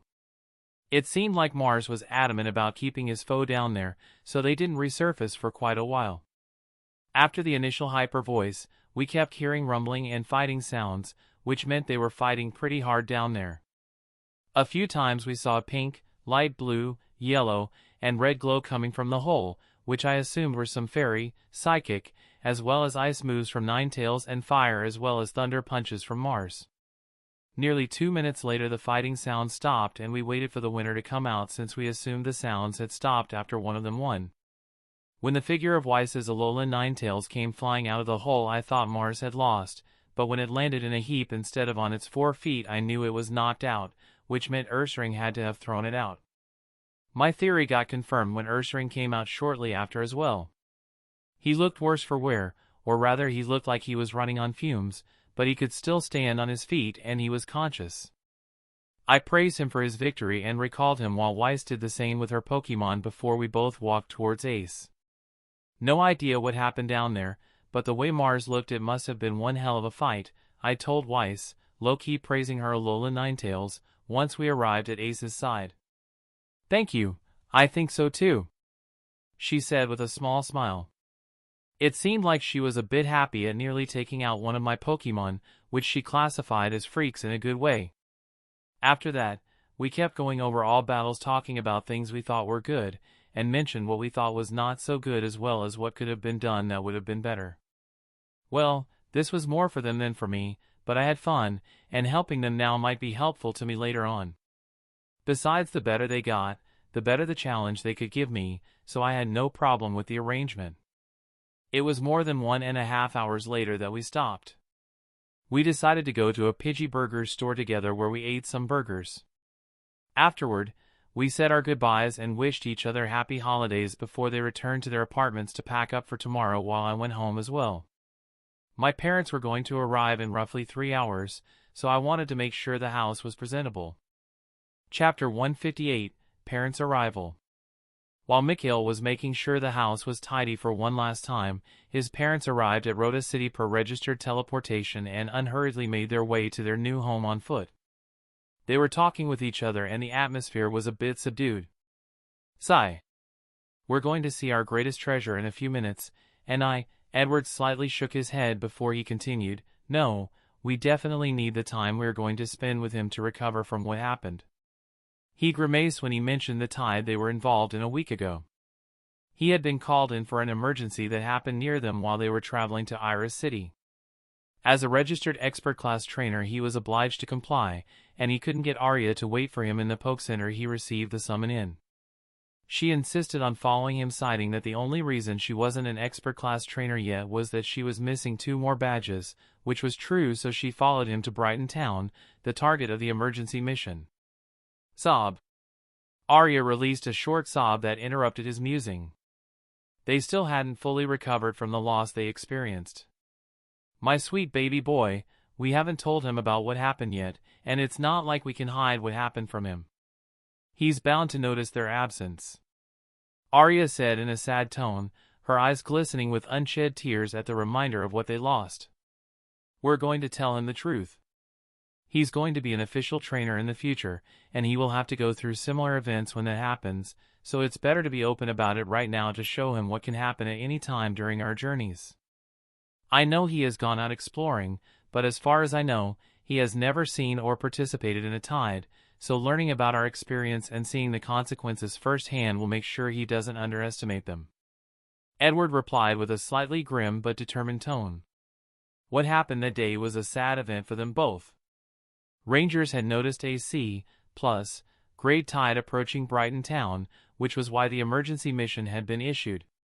C+ meant that the tide leader and several of the sub-leader were at the gold stage. They arrived roughly before the tide did and were quickly integrated into the town defenses. Thanks to reports from the scouts, they got rough estimations on the number of Pokemon and the most common species. They used the information to make preliminary plans, and after the tide arrived, most of the information proved to be true. The tide leader was a high gold stage Lickilicky, and there was another Lickilicky at the mid gold stage among its personal group, along roughly 500 Lickitung. There were 8 more sub-leaders under the Lickilicky. The strongest among the sub-leaders was a high gold stage Dodrio, leading another mid gold stage Dodrio along with roughly 1,000 Dodrio and Doduo. Next up was a mid gold stage Raticate that commanded the largest group with around 6,000 Raticate and Rattata. A mid gold stage Vileplume leading more than 3,000 Gloom, and Oddish moved concurrently with a mid gold stage Weezing leading about 600 Weezing and Coughing. 2 mid gold stage Fearow jointly led a flock of nearly 2,000 Fearow and Spearow. A mid gold stage Dugtrio led a labor of 800 Dugtrio and Diglett. Finally, there was a mid gold stage Quagsire leading 600 Quagsire and Wooper. All in all, there were over 14.500 Pokemon in the tide, with 11 confirmed gold stage Pokemon, with more probably hiding. When the confrontation began, most of the traps they had dug got solved by the Dugtrio and Quagsire, but they still managed to reduce their number by 100 or 2 with them. The Fearow group was dealt with by the defenders' flying type, along with some electric types that tried to snipe them with electric moves from the wall whenever they broke through the flying blockade. Edward's Pidgeot, Sky, and his Crobat, Duke helped the air battle. Arya's Fearow had to stay inside his Pokeball since he could have been confused with the enemy. Despite there being a few Pokemon among the defenders that were stronger than the assailants, they were vastly outnumbered, so the Fearow did not lose out, at least quickly, despite being weaker. Edward couldn't really keep up with what was happening up there at the time, but he had been confident that his 2 flying types would at least survive since they were both at the high gold stage. An hour into the tide, the assailants had lost roughly a fifth of their number, while more than 400 defenders had lost their lives, Pokemon and humans combined, despite them having a wall. Unfortunately, the dead tide members created a corpse ramp that opened the way for the tide. The defenders tried to burn down the corpses to destroy the ramp, but it looked like there were some pretty smart commanders among the attacking Pokemon, because the Dugtrio used Mud Slap, while the Quagsire used Water Gun to not only put out the fire but also to make use of it to make the ramp sturdier and easier to walk on. Using the dried mud/corpse ramp, they stormed the wall, turning the previous siege into a direct confrontation. Seeing the situation, the defense commander gave the signal, and the available expert class trainers along with a contingent of senior class trainers fought their way towards the leaders that had been staying at the back. The seniors and some of the weaker experts kept the weaklings from the stronger experts so that they could focus on reaching and battling the leaders. The group split into 6 once they reached the back, and Edward, as well as Arya, were among the ones targeting the Lickilicky and the Raticate boss, along with roughly 500 of his line that he kept back. Once the battle at the back began, they called all their Pokemon out, and the fighting that was going on was brutal. Titania and Titan were fighting the Tide boss along with his deputy, while some other kept Tide members from interfering. Unfortunately, they were pretty equal. Their other Pokemon were fighting as well, and the situation was pretty chaotic. Arya and Edward were moving close to each other, and they kept a few Pokemon at their side. Arya had her Butterfree and Vileplume by her side, while Edward had his Rhydon, Butterfree, and Lombre by his side. Rhydon was at the mid-gold stage, the 2 Butterfree were at the low-gold stage, while Vileplume and Lombre were both at the mid-silver stage, so the pair should have definitely been safe. However, they were ambushed. Not only that, both were ambushed simultaneously by 3 low-gold stage Raticate and 5 high-silver stage Raticate. 2 of the silver Raticate jumped Vibra/Rhydon to distract her, 2 silver Raticate jumped Cyan/Butterfree, while 1 gold Raticate jumped Edward trying to rip out his throat with a Hyper Fang. The attack was so sudden that Lono/Lombra, the only one of his Pokemon that was not busy fending off attackers, only had time to jump in front of Edward to intercept the Raticate. It got badly hurt but managed to fend off the golden Raticate long enough for Vibra to kill her assailants and to attack the golden one. However, by that time Lono/Lombra was extremely hurt, and Edward recalled him while putting the Pokeball into stasis mode.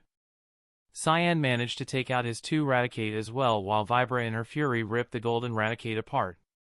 Edward quickly sent Cyan to support Arya, who had to fend off attackers as well, while Vibra stayed by his side.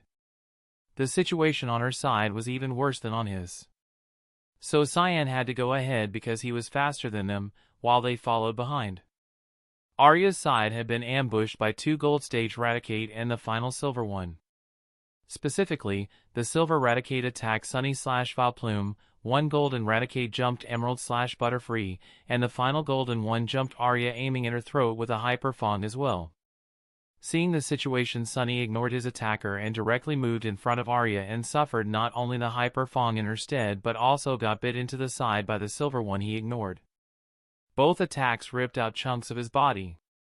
The brave guy used his body to stand against the assault of 2 Raticate stronger than him, one even at the gold stage, long enough for Emerald to get rid of her foe. She quickly attacked the gold Raticate, leaving only the silver one to him, but by that time he was missing multiple chunks and was heavily bleeding. Nonetheless, he kept it away from Arya until Cyan arrived. Once that happened, he looked at Arya, released a happy smile seeing that she was safe, and fell over. Arya began crying when that happened and ran to his body. She felt their bond snap after he fell, which meant that he, unlike Lono, had died. The brave Vileplume had fought way over his limits while defending her, stubbornly refusing to die despite accruing horrendous wounds and losing more blood than believable. So, once he saw that Arya was safe, he relaxed and the unbelievable determination that was keeping him alive vanished. He succumbed to his wound the very moment that happened. When Edward arrived by her side, Arya held Sunny's dead body in her arms and repeatedly muttered, "Sunny, no, and you can't be dead." Edward was heartbroken upon seeing the scene and hugged his wife, while Vibra watched over them. She was quickly joined by Emerald and Cyan after they killed the Raticate. The two were both sad about the situation as well. Arya, who looked at Edward when she felt someone hug her, released a sad loud wail that Titan and Titania both heard. They recognized her voice and went berserk, wanting to get rid of their foe to return to their partner's side. Both knew that the whole situation would fall apart if they just left their opponents. Since they could feel that Edward and Arya were alive, they tried to quickly get rid of the Lickilicky to check why Arya had released that wail. Stimulated by the fight and the emotional rush he was experiencing, Titan managed to break through to the low, dark gold stage. Afterward, he was able to kill the Tide leader and help Titania finish off her foe as well. The Tide Pokemon that witnessed that began to falter, and Titan, as well as Titania, went to their partner's side. When they saw Sunny's corpse and heard about Lono's critical situation, they got furious. Shortly after, the two attacked the Raticate leader and killed him along with his 3 bodyguards, which caused a mass retreat among the surviving Rattata line members and the Lickitung. Their furious group went to the next group fighting against one of the sub-leaders, the Dodrio, and made quick work of the strongest ones. This led to a mass retreat of the surviving Tide Pokemon. A bit more than 9,000 wild Pokemon died in that tide, along with 1056 defender casualties. 817 of those were Pokemon, while 239 were trainers. One of those Pokemon casualties was Sunny, while another was Lono. After they had won, Edward handed over Lono's ball to the Poke Center and he was released from stasis to receive treatment. Unfortunately, he didn't make it because his wounds were too heavy and he had lost too much blood. Arya and Edward both put their bodies in coffins which they stored in their bags so that they could bury them on their property. The fact that they had the biggest contribution to the victory over the Tide was noted, and they received the corresponding contribution points, but neither could really celebrate the point windfall at the time. Edward stopped from reminiscing about the events that were the reason for their current conversation. We'll tell him about the tide and everything tomorrow. After that, we can dig their graves." Edward finished his answer. "Okay," Arya answered him in a slightly subdued tone. "Come on, we're going to see our boy. Let's try to not make him suspicious or sadder than necessary, all right? Try to be strong. They gave their lives for us, and I'm sure they wouldn't want us to keep moping around. We shall never forget their sacrifice, but life has to go on." Edward tried to calm his wife. Arya agreed wordlessly and tried to compose herself. "You're right, I can't greet my baby with a sad and teary face. That wouldn't be good, he could blame you for making me sad," she said after calming down some more. Edward smiled a bit at her attempt at relieving the sad air. It took them roughly 45 minutes to arrive at their home, and they used the time to completely compose themselves and talk about other happier things that happened during their journey. They looked one last time at each other with slight smiles, before they rang the doorbell. Chapter 159, The Holidays with the Parents. My parents came yesterday shortly after I finished confirming that the house fit Mom's minimum cleanliness standards. Hugs were exchanged and we talked a bit about stuff that happened in the 3 weeks since we last saw each other. Talking over the phone was not the same after all. We went to a pizzeria I found for dinner and we talked a bit more before we split for the night. Honestly, they tried to act like everything was alright, but I could feel that something was weighing on them. I did have aura after all, and my emotion sense did its job perfectly in that aspect. I did not want to intrude, but I was hoping they were planning to tell me what it was that was bumming them out. Anyway, we were done with breakfast and I was planning to ask my parents to show me their Pokemon. I wanted to check their status to see if they had made any progress. "Mom, Dad, could you call out everyone? I want to see them, it's been some time," I told them after we cleared the table. As soon as I asked that, I felt them tense, and the downcast feeling they gave off became more prominent, which was not a good sign at all. "Sigh. We were planning to tell you about it today anyway, so I'll just tell you right now. Let's go take a seat on the couch, I have to tell you what happened last week," Dad said, and Mom just quietly took my hand and led me to the living room, where she made me sit beside her, but didn't let go of my hand. All that didn't fill me with confidence, and after Dad began telling me about the tide and what happened there, I felt a big pang when I heard that Sunny and Lono had died, giving up their lives to defend my parents.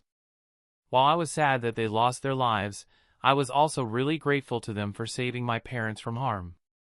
That also explained why they were feeling the way they did. The two were still dealing with the loss of their partners. Mom more so than Dad, since Sunny had been with her for more than 10 years. In comparison, Dad had spent about 4 years with Lono, which did not make his loss any less awful, but the bond between them was not as great as the one between Mom and Sunny. Pokemon here were not just pets, at least not for serious trainers. No, as long as one was not an asshole, spend long a time with their Pokemon, and established a genuine bond, they became like family to one. Moreover, all of the partners of strong trainers were sapient, so it really was like losing a family member for them. It was no wonder my parents felt the way they did.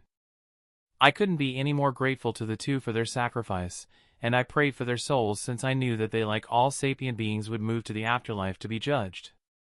I was hopeful that they would get into heaven or at least get a nice new start if they reincarnated, since they did a lot of good and died helping innocents and protecting someone. Still, there were other ways I could express my gratitude as well. What happened to their bodies? I asked because what I had planned depended on that point. We brought them along. We're going to bury them at the eastern end of our property.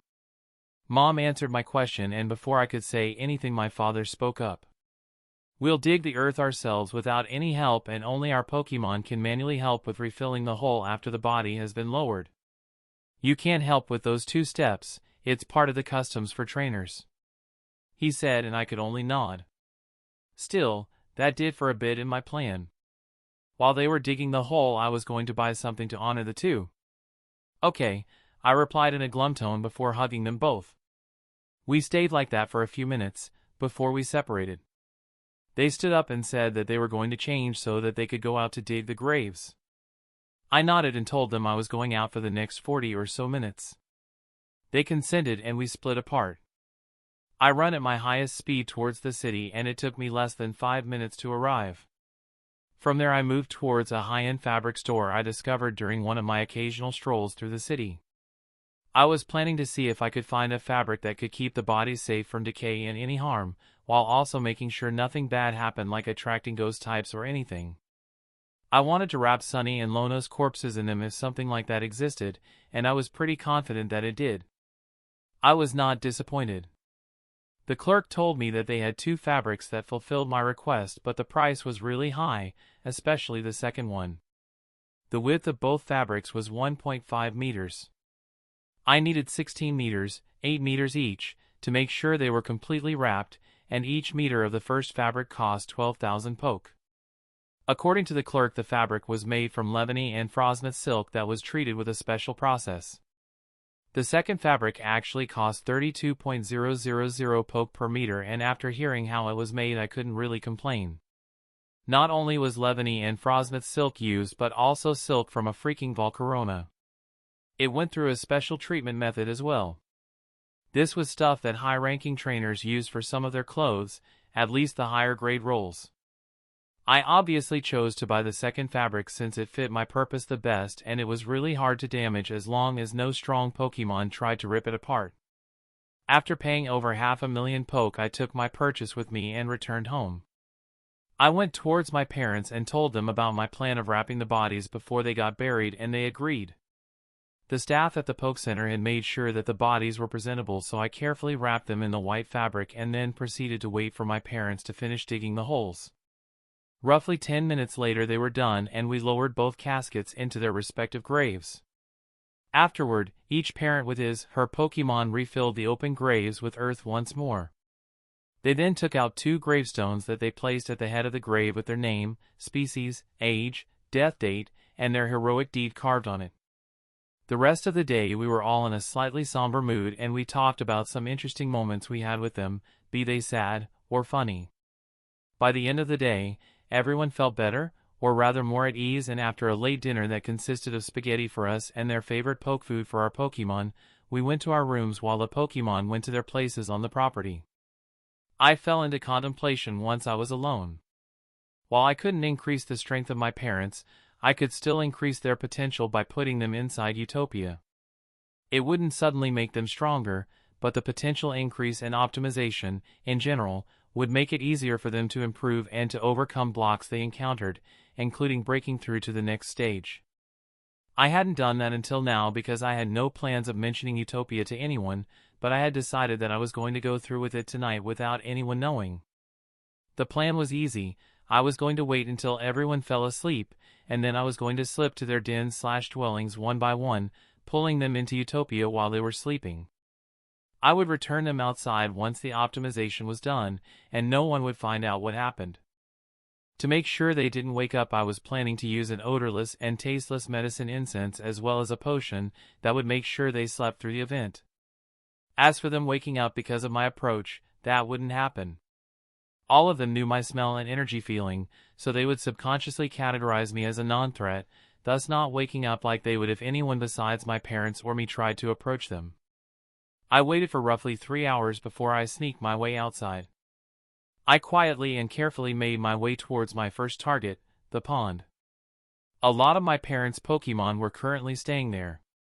I pulled out a few bottles of the relaxing potion that would make sure they stayed asleep and poured out 5 of them into the water. With the amount of water inside the pond, 5 bottles were enough for them to be in deep sleep for the next 30 minutes. For those on the pond surface like Lapras, I burned 2 incense. Obviously, they would still wake up if I tried to hurt them or anything like that, but since I didn't plan to do anything like that, I was in the clear. The first one I pulled inside Utopia was Almi, Mom's Lapras. To do that I levitated over to touch her since the risk of her waking up was lower that way than using telekinesis on her.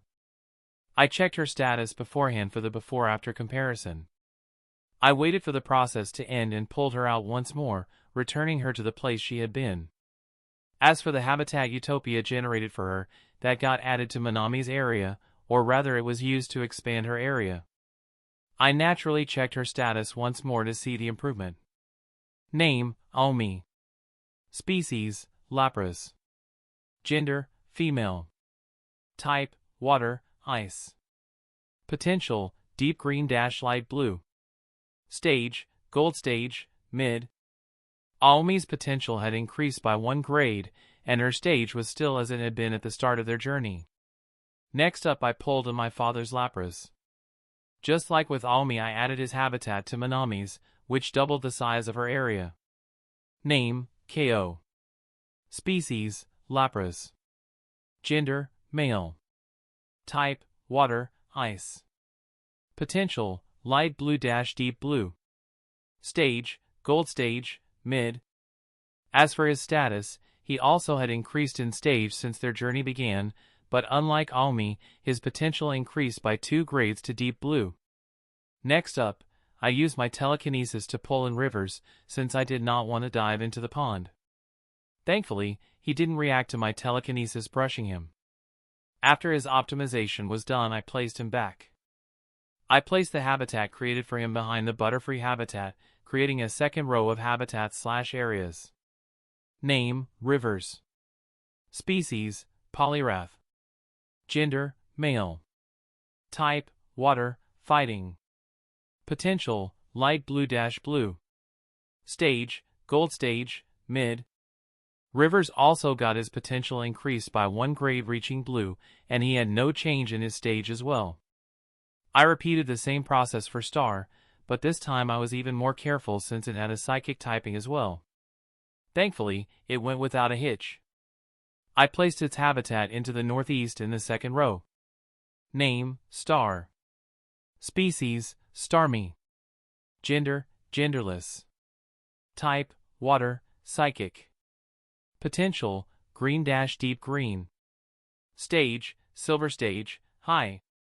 Unfortunately, Star's potential only improved by 1 grade, turning deep green. Her stage remained as it had been before the journey too. Azure was the last one in / on the pond that I had to pull into Utopia. Name, Azure. Species, Kingdra. Gender, male. Type, water, dragon. Potential, deep green - light blue. Stage, gold stage, mid. Like many before him, Dad's Kingdra got his potential raised by 1 grade, improving to light blue, and just like everyone else, his stage had not risen yet as well. The habitat created for him was placed in the southeast of the second row.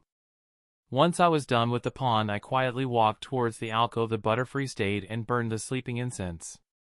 Afterward, I first pulled Emerald inside Utopia, followed by Cyan, and their addition increased the size of Mothra's area by 1.5 times. Name, Emerald. Species, Butterfree. Gender, female. Type, bug, flying. Potential, green - light blue. Stage, gold stage, low. Her potential actually increased by 2 grades, reaching light blue, and Dad's Butterfree turned out just as lucky since Cyan's potential increased by 2 grades as well, turning green. Name, Cyan. Species, Butterfree. Gender, male. Type, bug, flying. Potential, deep yellow - green. Stage, gold stage, low. I repeated that same process for every one of their other Pokemon as well. I went to their place, made sure they kept sleeping, pulled them in, pulled them out, checked the change, and went to the next one. I merged identical habitats into existing ones, and new habitats were used to complete the first ring/row as well as second /ring/row. In the end, I managed to do so for all of them except for Mom's Fiero. I had already put him inside Utopia once, so there was no reason to do it again. Among all of them, only Titan showed any improvement stage-wise since their journey began, and Dad had already mentioned his breakthrough to the low, dark gold stage while narrating the events of the tide. Now, as far as potential was concerned, there were improvements across the board. The biggest one was the aforementioned Titan. Name, Titan. Species, Nidoking. Gender, male. Type, poison, ground. Potential, blue - light purple. Stage, gold stage, high, dash dark gold, low. His potential actually improved to light purple, which was the highest among any of his parents' Pokemon. Name, Titania. Species, Nidoqueen. Gender, female. Type, poison, ground. Potential, blue-deep blue. Stage, gold stage, mid. Mom's Nidoqueen, on the other hand, only had her potential raised by 1 grade to deep blue. Others who had their potential raised were a Rapidash. Epona actually had an increase in 2 grades. Name, Epona. Species, Rapidash. Gender, female. Type, fire. Potential, light blue-deep blue. Stage, silver stage, high. Genetic variation, none. Abilities, runaway, flash fire. Talents, none. Affinities, fire. Another one was Agni. Dad's Arcanine managed to get a 2-grade increase as well. Name, Agni. Species, Arcanine. Gender, male. Type, fire. Potential, light blue-deep blue. Stage, gold stage, mid. Finally, the last one to turn deep blue was Duke. His potential rose by 1, but that was enough for him to reach deep blue. Name, Duke. Species, Crobat. Gender, male. Type, poison, flying. Potential, blue-deep blue. Stage, gold stage, high. The next ones had their potential increased to blue, or in Mom's Fearo's case it already was blue. Species, Fearo. Gender, male. Type, normal, flying. Potential, blue. Stage, silver stage, high. Genetic variation, none. Abilities, keen eye, sniper. Talents, none. Affinities, normal, flying. Her final Pokemon Weevil also reached blue potential thanks to a 2-grade increase. Species, Weevil. Gender, male. Type, dark, ice.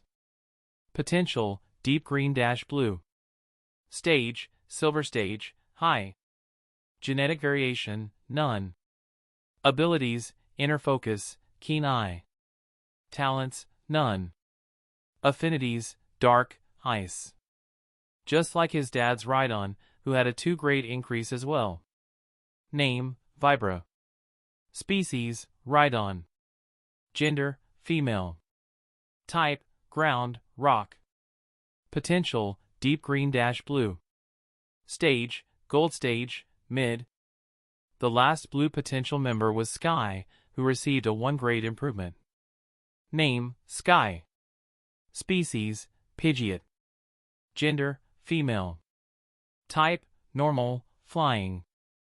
Potential, light blue-blue. Stage, gold stage, high. This left only Cell, who had his potential increased by a single grade as well, joining the light blue club. Name, Cell. Species, Magnezone. Gender, genderless. Type, electric, steel. Potential, deep green-light blue. Stage, gold stage, mid. Overall, the operation was a giant success. The only Pokemon among his parents' partners that had not reached the blue color spectrum were Cyan and Star. I mean, Titan even had light purple potential now, which was pretty awesome. My actions meant their upper strength ceiling had increased and the road to that goal had become a bit easier as well. So, knowing I had done a good deed, I sneaked back into my room and fell asleep. Chapter 160, The Holidays with the Parents. After the private funeral, we spent the next week just relaxing and spending time as a regular family would. Doing things like going outside to visit parks, eating at restaurants, and stuff like that. We even went to the cinema on Dial Day to watch the next part of the Pokerangers movie series. My parents wanted their Pokemon to just relax for the time. For them to take a short break after a pretty active 5 months. Oh, and I should mention that the ones that reached the next color noticed the difference in potential right after they woke up the next day, which meant my parents learned about it as well. Since it happened to 8 out of 17 Pokemon, my parents were flabbergasted. I was not sure if they suspected my involvement, but they finally decided that it probably happened due to them finally relaxing after the stimulation caused by the tide. We went to the test center in Rota City and returned home with the unopened test results. Dad was the first one to open the results, and when he got the confirmation that the mythical 6-star potential really existed, and that his Nidoking had attained said potential, he was shocked. I might have taken a photo to immortalize that moment because it was such a precious moment.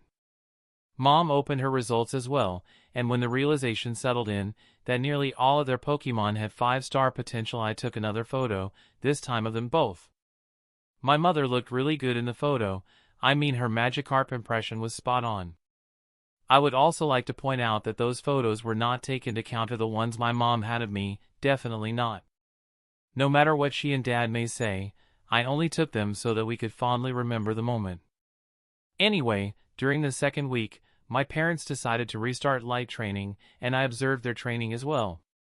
I occasionally had some of my Pokemon join their counterparts in my parents' team since I had quite a few Pokemon that were of the same species. For Gaia and Seb, that was especially important since I asked Titan and Titania to give them some advice regarding their soon-to-be new form. It had been about 2 weeks since my Nido pair had reached the high silver stage, and I felt it was time for their evolution. The change was a big one for the Nido line after all, and I was hoping their talks would help my Nidos with their new forms. Furthermore, they could help them get used to their new form after the evolution was done. I choose to go through with it in 2 days at the beginning of the 3rd week. Still, Gaia and Seb were not the only ones that could benefit from advice on the changes that happened due to evolution. Moko was another one of my Pokemon that got tips as well. I asked my Golbat to pester Duke for tips on getting used to having 4 wings as a Crobat. She could evolve anytime she wanted as well, and she wasn't that far off from reaching the point I set for her. Still, she had come a long way since I caught her more than 2.5 years ago. Species, Zubat. Gender, female. Type, poison, flying. Potential, deep green. Stage, iron stage, high. Genetic variation, none. Abilities, inner focus, infiltrator. Talents, none. Affinities, poison, flying. I was actually not really sure if I should catch her or not when I came across her during a cave exploration, thinking that I may be able to find one with better potential, but surprisingly I got a feeling from my aura that I should catch her. Although I use that as an excuse quite often when talking with others, it was actually the first time the phenomenon really happened to me. Deciding to trust the feeling, I caught her, which involved a slight ass-whooping courtesy of Thor. She naturally went through the optimization process of Utopia, where she unlocked the royal gene. Surprisingly, the only visible difference was that she grew to be a bit larger than the average of her species, and nothing else. Since then she had reached the point where she only had to raise her endurance once before she could break through to the silver stage. Hence, the whole grilling Duke for answers thing. Name, Mocha. Species, Golbat. Gender, female. Age, 6+ years. Type, poison, flying. Potential, deep green, 14.12%, deep blue, 84.53%.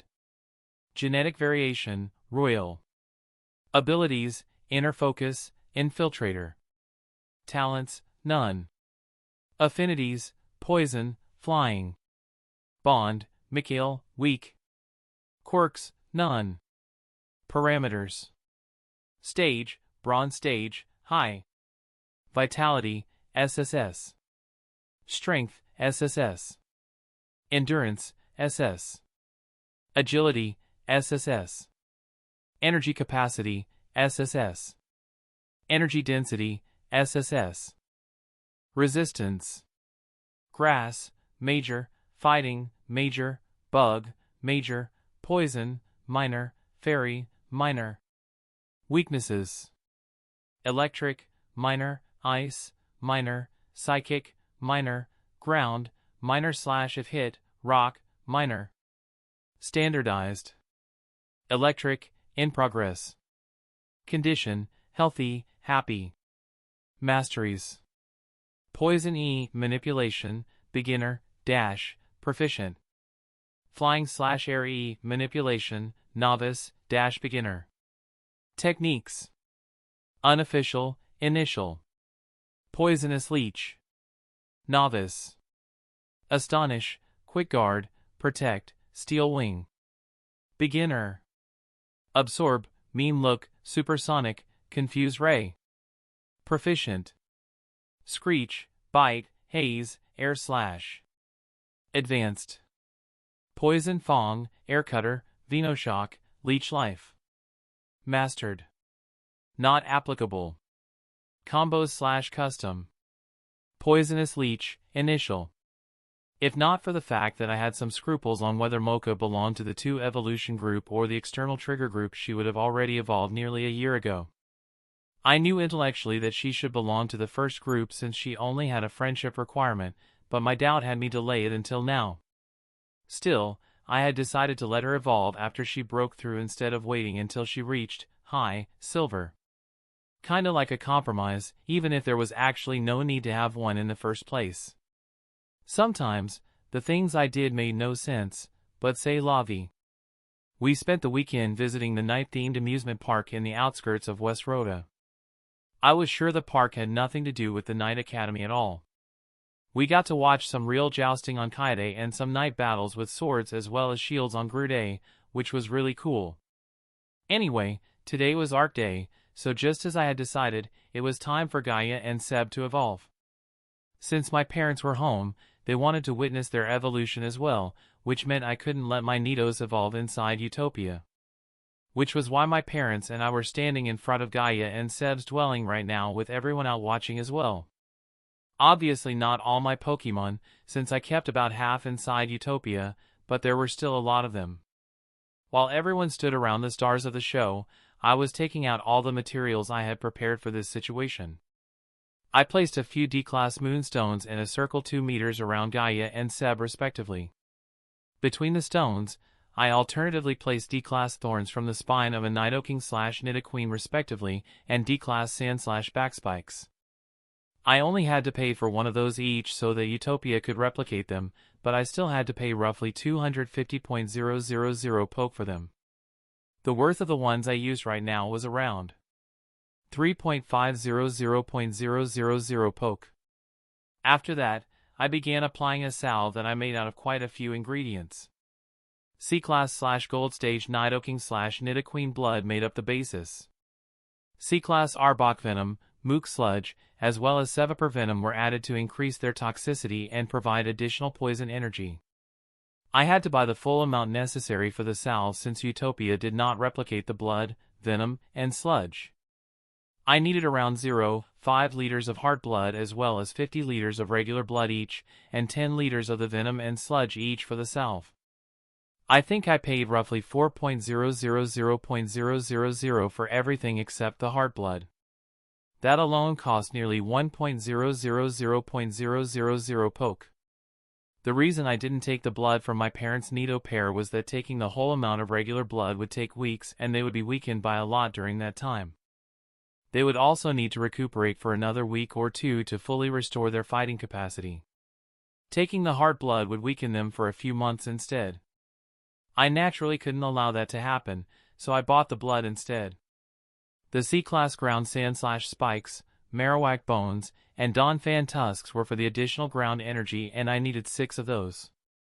I paid close to 1.000.000 poke for them, and there were a few more materials that were added as stabilizers that were worth around another 2.000.000 poke.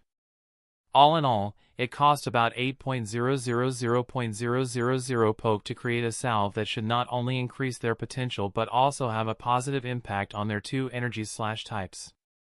If we added the 2 C-Class moonstones I was planning to use to trigger the evolution, which cost about 500.000 poke total, we had a total cost of 12.000.000 poke.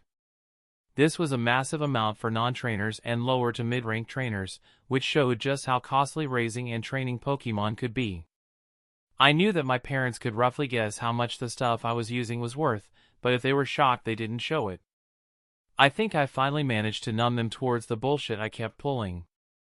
Anyway, after I was done applying the money, sorry I meant salve, I took out the 2 C-class moonstones and expertly threw them at Seb and Gaia. They caught them with their teeth and began to shine. They began attracting energy from their surroundings and from the stuff I placed around them, which made them shine a bit brighter. It took roughly a minute for the light show to subside and for us to see them in all their glory. They looked like regular Nidoking and Nidoqueen. They were just a bit larger than the average. The average Nidoking was 180 centimeters, while Titan was about 210 centimeters tall. Seb, on the other hand, seemed to be roughly 240 centimeters tall. Seb briefly checked out his new body before he yelled, "Big bro! Big bro! Look, I'm bigger than you now." He tried to run towards me but stumbled after a few steps due to not being used to his new form. He fell flat on his face, which made everyone laugh a bit. Seb quickly stood up, acted as if nothing happened, and carefully made his way over. Gaia was snickering behind him. Unlike Seb, she had first made a few test movements before slowly moving over.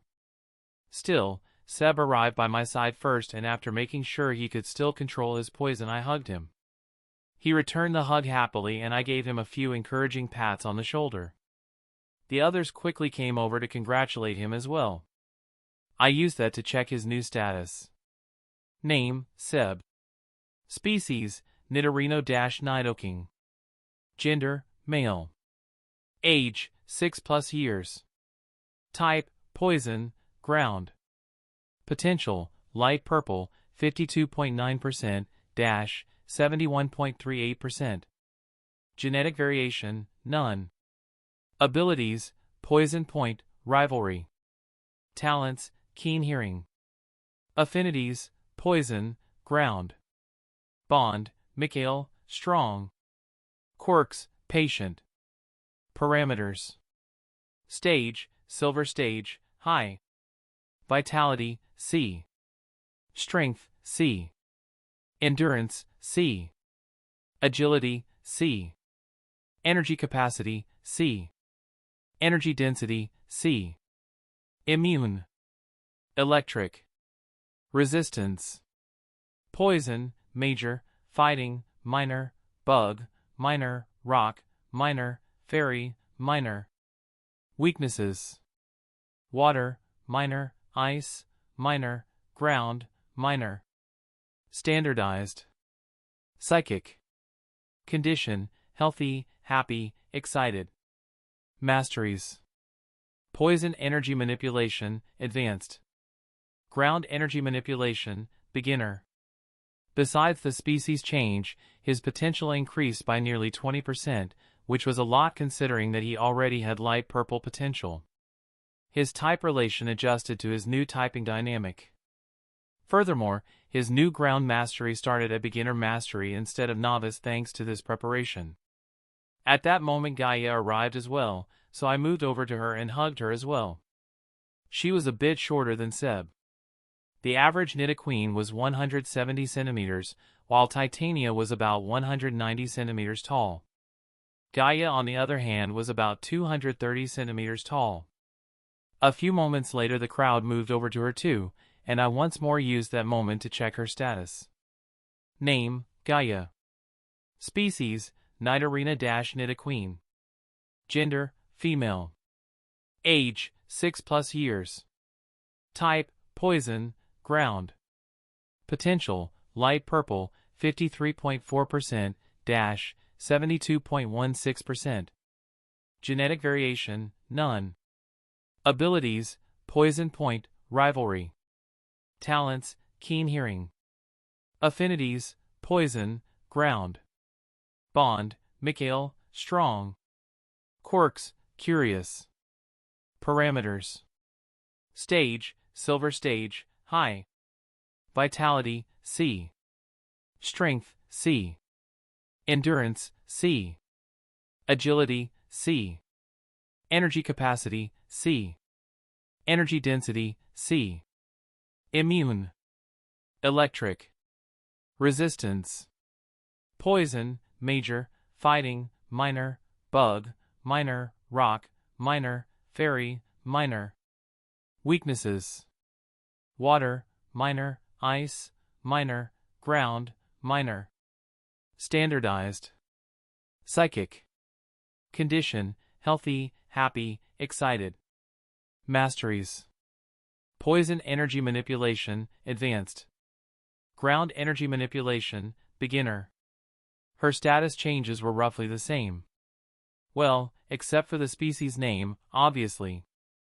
After everyone calmed down, Titan and Titania began helping Gaia and Seb get used to their new form.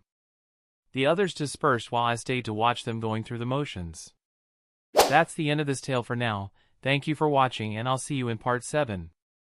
Peace.